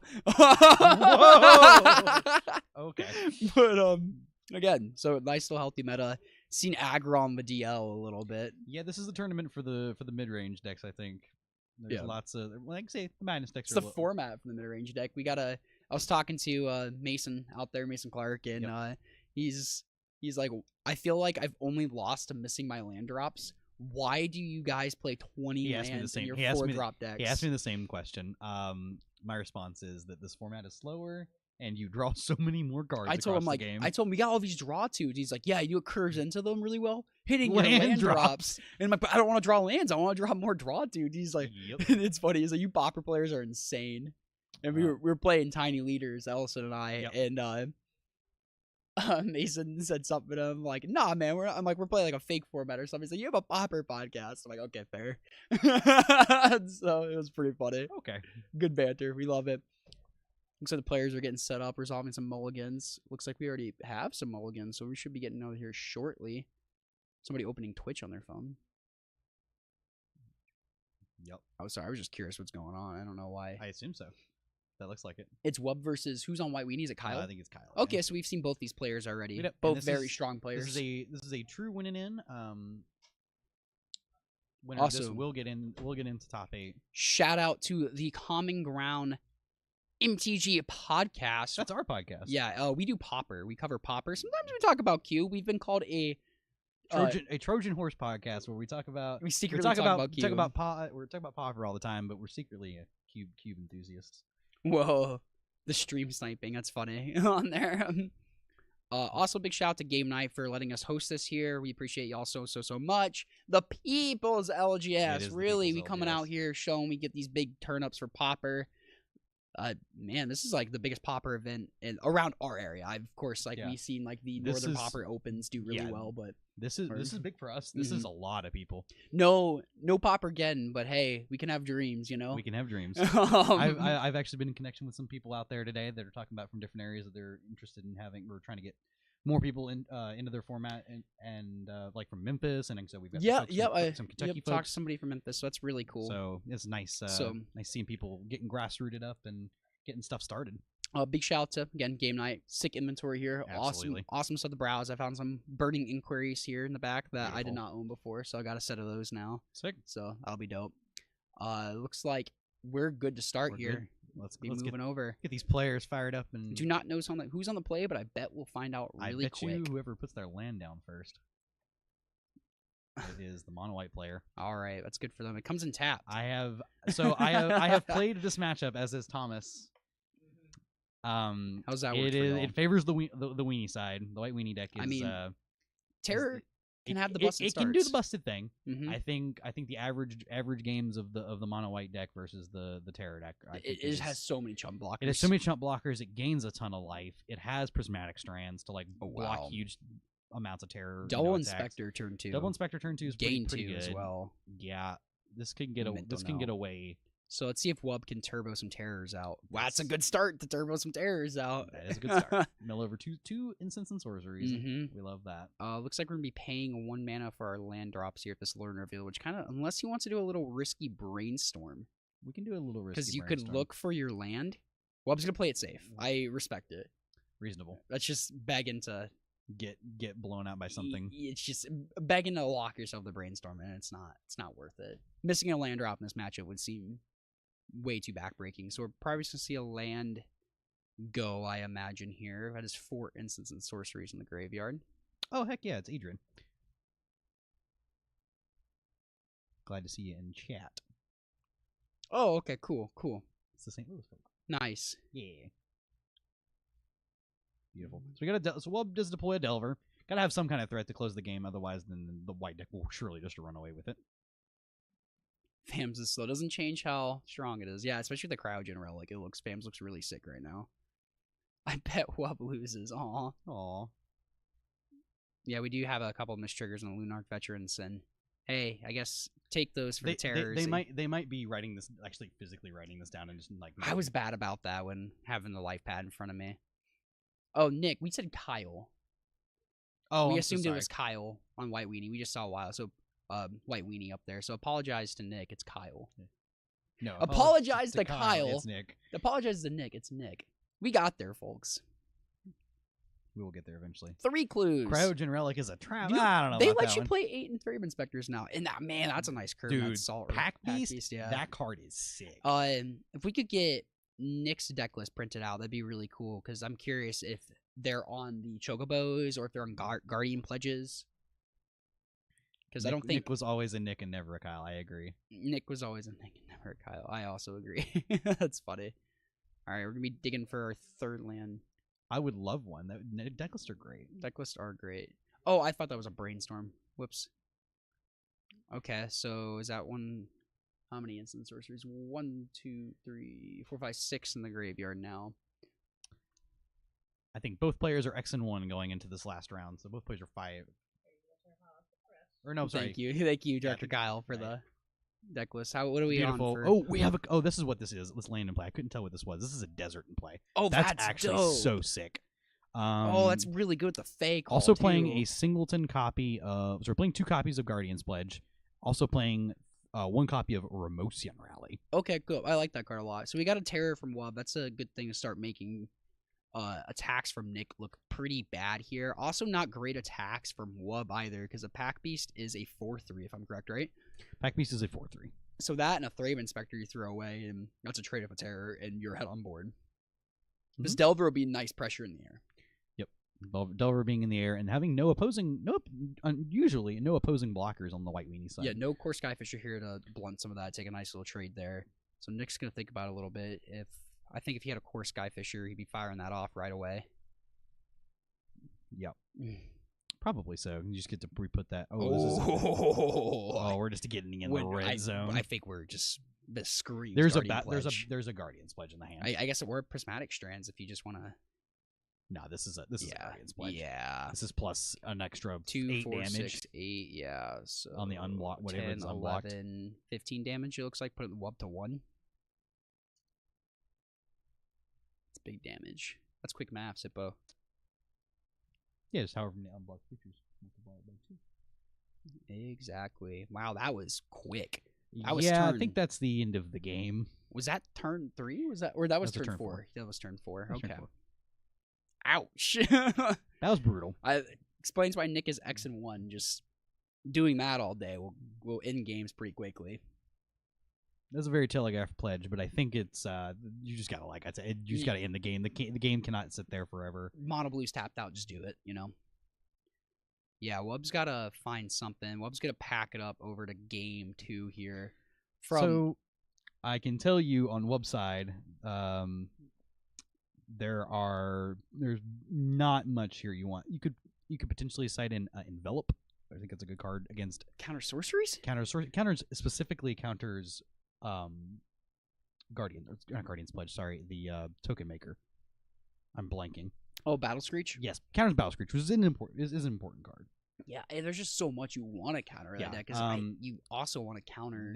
Looks like Wub is bringing in. There's triple gut shot in the sideboard. This is my deck, so this is triple gut shot in the sideboard. I actually don't think that card's like that amazing. It is like it does make some blocking scenarios like kind of awkward. I just don't think it's worth the card. Unban Days. Weenie's too good. Yeah, don't unban Days. Gut shot. They're not. Funny enough, they're not a matching set of gut shots. Yeah, either. pick with heart. Have fun casting your two drops into Days. Yeah, no, I'm not. I refuse to play this format with Days in it. I'm sorry. I did my time. I actually was a Days caster. Days is a busted card. So from Nick's side, what would they will be bringing in? Actually, a fantastic card in this matchup is Great Sword of Tyr because they block, and that card says you are not blocking. Yeah, you got to pay the 2 to tap down the Terror. That's fine. You have copies of Destroy Evil that are really good here as well. They just move things out of the way. We have the 4th copy of Prismatic Strands, pretty good if you're racing against Terror. You can just say no, fog you there, or this looked like a profitable trade for you. It's not. Maybe Dawnbringer's Cleric just to eat 1 instant sorcery. Yeah. I don't know if there is like anything they're just dying to get out of their deck. No. I don't think there is. Actually, it does eat copies of Sleep of the Dead, which is something relevant if that is something you were interested in getting rid of. For sure, I bet that Strands in that Great Sword tier comes into play. Yeah, Great Sword's very good, I think. Mm-hmm. Just even blocking like even just on like a block tacking down a Delver with like a Core Skyfisher with it attached to it. It's pretty good. And I bet Wub will be playing like Wub will not be bringing in a Knowles or anything of that nature. So. There's no yeah. It's just the triple gut shot that you see. We saw Nick isn't on the Chocobo. He's not on Chocobo. Yep. So that would be an enchantment, but Nick is not playing that list. So correct. You interestingly, if you really wanted to really screw up some math here, you could bring in these Holy Lights and like start trading Pack Beast. Is that all non-white creatures? All non-white creatures get -1/-1. So it does also it potentially kills Delvers before like they're able to flip or something like that. There is a point where you're like, I better not get too cute with I agree. it. You know, just stay tried and true. Look how well it worked game 1. Yeah. Sunlance does kill the Delvers. Sunlance does kill Delvers. That is something you could consider because that's one of the cards that you're like really worried about. And how many Thraben Charms do we have main board? 4. Yeah, that's pretty good against Terror. So yeah. Nick will. That's a good game plan. So I see the Great Sword tier. I see the Palace Sentinels. I see. Well, Palace Sentinels interesting too. If you could just keep the Monarch and. Yeah, boarding out basically most of our anthems here, and the Lunar Veteran's not the greatest. No, I guess yeah. The Ramosian Rally not doing a ton here either. I mean, those cards do just kill like in the game. I mean, like we saw. What was that on the draw? The anthems are not great. Yeah, I guess strapping and play a little bit slower. Director Kyle, could you put Marrow Shards in the chat? Yeah, I have no clue what that card does. Especially when we're hitting us with the Magic trivia. I say not even a card I've ever heard of. Let's see. New Phyrexia. The ones to each attacking creature. This card's sick. I think that's an uncommon. It's never has it been downshifted? I don't know if it's been downshifted. Yeah, there's lots of uncommons I want to put in my Pauper deck, like Eternal Witness. Yeah, with Ephemerate, it seems good. Yeah. It's not Pauper legal, so. So I don't think anyone will be putting their Marrow Shards in their Pauper deck, or they should not, or they will get DQ'd from the tournament. I mean, Check it though. White or Phyrexian? Yes, thank you, Spencer. Or Phyrexian. We got welcome to play. It's starting off with a turn 1. Turn 1 Delver, classic start. Let's see if we can blind flip it again, like we saw in coverage. Into the other. Love a good blind Look at flip that. Delver. Both- It is a line flip Delver. Both like 1-drop creature mascots for each deck, for each color too. You know. You're thinking of Burn Scale and Water. we will not mind you. Don't worry. That's funny. Oh, we're gonna follow up. Go get our land drop. Go pay 1. Put an or a sorcerer in the graveyard, and we did see what bringing up the gut shots. Yeah, I did see things. It makes blocking scenarios like really awkward. Like you can trade up pretty nicely. So it does work out. It's Savannah Lions. I do like Savannah Lions. We're gonna throw it over, I guess, unless we have like a.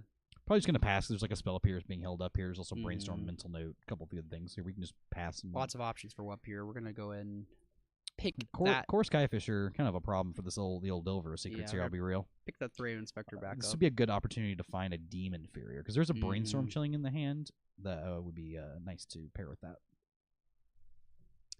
What a mill with their 2 islands, it looks like. Not the best mill from a mental note at all. You want to be filling that graveyard up. Just found a land drop, which is nice, though. Yeah.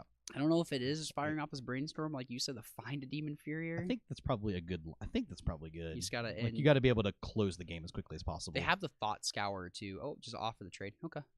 Wow. Okay. Yeah. That's interesting. I'm not sure that that's correct. I get. You don't have a big opportunity to hit it. Like you're just seeing 3 cards. There's a good chance that was. Is there a terror? Is that a terror in the hand? I can't see. That last card in the hand. That is a Tolarian Terror. Okay, so that's what we're working towards. I still think Delver's like the best card in the matchup. Yeah, I think so. Well, pretty hard to attack through with all those. That's good. Keep the card advantage now. Yep. Not letting Squadron Hawk draw you 3 cards. We're gonna see that Thraven Inspector redeploy and 2 clues. I do like that though. Fire Brainstorm off the instant. You get like a triple terror. That'd be pretty powerful. You have Thought Scour to set up. I do see a second terror. Is that a second and third terror? No, just 2. They brought it up in the back of their hand. Okay. Very shifty with the cardboard.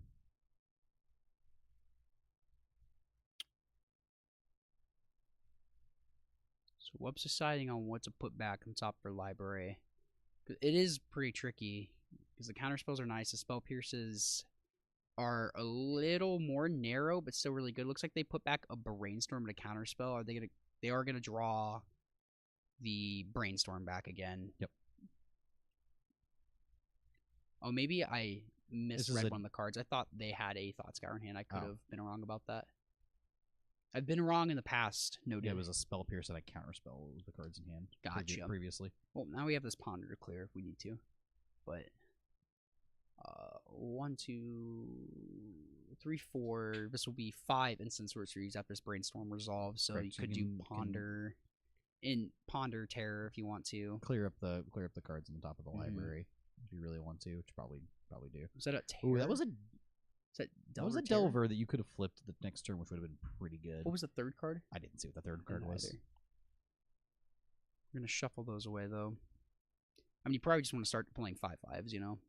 Yeah, probably a good idea. Because next turn you can go 5/5 counterspell back up.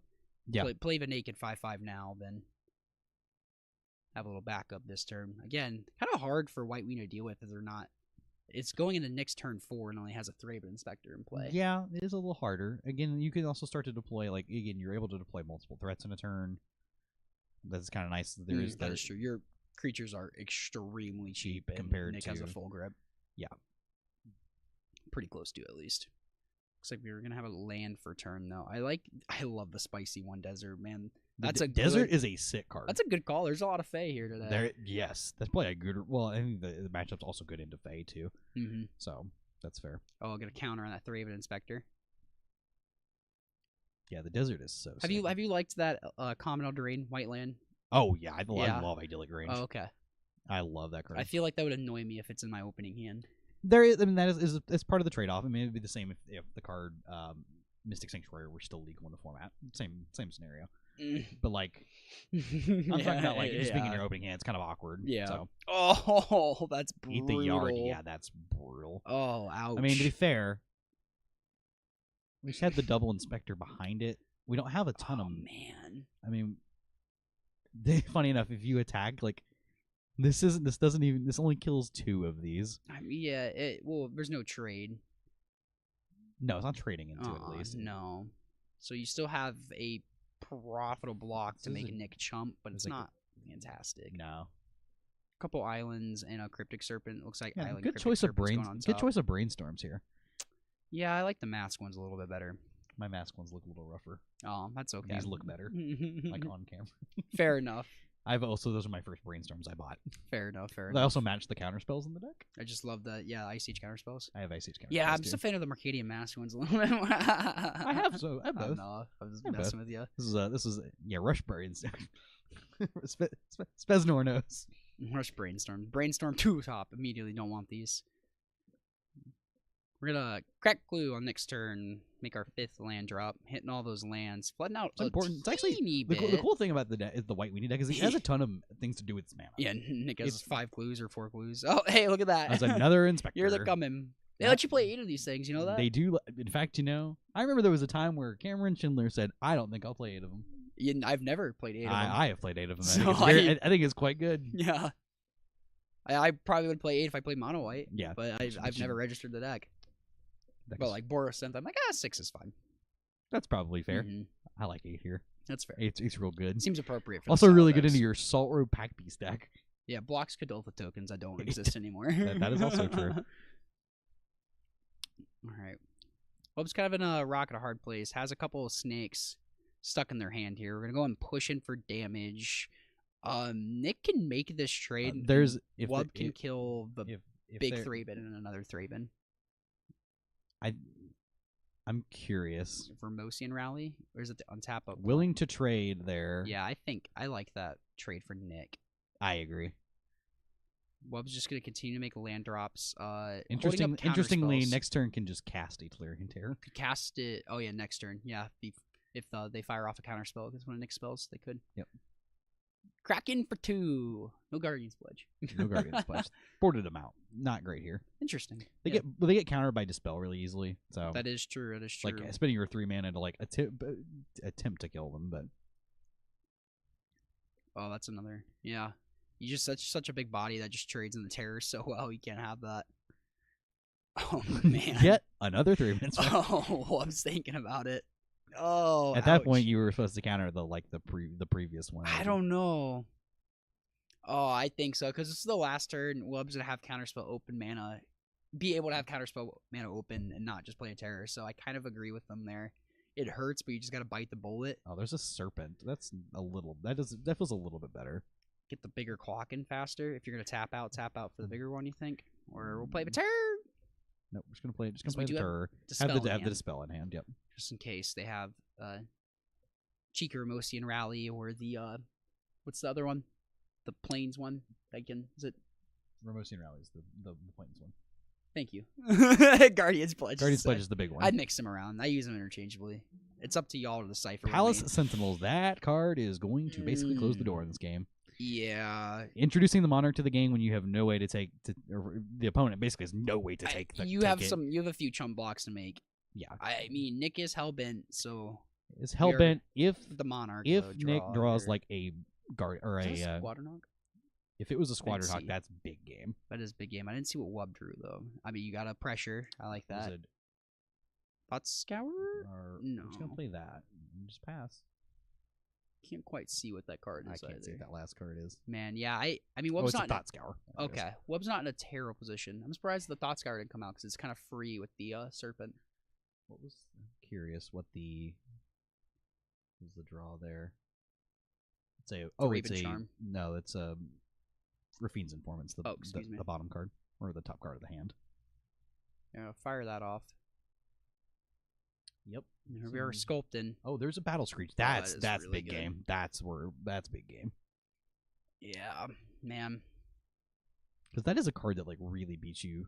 I mean, if you flash it back right now, it's just you're just chumping twice. That's fair. Yeah. I think but like how many Why removal not? spells do they have? Like how many are they playing? Yeah, exactly. Like That's you- why I'm not saying yeah. like I don't think Wub is gonna Demon Fury or token or anything. No, that is but, the Thraben Charm though that you were saying. So it does kill the Oh, the Cryptic ouchies. Serpent. Yeah, that makes sense. It's a We're gonna dispel for it, though. that, Yeah. and we Check have that. is that a Prismatic Strands in the hand? Is that what it is? Last card? I didn't catch a glimpse of that one there. So what does Wub need to get back into this? Like brainstorm into like 2 terror. Some extra instant sorcerers in the graveyard too. Yeah. There you go. This will hit 2 instant sorceries and draw into a It's gonna hit brainstorm. 2 lands. Yeah. How about that? I mean, you live and die by the Thought Scours. Oh, got a judge call. Not quite sure what for. Missed Monarch trigger. Oh, that gotcha. might be what it was. That's a mystery. Yeah. Head judge also will take care of us. Well, I'm gonna guess ask Wub, would you like your opponent to place the trigger on a stack? And Wub will say, no, thank you. Wait, is that the Wub from Hippotainment and Cube Killer? Yeah, that is. Yeah, Wub known to also dabble in a lot of Cube. Mm-hmm. Wub and I are big Cube partners. Has Wub drawn the card from Thought Scour yet? Oh, we're midway through resolving. Yeah, we're midway spell. through resolving. I don't think Wub's drawn the card yet. Or Yeah, maybe. they're just going over like the miss trigger on the Monarch.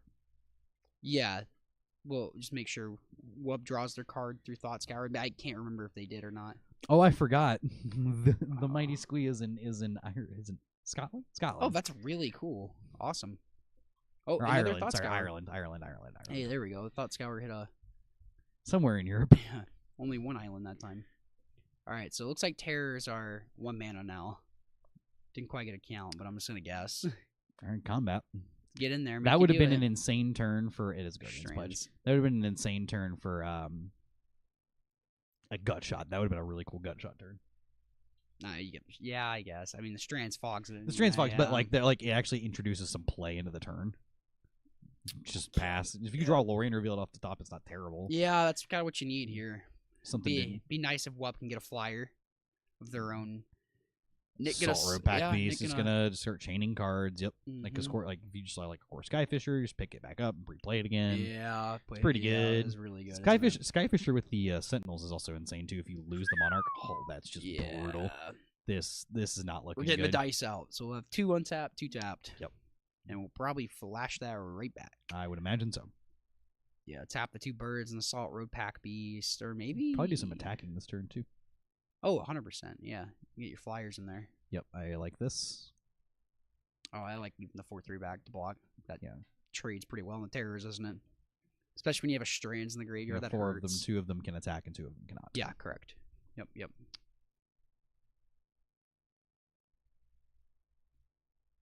Okay. Probably leaving the flyers back just for ease of dice movement, I bet. Or are they gonna put that dice to 4, put this dice to 2. So 2 are tapped and attacking. Yes. Out of the 4, 2 are tapped and attacking. The Hippo Loner deck being dispatched by the Mono White deck is on brand. I would agree. You live and die by the Thought Scours, you know? Well, I'm talking about the fact that Wub is losing to Mono White is poetic justice that the deck is from me. Thought Scour number 4.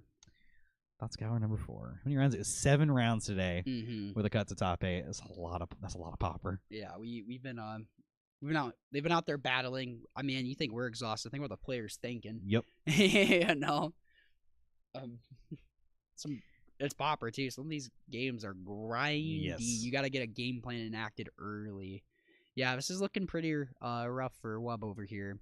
Not quite sure how they can manage to get back in here. Wub's gonna scoop it up there. Yep, that's reasonable. It's just really hard to get back from that position. That's really tough. This is round 7. This is the penultimate round of Swiss. Well played by Nick. Nick went very, very quick.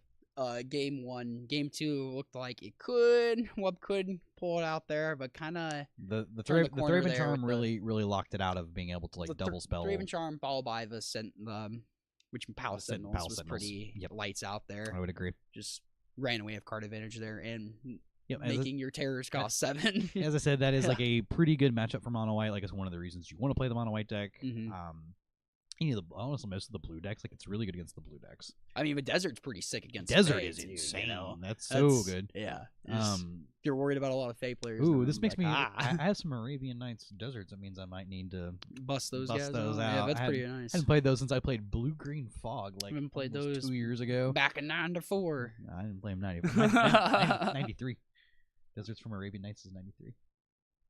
I would bet you on that one. It was from 94. It's from 93. Because Alpha came out in August 93. All came out in the same year. Arabian Nights is 93. We're gonna look this up. Willing to bet you on Chat. that one. Willing to bet People you on like that to one. argue on minute things, if you could tell on there. Yeah, with how good the combo was not. We thought there'd be way more combo in this room. From how I thought I about think it. there was a good mix. Yeah, I think there was just enough Fae and Terror that it just like really kind of yeah. suppressed it down. And funny, a lot of the combo players came to us asking for Asking. cards, so we thought like, whoa, a lot of people are gonna play combo. It's like, oh no, just them for some reason. They all came to us. Yeah, and then say a lot of the asking for spy fair cards. We don't yeah know. the fair blue decks like the Terror and the Fae decks all really just kind of eat that stuff alive. So Nick is locked for top 8, I believe now. I believe so. think Carl on Mono Blue Fae was locked for top 8, Yep. and they had to play it out. JK. Really? I thought they were 5-0 and drew. Oh, excuse me. My bad. Spoke out of turn there. But we will get Nick in here for a winners interview in just a moment. Yep. All right. The only one I know locked for top 8 is Mono White. I think Zach. Zach is also locked. Okay, he was 5-0. He was 5-0-1 round 6, but I think they might have had to play out the last round depending on who they got paired. Yeah, I think into. they said all but one match. One match actually drew. I think everything else. Okay, out, so yeah. We are ready to Thank throw it over you. It was released Thompson. in 93 of December. Okay. Oh, wow. Look You at got me. me. December. He's I just barely knew that it was right. made in 93. I don't know. I'll let you have this one. I'll concede. You can throw it over them whenever you want on the All right. mics there. Cool beans. Typical Cameron. Go get your winners interview, everyone.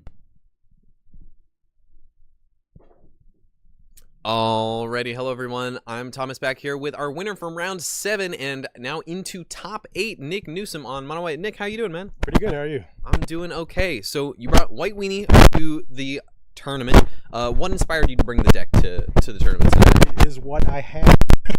I mean, it's a really solid option. I feel like it doesn't have too many bad matchups that are popular, and yeah, I mean it's fun deck. and it's certainly the deck I think you want to be the pilot of when you run up against some of these blue decks. Like Lots of blue. this blue Terror deck is traditionally like really good against the field right now, but White Weenie happens to be one of its poorer matchups. So you kind of get a little luck of the draw, but also played really well, played to your outs. Cards like Battle Screech were really important, gum up the board. Is there any sort of tech that you had? I only caught a little bit of the game here and there, but is there any sort of tech that you packed specifically for the matchup, or is there anything in a related note? Was there anything you were particularly worried about going into the room that you made some extra concessions in your sideboard?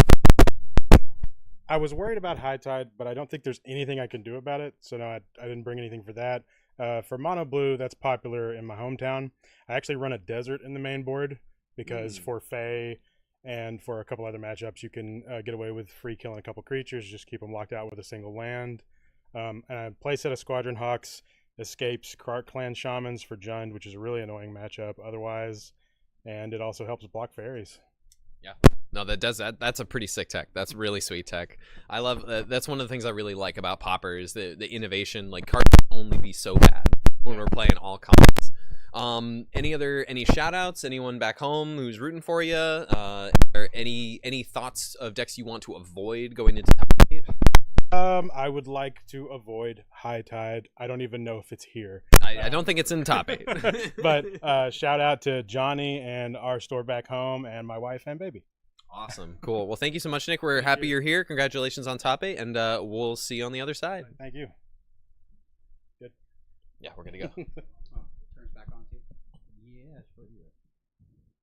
Yeah, congrats to Nick out there. That was a good game. Yep.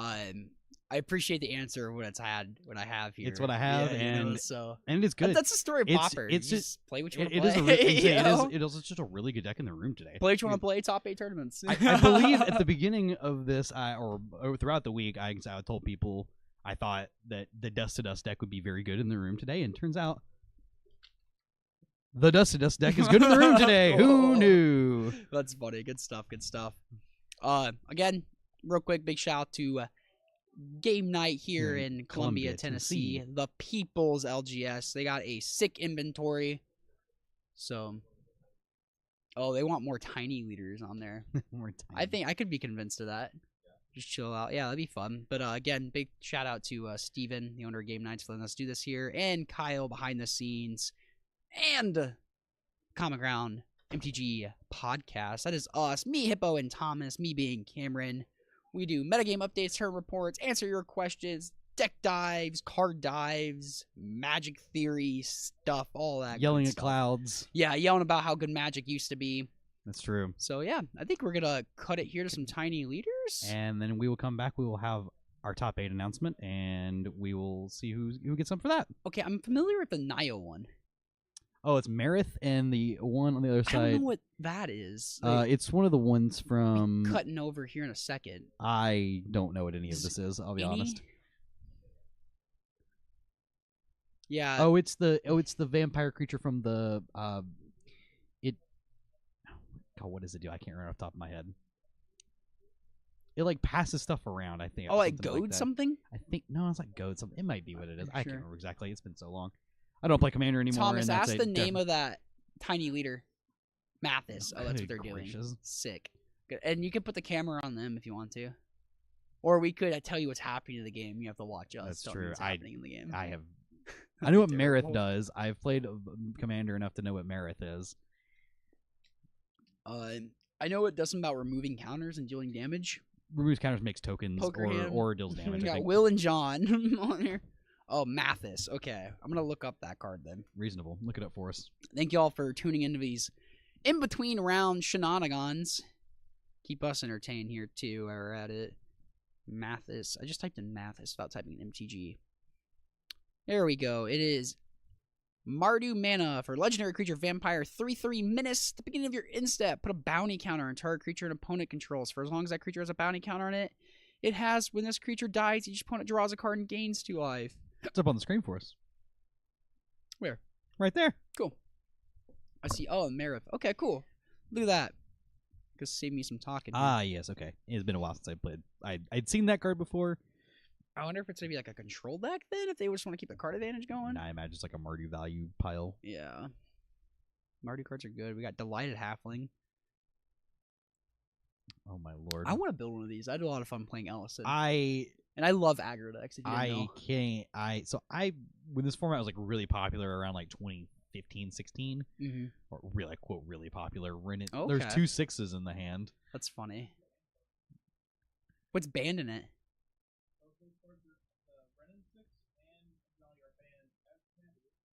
Are they banned in the format? Just as commanders, but they're not commanders. What a weird format. Dude, Luris can be your companion or your commander. That's wild. Nadu's banned as your commander. Shocking. Yeah. I'm not surprised. That's Leovold not being banned. This is the new one of the new cards, but card's actually a year old now. Yeah, Necropotence type enchantment. No. This is it's like Sylvan Library. Necropotence type, where like it goes to the graveyard instead. Johnny coming out here, gonna come with a 2/1 friend, his brother. Ah, yes. Classic tiny leaders move. I don't have the tokens. Here's a upside down sleeve. Don't you dare put unique tokens out now, Will. Your unique 2/1 cat token. Yeah. Ooh. Mill over a Flage. That's a powerful card. Yeah, that's a good one. The mill over. Wow. Yeah, Flage is a card too. I like watch this where it's seen this form. It's banned. Let's look at the ban list. Price of Progress is banned. That's not stupid. surprising. No, that card's awesome. No, that card's Blood Moon's abysmal. legal though. Oh, Necropotence being banned makes sense. That makes sense. You want darker into that. But when I did play this format, I wasn't like super into it. I just built a deck to own a deck, and I built Thassa, God of the Sea. Fair. I think I'd build Ragavan. Because I was also I think I was just started to play like more experienced Magic, and did not have access to a ton of cards at the time. I think I'm gonna build a Ragavan aggro on Luris. Luris. You know. Oh Lord. You play Unearth and the recommissions. A Voice of Victory. Reanimate? Oh it's a 1/3. Whenever it has Mobilize 2, and it says your opponents can't cast spells on your turn. Card's great. That's pretty cool. Oh, Guide of Souls going in the graveyard. This just kind of looks like Boros Energy for Modern or Mardu. Oh, that's really sick. Huh. This does just look like a modern deck. Keep fueling this Flage too. This is fire. Yeah, that's insanity. That's nutty. So I have to read. What's that enchantment called? Do we know? Ripples of Undeath. It's from Modern Horizons 3. Yep, I remember that. It's on the It's on the screen. Oh, look at that. Thank you. At the beginning of your first main phase, mill 3 cards, pay 1 and 3. Okay, so you get your draw step, and then you just dump 3. Yep. That's stupid. And then you just get a thing back. That's really cool. Yeah, it's pretty sweet looking. Wow, especially like we see it with the Flage. That's busted. Yeah, it's very good with Flage. Underworld breaches in this format? Yeah. I don't know how that's not banned. Is LED banned? That makes sense. Lotus Petal not though. Yeah, so you could just Lotus Petal Underworld Breach Brain Freeze stuff. You could. Grinding Station, like a Mox Opal, do that kind of stupid stuff. Great. Underworld Breach is an abomination of a card. Yeah, it's just That good card like is- a prowess deck too, just to finish your I opponent played off, I you played know? I played a Fair Breach deck in Modern about a year and a half ago. Or It's whatever. just okay to get back baubles and bolts. And Yeah, stuff, you just like you know? double bolt your opponent to death. Mhm. Cool. Not too bad. The deck Oh, was- the Mox deck was Amber, cool. Ragavan in the command zone is pretty stupid too. Yeah, the deck was kind of cool. I found out that fair breaching was not as good as just unfair breaching. Who knew? You heard it here first, folks. Unfair breaching is better. It tends to win the game on the spot. Yeah, who knew? Though I'm not afraid of casting a Dragon's Rage Channeler out of the graveyard. Seeing your commander. Oh, I just saw Barrogoyf. Barrogoyf is insane. Yeah, what a So anybody who's fake magic card. Anybody who is vintage cubed knows that card is a house. 2 and a black for an for Tarmogoyf stats. And then it has lifelink. Whenever it connects, it gets to mill. You may mill that many cards and pick up a creature from among them. Oh god. Card is disgustingly good. Lifelink, right? Yeah, its card is huge. That's a big swing, you know. TM. That's crazy. I know nothing about literally what's going on, but this that is exciting. insane. That's funny. I didn't know that was I didn't know they had like a MIDI. That it makes sense, I guess. Man, John's hand looks stacked. You're just seeing like it kind of looks like Vintage Cube constructed. It's kind of similar to Vintage without Moxes and Something tells me that Necropotence is not a fun card for people to play against. ban Necro. Wait, why is Necro banned and not Leovold? Can we unban Price of Progress? That please. Leovold's a foul card. Yeah, look at my opponent's hands. I deserve a Price of Progress. No. Price of Progress. No. Mm-hmm. No. I will not let you have this one. You don't need to have me. I just need Heart Undersword to let me There we have go. Price of Progress. That's one of the things. I'm going to go to that thing next weekend. I'm going to go to that Gaming Emporium in Murray, Kentucky. That's where I'm going. Sick. Awesome. I need to... Was that Saturday? It is a Saturday. Cool. I will most likely be there. I thought I might have a concert that day. I have to look. I think Anna might be going, so therefore I might tag along. Cool. Heart Undersword, I'm requesting Price of Progress to be unbanned. It's a really fun card. Don't do that. The card is not fun. I've cast Price Progress in my life. The card is not fun. Pop Fire Blast? That combination of cards is fun. Price Progress in the Fire Blast. Yeah, Pop Fire Blast. Yeah. Those who know, they know. Yeah. I'm gonna chew on your proxies. I hear Alex. He's eating somebody's proxies. No. We see a Guide of Souls. We have that Flage in the yard still too, right? There's still Flage in the yard, Let's yeah. get that Flage out and going. Nah. Just play with your food a little bit. Man, yeah, Will's stuck on 2 lands. This ain't pretty. You could Green Sun Zenith for a Dryad Arbor. A Conclave Mentor. It's pretty good with your commander. It is pretty good with your commander. Will looks like he's playing a commander deck, and John looks like he's playing like a legacy deck. Yeah. This looks like a modern deck, except besides the lands aside. Oh, it's a Broadside Bombardiers? Oh, let's go.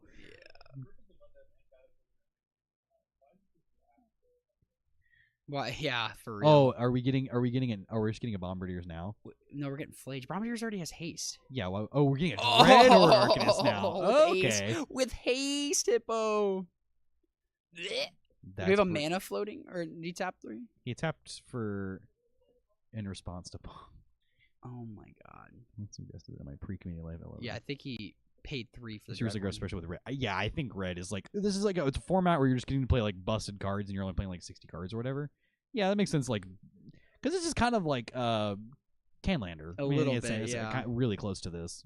I kind of like this maybe a little bit more because you're not getting griefed, or This it's not about who powered out the initiative first. I think And that was my experience of Canlander. I felt like whoever powered out the initiative just won. I'm not like super familiar with. Oh my lord! Just bolt the Conclave Mentor out of the way. I think you just bolt it. I agree. Man, I'll give Will the hint to put Dryad Arbor in your deck so you could go get your land. I'll give him that one for free. Next one I'll charge for though. The 2/1 blocking. Are we gonna fire? Or we're just shooting the guy to. Oh no! It's a 2/1 trading with a 1/2. Oh, he did shoot it. He did shoot him for 3 with the broadside. God, broadside's such a crack card. Who knew? Is it a Flage? No, not a Flage. That's funny because we didn't use the Arena Glory for the Flage either. No, it's exerted. So look at that. John, you see that missed on coverage quite a bit. What? Asking for permission gets you the green light. Oh yeah. Oh. And if you unban Punishing Fire. Punishing Fire is banned in this? Oh, I mean, you know what I mean. Price Progress. And if you unban Price Progress. I was like, I don't know that card's even halfway playable. Punishing Fire? Grove? It's fine. Kills all the creatures except for Dreadhorde Arcanist. It's fine. Nah, dude. Hippo doesn't know. I almost exclusively cast cards that are 3 CMC and less. Oh, or less, yeah. Thought Season with the flashback Dreadhorde Arcanist. That's one of my favorite cube cards. I think my favorite creature of all time is a CMC 3 card. Dude, I'm a sucker. That does not lose to a Grove with Burn-Willows. Fair. Eldrazi Displacer, baby. That does not get killed by it. I'm a sucker for red aggressive decks, so John's deck looks pretty sick. It just looks like mono red aggro. Yeah, this looks like a vintage cube deck that I would have drafted, honestly, which is just kind of fire, I'll be honest. Which is the same reason that people wanted me to play Canlaner, same concept. It's like a bunch of vintage cube cards that I like to cast, and I will never touch that format for a very specific reason, but I might be in. 4th Earlingus is banned, right? Holy crap, I hope so. 4th Earlingus would be so fire. Tell me that card's not banned. It better be. That's insane if it's not. Oh, 4th Earlingus. Oh my! I don't know that I would. Can we get? Dang it! Can we get a hasty Flage coming out here from John? Dang it! Oh, that's probably what he's doing now. Oh, we missed the Mills trigger. No, there we go. Missed the mill trigger. I don't think it matters. Or you might just not get a want Flage and just kill him. Yeah. Flage you to death. Target you. You take so much damage. All right. I am going to take a break at least for a minute. ETB, you're dead, yeah. Before we get this top 8 started. Yeah, I agree. I think we're just going to get to game 1. We're going to go chat it up with some people. Me and Hippo need to rest our beautiful voices. When we come back, we will have Hippo and Thomas starting the top 8. Beautiful. Thank you all for indulging that little tiny leaders game. All right, they'll be back. Thank you. Beautiful. Are we going to awkwardly walk away? Awkwardly walk away. Okay. You got my good angle. You got both my chins. You're welcome.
good. We're here. We're in the right spot. We did it. Hey, we're here. Welcome back, everybody. I'm Thomas Gunn. I'm joined by James Hippo Hieronymus. We are here for the quarterfinals of our tournament, the Common Ground Cup, the second Common Ground Cup. Indeed, it is. And we're very, very excited. We have a little graphic to show you all who has made top 8. Unfortunately, the father-son did not make top 8. This is your top 8 in first place. We have Eric Wan on Grixis Affinity, matched up against 8th place Carl Schroeder, sneaking into 8th place. I thought he didn't have a chance. I was very wrong. Says Cameron. Playing Mono Blue Fairies. Moving down the line here, I'm just going to go down in this order because it's based on pairings. In 4th place, Holden Johnson playing Mono Red Madness. And in 5th place, Anna Peterson, who we saw her play earlier with Blue White Cawgates. In 2nd place, Zach Garretts, who we saw earlier playing Black Green Fog, with a rematch against Ellison Berryhill, their feature match rematch on Red Black Madness. And the 3 versus 6 match, 3rd place, Nick Newsom, Mono White Aggro, who we just saw on coverage last round, versus Sean Galloway playing Blue Red Fairies. Pretty diverse top 8. A couple Madness decks, a couple Fairies decks, that makes me smile. Some other stuff, some other stuff in between. How are you feeling? How are you feeling about this? Do you have any favorites going down the line? Too much to my chagrin and agreeing with Cameron, I do think that Fog is likely to win this tournament, assuming that everything shakes down to basically not playing against Holden. Sure. You think that the Mono Red Madness? I think the deck is so fast that it can just completely get around everything that's going on. For sure.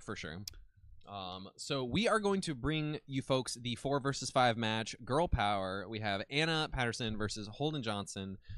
We saw Cawgates earlier. We haven't seen the Mono Red Madness list today. No, we have seen the Red Black Madness deck. We've not seen this one. So if I were to have played today, this is what I would have played today. Yeah, I would have played this very sick. This deck is very sick. It's very good. It is very sweet, lightning quick. It is running Gutter Snipes in. It looks like Anna's on a little bathroom break, but that's okay. Holden is all set to go here. But yeah, we're gonna come back to the booth here in just a second. Yeah, we still have a lot of Magic to bring you folks. I'm very, very excited. I'm just writing out my bracket on paper here so we can track this in the booth.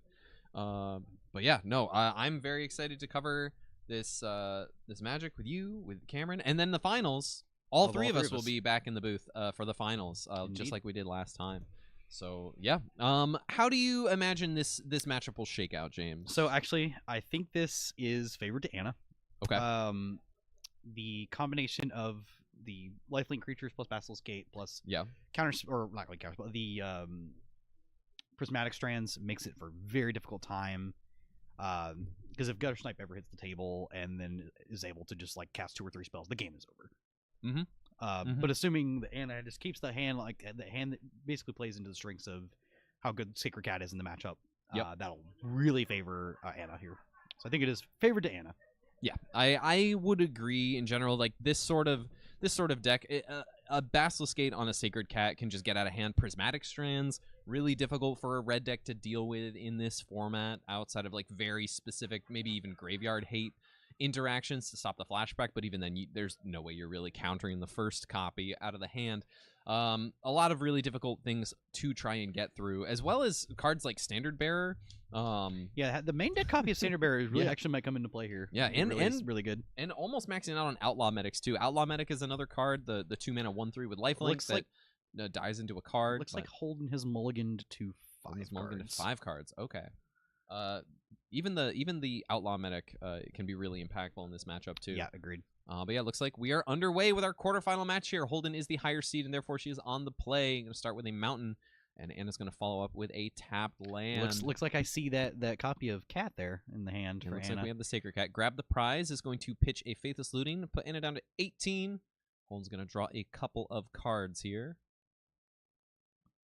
Pass the turn on back to Anna.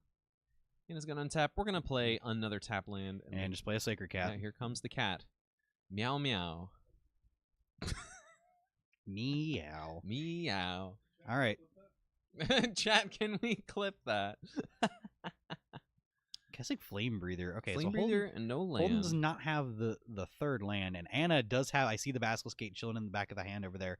And this is perfect. Journey to Nowhere to get rid of the pinger. Able to get in one with the cat. Yeah, tie back up the life 19. totals. I can say that there's also an Outlaw Medic in the hand.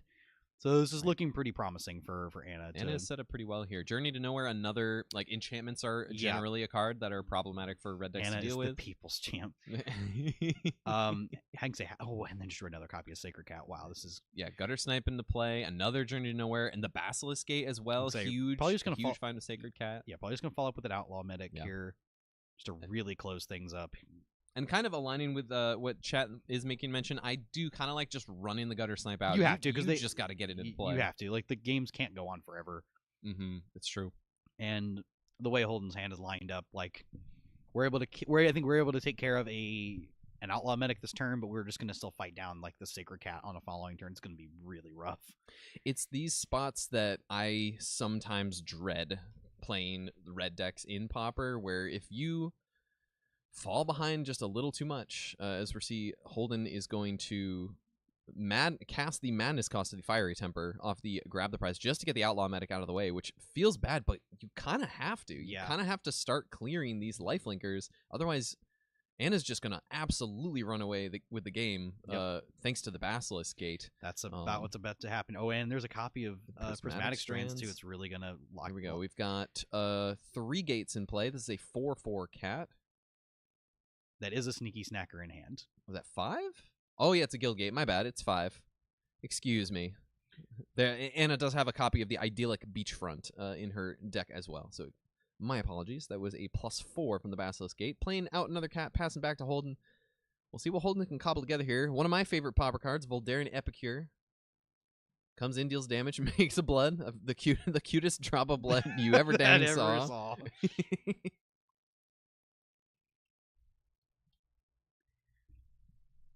Yes, that is a Sneaky Snacker in hand. Oh, thank you. Yeah, the Basilisk Gate's really just going to close this up pretty quickly here, I think. Wonderful. That'll just be the intro bit. It'll just be me saying meow. We got another Basilisk Pump, +4/+4. We're going to discard the blood in response. Maybe see if we can find another Fiery Temper. All right, cool. So we can Madness this Fiery Temper. Kill the Sacred Cat in response.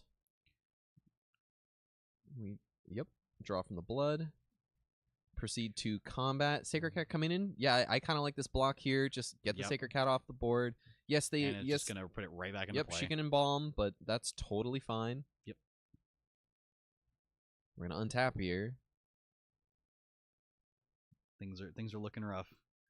Things like I said, this is kind of the spot you get to where Flame Breather is the draw for the turn. You can try to establish some things like Flame Breather and Gutter Snipe, but if they don't actually provide the advantage that the burn deck needs them to provide, the rest of your spells you're just kind of casting burn spells against the white life gain deck, and that is just not a recipe for success, unfortunately. Yeah, we're gonna see if this Flame Breather can stick. Holden's just gonna pass it on back. Another gate for Anna. It's a heap gate. That one will come into play untapped. I'm just going to go straight up. All right, we've got a bolt for the Sacred Cat. Anna thinking some thoughts. She does have a counterspell she could potentially throw in the way here.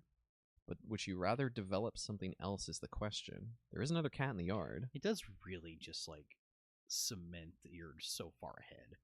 Because if you can flip the narrative of who's the beatdown in the matchup, then I feel like Anna's deciding she's gonna be aggressive. She's gonna counterspell this lightning bolt. And I think the Basilisk Gate resolves. So +5. This is an attack for 6 with lifelink. That's pretty brutal. I think we had 2 undefeated players going into top 8, correct? I think the top table split. Yes, we or had not split, so they drew with each other. Table 2 played. For seeding, they both made it in. Ellison is the 7 seed, the top one of 2 15-pointers to get in. And Eric won on Grixis Affinity, our 1 seed, was 5-0-1 and then played the last round. So 6-0. So yeah, an undefeated for Eric 1 on Grixis Affinity, and maybe we'll get to see them. Well, we might not see them next round because we might feature the other side of the bracket. for the semifinals. But we'll see if we get a chance to get any other matches on camera, as these are untimed rounds. The other matches. Oh no! Also, Holden. I do want to compliment Holden's choice of basic mountains here. Those are beatdown box mountains. Those are sweet. Those are lovely. Those are really sweet. Are they naturally whiteboarded? Because she's known to whiteboard her own They are naturally whiteboarded. Okay, cool. Funny enough. I wasn't sure. All right, Holden's going to go down to 1 here. Anna's going to run out a Squadron Hawk. They almost remind me of the P3K lands. They're really close. Right around the same time, I think, actually. I trust you. Going to get 2 birds. That's what I thought. I was like, I'm pretty sure those were naturally whiteboarded.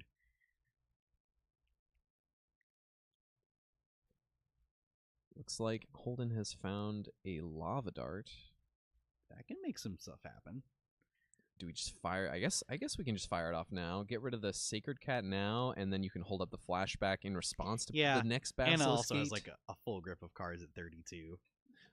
No, I understand that the situation is quite dire. However, just do it right now. I like this. Just don't give Anna a chance to untap and interact with this, because like even the Prismatic Strands would be terrible. All right, Anna down to 30. Down to 30. And untap, find another gate. We could deploy these birds. Every bird is a lethal threat here. It's true. And just put another Sacred Cat in play. Cast a Squadron Hawk. Probably cast a second Squadron Hawk. I wonder if she just leaves Prismatic Strands open here. I don't hate that. Yeah. Just holding a Prismatic Strands here. I think that's fine. Your opponent's at 1. You know, you kind of want to make sure that you can push that last point. It's a highway robbery. Okay. That's a really good draw. That's pretty good here. Okay, so we're gonna pay 2. We're probably gonna sacrifice one of these lands. Well, we could discard the mountain in hand. Prismatic Strands. Okay, yeah. So it is going to prevent damage of everything from that source. So, or it's just all of that color. Right. Exactly. That's what I mean. All the source damage from any sources of the color named is how Prismatic Strand works. Correct. So the Kessig Fleeing Breather will not be doing any pinging on this turn. Correct. Looks like Holden has found another Lava Dart and pretty good. Gutter Snipe. They're going to pass the turn back. This Dispel is probably gonna... That Dispel, I think, is probably gonna lock it up there. Probably gonna lock up the game here. Attack with the Squadron Hawk. Holden will... Well... Alright, yeah. Holden's gonna flash back the Prismatic Strands. That is the much cleaner way to do it. Yeah, yes. Prismatic Strands plus the Dispel. I'm just so traumatized from Prismatic Strands. Anna is gonna sweep up that game. That was a mulligan. That was a pretty good mulligan to Holden, but it was pretty good. It was a pretty good mulligan to 5. Yeah. Holden does have some tools here for the matchup. Correct. Holden has 4 Pyroblast, 4 Red Elemental Blast, 3 Searing Blaze, and 4 Smash to Smithereens. Something tells me the Smash to Smithereens are not coming in. No, I don't think the Smashes are coming in, but I don't mind these Searing Blazes as additional ways to do even I like Searing hitting for 1 if you're not getting landfall like on your opponent's turn, even just hitting for 1, and it looks like Holden agrees. Hitting for 1 and being able to still do some amount of damage to face and not convert your burn spell to just being a removal spell, really important, especially if you get to do it on your turn and you get the 3 damage out of it. Could be really impactful. And I think a number of these red blasts may come in just to fight, because I expect blue blast to be coming in from... You would expect blue blast to be coming in from Yes, Anna has 3 copies of blue blast that she'll be bringing in, and then probably maybe the 2 copies of Standard Bearer, because they actually do protect your Sacred Cats from getting lava darted and stuff like that, so it's kind of huge. For sure. Yeah, the Standard Bearers. And you could potentially, if you have more things that you want to take out, you could potentially bring in 1 or 2 Relic of Progenitus, maybe. I don't think you're kind of... Well, Holden is playing with, Sneaky Snackers and Lava Darts. Yeah, Anna's already got like 3 Lava Darts are kind of playing Raven Charms and stuff like that to deal with those. I think it's fine. I don't think she wants to overboard in the matchup. I think just keeping it lean is pretty good. Like Standard Bearers to protect your cats and your actual lifelink threats. They get pumped by the gates, and then the blue blasts. Yeah. I think that's pretty self-explanatory here. For sure.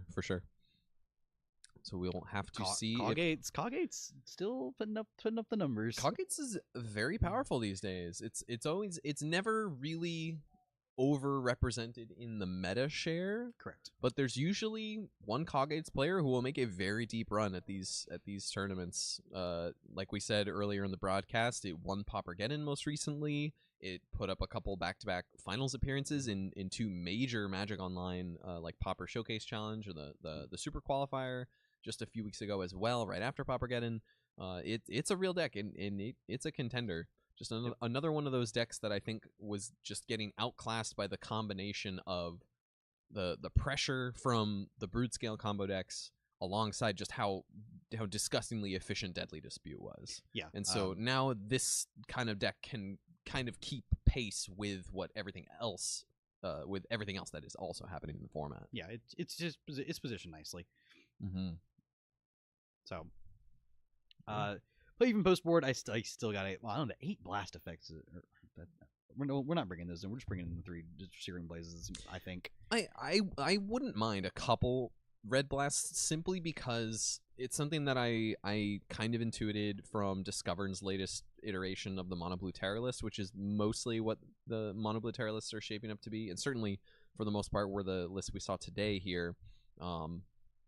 Even some matchups you want all 8 blasts, like maybe like mono red. This is not like the one for that. No, I don't think this is the one for that, but I do think this is the one you do want some number of them because Anna's going to be bringing in she's going to be bringing in all of these blue blasts. Looks like Holden's going to take a mulligan here. Okay. Down to 6. Yeah, because Anna has 3 blue blasts to bring in, so I think you want at least 2. And they counter Dispels, they counter spells, they counter Modern Age. I think they have applications. I don't think they're at their best in the matchup specifically, but if it were me, I would be bringing a couple of them in for sure. I think I would be inclined to just keep my things as lean as possible and not worry about the blue cards. Like the blue cards are not the ones that kill you. It's true. I think I would just want the Searing Blazes. They deal damage and kill a creature. Yeah. That's what they're doing. No, I also like the Searing Blazes. I think that's all I would want here. Okay. I think that is fair. We'll have to see if Holden agrees. Let's find out. Let's see. I see a Snacker. I see a Fire Blast. I think is that the Snacker? I think we're putting the Snacker away. She has no way to do anything with it. Then oh no, there's one. Maybe it was a second Snacker. All right, Mountain and Pass. We are underway with game 2. Anna's going to play tap lane and pass. I see an Outlaw Medic as far as Anna's good life-linking creatures are concerned in her hand. She also has a Squadron Hawk, so Yep. All right, here's the classic play from the Mono Red Madness list. Discard Sneaky Snacker with Grab the Prize, draw 2 cards. That is your second and third card for the turn, so Sneaky Snacker will come back into play. Yep. Oh, a 3-man charm. a little late on that one. A little late on the 3-man charm, that's true. We got a Basilisk Gate, that's a good one. Slam a Squadron Hawk here. Your Squadron Hawk, we're going to go get... Yeah, it makes the Sneaky Snackers look a little awkward. Mm-hmm. Now, are we getting 2 birds or are we getting 3 birds? We're gonna get 2 birds. 2 birds. And I love that she got the ones that match. Of course you do. I gotta give her a little poke in there. Mm-hmm. Oh, I heard it. I got a Tilt Hippo. I literally heard it. Of course. You know it's because we love you, right? I know you all just love to pick at my very OCD-ness about this game. Hey, that's okay, man. It's like I like all my basics to match. I like all my things to be just as All right, Holden's thinking. I was like, Anna, attacking. I have a set that matched, and she's like, I know. I was like, I can just give them to you. She's like, I know. All right, Anna's cool with trading here, so I agree. I think that's getting in the way. Completely reasonable here. Ooh, that's good. Here we go. Okay, we have Second, a ball game. Grab the Prize. I have played Dan. Dan is rough beats. Dan is fun. Oh, getting extra bird to discard strands to hand size. Yeah, Anna's cracked at this game, y'all. Anna's built different. Anna is very, very good at Magic. Though I do take pride in that I am her like actual nemesis of playing Magic. Especially in Cube. Especially in Cube, but it just in general, I am her nemesis at playing Magic, which is a delight. Dan is fun. Yeah, Dan it's is really really sick. fun.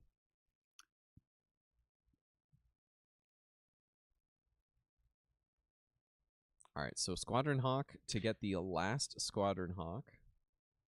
Snacker's coming in. We're gonna trade with Snacker. No, we're gonna trade. Or not with trade, we're gonna trade with the prismatic strands. Let's see if Holden wants to Maybe stop Holden that. wants to Lava Dart in response here. That might be a thing. Yeah, I kind of like this. Here's a Lava Dart. Yeah. So a bit of a punish, but I think still totally fine. One of the So no damage dealt. no damage dealt because the prismatic strands was still flashed back. Oh, the Colgate's tilt. And here's Epicure. Anna's going to go down to 15. We're going to get a blood token, and we're going to pass it on back to Anna here. Another brainstorm drawn for the turn. At least she's not as bad as our friend Matt Centillis, who literally has just every single possibly different art for all of his cantrips that he can possibly get, and his lightning bolts and this and this and that for his like blue-red terror dag. Yeah. And I'm just like, Of that course. is Of course. an eyesore for me beyond belief. Yeah. Why not? All right, we're going to play a tapped land, it looks like. And I'm just going to run out the Outlaw Medic and pass it on back. Ostensibly going to brainstorm at some point here. I see Holden's another gonna lava. draw. I see another lava dart chilling in the chilling in the hand there. Got a land. Is it Flame Breath? Oh, Searing Blaze. So we got land drop for the Searing Blaze. That's pretty good here. That's very nice. No Blue Blast to be seen, so that's another 3 damage to Anna. Yep. There's the prismatic. We're going to get in for 5 here. Put Anna down to 7. I agree that it does. I have made the argument, and he says it is not worth the slight bit of extra or the like what would be the extra information other than it does tilt enough people like me to give you an advantage. Holden's gonna run out another Voldaren Epicure. Run to 6. This is a lethal board in play now. Yeah. We've got a Blue Blast drawn for Anna off of this Brainstorm, deciding what 2 cards she wants to put back. Just a couple of lands, it looks like. Yeah, at least all my Trine lands match too. Thank goodness. All right, running out the Squadron Hawk to shuffle that other land on top back away. Doesn't want to draw that. Holding up the Prismatic Strands. I like running out the bird to be able to potentially flash back the strands if you really needed to, rather than just try to rely on a Blue Blast here. Thinking that Blue Blast could potentially get Red Blasted, but the Prismatic Strands cannot, so very heads-up play from Anna here. Not surprised in the least.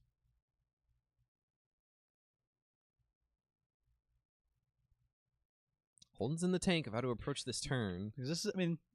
It's kind of a face-up Prismatic Strands. Yeah, it is. So just having to find a good way to play around it. Like, there's plenty of options here, I think. I know she has a Bolt in hand. Okay, Attack. Here Get in comes the red zone. Like, kind of force it out, because if you have a couple burn spells, you could potentially just bolt, win the game with the Prismatic Strands just on the stack before it hits the yard. She also just take 4 and go to 2. It's true. Nope. Okay, here's a 3-bin charm holding up Blue Blast. Kill Snacker. Sure. I like that. This is interesting. There's a Blue Blast. There is here, also too. a Lava Dart in the yard too, so that is another point of damage to think There's about. also a 1 in hand. And I yeah, believe. so that's 6. That's 6 points. I think there's 1 in hand. No, it's a. Sorry, it's a. I'm seeing a Blaze in hand. Is what I'm seeing. Oh, okay. Yeah. So Blaze of Bolts. Yep. And a couple other things. Highway robbery, something like that. Your Syrian Blaze, 1 and 1. And now you have the Anna gives the option of Anna to have the Blue Blast here. Mm-hmm. But the problem is that she dies to the Bolt that's in Holden's Right. hand. If she Blue Blasts this, I think she dies to the Bolt. Bolt plus Lava Dart. I mean, I don't think you even need the Lava Dart. All right, cool. So that's fine. So that's going to get blue blasted. Yep, Thraben Charm there. We go to damage. Those trade, go to 4. Holden, and then Holden has Lightning Bolt, Flashback, Lava Dart, and that should be game 2 for Holden here. Or is there a dart that we're not thinking about? No, it's under the snackers. Okay. Faith's looting.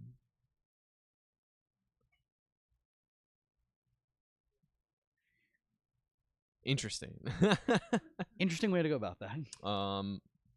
This is Nerix. I doubt I will have the lists up by the end of the day tomorrow. I'm gonna do my darndest to have them up, but I feel like that might have been a situation of Holden said Lightning Bolt, but maybe put a different card into play. Also, I mean, it might just be like, I don't need to use this Lightning Bolt right now. It's true. And I can just save it at some point. Because you're putting the Sneaky Snaggers right back into play. Right. And like that's another turn of lethal damage Yep. that you must deal with again. Yep. And things at that point you can use the Lightning Bolt however you wish. Yeah. 420. 420, Searing Blaze It. Game 2 gonna go to Holden on Mono Red Madness. Any changes? Doesn't look like our players are gonna make any changes here for Game 3. I would not imagine so. I think this is the first time Anna's on the play. How do you feel that matches up? Because that's playing better. Tapland on, it's been Tapland on turn 1. I think it's still fine. Because it still gets you the cat down on turn 2 with even potential protection for it too. That's nice for sure. So yeah, I mean, I don't know. This is a good match. This is traditionally a good matchup for Coggates. Yeah, we'll see how it works out. There are some turns though where this deck can just absolutely fire off on all cylinders and just dome people for their entire life total. The red deck, yeah. This particular version of the deck, the Gutter Snipe version of the deck, really does that. It is so sick. It is very cool. Yeah. Wonderful. We want to thank you all for being here, hanging out in chat. Thank you so much for supporting Pauper coverage and hanging out. And we're really excited that we got to bring this all to you today. It's been a lot of fun. Honestly, it's been going at a pretty good clip. I'm kind of amazed we're already here. It just these things fly by when you're in work mode around it, you know. Yep. Yeah. Yep. It's been a long day, but it's been gone. It's gone by pretty quickly. I would love to sign your Searing Blazes. Like that. Oh, that would be great. 420 Searing Blazes. I would happily. I can't think of a more appropriate person to. Happily. That would make me the happiest boy. Ooh. Yes. Komodo is on fire today with these clips. Thank you. Are we boarding? What are we? What was that? Oh, let's go. Hell yeah, hold the L. Hopefully we'll look out for you with the next one.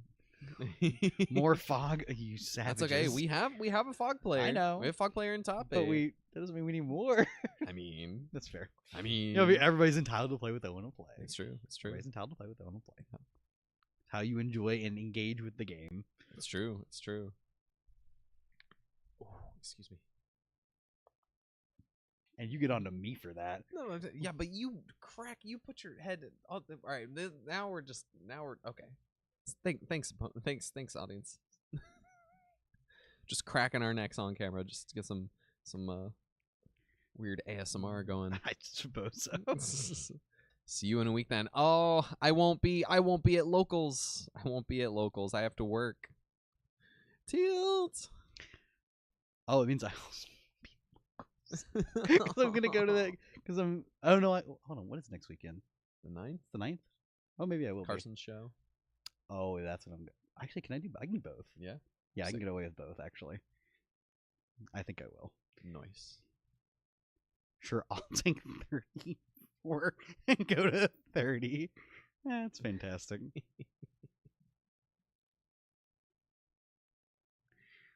All right, Holden making some adjustments. I wonder if Holden's bringing in some red blasts here. Let's see if curious. we can take a look. Oh, cutting some fire blast. We're cutting fire blast for. I'm curious what we're cutting. About what's happening next week. August 9th is going to be a CDH event here at Game Night. There is a CDH event here at Game Night. If you're interested, come on down. We're playing for a PSA 9 Mox Diamond in the slab. Ooh, wow. And 3 revised Tundras. Jeez. All Wow, right. That's all right. pretty impressive. Slab Mox Diamond and 3 Tundras up for grabs. Here, game night next weekend. Hell if you're yeah. into CEDH. The Land Go current series they're running. Nice. Beautiful.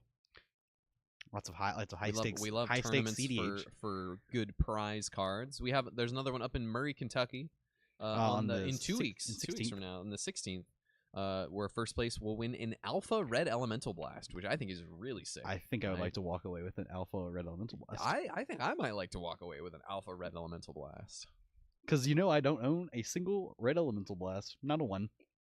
Really? Nope. You just have just multiple sets of Pyroblast? I have one set of Pyroblast, and I do have a set of Blue Elemental Blast and Hydro Blast. Yeah. Wonderful. We are underway. Anna's going to lead with a tap land. Right. Mountain Pass for Holden. Game 3 of our quarter-final match here. All right. The Common Ground Anna Cup. does have a lifelink creature. She does have... All right. Looks like we're going to run out the Squadron Hawk here. Carl moved on to top 4. Gotcha. Carl in top 4. Wonderful. That is our Fairies player, our 8th seed, breaking serve against our undefeated Grixis Affinity player in the first seed. He made it to semifinals last time. Let's see if Carl can convert to a finals appearance. So it looks like Holden's going to fire off this Lava Dart on this Squadron Hawk, untap, reasonable. And play Mountain here. Flame Breather here. Yeah, I got a Flame Breather down with a Lava Dart in the bin, so even if it gets removed, you could potentially get some value off of it, though I don't recommend. I like this from Anna. I think this is a good turn to get this Outlaw Medic down and protect it with the Dispel she has in hand. Sure. Too. Yeah, absolutely. All right. Let's see how we're gonna have to be a little bit more careful about. I have to be more careful about my volume because now there's less noise on the other side. There is less intervening noise. Because remember last time we were getting a little rowdy in the finals. And we're like, hey, they can hear you. All right, Holden has 3rd land. This is true. She's thinking about the Searing Blaze. Which I think I like it. Yeah, well, there's also the bolt behind it too. So if you really wanted to kill this Outlaw Medic, you can. You're just down a fair amount here. Let's see if Anna is willing to. Ooh, I think what Holden's trying to set up is potentially lightning bolting the medic, and then if there's interaction, then you can Searing Blaze, so you don't miss out on the extra 3 damage from Searing Blaze. I couldn't hear anything y'all were saying. We were too locked in.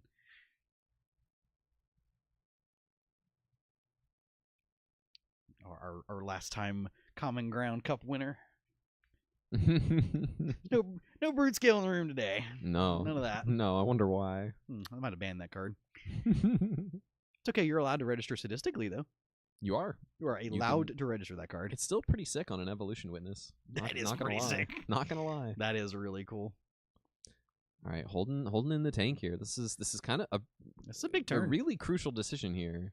Let's see if Anna Lightning fires Bolt off. targeting Outlaw Medic. Anna's gonna trigger the Flame Breather. Let's see if she can sniff this out for what it is here. She's gonna fire off the Dispel. So Holden, I think, correctly assessing here. Correct. So now we will Searing Blaze, trigger the Flame Breather, and take 3 off of the Searing Blaze itself. Yep. She does get a card back when it dies, though. So there's that. That's true. But now it's properly out of the way, and I think this is a good move for Holden. You really just need to try and. Anna really needs to find a creature to back this up. Oh, she did find a Journey to Nowhere, which does deal with this Flame Breather, which is nice. That is good. But I think Holden is taking the correct aggressive move to make sure, make doubly sure that that the Outlaw Medic is going to get off of here. Get out of here. It's going to get off of the board. Because that Basilisk Gate on a lifelink creature is bad news. Not gonna fire off this Journey to Nowhere here. Interesting. Potentially has some counter magic. Might be scared of the Gutter Snipe this turn. Sure, get a land here. Which because that's where a No More Lies is not gonna. I keep calling it No More Lies.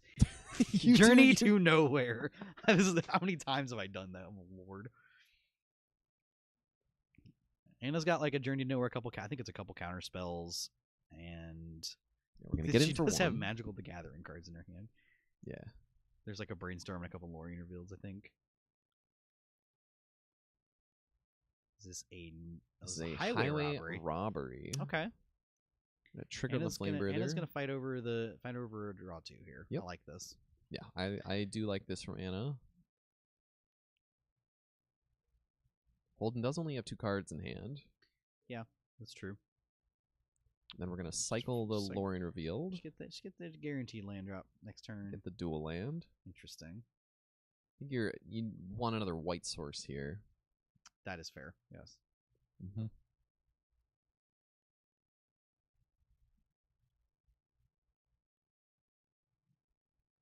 No, she just cycled Ancestral Recall, chat. It's true, she didn't cycle. She had it, but she just cycled it. Ooh, I like this Modern Nature, actually. That's quite a good draw. Modern Ages is quite good. I'm gonna draw. Ooh, okay, so it's a Journey to Nowhere. Journey to Nowhere.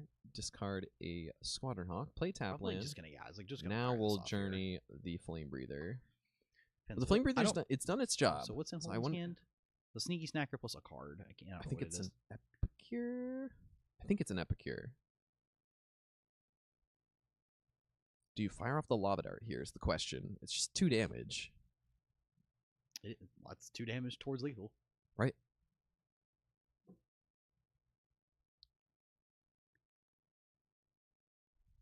She's giving it some thought. Yeah, I think you're gonna fire off the dart here. It's really good. You just need to get as much damage as you can. Nope. Holden's gonna let it happen. All right. I kind of like that. There's a lot of X1s that are very threatening with the Basilisk Gate, so Drew a lightning bolt for turn. Yeah. I own. Fun fact: I think I own more lightning bolts than I own any other card now. I have wow. 5 or 6 different sets of lightning bolts now. I own so many lightning bolts. You're just scooping up all the Pauper cards. I have so many lightning bolts.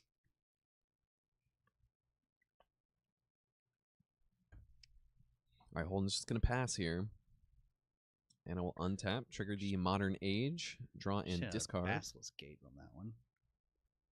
I have a set of revised bolts. I have a set of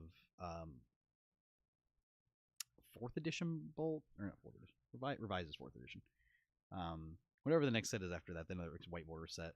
I have a set of FBV bolts. I have M10 bolts. I have I don't know. There's like 1 or 2 more sets of them. I can't remember what the heck they are. Looks like we have 2 Hawks, another gate, passing it on back. That is our 3rd gate, so the Basilisk Gate not doing a ton here. No play at end of turn. Yeah, the counter on the draw 2s is really the way to get through this matchup. Like from any of the draw 2 decks, like the blue decks being able to counter these draw 2s is like really huge game.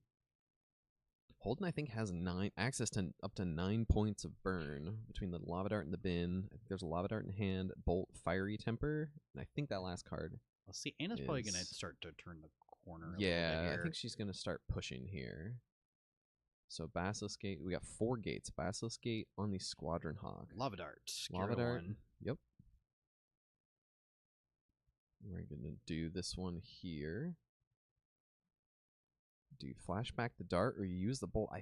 If it were me, I really want to save these bolts to go face. I would be inclined to agree with you. This is super close. This is very close. Okay. We're gonna lightning bolt again. Holden's gonna use the lightning bolt. Oh, there's the and sacred here's the cat. Sacred Cat. I mean, we're gonna. I guess you were gonna let that pass and just try to draw like a gutter snipe yeah. here. See what you draw before. It was a red blast. Okay, fire blast. Yeah. I bet that's what got boarded out for the. Yeah, I think that's what she exchanged. The fire blasts. Yeah. Being I on like the that. draw, I imagine that's a little bit better. Yeah, I like that a lot. That makes a lot more sense. We're gonna sort of pyroblast the vector Pyroblast glider here, and so we've got this lava dart getting rid of Sacred that. Cat. Sure, just clear the board, keep it clear. And this is the fewest cards in hand we've seen Anna have, I think, all day. I'd be inclined to agree. What she has? She has 2 cards. It's a Journey and a Brainstorm.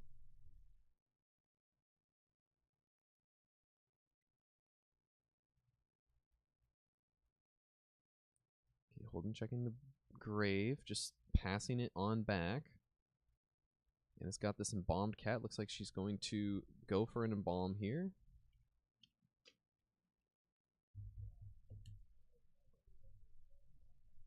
We're gonna Fiery Temper. She's really valuing the this lava dart in the yard.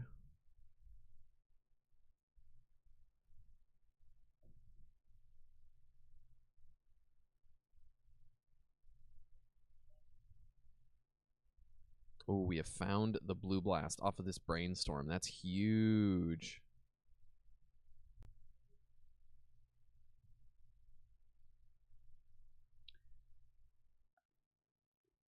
This game is so close. Like Anna is just like one turn away from like actually clawing back in, and Yeah, just and being... here's the lava dart. Kind of the blue blast, kind of forcing the action here. Got to get this cat out of here. Holden's gonna draw third land back. Yeah, it's 2 sneaky snackers. Oh, that's it's rough. not an epicure. My apologies. Oh Yeah, no! Oh, Anna's just like, all right, here's my ancestral recall. Here's ancestral recall, aka Lorien revealed. We drew a cat. Yep, we got another cat. And I think we can play a tap land. Gate count up to 5.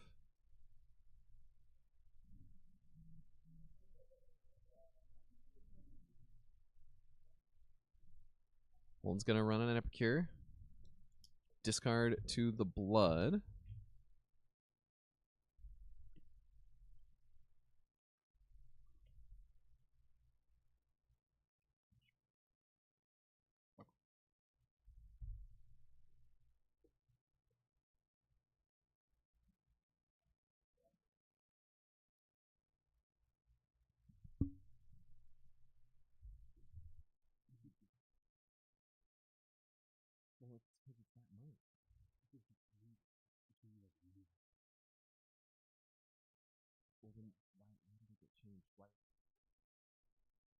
Because the mic that had it on it should not have been bad going back and forth.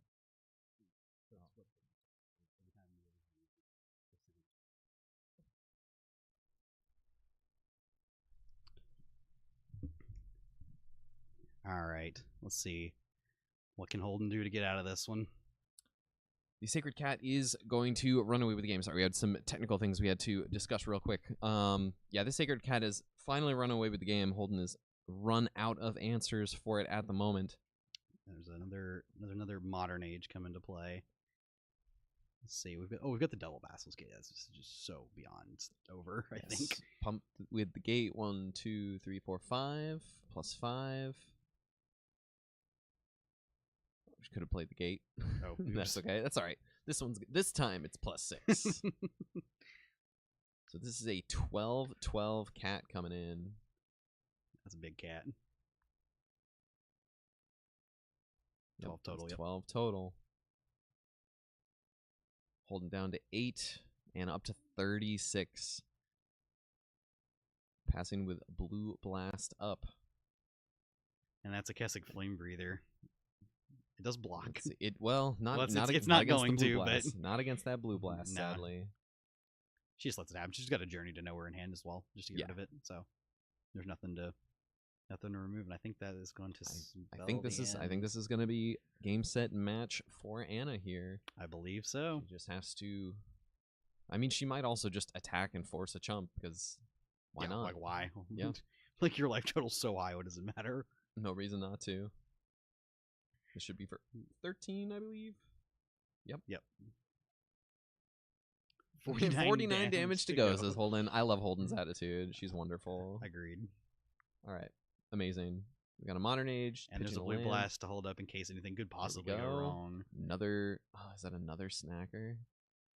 Good game, says Holden, and Anna will be our semifinalist from this match. Congratulations to Anna with Blue White Coggate. She has been crushing the day with this. Condolences to Holden, and yeah, if you can just set it up kind of in between, I think that'll work out just fine. Yeah, that's what I was trying to say. Yeah, cool. No, I got you. Beautiful. Sorry, we're setting up the mic. But no, congratulations to Anna. We'll come back to the booth here in a quick sec. Yep. Beautiful. Welcome back, everyone. Anna masterfully playing that. She is quite good at Magic. She's I don't know. She's very good at this game. I game. don't know if y'all know this or not. Yeah, Anna's very good at this game. No, huge congrats. I mean, kind of what we expected.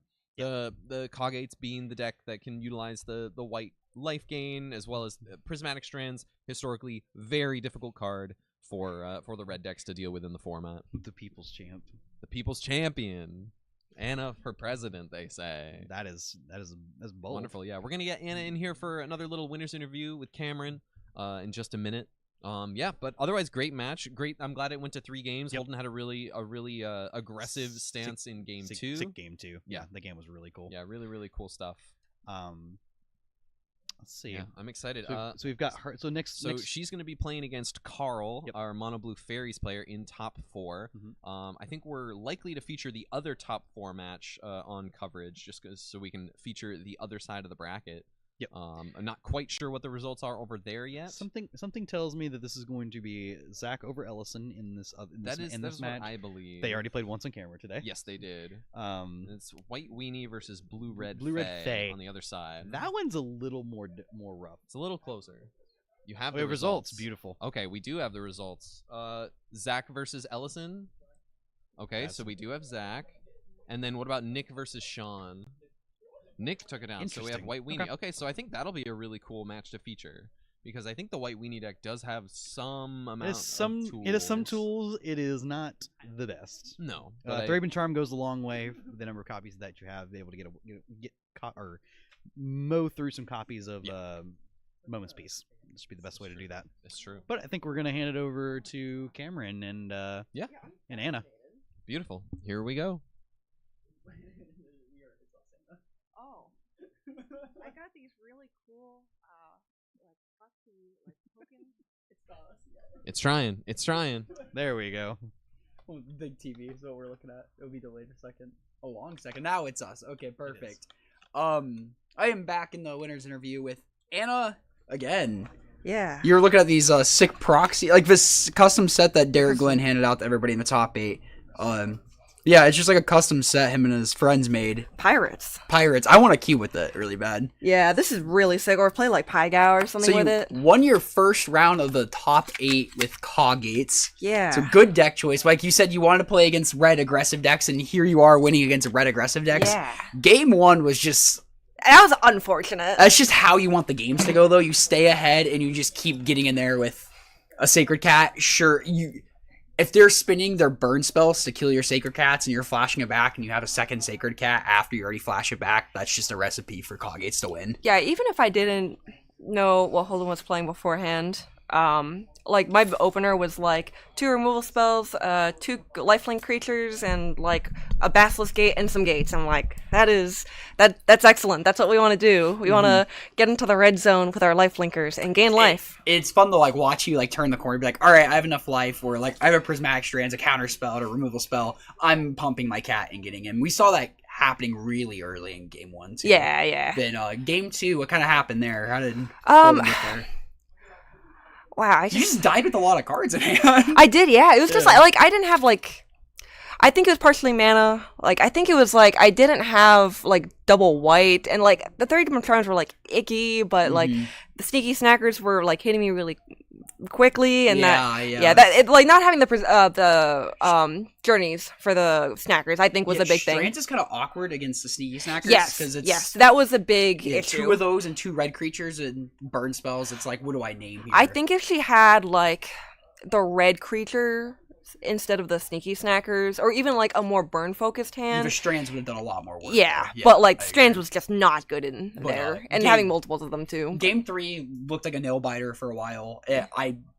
For the first 10 turns of the game, I had no clue who was going to win the game, but eventually you kind of like turned the corner. Y'all fought over a Sacred Cat. You countered a draw 2, and then looking at Holden's hand, she was just stranded with 2 sneaky snackers in hand. Yeah. And you just had the Lorien revealed the 5 mana draw 3, and then it was just kind of Jover from there. Yeah, I will say that like the interesting point of that game was like when I had the Outlaw Medic, and I think she had like either a Pinger or Epicure or something like that, and she goes to bolt my Outlaw Medic, and it's like, okay, I can either let this go or I can like counterspell, and I was like really debating which one I should do, because I knew like she had shown me Searing Blaze at game 2. I was like, okay, she's probably like baiting me with a bolt going into Searing Blaze, but given what was in my hand, I was like, I don't think it's that big a deal if that happens, and so I just kind of just played more stuff. And after exiling the one casting flame breather, I think is kind of like what slowed that engine down. Yeah, if you have time to breathe and get established, and again turn that corner if an outlaw medic or sacred cav, the game gets wrapped up pretty quick. But we saw game 2. If she has a fast start, it's hard to get going with cog gates. You can die with 7 cards in your hand. Yeah, definitely, very easily. Congrats on the top 8 match. We will see you in top 4. Or good luck in top 4.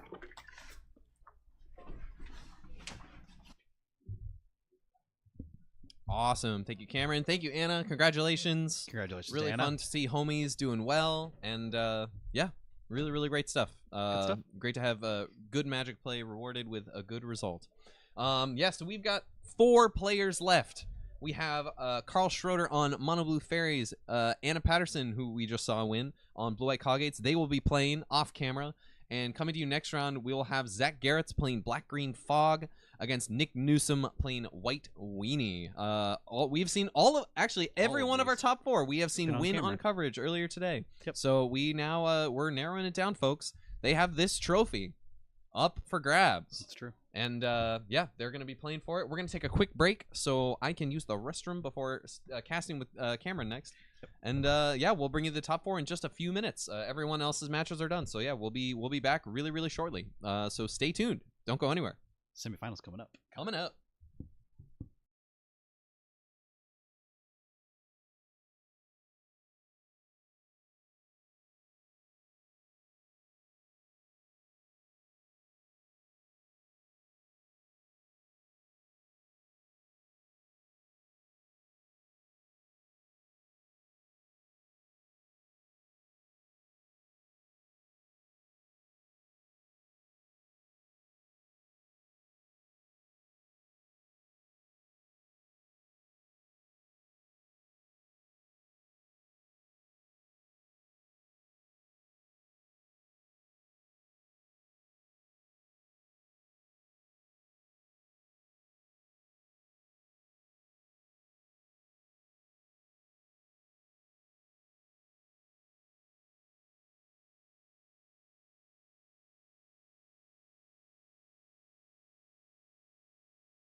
Okay, take it. Welcome back, everybody, to the semifinals of the second Common Ground Cup. I am your co-host, Thomas Gunn, joined, as sometimes, by Mr. Cameron Scott Schindler. How you doing, buddy? Cameron Pocket Square Schindler. Cameron is what someone coined. I don't know what that means. Pocket square, or it was something about pocket size. Pocket size. I fit in your size? pocket. Maybe they found I had candy corn in my back pocket. I've been snacking on between rounds. So You've had candy corn this whole time. You didn't know names. Hannah gave me some. I put it in my back pocket. But we are moving to our semifinals round. Like Thomas said, we got Zach Garrett's back here with Black Green Fog versus Nick on Mono White Weenie. Both have been the feature match before, and here they are squaring off in the top. They are crushing. How do you feel about this matchup? I feel as if the Fog player seems favored. But what's the play here? There is some play. Prismatic Strands interesting against Crypt Rats. You just do it over top of it. Yeah. You just keep, because if you Prismatic Strands, they're Crypt Rats. Their Crypt Rat survives. You can do it again, or in response to a Strands, you just do it. Oh, if you have enough mana. So it does matter. I played against Hippo with this matchup before, and we played a close game where I saw him cast a 6-mana Salt Road Pack Beast in that game. Yeah. But one of the games was actually close because I was not drawing fogs, and I was like finding it, like drawing 5 cards a turn and finding the fog the last card, like having 2 mana left, so like barely going through here. How does fog win? Yeah, explain this, Cameron. Stream of Thought. So you have Heapgate, which you can pay 1, tap Heapgate, and untap Gate control to make a treasure, and you use all that treasure to make blue mana to replicate Stream of Thought, milling your opponent out. Or you play 3 Crypt Rats, I believe. He might be on 4. Nope, 3 Crypt Rats could also win you the game. It wins the game by fogging your opponent out, getting a bunch of life, wrapping up the game of card advantage. You'll figure it out later. And since these rounds are untimed, you know what Zach told me when he played against Ellison last round? He sideboarded out his Stream of Thoughts. His Stream of Thought. He's like, I'll figure it out. He's like, I don't need it. Against a matchup like that. Yeah, you might do it again. For sure. Well, we are underway here. Let's see if Zach can bring it back, or if Nick can come through the upset. So Nick can get under Zach. The deck takes a second to set up, so Nick we saw how much damage Nick was able to do against Wub in round 6 that was the win, and in round 7 we saw how much damage Nick was able to do to Wub. Yeah. So Mono White can be really fast. It can be very fast if Fog does not have if the Fog deck does not have the right combinations of early Fogs against the right aggressive start from Mono White. It could spell danger. These Thraben Charms could potentially be interesting. You could exile the graveyard, get rid of the flashback Fog potentially.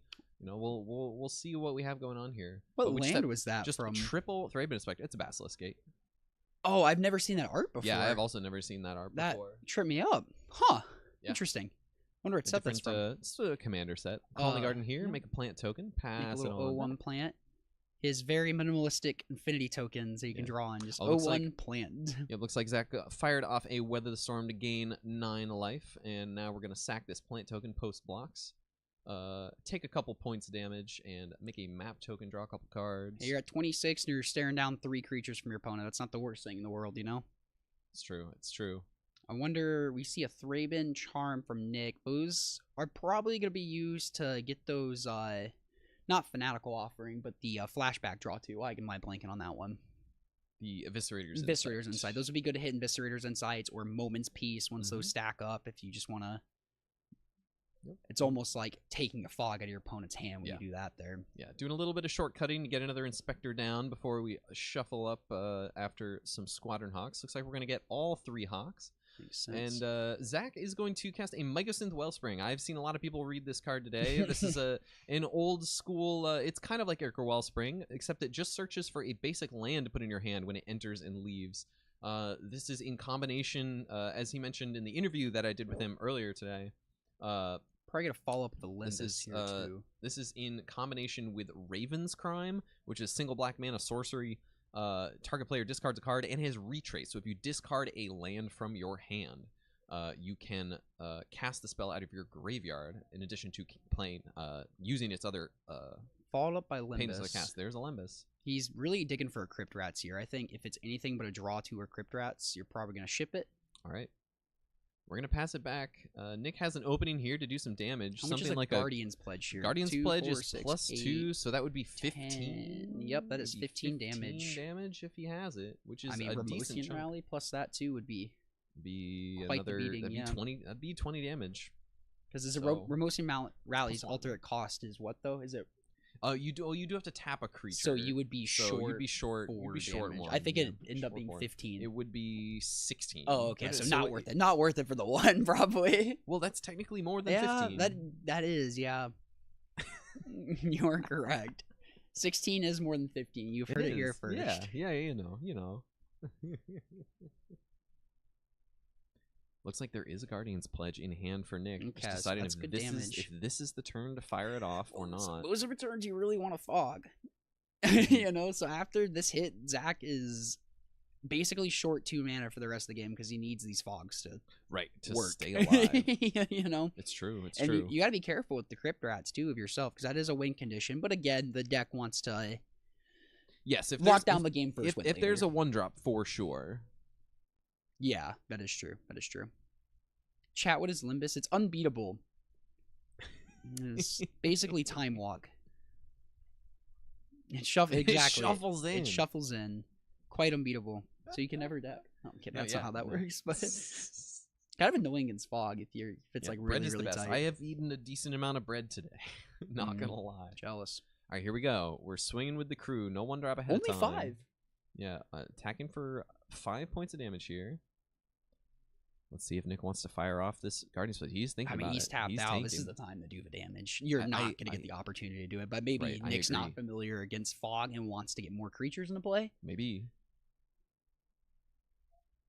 All right. Oh wow! All right. I guess Zach hasn't shown him a fog yet, has he? So Nick might not know what's going on. Sure. So he's gonna develop this board, hoping this Guardian Pledge is gonna do more damage. All right, But 2 Squadron Hawks here.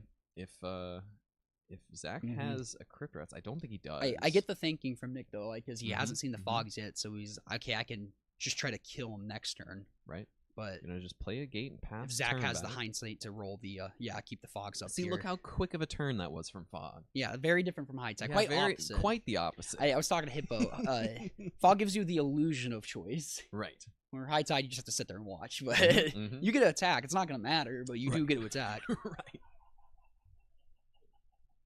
You hear loud laughs from Zach and Nick out there. No, You think they can hear having, us? They're having a good time. No, we can hear them a lot more than they can hear That's us so for whatever strange. reason. It is funny how that works. I've noticed that. All right, we're All right, gonna here get comes him a there. big swing. I mean, this is a lethal attack. Here's the Guardian's Pledge. I guess we're gonna see a Tangle or a Respite here. Tangle. Yep. Here's the Tangle. Fog, and they don't untap. Oh, that's a power move. Put the Tangle on top of your opponent's deck so they Here, remember so you not don't to forget untap. this. This is for you. That's funny. All right, here's a Oh. 1-mana 4/3 draw card. Oh, it 'cause shuffles in. It shuffles in. Look at that. I'm sure Zach gonna is gain a few feeling life. pretty nice here now. Bolts that life total. So now he doesn't have to use a fog next turn. Tangle is like 2 fogs once they swing out. Exactly. Oh. Exactly. Oh, is that a Crypt Rats? Oh, I think I he's missed gonna it. wait. Yeah, Oh, but there is a Crypt he's Rats. probably gonna wait to play it till he can kill the Pack Robe Beast too. Mm-hmm. Looks like he can do that next turn. I could see an argument of just popping it for 2 here. I 'cause- like trying to. Well, then there's no prismatic strains you have to play around. Sure. We'll see here. But I trust Zach on this too. I like it. You have the fogs, you have the time to wait to just kill everything. So you might as well. You're not in a hurry. And the Basilisk Gate with the Crypt Rats can make it so the Crypt Rats does not die, and it gets the big buff to get in there. You know. It's true. It's true. Here's That's- an attack from the Salt Road Pack Beast. Gonna bring Zach down to 4. Or down to 20. Down. Yeah. Take 4. Yeah, Down yeah. to 20. Excuse me. Sorry. No, it's been a long day. I feel pretty similar after a long Magic tournament. How I get that little brain fog. I feel that a little bit right now. Yeah, honestly. dude. Yeah. No. Because I've been trying to put myself in the player's seat. You know. I can think about like, well, okay, what would I do? You know. Right. So, Yeah, it's tough. They've been playing a long. We don't get a lot of 7-round tournaments around here. No, in Middle not a ton, so Tennessee. this is Every sick. once in a while we'll get a 6 or 7 rounder, but this is uncommon, which I'm really happy about. But Here we are. We play commons. I know. That's fine. Golden Garden from Alright. Zach. Make that O1 I plant. got a plant. Yep, here we are untapping now. Oh, there we go. He's being artistic now. Oh, there we go. A little beautiful. flower with a smiley face. We love it. We love to see it. Not an artist. I mean, I can say that. What are you talking about? Look at that map. Now we need some sick art in that map token. Maybe I should say it. Oh, we're gonna swing the whole team, and we got a respite. So he's gonna gain that's 7. Gain 8. Oh, I can't count. There are 8. Thank you. 8 creatures attacking. No, we know you can't count. It's okay. You've proved it today. I got other strong suits. You do. You do. Like you're wearing one. Oh, he's unstoppable. All right. So we've got a respite. That is a fog plus gain a life for each attacking creature. We've got a core Skyfisher. Pick up the Pack Beast. Redeploy the Pack Beast. Or draw another card. I like how it's just like the better line. Just picking up a Thraben Inspector now. Because I'm so used to picking up a Thraben Inspector with it and paying with 3 to draw it, but now it's just 1 mana with the Pack Beast. Yeah, so cool. Deal at Grange is going to come in untapped thanks to all those planes. Put a counter on that core Skyfisher. Let's see how Zach wants to. So we'll search for a basic and then draw 2. Sure. Make a map. That works. Get a swamp. Yeah, I think he's going to try to get this Crypt Rats to do it in one big. Beautiful swamps, by the way. Yeah, yep, Onslaught. What was it? I think he's just going to try to pop it all at once, but got to be mindful of Prismatic Strands. Yes. Because if he thinks the Crypt Rats is going to blow everything up and taps out of Fog, he could die to a big Guardian's Pledge attack on the follow crackback.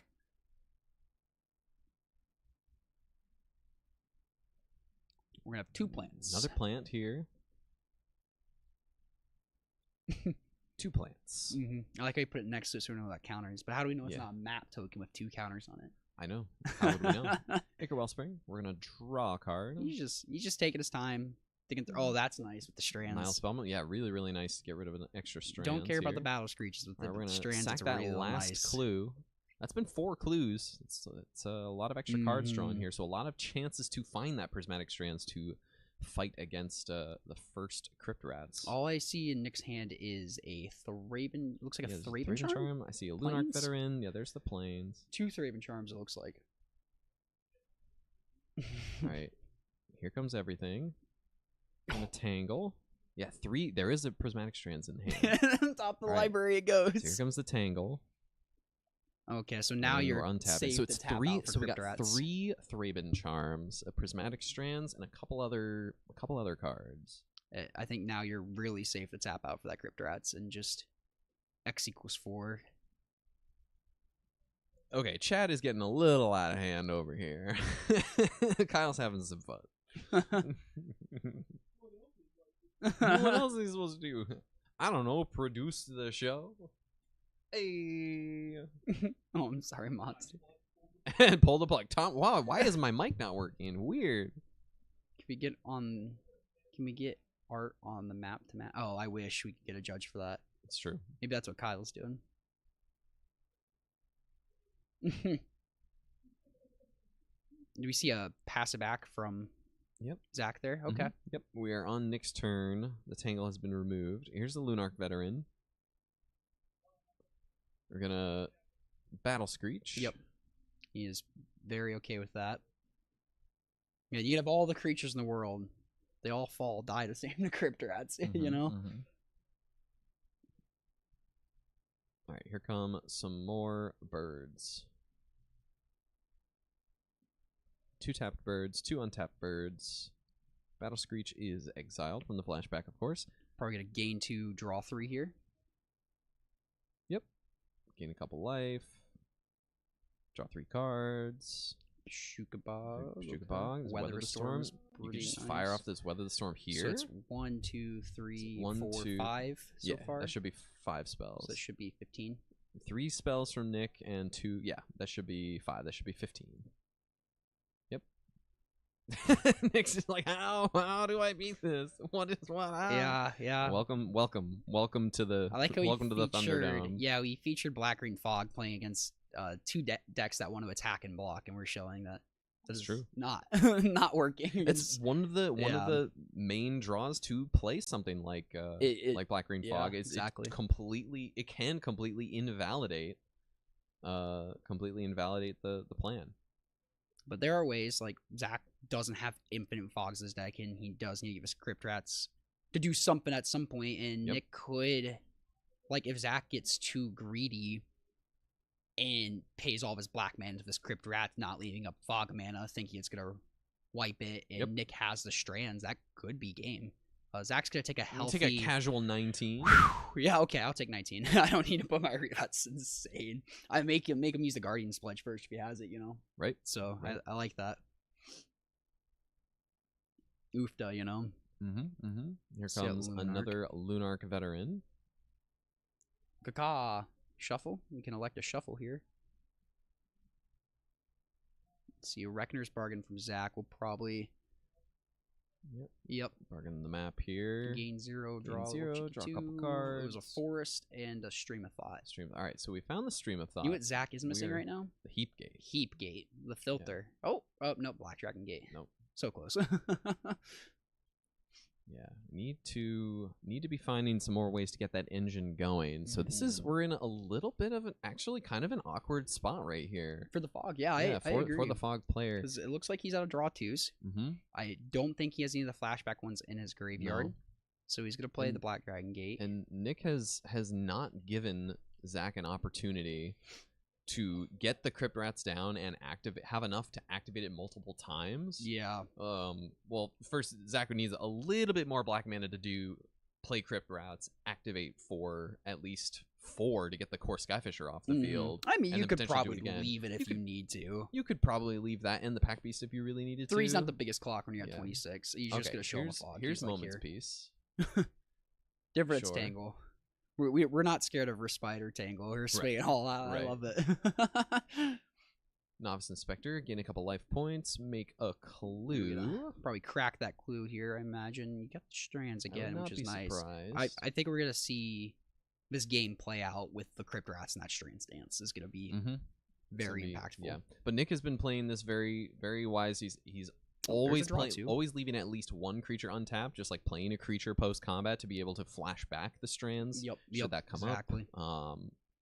As much as it is frustrating to play as the aggro deck against this sort of deck from time to time, I think Nick is doing everything in his ability to have good chances at finding these windows. How many toxin analysis do we have from Zach? Like 1? Yeah, and probably not the best in this matchup anyway, because you have the Prismatic Strand, so it's probably not going to happen. Right, your here's first the pop. Crypt Rats. We see it. So here's the Prismatic Strands. In response to the Crypt Rats? In response to the Crypt Rats. That's really smart, because now he can just... Bajuka and here's Bog. Bajuka Bog. I mean, you just Thraben Charm at the end, and then the Crypt Rats is gonzo. That's really smart. That is a very good play. I like that from Nick. Flashback. Playing in response, not letting him activate it. Yeah, but just immediately playing the Prismatic Strands. That is a very smart play from Nick. Yeah. Like the Bajuka Bog was pretty handy too. You don't have to get rid of your Nihil Spellbomb there to exile it. Yeah. So I guess we'll see a Thraben Charm here. But that Thraben Charm means he has 2 of them. So all right, here's a map token on the Crypt Rats. I think we're gonna fire off this Thraben Charm on the Crypt Rats here. I wonder if we're going to see a Thraben Charm on Instep exiling Zach's graveyard as well. Because he has a Fog in his graveyard and no Fog in hand. That would be a way for Nick to get out of this game. And it looked like a Fog, a Tangle, or a Respite he drew. Couldn't tell by the art. Respite. Yep. Is it Respite or Respite? You could say Respite, but I think Respite is the technically correct way. So yeah, Thraben Charm the graveyard on Zach's end step, just as you predicted. But we do have at least one more Fog in hand here, so we'll see. Nick has been navigating this really, really well so far. I mean, the Fog deck doesn't necessarily fold the non-combat damage. You still have quite a bit of game against Burn, having main deck Campfires, and then why can't I think of the word? Weather Storms. But pretty weak to some combo decks. It gets a little better at post board with cards like Last Rites, but it's still not great. No. So he'll gain 17 gain there. 17 life. It really needs a heap gate here to keep him in this. Yeah. Heap gate and some draw twos, really. I'm sure Zach's starting to sweat it a little bit. We are getting to that point. Nick is contemplating his draw here. Don't know what's left in Nick's hand at this point. Okay, we see an insight. That's 2 draw twos, which is pretty nice here. Fire one of those off now. Sack in up one of the plants. Sure. We gotta weather the storm. Icker's nice here too. No, it was a gate. Excuse me. A gate in my Spring. card viewing skills are not on point today. It can be really hard. There's a lot of arts, you know.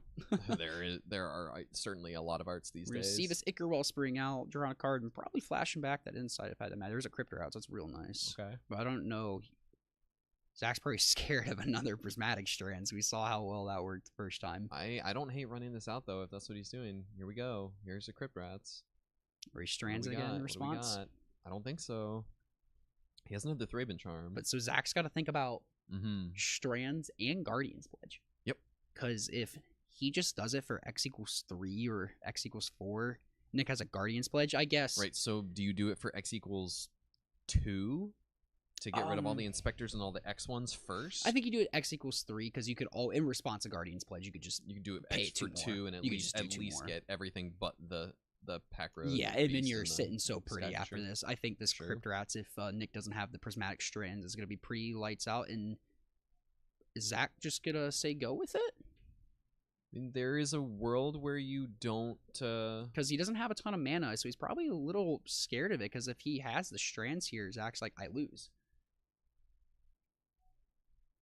Oh, cute little owl popped up for a minute. not for stream. Hearing Zach say he's gonna pass here. All right, so we're gonna Thraben Charm. I imagine we're Thraben Charming the Crypt Rats here. So now we're forcing the issue. Or Graveyard, because Inviscerator's Insight. I think it's Thraben Charm on Crypt Rats. Yeah, Nick Zach the issue. Zach is which is interesting because I don't think Nick has the Prismatic Strands. No, I don't think so either. I think he would have fired it off ahead of time. Yeah, so forcing the issue is interesting here. Yeah. Because you want Zach to play scared and not activate the Crypt Rats. So forcing him to activate the Crypt Rats is interesting.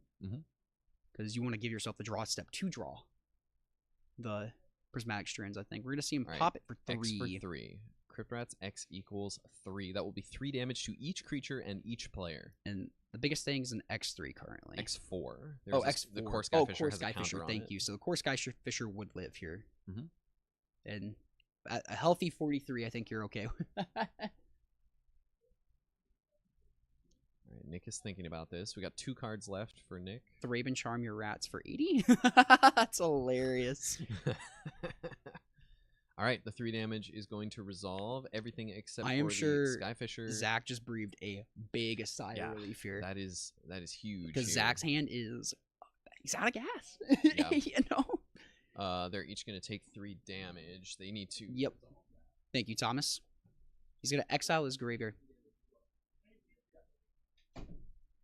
Good job, Thomas. Make sure keep the game's integrity of the game in our top 8. Hey, you know we gotta do top our best. 4. Top 4. We are in our semifinals. These players are playing the. Just for context, Anna, the loser of this match walks away with $200. It's awesome. Like the winner will play Carl or Anna. Will play either Carl or Anna for the trophy. A $500 or $300 prize for first and second. We're playing for some real money for a local Magic tournament. All right, so we see another Core Sky Fisher, and Zach has 2 draw 2s in hand now. This is where you want to be still. Where are his heap gates? I know. All right, here we go. Basilisk Gate on a plant. Here it is. How many gates we got? We got 1, 2, 3, 4, 5, 6, 7. Here comes a 7/8 plant. That made me snort. Going to 20.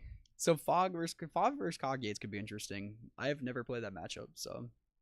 I also think that could be pretty interesting. We're going to flashback Eviscerator's Insight on the Ichor Wellspring. We're going to draw 3. A casual draw 3. Man, the plant getting in there at the Basilisk Gate. That's awesome. I love it. Oh, man. And Zach has that stream of thought too still, so I guess he doesn't have the first one. So if he needs to put cards back into his library, he's able to. But Nick does have a Thraben Charm, so he could always halt that. Oh, we see Heap Gates now. Okay, we are got cooking. There's the he taps it on the table. The win condition unlocked. Finally, win condition unlocked. Here we go. Basilisk Gate. We are up to 8 gates now. 1, 2. Attack for 8 with the plant token, and Nick just has to keep taking these. How the tables? Okay, there we go. We're a little tap happy there. Man, if you're Nick, how do you want to get back into this? I mean, I feel like you need to find something like Battle Screech to provide some chump blockers for this plant at the very least, and just have like strands to keep pushing through damage. Yeah, you need to find some strands to protect against another. And just hope he doesn't have fog. Like we saw that Zach had 4 or 5 cards left and didn't have the fog. You can't beat a fog here. No. So yeah, and Zach does not have a fog in hand. He has a second copy of Crypt Rats, or a third copy of Crypt Rats. It looks like. Plenty of draw twos. He is discarding some of the draw twos to the graveyard. Discarding Heap Gate. He said, "I only need the 1 right now." Yep, that's fine. He's another land for Nick. Nick flooding out a little bit here. Able to take the 6 here. That's what Fog wants. You can take advantage of your lands so much more with all your flashback. Here's our first treasure finally. Have all your flashback spells and your Crypt Rats at the giant mana sink. So take advantage of the lands a little bit more. Crypt Rats. We have a Lembus. We already have another Heap Gate. How do you beat that card? How do you beat Lembus? Oh it shuffles in. Did you know Heap Gate filters? Yeah, I didn't. Famously. Oh, prismatic. Here's the prismatic strands. Play it. Oh. Name green. Name green. Prismatic strands. Name green. Name green. Oh no. Stop this 9/10 plant. Oh no. All right, here's a Lembus. That's a good spot to be if you're the fog. Another player. Lembus. And that's 6 extra life on the battlefield too. You know. That's a fog right now. Yeah, big. Yeah. That's 4 mana fog. And it shuffles in. And Was that a Weather Storm? He's probably just gonna pop off now. Yep. I don't hate 3, 6, 9, 12. You play the Ichor this turn? No, 3, 6, 9, 12. I think. 4, so 12. Yep. Great. Nick just going ahead and tapping up the lights. I love. Like, yep, I heard Zach presented as a question 4. Yeah, 4. Nick's just like, I'm just gonna start tapping. Sure. Yeah. Another land for Nick. Nick really flooding out here. A little unfortunate. Really made a show of position, of recognizing the right timing and positioning against the deck. I think. Yeah, it was a nail biter. It for was a second. It was way closer than it looked at that spot, but then was not able to find another prismatic strands for the second Crypt Rat. Zach was a strands away from dying. Yeah, absolutely. Big time. So here we go. We're gonna Basilisk Gate up the plant yet again. Thraben Charm the plant. Charm it first. Those Thraben Charms aren't useless. No, and Thraben Charm's a really good card. We have a Crypt Rat's Toxin Analysis in hand too. If you ever just need to gain a million life. All right, here's the Crypt Rats. We're gonna pass it on back. And Zach has the backup win condition of Stream of Thought, How much black mana does Zach have access? 1, 2, 3, 4, 5, 6, 7, 8, 9, 10, 11. There's enough 13. black mana to just kill him here. Yeah. Yeah, but we have strands in the graveyard. Yes. Yes. I mean, we you can tap. We gotta get rid of that. We gotta get rid of that first. Oh, he's gonna use the treasure. Oh no, he's making treasures. Okay. Yep, making a couple more treasures. I think Zach's at the point where it's like I don't. Now it's Zach. I think the fog deck has locked this up at this point. So if he can make him chump block, and then in response you can do the Crypt Rats. Okay, so Basilisk Gate on Crypt Rats. Because if he chump blocks, now it's huge. So now you can pump. Yeah, so it's a 10/10. So now you can pump it. So so now activating it for 1 first. Strands and then activate because that gets rid of the tapped. All right. And then in response, do it for 12. Exactly. There it is. Wow.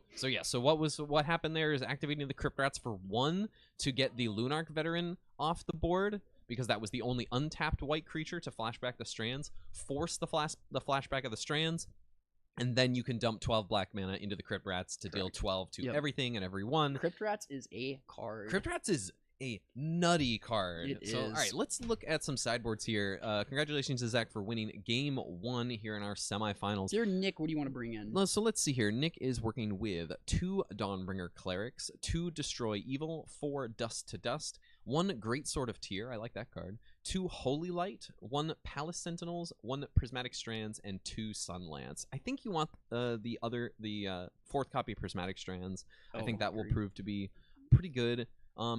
You could potentially bring in Destroy Evil, but it's once they're already pumping things up with the Basilisk Gate, you're probably far enough behind anyway. I think the Dawnbringer Clerics are probably the most interesting thing to me. I like those to hit a moments piece. If you're really banking on these moments piece or draw twos, I like those something out of the bin. I was thinking Palace Sentinels too. I don't mind the one of. That's the Monarch creature, right? Yes, the 2/4? Yep. I have gotten a position where I won the game before because my opponents have played the Monarch creature, and that made my clock with Stream of Thought go by quicker. Sure. But Zach was talking about how much he hates Stream of Thought, and he brought up to the front he might be saying goodbye to that Stream of Thought. Yeah. I think if you're Zach, you're cutting the Toxin Analysis for sure, just because it's a very bad card into Prismatic Strands. And he's staring at 2 Weather Storms, trimming on those. Interesting. What's Zach working with in his board today? We have 2 Fairy Macabres. I don't think you're bringing in those. I don't know if that's worth the cards to hit the Prismatic Strands. Yeah, I don't think so. We have 2 Heritage Reclamations. I could maybe see that because it at least replaces itself. Sure. 3 Hydroblast, 1 Last Lights, 3 Pyroblast, 1 Raven's Crime, 3 Red Elemental Blast. So I don't mind the Raven's Crime here, honestly. It's just another Raven's Crime. I think is here to just pick apart your opponent's hand when you think they're holding that like 1 or 2 relevant spells that they just absolutely need. But that relevant spell here does have flashback. It does, but it is getting. But then you can deal with it with like your Bajuka Bogs, your Heritage Reclamations. Your Heritage Reclamations. Yeah. You know, I think there's some amount of play there. I'm curious to see how both players sideboarded.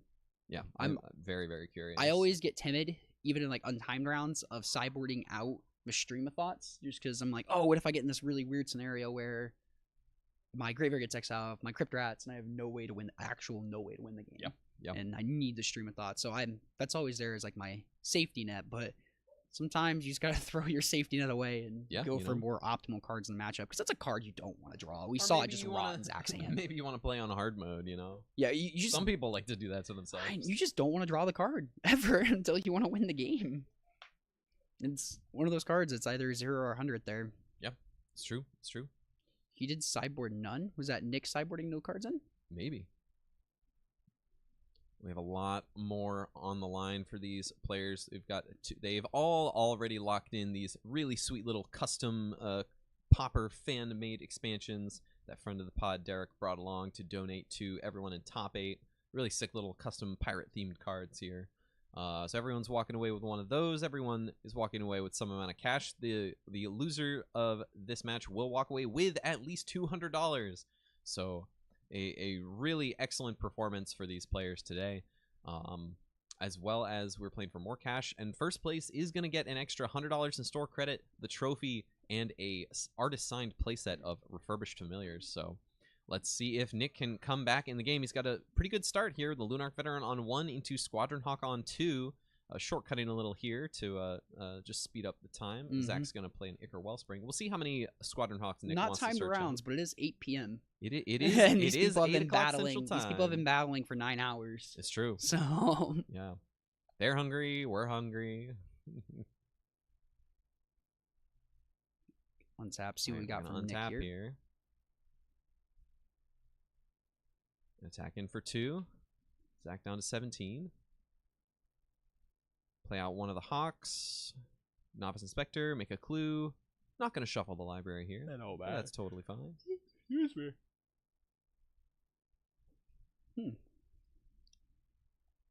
Zach thinking about his 3rd land here. Yeah. Got a Gripful. We got a Tangle. We got to Weather the Storm. Reckoner's Bargain. So I think he's thinking about untap land. Yeah, I think you should just go the tap lane here, hold it up, because you want more out of your Weather the Storms, and you just probably Reckoner's Bargain here. But yeah, I think he's looking at discarding next turn if you Reckoner Bargain is something to be aware of. Oh, we gotta bump the camera there a little bit. That's all right. Worked out just fine. We're gonna take the hit. No Guardian's Pledge. Taking 4. Zach is at 13 though. That's it's kind of nice. It is kind of nice that if Nick were to cast the Guardian's Pledge, then you have the opportunity to tangle if you want to. Yeah. Not a lot to worry about so here. So 1/3, but I don't know if Nick looks like he has a Battle Screech and a Thraben Charm in hand. He's going to go ahead and gain 2, draw 3. Yep. Land, Cryptorats, We got and the land. Cryptorats. Oh, Ichor, not land, excuse me. But then we drew the land for turn. So he's thinking about how many cards he needs to cast this turn to make sure he doesn't have to go to discard. I don't think you want to play 4th untapped land and fire off the Cryptrats here because like something like a Ramosian Rally could still really screw and you over. You wouldn't kill the You wouldn't kill the Thraben Thraben Specters. Specters either. So I like playing when he heals Spellbomb. And it looks like he still has to go to hand size regardless, though. all right, we're gonna draw a card. Is that a okay? All right, discarding the hand size here. Yep. We're gonna go back to Nick. Discarding a Manor Gate. Here we go. We're gonna swing with the squad. Looks like this is our opportunity to tangle here. So we'll cast Tangle. Give yourself a little bit of breathing room. Bam, on top of library. Yeah. See if Nick wants to play a nice suite of creatures to swing next turn with. Rafine's Informant coming on down. Gonna connive here. Probably a Battle Screech, I wonder. I mean, you do see your opponent's Neil Spellbomb, but if your opponent Neil Spellbombs at your Battle Screech and not your Prismatic Strands, you're in. Yeah, that's some like good mind tricks if you want to force your opponent to do that or trick them into doing that. I like holding the Spellbomb for something like Prismatic Strands. I do too. I mean, not that you would crack it here anyway, but I do. What you're saying, I agree. Yeah. All right, we're gonna run out this Ichor Wellspring, draw a card. So I think Zach's really hoping next turn Nick commits a lot more of the board and he can fire off this Weather Storm. Because right now it's only attack for 3 with he's just tapping out. He's just gonna Lembus. Develop your board. Another Weather the Storm. Doesn't want it. Doesn't want it. A Moment's Peace. All right, that's a pretty good pickup too. He's a fan of cutting his fogs before his Weather Storms. Tangle can go. He does have a Cryptorats in hand already, so I don't think he's too keen on these Weather Storms now. I think he just wants to find an opportunity to Cryptorats. Yeah. Ooh, the Greatsword came in. That's pretty cool. Ooh, okay. But well, tapping out of Prismatic Strands if we don't have a land. Put it on this thing. This gets a counter. Does make everything a threat. Right, and it can make everything a threat. It's something that sticks around, and it does grow your creatures too. Get a little plus where they must have missed something here. So I think it is an X3. So it would survive the Cryptorats right now, and it would be dealing 2. Okay, here's we're not Wellspring. Going for it. He No, still that's wants okay. more out of it. I That's respect okay, it. though. No, I respect it. Yeah, but I think the Greatsword is actually interesting because it will grow the thing you put it on, so that makes can it hard potentially for make the the Cryptrats a Cryptrats. little more awkward. Yeah, that's definitely interesting. So if he did Cryptorats there, he would have the 4/3, and it would be a 5/4, and you would take. And I don't think you're interested 2 from the Cryptorats. Yeah, so I 7. don't think Zach is in a your position to fire off the Cryptrats at such a low life total and leave something behind. I mean, going to 4 and having a Weather Storm in hands and a Limbus in hands, not bad at all. Because you got to think about: am I ever gonna kill this? I can't think of what it's called now. Luminar Gasprint with the not Luminar Gasprint. The conniving one. The Rafine's Informant. Rafine's Informant, thank you. If I'm ever going to kill this with my Cryptorats. Just 1 attack. Interesting. Potentially looking to play around something like Respite. Zach's just going to take it here. Okay. Looks like we got a Battle Screech Do we have a draw 2 from Zach at all? There is an we Insight. do. There's 2. We have So- Insight and a Reckoner's Bargain. Let's see which one he's going to choose to fire off. We're going to go with the Reckoner's Bargain on the Ichor Wellspring. Gain 2. Draw 3. Drew into the Respite here. Does he want to gain 6 here? I don't know if you want to fire off the Weather the don't Storm either. here. If you have another draw spell. sure. Oh, no, okay. Okay. Cool. Sure. And put you back at 14, you know? I guess you want to use the Lembus to gain life if you can. Let's make a plant token. Yeah, Nick being smart, not wanting to tap out of Prismatic Strands now that is really, really cares about his board, and he does have this Thraben Charm for the Cryptorats. So Zach's in a sticky situation if he just goes Cryptorats go. That gives Nick the opportunity just to Thraben Charm it. Yeah. Get another Ichor Wellspring into another draw too. You can kind of just chill here though for a hot second. There really isn't anything the white deck can do about an actual fog, really. So as long as you don't run out of actual fogs, we're gonna draw the card we saw on top of the Limbus, and we're gonna pass on back to Nick here. Oh, we got a heap gate from Zach. That's big game, honestly. Well, yeah, as silly as that sounds. That explains the very quick leave on top and draw. He's gonna diversify his threats a little bit, deciding to put the Great Sword of Tyr on the Squadron Hawk. In Great Sword of Tyr, we'll tap the plant token. We're gonna cast Moment's Peace. Fog for the turn. Maybe seeing if Nick wants to Thraben Charm that Moment's Peace now. What if that's his last fog, you know? Maybe. You never know. And then that kind of opens you up to the Cryptorats line there, too. Oh, we're going to Battle Screech. We're going to discard Battle Screech to hand it. size. Okay, That's nice. what that was. I'm like, wait, how do you cast it? There we go. That makes sense. That's kind of a nice, tricky way to get it in the graveyard while still holding up Drew 3 a second mana heat here. gate, too, so now Zach can start making treasures and thinking about big mana plays. That's what you really want to do. You want to get to a big mana play with Black-Green Fog, whether that's your Stream of Thought or a giant Cryptorats to just finish it off. Agreed. We're going to play the Cryptorats right away. Here comes the Cryptorats. So I mean, make your opponent use the interaction. Like, if you got Thraben Charm or whatever, do it. Because you can't Thraben Charm and Prismatic Strands. I don't know if Nick has the Prismatic Strands. I thought I saw it in his hand. I could have saw a Battle Screech. I just saw an old border and something that looked like it was from Judgment. I thought I saw a Judgment set symbol. But they're both from Judgment, I believe. There's a card that looks like it's Old Border, but I'm not entirely sure. It looks like he has the Dominator Master Battle Screeches, so I think that would just be Prismatic Strands. So he's thinking about ending it right now. And Zach has X equals 4, which would kill the Rafine's Reformant. Oh, he's just gonna Prismatic Strands response. Oh, it's a different. That's the printing. That okay, interesting. Gotcha. That threw me off too. Yep. In response, not much you can do about that in response. This might just be Thraben Charmant on my main phase kind of deal. Sure. And then you have the flashback. So Zach can't pop it. Yeah. Oh, no, never mind. The spell bomb. Yep, don't listen to me ever. So and if he Zach is going to cash it in with black mana for a card, so we are down to 3 black mana for the Cryptorats, which is not enough to take out the Rafine's Informant, notably. That is correct. And without a land, there's not enough mana to Prismatic Strands. So that's a Strands on top. Yes, yeah. Just so without a land, there's not enough mana to Strands and Thraben Charm here, which is a very awkward situation to be in if you're Nick. This is a very interesting Man, moment. not here. hitting that 5th land is killing him right now. It really is. Wow.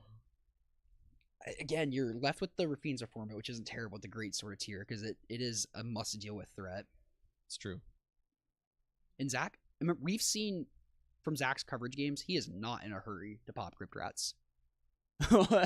So he just might let it happen. Yep. You just might fog here. Okay, they're just discussing tap targets and where the +1/+1 counter is going to go. Excuse me. If you do fog here, you can't pop your Cryptorats for the full amount either. I think he's that's going to okay. respite gain 2. Okay.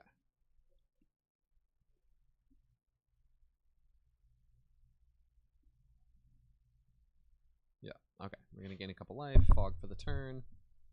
And I wonder if Nick's just going to pass it back or just force the X equals 2 and he's left with a Squadron Hawk and a Rafine's Reformant. Because even if he had drawn into some more 1-drops, he can continue to develop the board. But that's not the worst place to be, is have those 2 big threats left over against fog. There's 2 more Prismatic Strands in hand. Interesting. Maybe that one card was not worth it. And just leave him with Rafine's Reformant. Yeah, we're going to see him pop it for 2. Deal 2 to everybody. Yep, pop it for 2. Okay. Perfect. You see the 2 on each players. And, I mean, the board looks a lot more manageable, but that's still... They're going to grow. It's still clock. Yeah, it's not great. This Greatsword is proving to be pretty good here. And we're going to disturb the Lunarch Veteran. Luminous Phantom or Phantasm? Alright, Zach's going to untap here. Really wants another Cryptorats here soon. He needs to be making treasures here pretty shortly to get big mana plays open. Don't worry, Hex. I'm literally doing it.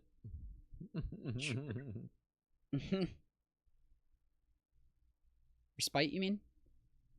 Yeah, something like that. We're gonna play another 2-mana artifact. Pass it back. Here's that 5th land finally. Yeah, it's been up for 10 hours. That is a showing. Yeah, for sure.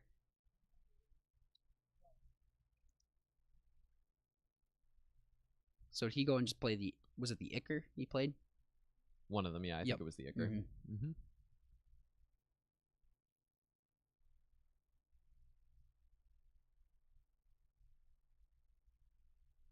Nick's taking a second to think about this. All right, doesn't want to get tangled because a tangle here just kind of gives Zach another. Yep. Flashback the Moments piece. Okay, I like that. Fog Use for it the while you turn. can, so it doesn't get charmed. I like it. I don't think he has another Thraben Charm, but there are 2 Prismatic Strands and a Battle Screech. I see a Core Skyfisher. Oh no! Sorry, it's a Squadron Hawk. There were Squadron Hawks from earlier. Mika Treasure. All right, here we go. And again, Zach is effectively at 20 with these 2 Limbuses. And right now, he's only looking at 2 damage next turn from Nick. Here's Gate. Yep, all of them are Golgari, he said. All black-green. So land go. Classic Fog. Passing it back. Here's land number 6 for Nick. Thinking about an attack here. We got 2 draw 2s, but both the flashback kind from Zach, so he's not short of gas at all. No. All right, we're gonna attack with just 2 creatures here. Oh, okay. Was there no tangle last turn? No, it was a Moment's Peace flashback. Oh, you're right. I thought, I think I saw it in the hand. Oh, he's just gonna take it. He said sure. Zach's gonna take 6 here. We're gonna run out of Thraben Inspector. I like taking it while you can, because you have the Limbus in play, and that's just like a fog. Gains life whenever it leaves. Zach was clarifying there. He's got 2 mana to cash in some cards. Insight, cash in the Ichor Wellspring. Draw 3. Another draw 2 and a land and another draw 2. 2 draw 2s and a land. We'll never run out of cards. Let's turn something into a map. More fanatical offering here. The Wellspring, sure, get a land. Is totally reasonable. Deck is looking thin. He is playing 61 cards just in case.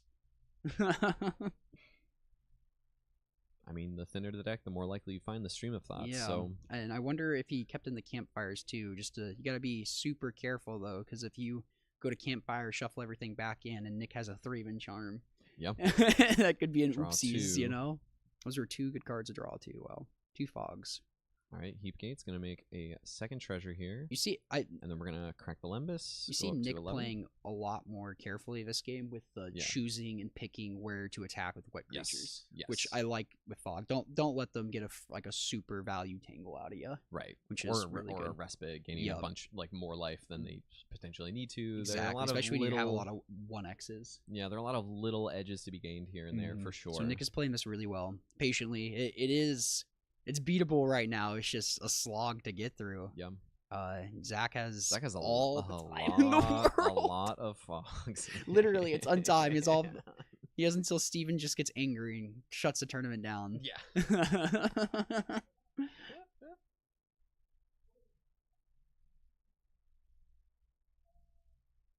This is why folks cap their tournaments at 64 players. Yeah, this is why. We'd be in the finals already. No. Nah, we gotta let more. If people want to play, people should play. People want to play, support the store, support the format. I can't say no to that. That's right. You're just going straight to discard Moments Piece here. Moments Piece, and was it an Eviscerators inside or a Forest? Forest. Yeah. Okay, puts all his flashback spells there. Yep. That's very kind of him. I always hide them under my graveyard, bury them. Okay, he was just shortcutting there, being like, okay, move discard here, but he didn't give Nick the opportunity to go to a cleanup. Yep. Just cleaning up the of when you technically get to do stuff at the end step versus the cleanup step. Both players being very gracious with each other here. Nick has a Prismatic Strands and a Thraben Charm in hand. So key There's cards. A Battle Screech in there too. Okay, I think still. Like really key cards for dealing with the Cryptorats side, because Zach just wants 2 Cryptorats. Man, this is a big Squatter knock. It is. He's gonna have to find a way to win through this, especially if he took out the Stream of Thought. I don't think he did. Oh, okay.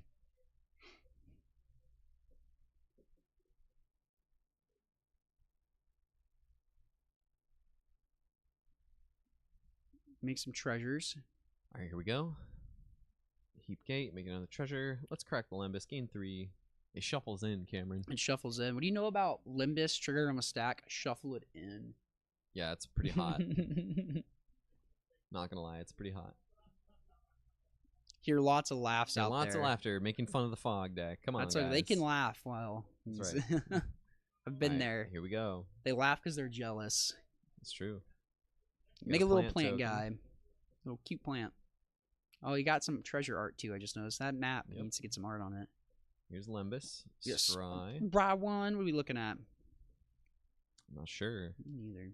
Just thinking. We don't want it. Thomas, if we could commentate through this, we could do anything. It's true. I think we're making this stimulating. I agree. Especially when we know what's going on too. Get us to the Pro Tour. Come on. All right, back over to Nick here. I'm gonna draw a card. Does have it's 2 Thraben Charms now. And that card peeking out is Inviscer's Insight in Zach's Graveyard. Peeking out in that bottom So left we're gonna corner. go to combat here. Let's attack. What do you think Zach's gonna do? Push the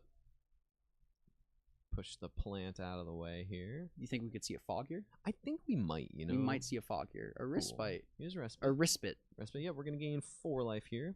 Go to 18.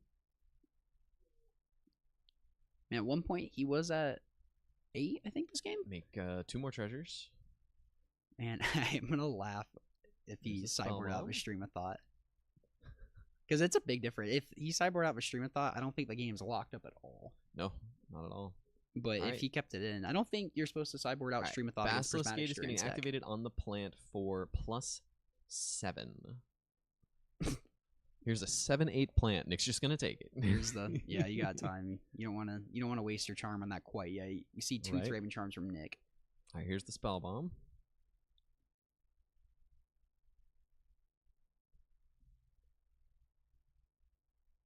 All right, throwing it back to Nick. All right, time to untap. Nick's thinking now. Going to combat. Yep, we're going to combat. That's a big Squadron Hawk. Big Squadron Hawk. Big Boros. Cool. We're gonna Moment's Peace. And Zach only really, especially if like Here's get a another Thraben Charm. flashback those Moments Peace is why we can. We're talking about because we have 2 Thraben Charms and a strand in hand. Make 2 more treasures. I wonder if you fire off the. Do you fire off the Thraben Charm? No, I think that could have potentially been a window to fire off a Thraben Charm exile in the graveyard. I think you gotta save them for Crypt Rats. Really? Mm-hmm. Like it's very tempting to hit it now, but you just gotta save it for Crypt Rats. 1, 2, 3, 4, 5, 6, 7. This is still a +7 on the plant. If there's even a chance that Zach sideboarded out the Stream of Thought, and he's like, oh, I need this campfire to shuffle in my library. Yep. And he has 2 campfires, and you have 2 Thraben Charms. You're gonna win that if he needs to shuffle in. Nick's going to chump block the 7/8 plant with Thraben Inspector. Gain a life from the backside of the Lunarch Aspirant here. Look at that. Funny. Veteran, sorry. The Aspirant's a different card entirely. Yeah. That'd be pretty good in White Weenie, wouldn't it? All you learned today is you have to get me a set of leather suspenders. They are pretty nice. Yeah. I you know. Can they see you? Well, they were at the tournament. Oh, okay, good. They went 3-3. Oh, sick. I didn't see that part. The leather suspenders are pretty cool. Sack the clue, untap. It seems like a lot of just like kind of weird back and forth, but there is still a lot going on beneath the surface. So we did see a Thraben Charm exile the graveyard. We didn't see that in the end step there. Yeah. Okay. Noticing Zach's graveyard is no longer behind his library. We got a second screen. It is gone. We have an extended screen. Again, we paid extra for it.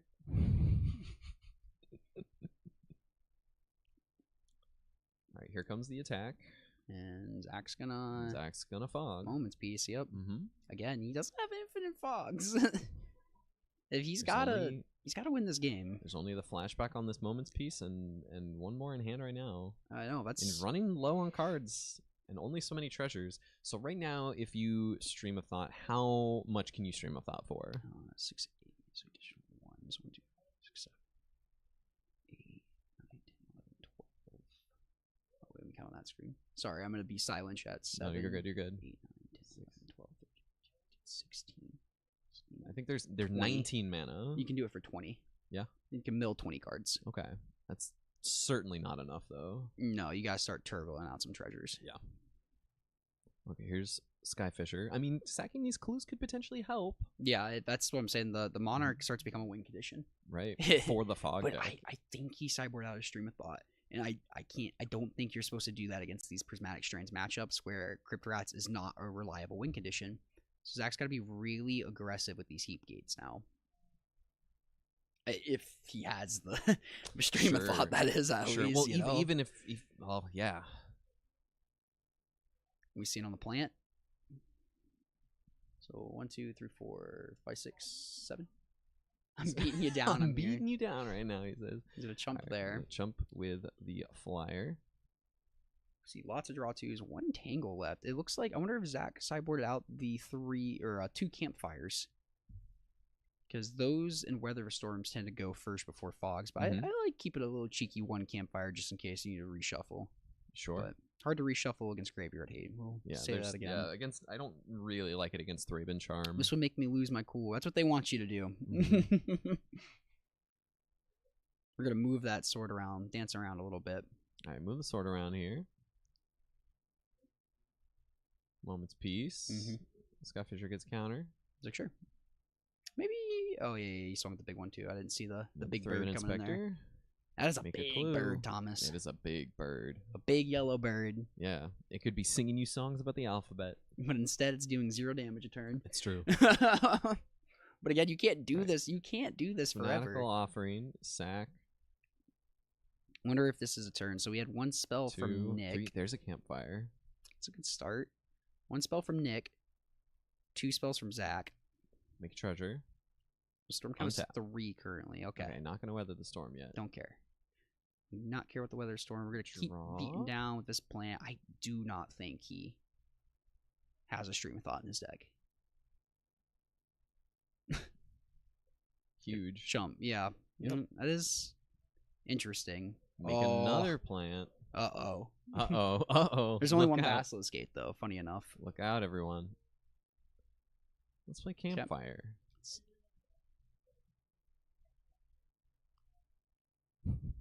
Here's Zach. And he puts his commander in his hand. It's true. Very important text. If Zach has a commander, let's get him out of here. DQ him. I wish I could go out there and get a count of Zach's library. Oh, I know. I wish I could go out there with a Sharpie and scribble out that part of Campfire that talks about the commander. I don't know if you could do that or if it like creates a delayed trigger. Sure. Or whatever. So I don't know if you could do that as like an alter and not it be game altering. Untap. We're gonna go straight to combat here. I like it. I like it. Get in there. Get the big hawk and the bird. Tap the plant. Not that super matters. Tangle. Leave them tapped. Yep. Put that there. Beautiful. And move the sword around. We see not. Oh, yep. We have 6 mana to make 2 treasures if we want to. Or here's Rafine's Informant. See if maybe we want to get one of these Prismatic Strands in the bin, potentially. Well, there's an Isle Spellbomb, so maybe not. All right, yeah, get rid of one. I don't think that card does not matter. I think we're going to cast the Battle Screech. Okay, yeah, so we're separating out the tangled creatures and tapping 3 for Storm count flashback 3. A Battle Screech. So just 3 spells. So if Zach weathers here, that will be 3, 6, 9, 12, unless Nick plays more spells. We're going to make another treasure. Okay, and gain 2 life by Campfire. Does you want to gain 12? And Weather Storm, yeah, so gain 12 Go to here. 32.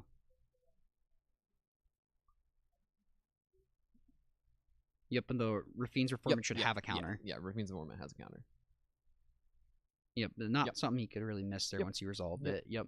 You cannot partially resolve things. Sure the players are exhausted. Oh, yeah. It is now a group effort to navigate the board state. All hands on deck. I think this is 4 spells. No, 5 spells. I think this is... No, it was 4. Right. Because it was discarded the Battle Screech. Rafine just cast the Battle Screech. Yeah. It was not cast and then flashback. So nope. 4 spells. Zach's at a healthy 32 with 2 of those creatures non-tapping and only 2 1/1s in play. All right, we got another. Untapped. All right, second Campfire came in out of the board. Okay.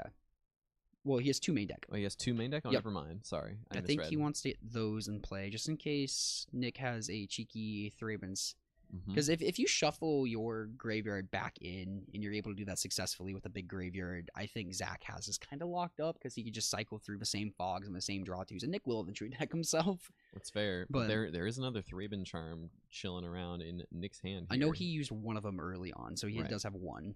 Right. At least one. So it's going to be kind of a dance of shuffle with the camp.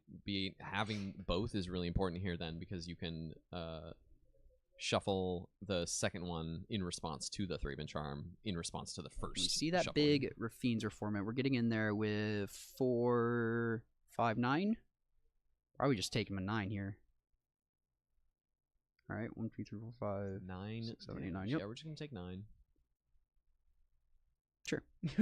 I'll take 9. Go to 23. Yeah, sure. Sure. I mean, the way Zach's being really aggressive with treasures makes me think he has the stream of thought. Yeah, but or he is just either way you need to make with treasures, because if you don't have a stream of thought and you are just doing the Crypt Rats thing, you need to have enough mana to kill it and strands around it. Because I think right now he's playing to keep his life total higher. Yeah. And just pop Crypt Rats for lethal. Right, be able to pop it twice for lethal in response to which is crazy. Prismatic Strands. So we just got to make Nick blink with a Strands or a Campfire. I am excited to see how this game ends. Yeah. Believe it or not. Yeah, because here comes a plant. Chump with the bird. Plant is huge.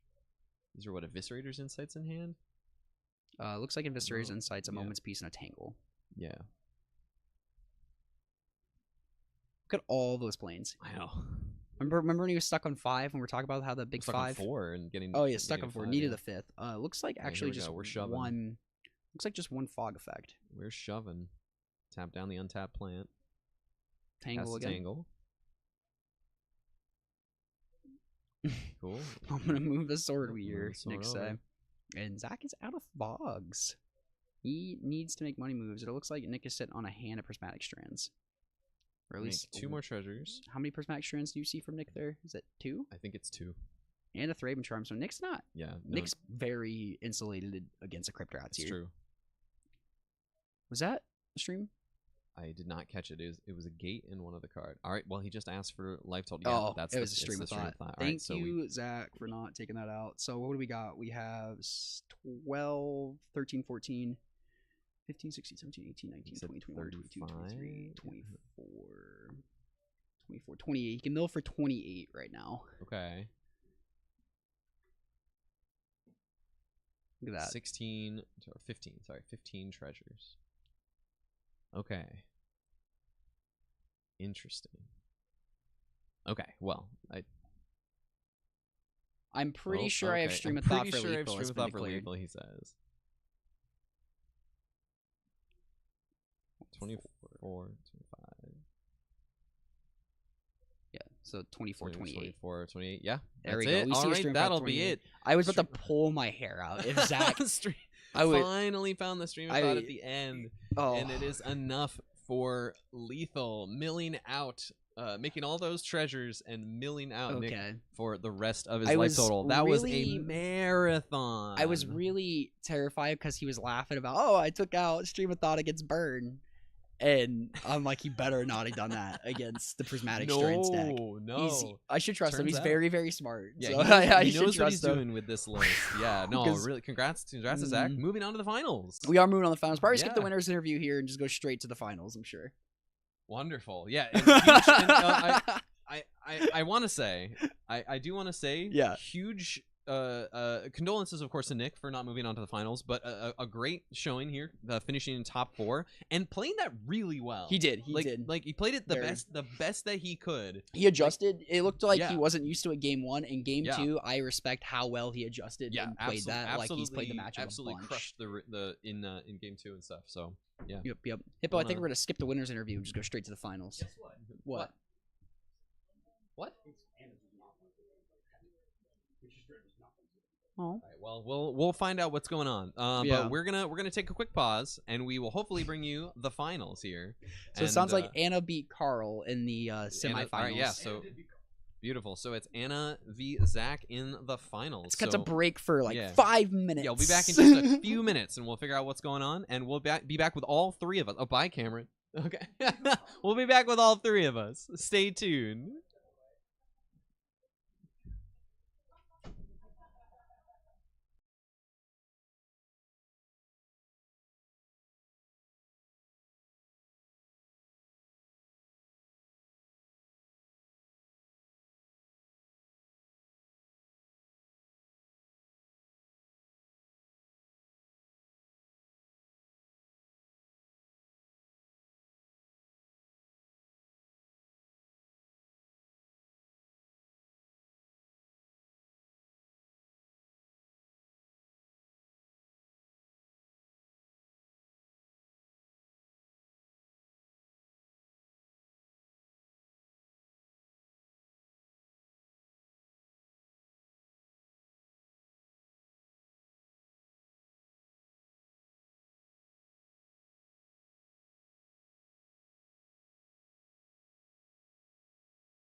Welcome back, everybody, to the finals of the Common Ground Cup, your favorite tournament where we play your favorite format, Pauper. Me? I am in here.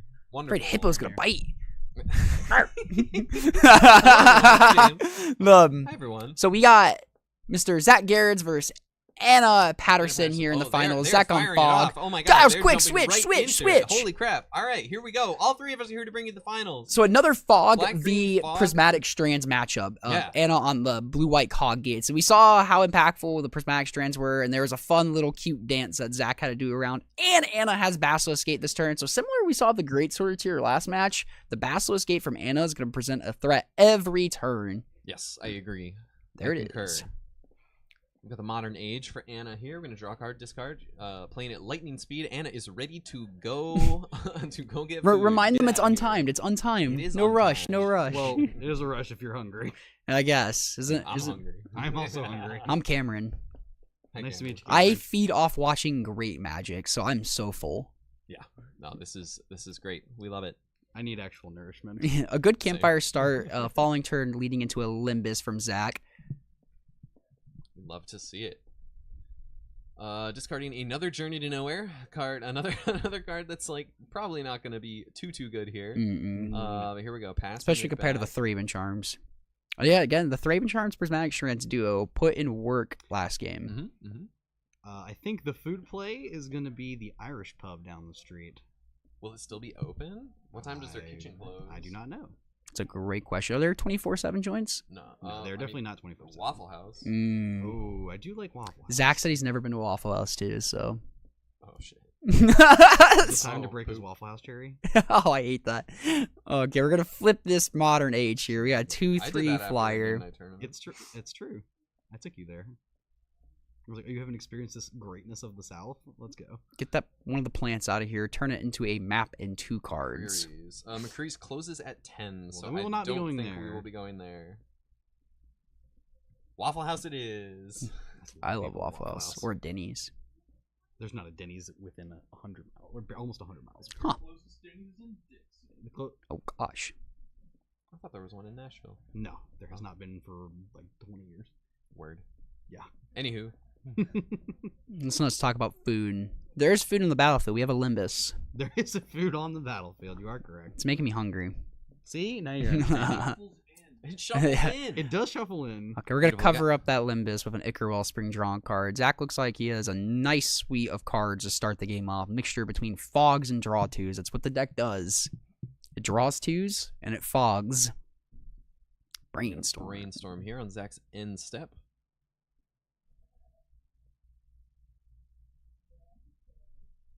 In response, we're gonna cast Weather the Storm. Is that 9? Yep, gain 9. Totally fine. That's right now it's a couple of fogs a turn. Because Zori's Guildgate from Anon. There's 1, 2, 3, 4, So we're gonna 5, put a 6, couple 7. cards away and potentially shuffle them away with this Lord. The Modern Age No, we're is gonna 7 draw as she one plays a before we- gate and pumps it. Oh, Another Basilisk Gate. that's good clock now. That's 5 gates. This is looking good for Oh, Anna. For 5? Like if Anna's able to for 7. strands when Zach wants the Crypt Rats, this will be really good for Anna. Let's see if Anna wants to deploy the Squadron Hawk and shuffle away that last card she put on top of her library here. It would appear so. Not hitting the I land gotta is get the one that great. tilts FO. That's great. It's gonna get all 3 anyways. It doesn't matter. She's gonna get the one that tilts me. Not getting the land there, kind of not the best because the next turn, unless you have an untapped land to play, you're not able to pump both and swing it for both. I mean, she's only doing what she can do. Exactly. We're gonna see the Crypt Rats deployed early. Be like, oh, is she debating on popping it for 1 here? That totally seems fine. I think she would be totally okay with that. Yeah, I agree. Oh yeah, I forgot those I thought the Squadron Hawks were on the battle. The card's not that good. Yeah, 2 mana put 3 or put 4 1/1 flyers into play. I'd play that card. I would also play that card. You just gotta get it out. Hope you don't have the There Thraben she Charm. goes. Yeah, there it is. That's Heap Gate big mirror damage. The gates, It very is- powerful, turns out. Yeah. The gates A package is very good. gate's final. The correct An all copy of gates Basilisk final. Gate. I agree. The correct copy. Of that. Yeah, I didn't from even know this Anna. one existed. He played that. and I'm looking at his list. I'm like, what is this card? Until, like, I don't remember when it was that we figured out that one existed. I'm like, what? He's gonna pop it for 1. Pop the Crypt Rats for 1 here. Get rid of the Squadron Very Hawk in aggressive. response to the Basilisk Gate. We'll still get him for 2. Kind of like a fog. Anna's still making some headway here. Keeping A couple life with the campfire. Do we have a Well, I say, Strands and in then Anna's just- hand? Just Literally taps the just a fog. campfire. Never mind. Now Spellbomb. Do we have Strands in Anna's hand? I'm Probably not playing sure. around I that don't know. Crypt Rats. She's We're moving her just hand gonna around a draw lot. I card can't with see. Spellbomb. I know we have some Squadron Hawks in that hand. That is true. Keep Gate does what? Taps are colorless. That's it. Oh, is that it? Yeah, 50 needle neem Heap Gate. I'm gonna sacrifice this Ichor Wellspring, draw a card with the Eviscerated Insight, but the Insight will get countered by a counterspell from Anna. Anna's gonna untap here. Looks like we're gonna activate the Basilisk Gate on the Vector Glider. Looks like +6, so it's 8 damage. I think we're just gonna eat the 8 here and drop down Looks to like we'll go down to 17. Yeah, seems reasonable. And we're gonna pass the turn. Anna's never gonna tap out of the Gain 3 2. mana. Draw for turn. We got Fogs aplenty. No way to This draw is- cards though. Nah, yeah. Got a we got a Reckoner's Oh, Bargain there's right Reckoner's there. Bargain, sorry. So we're gonna turn that Limbus into 2 life, shuffle in, and draw 2. Kind of like gaining the 3, almost. Kind of. Man, I guess letting him, if Zach wants to Crypt Rats here just to kill 1 creature, I think you're okay with that if you're Anna. So I almost like tapping out to pump with Basilisk Gate and be like, if you want to Fog or Crypt Rats for 1 creature, be my guest. It's not bad.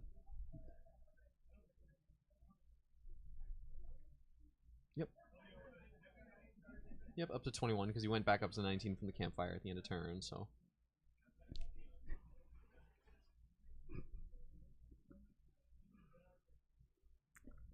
One plant back from the Colony Garden. Alrighty then. I got someone revving their engine in the back We're gonna lot. make a treasure with the Heap Gate here. Hey, Zach getting the... Oh, wait, that was Anna's. Whoops. Zach loves to draw the Basilisk Gate before the Heap Gates. Yeah. I think she would rather do that in the Another opposite gate. order. We got a Yeah, we've got yeah, she got 7 them all. gates now. I'm gonna pump up the glider. +7. This is a 9 power creature coming in. Again, I like this, making Zach use these fogs very, very early and not letting him leverage Cryptlats at all. Yeah. I'm just going to take 9, sure. I'll Yeah. go to 12. Anna's a smart player. She is. I think she was a little down on herself for this matchup, but I think she's got big game here. The Basilisk Gates are huge. Hot go. There you A go. couple life off the campfire. Let you Crypt Rats now. Because how much black mana does Zach have? Not enough. only 2. 2, yeah. Oh, that's a lot of green sources, yeah. Goodbye, plant. Thank you for your services. Bam. Draw Bam. another Crypt Rats, and there's a swamp, so we got another black source. We're making our way downtown. So much green we hear Zach say from him playing. Got Just a handful, 2. 4 fogs. Sounds like And my kind of 2 Crypt Rats, though, so... Too Or much 3 fogs. green. Well, essentially 4 because there's the Nobody heard me. the moments piece. What did you say? What? Nothing. Nothing at all. Another Basilisk Another Gate. Basilisk Gate here. Yeah. Cheapers. A little redundant because you don't got enough mana to activate all 3. No. But Okay. Everything in play is a gate, though. This is +8. yeah, that's a lot of damage. Creatures coming in. Mm-hmm. Taking it. Wow. Going all the way down to 3. Nice. I mean, she's got no burn, so it's if you got fogs in hand, your life total is pretty irrelevant. Except for the Crypt Rats, you got to be careful of Wonder if she's yourself. thinking about just firing off this Lorian revealed. I'm thinking she I wants. don't- I'm thinking she I wants to don't hate fire. it. I think she wants to fire off this. Allah Medic? Yeah. Yeah, no, Maybe she's here, gonna fire here's off that the Lorian Lorian revealed. revealed. Yeah, just draw 3. Just stay ahead on cards. Because I think you, at this point, with your opponent, Ooh, that dispel is huge. Dispel's here, gonna be too. really It is. big. You don't need to commit to any Right. nothing more on the Yeah, board. Yeah, you don't need more on the board, and you also really want to find some counter spells because that's how you're going to be able to push that last damage through some fogs. You have mana up? Yeah, I have a treasure. Anna replies. That was funny. Gain some life off the campfire, and we're going to go back to Zach's turn here. We're seeing the pressure of Zach being kind of strained on black mana and being strained from the Heap Gate. Not being able to make big mana plays, TM. TM. Alright, we're going to see that Crypt Rats pop for 3 here. Here we go. But we know Anna has a... Basilisk Gate, pump it up. Oh, Basilisk Gate first. Wow. +3, just enough to survive. That's sick. Rats is Nice. going to deal 3 to everything. Putting Zach to Everyone. 2. It's not like he can Crypt Rats survives. Crypt Rats again next turn. He's got the campfire to put him back in there, I guess, but... So Anna's got to redeploy on board.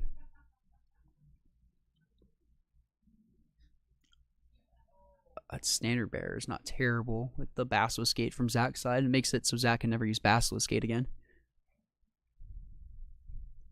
Okay, I'm gonna put some cards back on top here. You got a Standard Bearer. That's hot. That is hot. Yeah, no more Basilisk Gate for you, Zach. Nice. Yeah, he's. Yeah, that's right. Yeah, that's right. He's learning something new too. That's funny. Look at him. They both read their Yeah, Basilisk yeah, Gates. they're That's like, hilarious. Oh. This is very silly. We've got an Outlaw Medic here for Anna as well. Alongside the Standard Bearer. All on X3. So Zach could.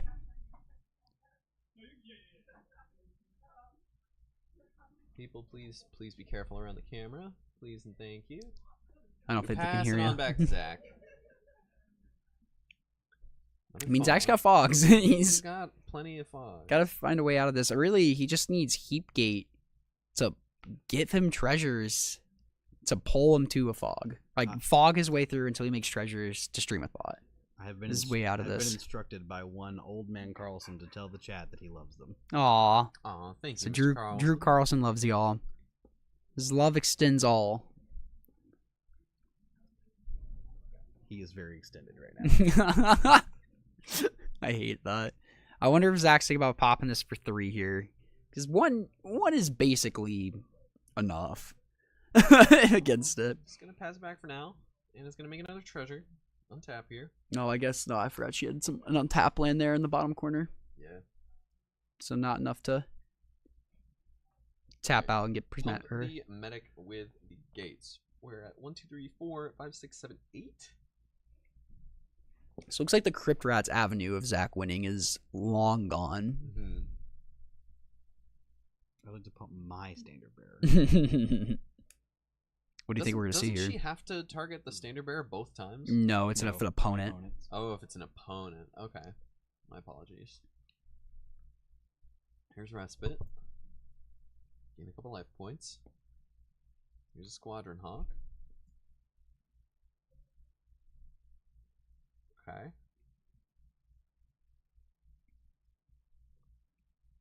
We got Limbus from Zach, drawn for turn. He's going to keep acting that campfire. His life total is creeping up again. Ah, man, a Limbus. Looks like another draw, too. Looks like a Fanatical offering. I mean, there. I'm sure you Another just take Fanatical it, offering on the right? bottom. Yeah. Like, you really want Heapgate, but it's hard to say no to two fresh No, you cards. put it on the bottom. Oh, interesting. Hey, I drew another Limbus. It's hard to say no to 2 fresh cards, but Zach did it. That. Here's another Lembus. Ooh. Weather the Storm on top. Don't hate that. I don't think he's gonna keep it. Yeah. Okay. Just Not a you fresh one. need that Bog is Heapgate. interesting. No land has been played for Yeah, turn. I don't think he'll land. I don't think so. Because you. Yeah. He's had the Discussing 4s. whether or not he's played a land already. He's had the 4 black from last turn because he.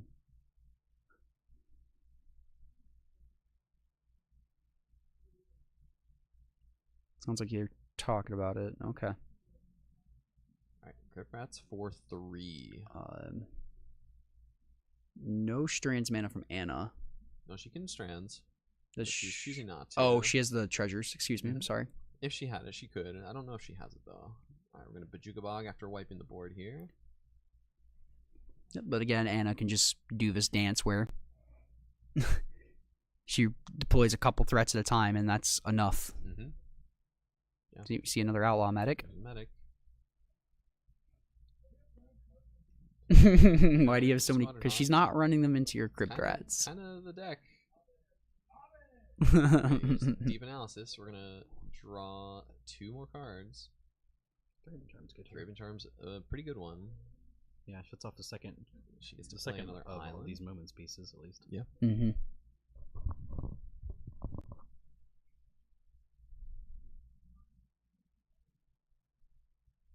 Fog's aplenty in hand for Zach here. Spellbomb's nice against Prismatic Strands aspect of the decks. We saw him hold those against Nick pretty well. Mm-hmm. So I'm imagining he'll be doing the same. JK, he said just- no more cards yeah, for just you. Exile the Deep Analysis. That's totally fine, I think. He drew into another cycler. By cycler, do you mean Acre Wellspring? I do. He has enough what do we got? 1, 2, 3, 4. All right, there's Acre Wellspring. We do have enough mana to fog and draw 2 off the Ichor. Yep. Or play one of the draw 2 sacking the Ichor.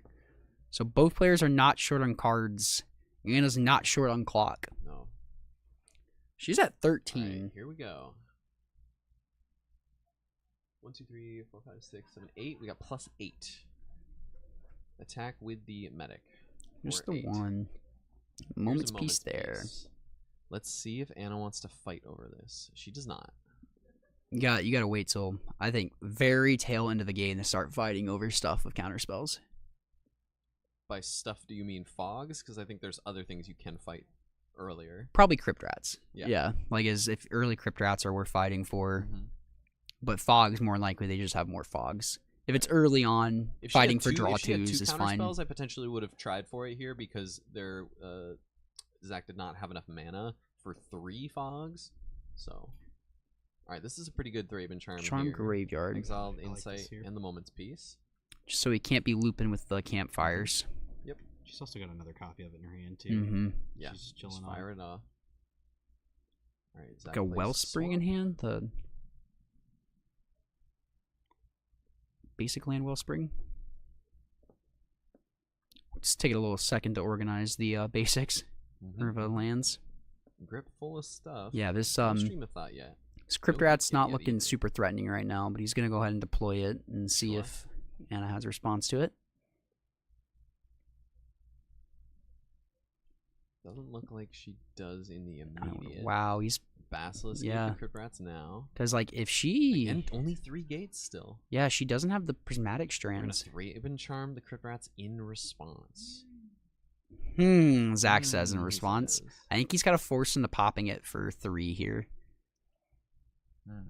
He's dancing, you know, Okay. like he. Gonna Scary. activate Crypt Rats for 3 here.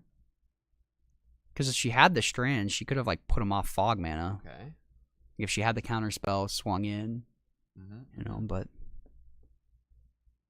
Alright. Passing the turn. those outlaw medics replacing themselves in cards. There we There's go. Prismatic Strands. This is the card of the matchup. Sacred Cat. Sacred Cat times 2. 2 kitty cats. Passing back. Could you imagine Croissant altered Sacred Cats? Oh, that would be so Heat. good. Those would be heat. That would be so good. You're telling me I get my new roommate on a card? Yeah, yeah. Is he looking at his exile pile? Like, what did I miss out on? We know you guys can't hear their voices. It's okay. It's all good. Only voices we hear are the ones in our head. And right now, we're in your head. How about that? In your head. In your head. Get basic Zombie. land, There's no zombies on the Wellspring. board right now, though. Grab a swamp out. Deck thinning. Be careful. Thin to win. Man, it's not going to take a big stream of thought to win the game. Because No, Anna's no, been no, digging no. through cards too. He just needs to find a heap gate. I think he should take some advice and find heap gates quicker. And just draw them. Summon them to your hand. I've seen some lists play crop rotation, which is pretty interesting. So you can find, usually for the one of Basilisk Gate, but he's had no problem finding the one of Basilisk Gates. It's been the heap gates I've been struggling to make his way to the battlefield. See, Anna make some treasures. Start pumping some cats. So many cats. Hope just one. Not playing in the not playing in the tangle. Respite. Okay. What a card. It is. Pretty powerful. And is playing around it very, very well. Zach's to take this Probably opportunity. playing more around Tangle than Yeah, Respite, if that is anything. true. She's got a threat in hand. Like you could always, if Zach has the tangle, deploy one more card. How many But gates we got can't here? don't know 1, 2, what's 3, 4, in Anna's hand. 5, Anna's 7, hand. 8. Still 8 gates over on Anna's side here, and only 3 on Zach's side here. Let's do this other Lumbus too.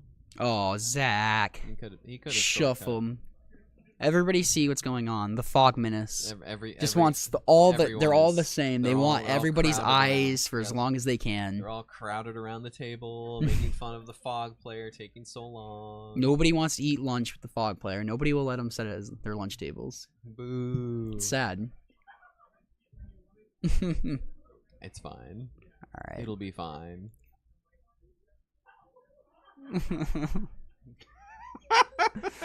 They're having fun, which is so good. Much. Huh? It explains so much. What? That just the scene I grew up in? What the fog player doesn't want. We've got Oh, a yeah. fanatical offering, sacrificing this Micah Synth Wellspring. Gonna go thin. another Those heap basic gates land. are- Is there another basic? Is this fail to find? Oh gosh. That's awesome. Fail to fire. One more fail to down. find basic. Yeah. Love this. Tom is clapping so Zach can hear it. Very good. That's awesome. Very good, Zach. Thin that deck. So good. You fail to find. Lovely, lovely. All right, we're gonna draw a couple cards. We got a map token on the fanatical offering. He needs to There's a Limbus. It does shuffle in. What it does. just draw in more cantrips and more draw Yeah, twos. shuffles in. How do you beat it? The deck does two things. It draws cards and it casts fog. You really need some heap gates, though. He needs heap gates. I mean, he has some time, but Quite literally can't. this like- is kind of how the last game went. It against Nick, is. It's too. like it looks like he's in a commanding position, but he needs to capitalize it with the heap gates because right now he's not building towards a win. And I think Anna will concede at a certain point. I think once Zach has a board of treasures and realizes, oh, I'm gonna lose to just a heap gate or a stream of thought here.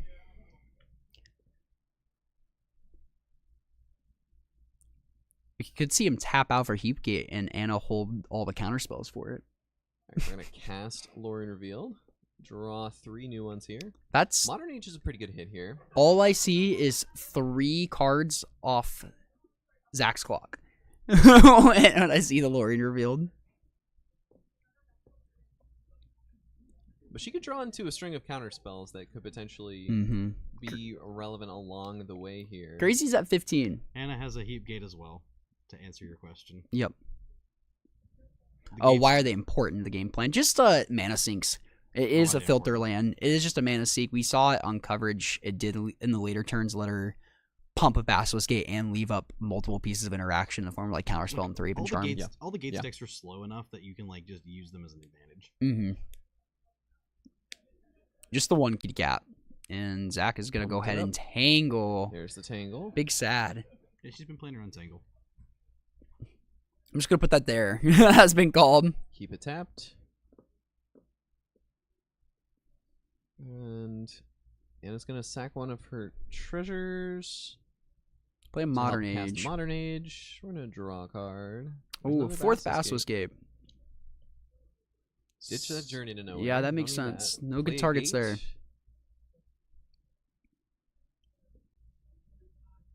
And a turn. With Zach, Fanatical Zach saying, Offering. where are my heap gates? Can we see a heap gate? Draw.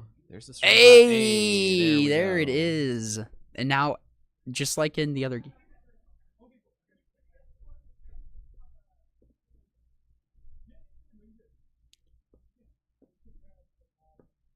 Just to check his Turn up the graveyard. graveyard.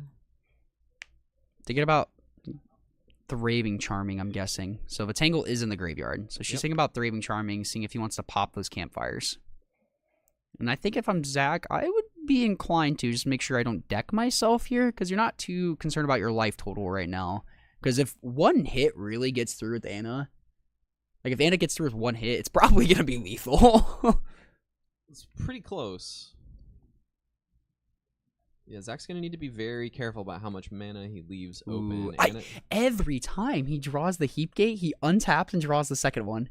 It happened both games against they're hanging out. Nick. All right, Zach is just passing the turn now. Now we can chill. Just hold up as much mana as possible to be able to play around counter spells here against the fogs. When your opponent is pumping up their creatures really, Isn't it really large. crazy how Heapgate on Anna's side, where it's like, oh yeah, Heapgate, and like Zach's Heapgate's like, oh my gosh, here's the clock. Anna, we can't see those. Thanks, Kyle. Director Kyle laughed at my my comment, and my 2 co-hosts looked at me. All right, brainstorm. All right, we found another counterspell. That's helpful. Okay. Anna's library can't be very large. So we got one piece of the puzzle for Zach. He does have a Stream of Thought in hand too. Right, so okay, 1, 2, 3, 4, 5, 6, 7, 8, 9, 10. Looks like it's plus 10 on the Sacred Cat. Make it lethal, I think. Right. Both Basilisk Gate, make it lethal. I mean, presenting lethal every turn seems really good. Peace. Do you fight over this? If you're Anna. I don't believe so. I think you just let this one go. I think Anna knows where she needs to pick her spots at. Because she has 2 counter spells. Doesn't look like she has any strands in hand, so it's really just picking your fights over the Crypt Rats is what matters. Yeah. And if something happens where Zach's Stream of Thoughts for exactly lethal, and Anna has a counter spell and he doesn't have mana, that could be a cheeky way she gets this game. Zach recognizes he needs to start his clock. Hey, there we go. And a turn. Make a treasure off the heap gate. Really? I think we're going to draw. Tap into. Oh, no, we're not. Chicken. We're not. Oh. No. I wonder if I'm Zach, if I'm considering shuffling all these draw 2s and fogs back into my library. It is finals until the heat death of the universe, Carl. You're 100% correct. Yeah. Yeah. Yeah, we're Or until James implodes in a seat. Notice I haven't said a whole lot. I know. He gets cranky when Magic tournaments go long. I do. He's 2 years older than me. We're all hungry. It's been a long day of streaming. We've been at this. We got here at 9 a.m. today. You haven't been snacking on the Limbus? We've been here for a good 12 hours. You haven't been snacking on the Limbus? I've been snacking on the Limbus over there. But you guys still want a cube after? I could be convinced. I think wait till I get some food in me. That's fair. Dude, Waffle House is powerful. Revival energy. Very powerful. I'm excited for those potatoes. Not gonna lie. I think the only thing that's gonna revive Hippo is a bat to the head laying in bed for a few days. All right, we got another Modern Age. To your point, Cameron, it is speeding up the Stream of Thought clock. Oh, big time. Which was already helped for a while. All right, we've got a Prismatic Strands in the bin. That's actually super helpful here. The second Heap Gate's huge too. You could see Zach has that 6 mana set aside. That's just Heap Gate mana. Yep. All right, tapping some Basilisk Gates here. You should switch one of those Colony Gardens to Manor Gates, though. Gonna flash back the Moments piece. All right, Anna's gonna fire off a Dispel here. So this is where I want to fight over. Here's another Moments piece. All right, that one's gonna happen. I wonder. I think Zach at some point has to crack these campfires to make sure he has enough density of fogs before he can. I think he's gonna be just fine. Yeah. Okay. Yeah. Especially making the 2 treasures turn is big game. Right. Second treasure. Do we want to do another one? I don't know if he does. I think he's debating the campfires. Nope. He's gonna untap. Untapping. I think he doesn't want to blink and get Thraben Charmed. Sure. I gotta play this deck. This deck's really. I enjoy playing the deck. You don't have to. No, you certainly do not have to. No, I got it at some point. I think I would actually really enjoy this deck. Let me know when you do, so that I'm not there for that. I got you, Boo. I'll bring it.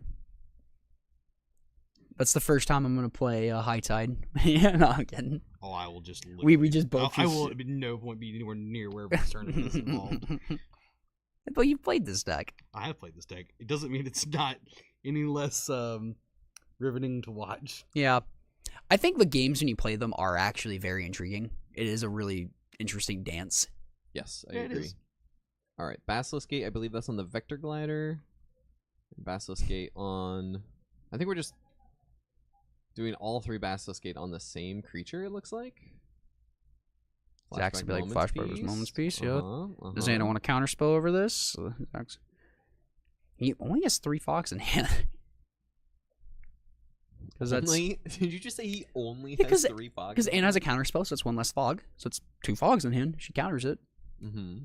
Because Zach, if he makes Two more treasures. two but treasures on the I instep, think the stream of thought's going to be lethal before Four, before Anna six, can find enough counter magic though.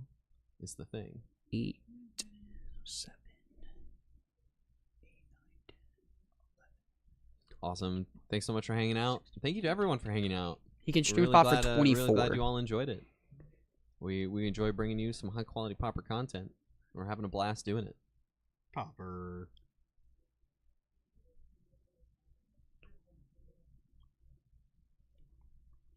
So with the amount of blue mana, he can only stream a thought for 20. If he has 6 blue mana or 7 blue mana, he can only stream a thought for 20.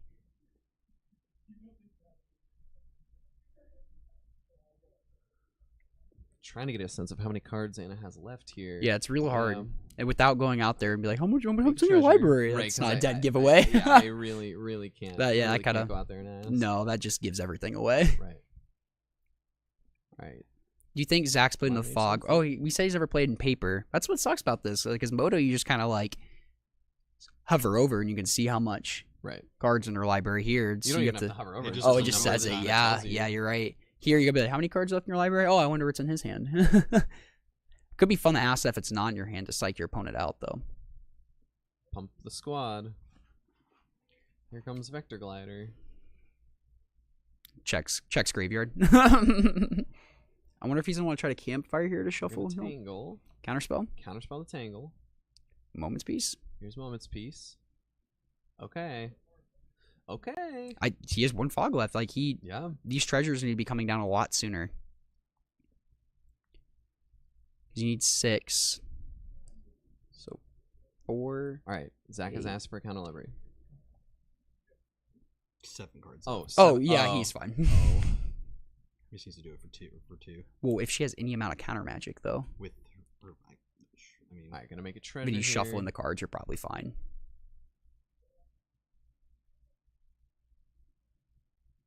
All right, we're gonna sack the campfire here. That's real good here. Yeah, just in case something fails. Yep. Potentially redraw a fog here. Oh man, we're coming down to it. I think he has to wait like 1 more turn. Because if she has 1 counter spell, she lives. Weather the storm. It's 7. But he can only replicate it. So it's 2 blue to replicate it. Yeah. You can also just use the heat gates here. Oh, the filter. I forget they filter. Yeah, they Stop filter. yelling It's at me. very important. Yeah, you can replicate See? There you go. enough times because there are only 7 cards. Yeah. I was thinking if he couldn't filter, he didn't have enough blue through a counter spell. He's got it. Yeah, there it comes. It comes back. Mana, man.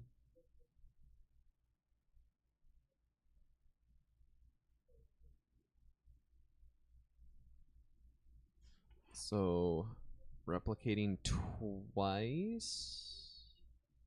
Replicating 3 times?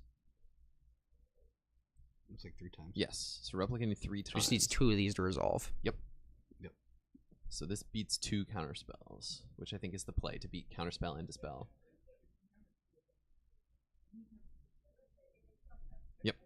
Yep, that's it. All right, Zach's going to take game 1 with Fog against Kagates. Riveting stuff, gentlemen. Yeah. I think you make a good point. You make a good point, Cameron, that like it is an interesting dance of trying to pick the right spot, and Anna made a good fight of it. Oh yeah, very. Like Zach again. Like Zach was very strained from not having the heat gate. Like 1 or 2 more counterspells in some of those spots, she might have been able to push through enough through those fogs. See a lot of blasts there. I don't know if that's the aspect he wants to play on. Let's take a look at in a sideboard here. We got.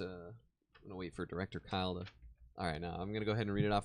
She's got 3 blue elemental blast, 3 dust to dust, 4 red elemental blast, 3 relic of Progenitus, and 2 standard bearer.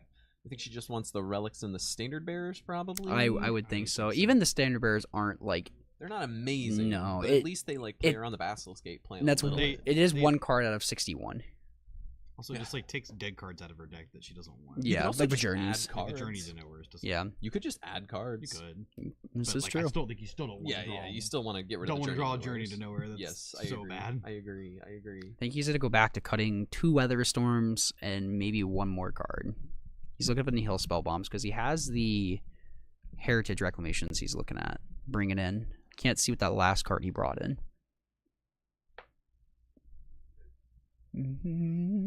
Oh, campfire. Toxin. I take out the Toxin. The Prismatic Strands matchups just makes a lot of sense.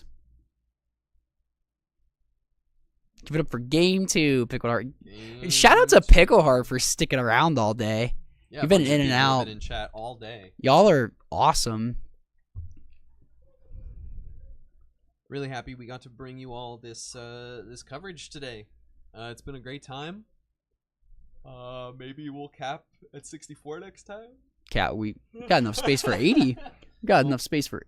Oh, you saying time for 80? We started earlier. Good. We can start an hour earlier. Why, you guys? Why are you? We don't want to put a barrier on our dreams. Let's get 100 next time. We've done 100-person CDH events here. I'm up for 100 at least. We'll see when we get there. Looks like Anna will be on the play via LifePad decided. I would agree with the LifePad. Yeah, I would. The LifePad no as well. Man, Zach's just pondering over these Heal Spell Bombs and Heritage Reclamations. And Hippo's trying his best not to... Hippo is seeing the Matrix. He has left us. He has left this plane. It's a mad Matrix. I'm into it, though. I'm okay with it. I warned Zach he'd get cranky after late nights. I warned him about Indy. Oh, no, it's been good.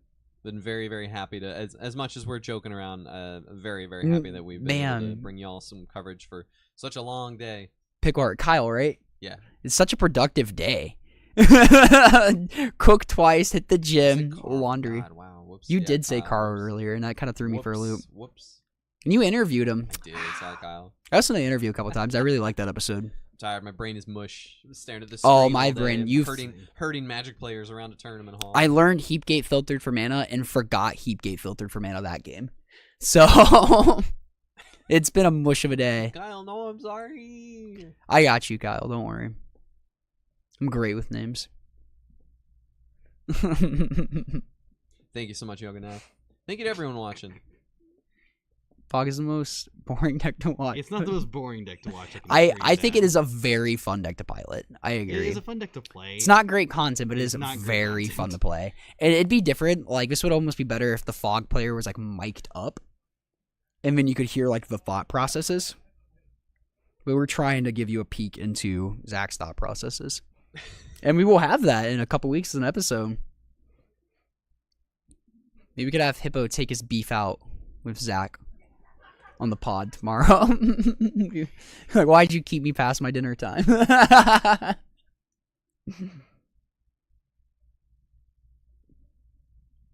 What was the full top 8? We had Grixis Affinity, Mono Blue Fairies, Mono Red Madness, Anna here on Blue White Coggates, Zach on Black Green Fog, Red Black Madness, White Weenie, and Blue Red Fae. So a pretty diverse showing all told.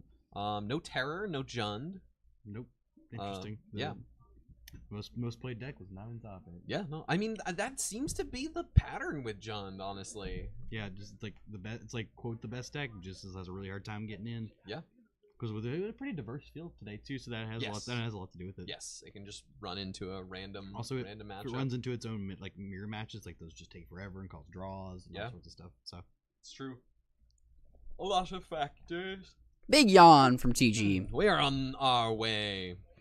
I agree with Couple I agree tap with Guilty. I agree with Guilty. Yeah, shout out to Kyle. Kyle's been great. Absolutely crushing it. Oh my gosh, for We real. got an Outlaw medic to start things off here on turn 2, and we're going to pass back She has to a Basilisk Gate Zach. to follow up. That's pretty good. Get that damage getting going while you can. Get her Wellspring in play here. Looks like she Just does. slam. Nice. Pump for 2. What do you think about Get in that? for Take 3. Lightning bolt. Damage. Gain 3. Lightning bolt. That's a lightning helix. No, it is lightning helix. It's lightning helix. Oh my god! New life has breathed in the Hippo with the lightning helix. He's back. He's back. He's back, fam. All right, let's see. Oh, how it's an we'll- old Magic reference. I'm here for it. Yeah. How aggressive. And, Oh, Anna's getting 4. aggressive. Plus 3. Now what deals 4 gains Yep. for? War Soul, Leader's Helix. Soul Strike, Oh wow. or also War War Leader's Leader's Helix. Oh, War Leader's Helix. They had the 5 mana It's one. like Soul That's the Strike- 4 mana one. Yep. Yeah, Soul, like say Soul Strike. Yeah, Like yeah, black card does the same thing. Yep. Putting the pressure on Zach. He's already at 13. We saw this with the Ellison when he was playing the Rakdos Pern.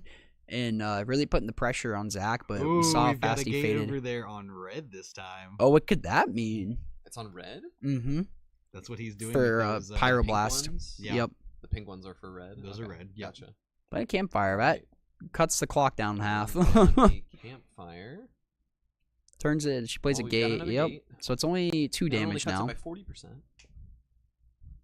Oh yeah, I'm sorry. Plus 4. I thought it was a 4/4. Now it's a Here's a 5/5. tangle. Woo! And guess what? You'll Well, never it's a guess what has been 5/7. put on the stack. A fog. A tangle. Tangle. Not just a fog. It's a dispel. tangle. Is Zach playing a one of darkness or fog in his list, or did he cut I that don't think completely? so. I'm not seeing anything. I respect that. Kind of a mediocre card. I'd rather just have a tangle like 90% of the A time. 2-mana fog that actually does a thing. Yeah. I'd be inclined to agree. Like it's come up. I think it's come up once that costed 1 mana, but I think I could have like played accordingly. Zach rubbing the tangle, no untappies. Look at that. It's like 2 fogs here. And I'm gonna run out the modern age here. Okay. Or is she just gonna Sacred Cat, get that value in? Yep, rebuy it. Probably gonna slam down Here's the a cat. Squadron Hawk 2. Do No, another second modern age. Kind of Okay. like that. That's pretty good. Then Zach's draw clock has this started card. by Anna drawing 3 a turn. That's true. What are we pitching here? Squadron Hawk? Okay.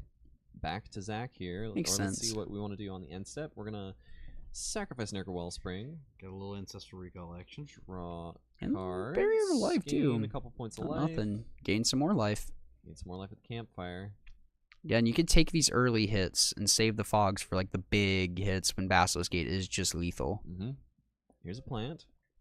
I was gonna say I like discarding the Squadron Hawk over Snare Bear here because really Zach doesn't have a ton of blockers, so Snare Bear is slightly more relevant on the battlefield.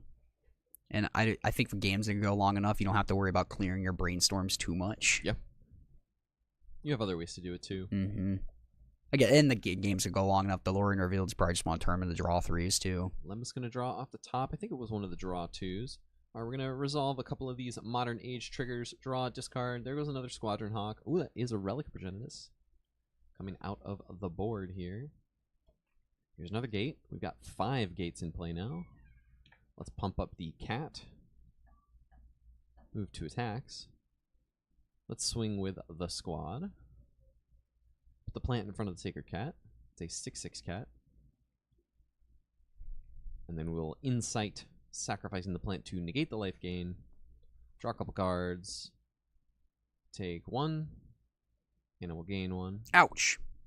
Ouchie. What deals 1 and gains 1? Relic of Progenitus. I like that here. Bringing that who in. needs Cryogen Relic when you Gain a got couple when you life. got when you got the OG? Yeah, I really like the Relic because it just over time, it's just gonna. You know I'm right. It's just gonna stop funny 'cause- the campfire from being relevant, like maybe could have saw last game. If you're talking OG in relation to Cryogen Relic, in my mind, the relationship is Ichor Wellspring. Yeah, but I'm talking about the speaking word. I'm of talking about the word relic, relic here. Yes. Yeah, yes, I yes, agree. yes, yes. The Relic Progenitus coming in hot. Oh yes. I like that here against Fog. It's kind of a pain in the butt. All right, Modern Ages are going to flip here as we go back to Anna's turn. Like though Zach has a big enough graveyard where he doesn't need to discard his or exile his moments pieces to the relics. It's like stopping the campfire play, shuffling in is huge. Here's a respite. Gain 2. Gain a couple life points. Looks like Anna's just going to pass the turn back here.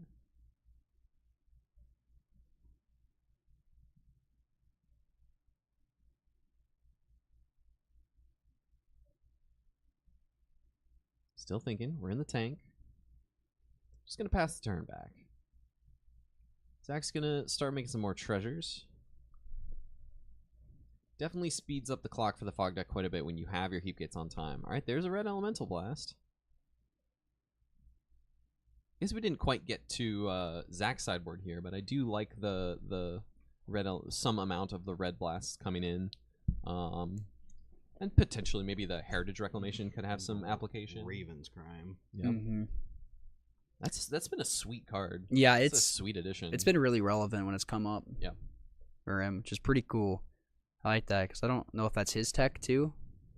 We saw it in a league or something somewhere, but it's really cool. Another respite. Another respite. There hippo. you go. Hippo. That's There out you a long go. hippo sigh. I did let out no sigh. A big hippo eye roll. All right, we're gonna That I did sacrifice have. Eviscerator's Insight. That's the best part about our Lumbus trigger. podcast is that nobody gets to see how hard I do that. I'm gonna call it out every time. I call it out myself. Yeah, Are you kidding? Yeah, that's true. Anna does not have the Dispel or anything for this Flashback Insight, so we're gonna shuffle this Limbus in. Zach's gonna draw a couple of cards.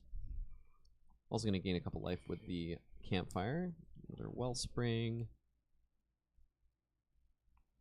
All right, we're gonna untap here. More lands. It's got a nice healthy amount of mix between draw twos and fogs, so probably start with an Icker. I guess only one fog in hand, but 2 draw twos. Guess 2 draw threes, I should say. In a way. Am I right? Am I right? Oh, you're right, baby. 2 mana, draw a card. Count 1 time today. I'm just kidding. Me? I'm just kidding. I've done some quick maths, man. They've been quick, all right. I say All right, everything here's with a Quick Crypt math. Rats. Ooh. Quick math of Oh, that's a. Did you? I saw that though. I got a peek of that too. Dust in Anna's hand. What does she want to hit? The campfires? Campfire, probably. And a Maybe. treasure. No, I'm kidding. The campfires are really nice to hit with that. Eat Here's a- something. with the She's relic. ready for the relic. long game. She is. She's ready for Waffle House. I can't say I blame her. Waffle House on Zach and Anna tonight. Deal. Yeah. All right, beautiful. Basilisk Gate is going to pump up one of the Vector Gliders here. Counting it up, it's 1, 2, 3, 4, 5, 6. Attack for 8 in the air. No, Zach probably Thinking doesn't. about the second Vector Glider. Zach probably doesn't want to pay 3 for the fog, just in case she has the prismatic strands here. All right, this is 10 damage in the air here. Do you think he Red Blast? Red Blast one of the them? big one? I think you want to save Red Blast for Counterspell. Yeah, yeah. Personally, but maybe he does. I'm not sure. You could fire off the Moment's Piece here if you really wanted to. Maybe this is a spot where you just take 10. Yeah, I think Zach's just gonna take 10. Okay, I'll go to 16. 16's healthy. Yeah, 16 is totally fine. It's doable. Go to 18 with a campfire if you feel the need to. Yep. Yep. And really, popping the Crypt Rats isn't terrible because if she strands, it just lives. But I guess she could strands and Thraven Charm it, and it doesn't live anymore. All right, now we have a Basilisk Gate. Pump the Crypt Rats. You're gonna see a nice little combat. 5, first. 6. We got 6 gates. All right, pump for 3. No response from Anna here. Oh wow! And now he's gonna get in there. Wow. That's gonna wipe the board, and I think he's gonna get in put there. Anna back to square one in terms of trying to resolve threat Oh, here. just your card from Outlaw Yep, Medic. That's for what the it was. Outlaw Yep. Medic, Yep. So that's 6 damage. Yep. Oh, it's 7. Yeah, Yep. plus Yep. 6. Yep. Sorry. Excuse me. We're all so good at math today, you guys. Well, we've been working hard. We get Anna like Anna 30 has 2 treasures just off screen there on the bottom of the screen. and another gate that she Just just put played for another turn. gate. Here's a Standard Bearer. That Basilisk Gate can only Zach's Basilisk Gate can only target the Standard Bearer on Anna's side of the field now. Yeah, it's kind of annoying. So now he doesn't have the cheeky target pop for 1. So now if he wants Here's to the pop the Sacred Cat. Basilisk, I think just gain 2. I guess you got to make her commit with her mana if you 2. want to pop it for 1, which I like him doing that. Not gonna make a treasure here. No, the Heap Gate was tapped. We're gonna untap. Looks like there's another Heap Gate in hand too. I think he's got to be a little more aggressive with these treasures, Mm-hmm. so he could put everybody out of their misery once he draws Stream of Thought. get to go home. I hear the bells. We can hear them too, Spencer. We can hear them too. For whom the bells toll, Spencer? They toll for you. The bell tolls. Time marches on. Icker. I hardly know her. Icker.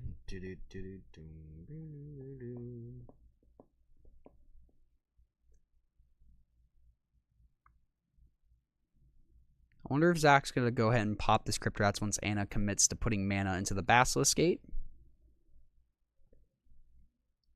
Possible. Zach's suggesting that a card is going to be exiled from the grave before Anna goes to. Would you like to do this? Yeah. And step tap the relic. just good vibes all around. Yeah. Today. No, Very good they're vibes both today. awesome to play against. Yeah. Have lost to both plenty. Same. That's not true. No, I'm like you have. I You've lost not Anna lost plenty, him. but I've actually never played Zach. But I bet if we played enough, I would lose plenty. I've said this to y'all. I'm saying it to chat. If Zach lived in an area where RCQs are more abundant, he would be on the Pro Tour.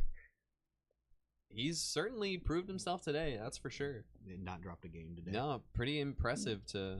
Not a dropped a game not all a day. single game. Now, to my surprise, when I was king of my LGS and this dude just walks in and is like, "Do you have a modern deck?" I'm like, "Yeah, here's elementals." I start explaining how it works. He's like, "Is it stock?" And I'm like, "Yeah." He's like, "Yeah, I got it."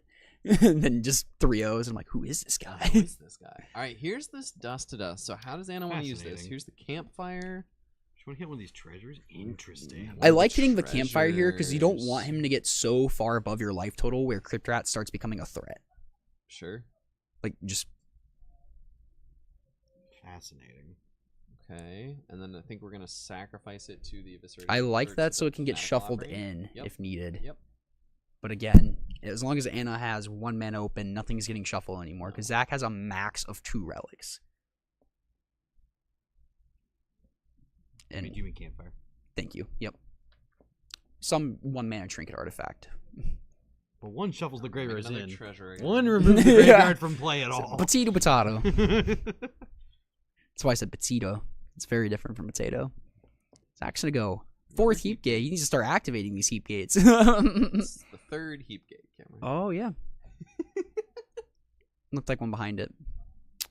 Map target Cryptorats. Can't target the standard bearer, so... The map is huge here. Pyroblast on Brainstorm. Wait, Another hold, Brainstorm stop. This can't happen. The Pyroblast has to target the standard bearer. The standard bearer. Oh, wait. Oh, hang on. Yeah, stop this. Judge! Oh. Stop that all. That's a good catch, Hippo. That's hilarious. So Like, red no, this elemental has blast to target- better it than has to pyroblast. It has to target the standard bearer. Red elemental blast better than Y'all are pyroblast. welcome. Holy crap. Was it choose one?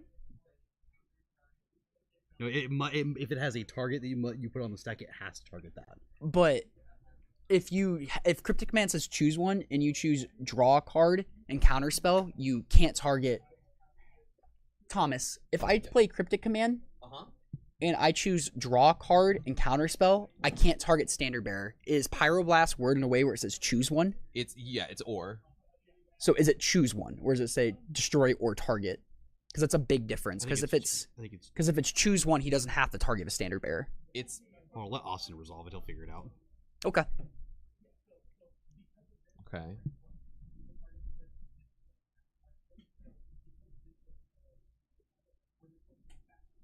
Okay. Okay.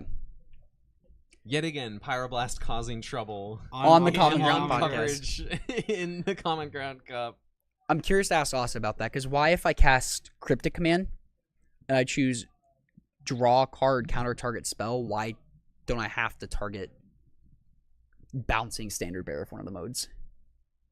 Because those aren't the modes you're choosing? I guess, let me read before I talk more, let me read the Oracle text of Pyroblast, if it's or. Because I think it matters if it's choose one or.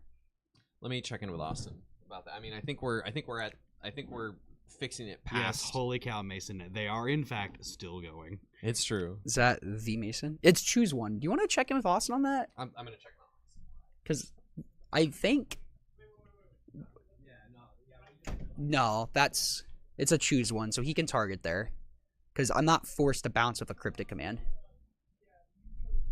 Is that the Mason Clark? We are still going. This could be you right now, Mason, in the finals, playing against Fog.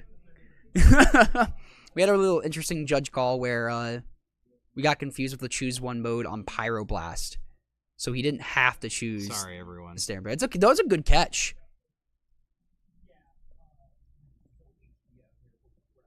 Shout out to Cameron. Thomas out there commenting, "Wow, it's so HD out here," because he's used to the camera delay, staring at the screen for 3 rounds in a row. It's hilarious. He's been in this chair for 4 hours. Shout out to Thomas.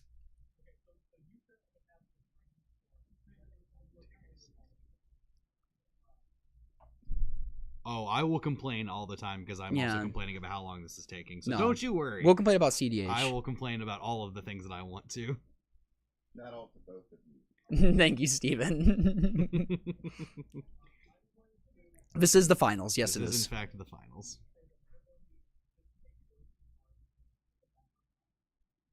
So I think they're going to go back to resolving the stack how it was. So currently we had a little judge call. Okay.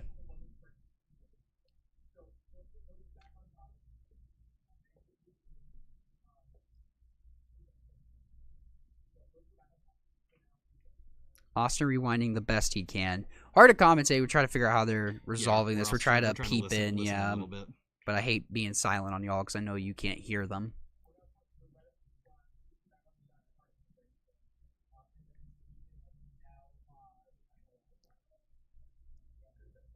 Crazy. Man, Pyroblast causing trouble in the Common Ground stream once again. Sorry. You cannot stop me. It's pretty funny. Okay, so everything... Good legal targets. We were wrong, and we should not have... Don't say we. Don't you dare say we. Well, you agreed with me as soon as I said something, so... Yeah, but I thought about it. Nah, I was right. Let me have one. Come on, no, not letting you have it. Nope. Okay, I'll take the one. We know were in my wrong, heart I and got we it. should not have jumped in. They were doing it correctly because Pyroblast is choose one. It's a choose one. Yeah. Sorry, I didn't want I something got you, Kyle. drastic to go wrong. It's always fine to call it. Yeah. Oh, okay. All right, that's it. Anna is done Anna's with gonna this. Scoop it up. That Let's is go. the victor of Should we the get Zach in comment- here yeah, real quick? We'll get Zach in here for y'all. I'll pop out of here and we'll get Zach real quick. But that's gonna be it. After a little bit of a kerfuffle with the call, us maybe overstepping our bounds a little. Fuck! I called overstepping bounds if we're like pretty confident about that. Right, it's true. Which I was pretty confident. But Like, wait a second, hold on. Yeah, but we can pop back over Game to the night booth. Tennessee. Throwing shade out there. Drink from the cup. Drink Oh, from that's the right. cup. Drink from the cup. I have the cup right here. So I don't know. We could get some water if we want. He's got a water bottle. Wonderful. All right, I'm gonna hop out here. I'm gonna go get Zach. Hey, no. We'll let him do it if he wants to. He has water. He has water. Not in the equipment. Yeah. Don't do that. Don't do that, please. You're gonna scare Can him. we come back to the booth? No, we can come back to the booth now, and then I'm gonna get him. The last hours, the stream becoming a little less professional as we enter it's been delirium. 12 hours. We have delirium. There are more than 4 card types in the graveyard. We are There looks delirious. like there's 0 card types in the graveyard because all the graveyards are gone. I have to know what just happened. She said you want. Did she ask to split after she as a joke? So she just said. No. That's funny. I love that. Oh, we knew this. Hey, look at those 2 cuties. No, like split the cards, like the promo cards, I think. So Zach winning the refurbished familiars are signed by the artist and have a sick Common Ground cup written on them. It's true. Yo, get Zach in the middle. Where's Zach going? Oh, that's so much work. Oh, I want so Zach in the much work. middle. I'm hugging him over you. Get over here. Get over here. Get over here. Oh, hi. Congrats, dude. Oh, thank you. Oh my god. Congrats. Woo. I knew it. Oh yeah. Oh, so you can drink from the cup. That's yeah. How You far did must you come, drink from dude? the cup. How far did you come to win this? A 2-hour flight. Where from? Yeah, Sioux Falls, South Dakota. Nice. Let's Yeah. go. You want to shout out any game stores? Hometown game stores while you're at it? Yeah, Game Chest. It's great. It's run by my friends Jasmine and Adam. They're lovely. I'm gonna get a Charmander with that. Dude, let's go. I love it. Let's go. Thank you. Yep, I got it. He's gonna drink from. Okay, they can't. There you go. Now you can see it. There. Powerful. Let's go, dude. Let's go. We have kept up. Dude, the big streak. congrats. Have you dropped a game? He did not drop a game all I day. did not lose a single game. 100% game win today, y'all. Yep. I hyped you up so hard to everybody. You really did. 'Cause I did not love it. You're welcome. No, you're good. I told everybody because I told the chat I already. appreciate Like it. me and Zach from the same LGS Badlands Sports Card now called Big Guys Games in Yankton, South Dakota is where we met. I love what Thomas is doing right now. This makes me happy. Oh, just setting down a little bit. But Zach and I go way back. I know he's an incredible Magic player, so this is just very happy moving here. Been telling him how awesome the scene is. Oh, you got one of those. What This was the real prize, guys. How good did Fog feel then today? It was immaculate. Yeah. I'm tired as hell. And I Just feel miserable, and my brain was it just not at functioning home? correctly in that final Same match. at Moto, just at home, or big difference? Oh yeah, no. Physically playing in paper is a lot more It room for wasn't. things It to wasn't as happen. bad as I thought. It turns out that like you kind of can just be like, hey, I have like 3 keep gates, and like I've got 3 other gates. Here's a Just stream gonna- of thought. just You want gonna to play mix through things. this? Yeah. Yeah. It's up to you if you want to continue. There's a little bit of like I tried showing my hand at one point of just like I've got 6 fogs in hand and stream of thought. I just need a couple of turns to make sure. I was just like, nah, you did this to yourself, man. I was like, that's fair. Respect. I Good respect point. that. You know. Oh, that's awesome. Beautiful. Dude, big congrats taking it down again. Just yeah, dude. 100% win rate. Appreciate Insane. Round 1 bye. Oh yeah. Rowan buys and got food. Yep, went over to the little Mexican place right down that's the road. like right down the road. It was Yep. delicious. Got the buffet. Highly recommend. I'm sorry I don't remember their name. Oh, you're off the top of my head, but like just powered by Mexican food. yeah. Yeah. In Popeyes. Popeyes, In yeah. Popeyes. That's true. First time having Popeyes. Yeah, This it is was pretty funny. delicious. That You're sandwich about I to heard. experience another first time. Waffle this House, evening. baby. A Waffle House. Oh, sick. Yeah. Hell yeah. Dude, big congrats again. Thanks, man. Oh my gosh. Appreciate it. Pleasure watching you play. You're Yeah, masterful. Also continuing the tradition of not only drinking from the trophy, but also of black-green decks being goaded in these. In this Let's training go. series. For real. Sure Let's they go. are. Yep. I think with that, we're going to be signing it off. A big shout out again to Game Night in Columbia, Tennessee for letting us host it here. The People's It LGS, is the for People's real. LGS. Steven lets us do these sick Team Trios events here too, where Pauper and Legacy is always a C in the Trios, and then it rotates what the RCQ format is. Sick inventory. I got a bunch of old board stuff for a Q project I'm working on. Sick Pokemon plushies. I got on a low and Raichu. I got to get a box of Kaldheim for us to draft at our Cube weekend that we did. Yeah, a few weeks yeah. ago. So just That awesome was a ton of inventory. fun. So big shout out for them giving us a space, and big shout to director Kyle for putting the stream together. Director for Kyle. real. Not Jesus, about been in that chair for 10 hours. Guy in the chair. There's Guy, cards yeah, right it's now. Kyle. We need an altar of Kyle as guy in the that's chair. a good Holy, idea. oh That my was good. gosh, that's perfect. And big shout out to the Common Ground podcast for providing amazing talent and banter and just chemistry. This is a little. I hate it. But I'm gonna shout us out. Every Thursday, Common Ground Podcast. You can find us on Spotify, Apple Music, wherever you listen to. You can also now find us on YouTube. Apparently. That's true. I subscribe. Awesome. Beautiful. Sick. Look out for the VODs too of these. We're gonna be uploading those on both YouTube channels, I believe. So yeah. Common Ground MTG. Look it up for Pauper needs. All right. Y'all got any final thoughts? This is a sick day. I'm glad Yeah. that I came and got to help commentate this and oversee Thank all, you all for being awesome. We love you. Yeah, all for real. overseeing all the fun stuff. And huge congrats to Zach for winning and taking it down. Whoa. Let's go I'm get tired. some. Let's go get some waffle. Let's go to Waffle House. Steven, do you want a word or are you good? Thanks everyone. That's it. Cool. Awesome. Steven says thank you all. Let's go. All right.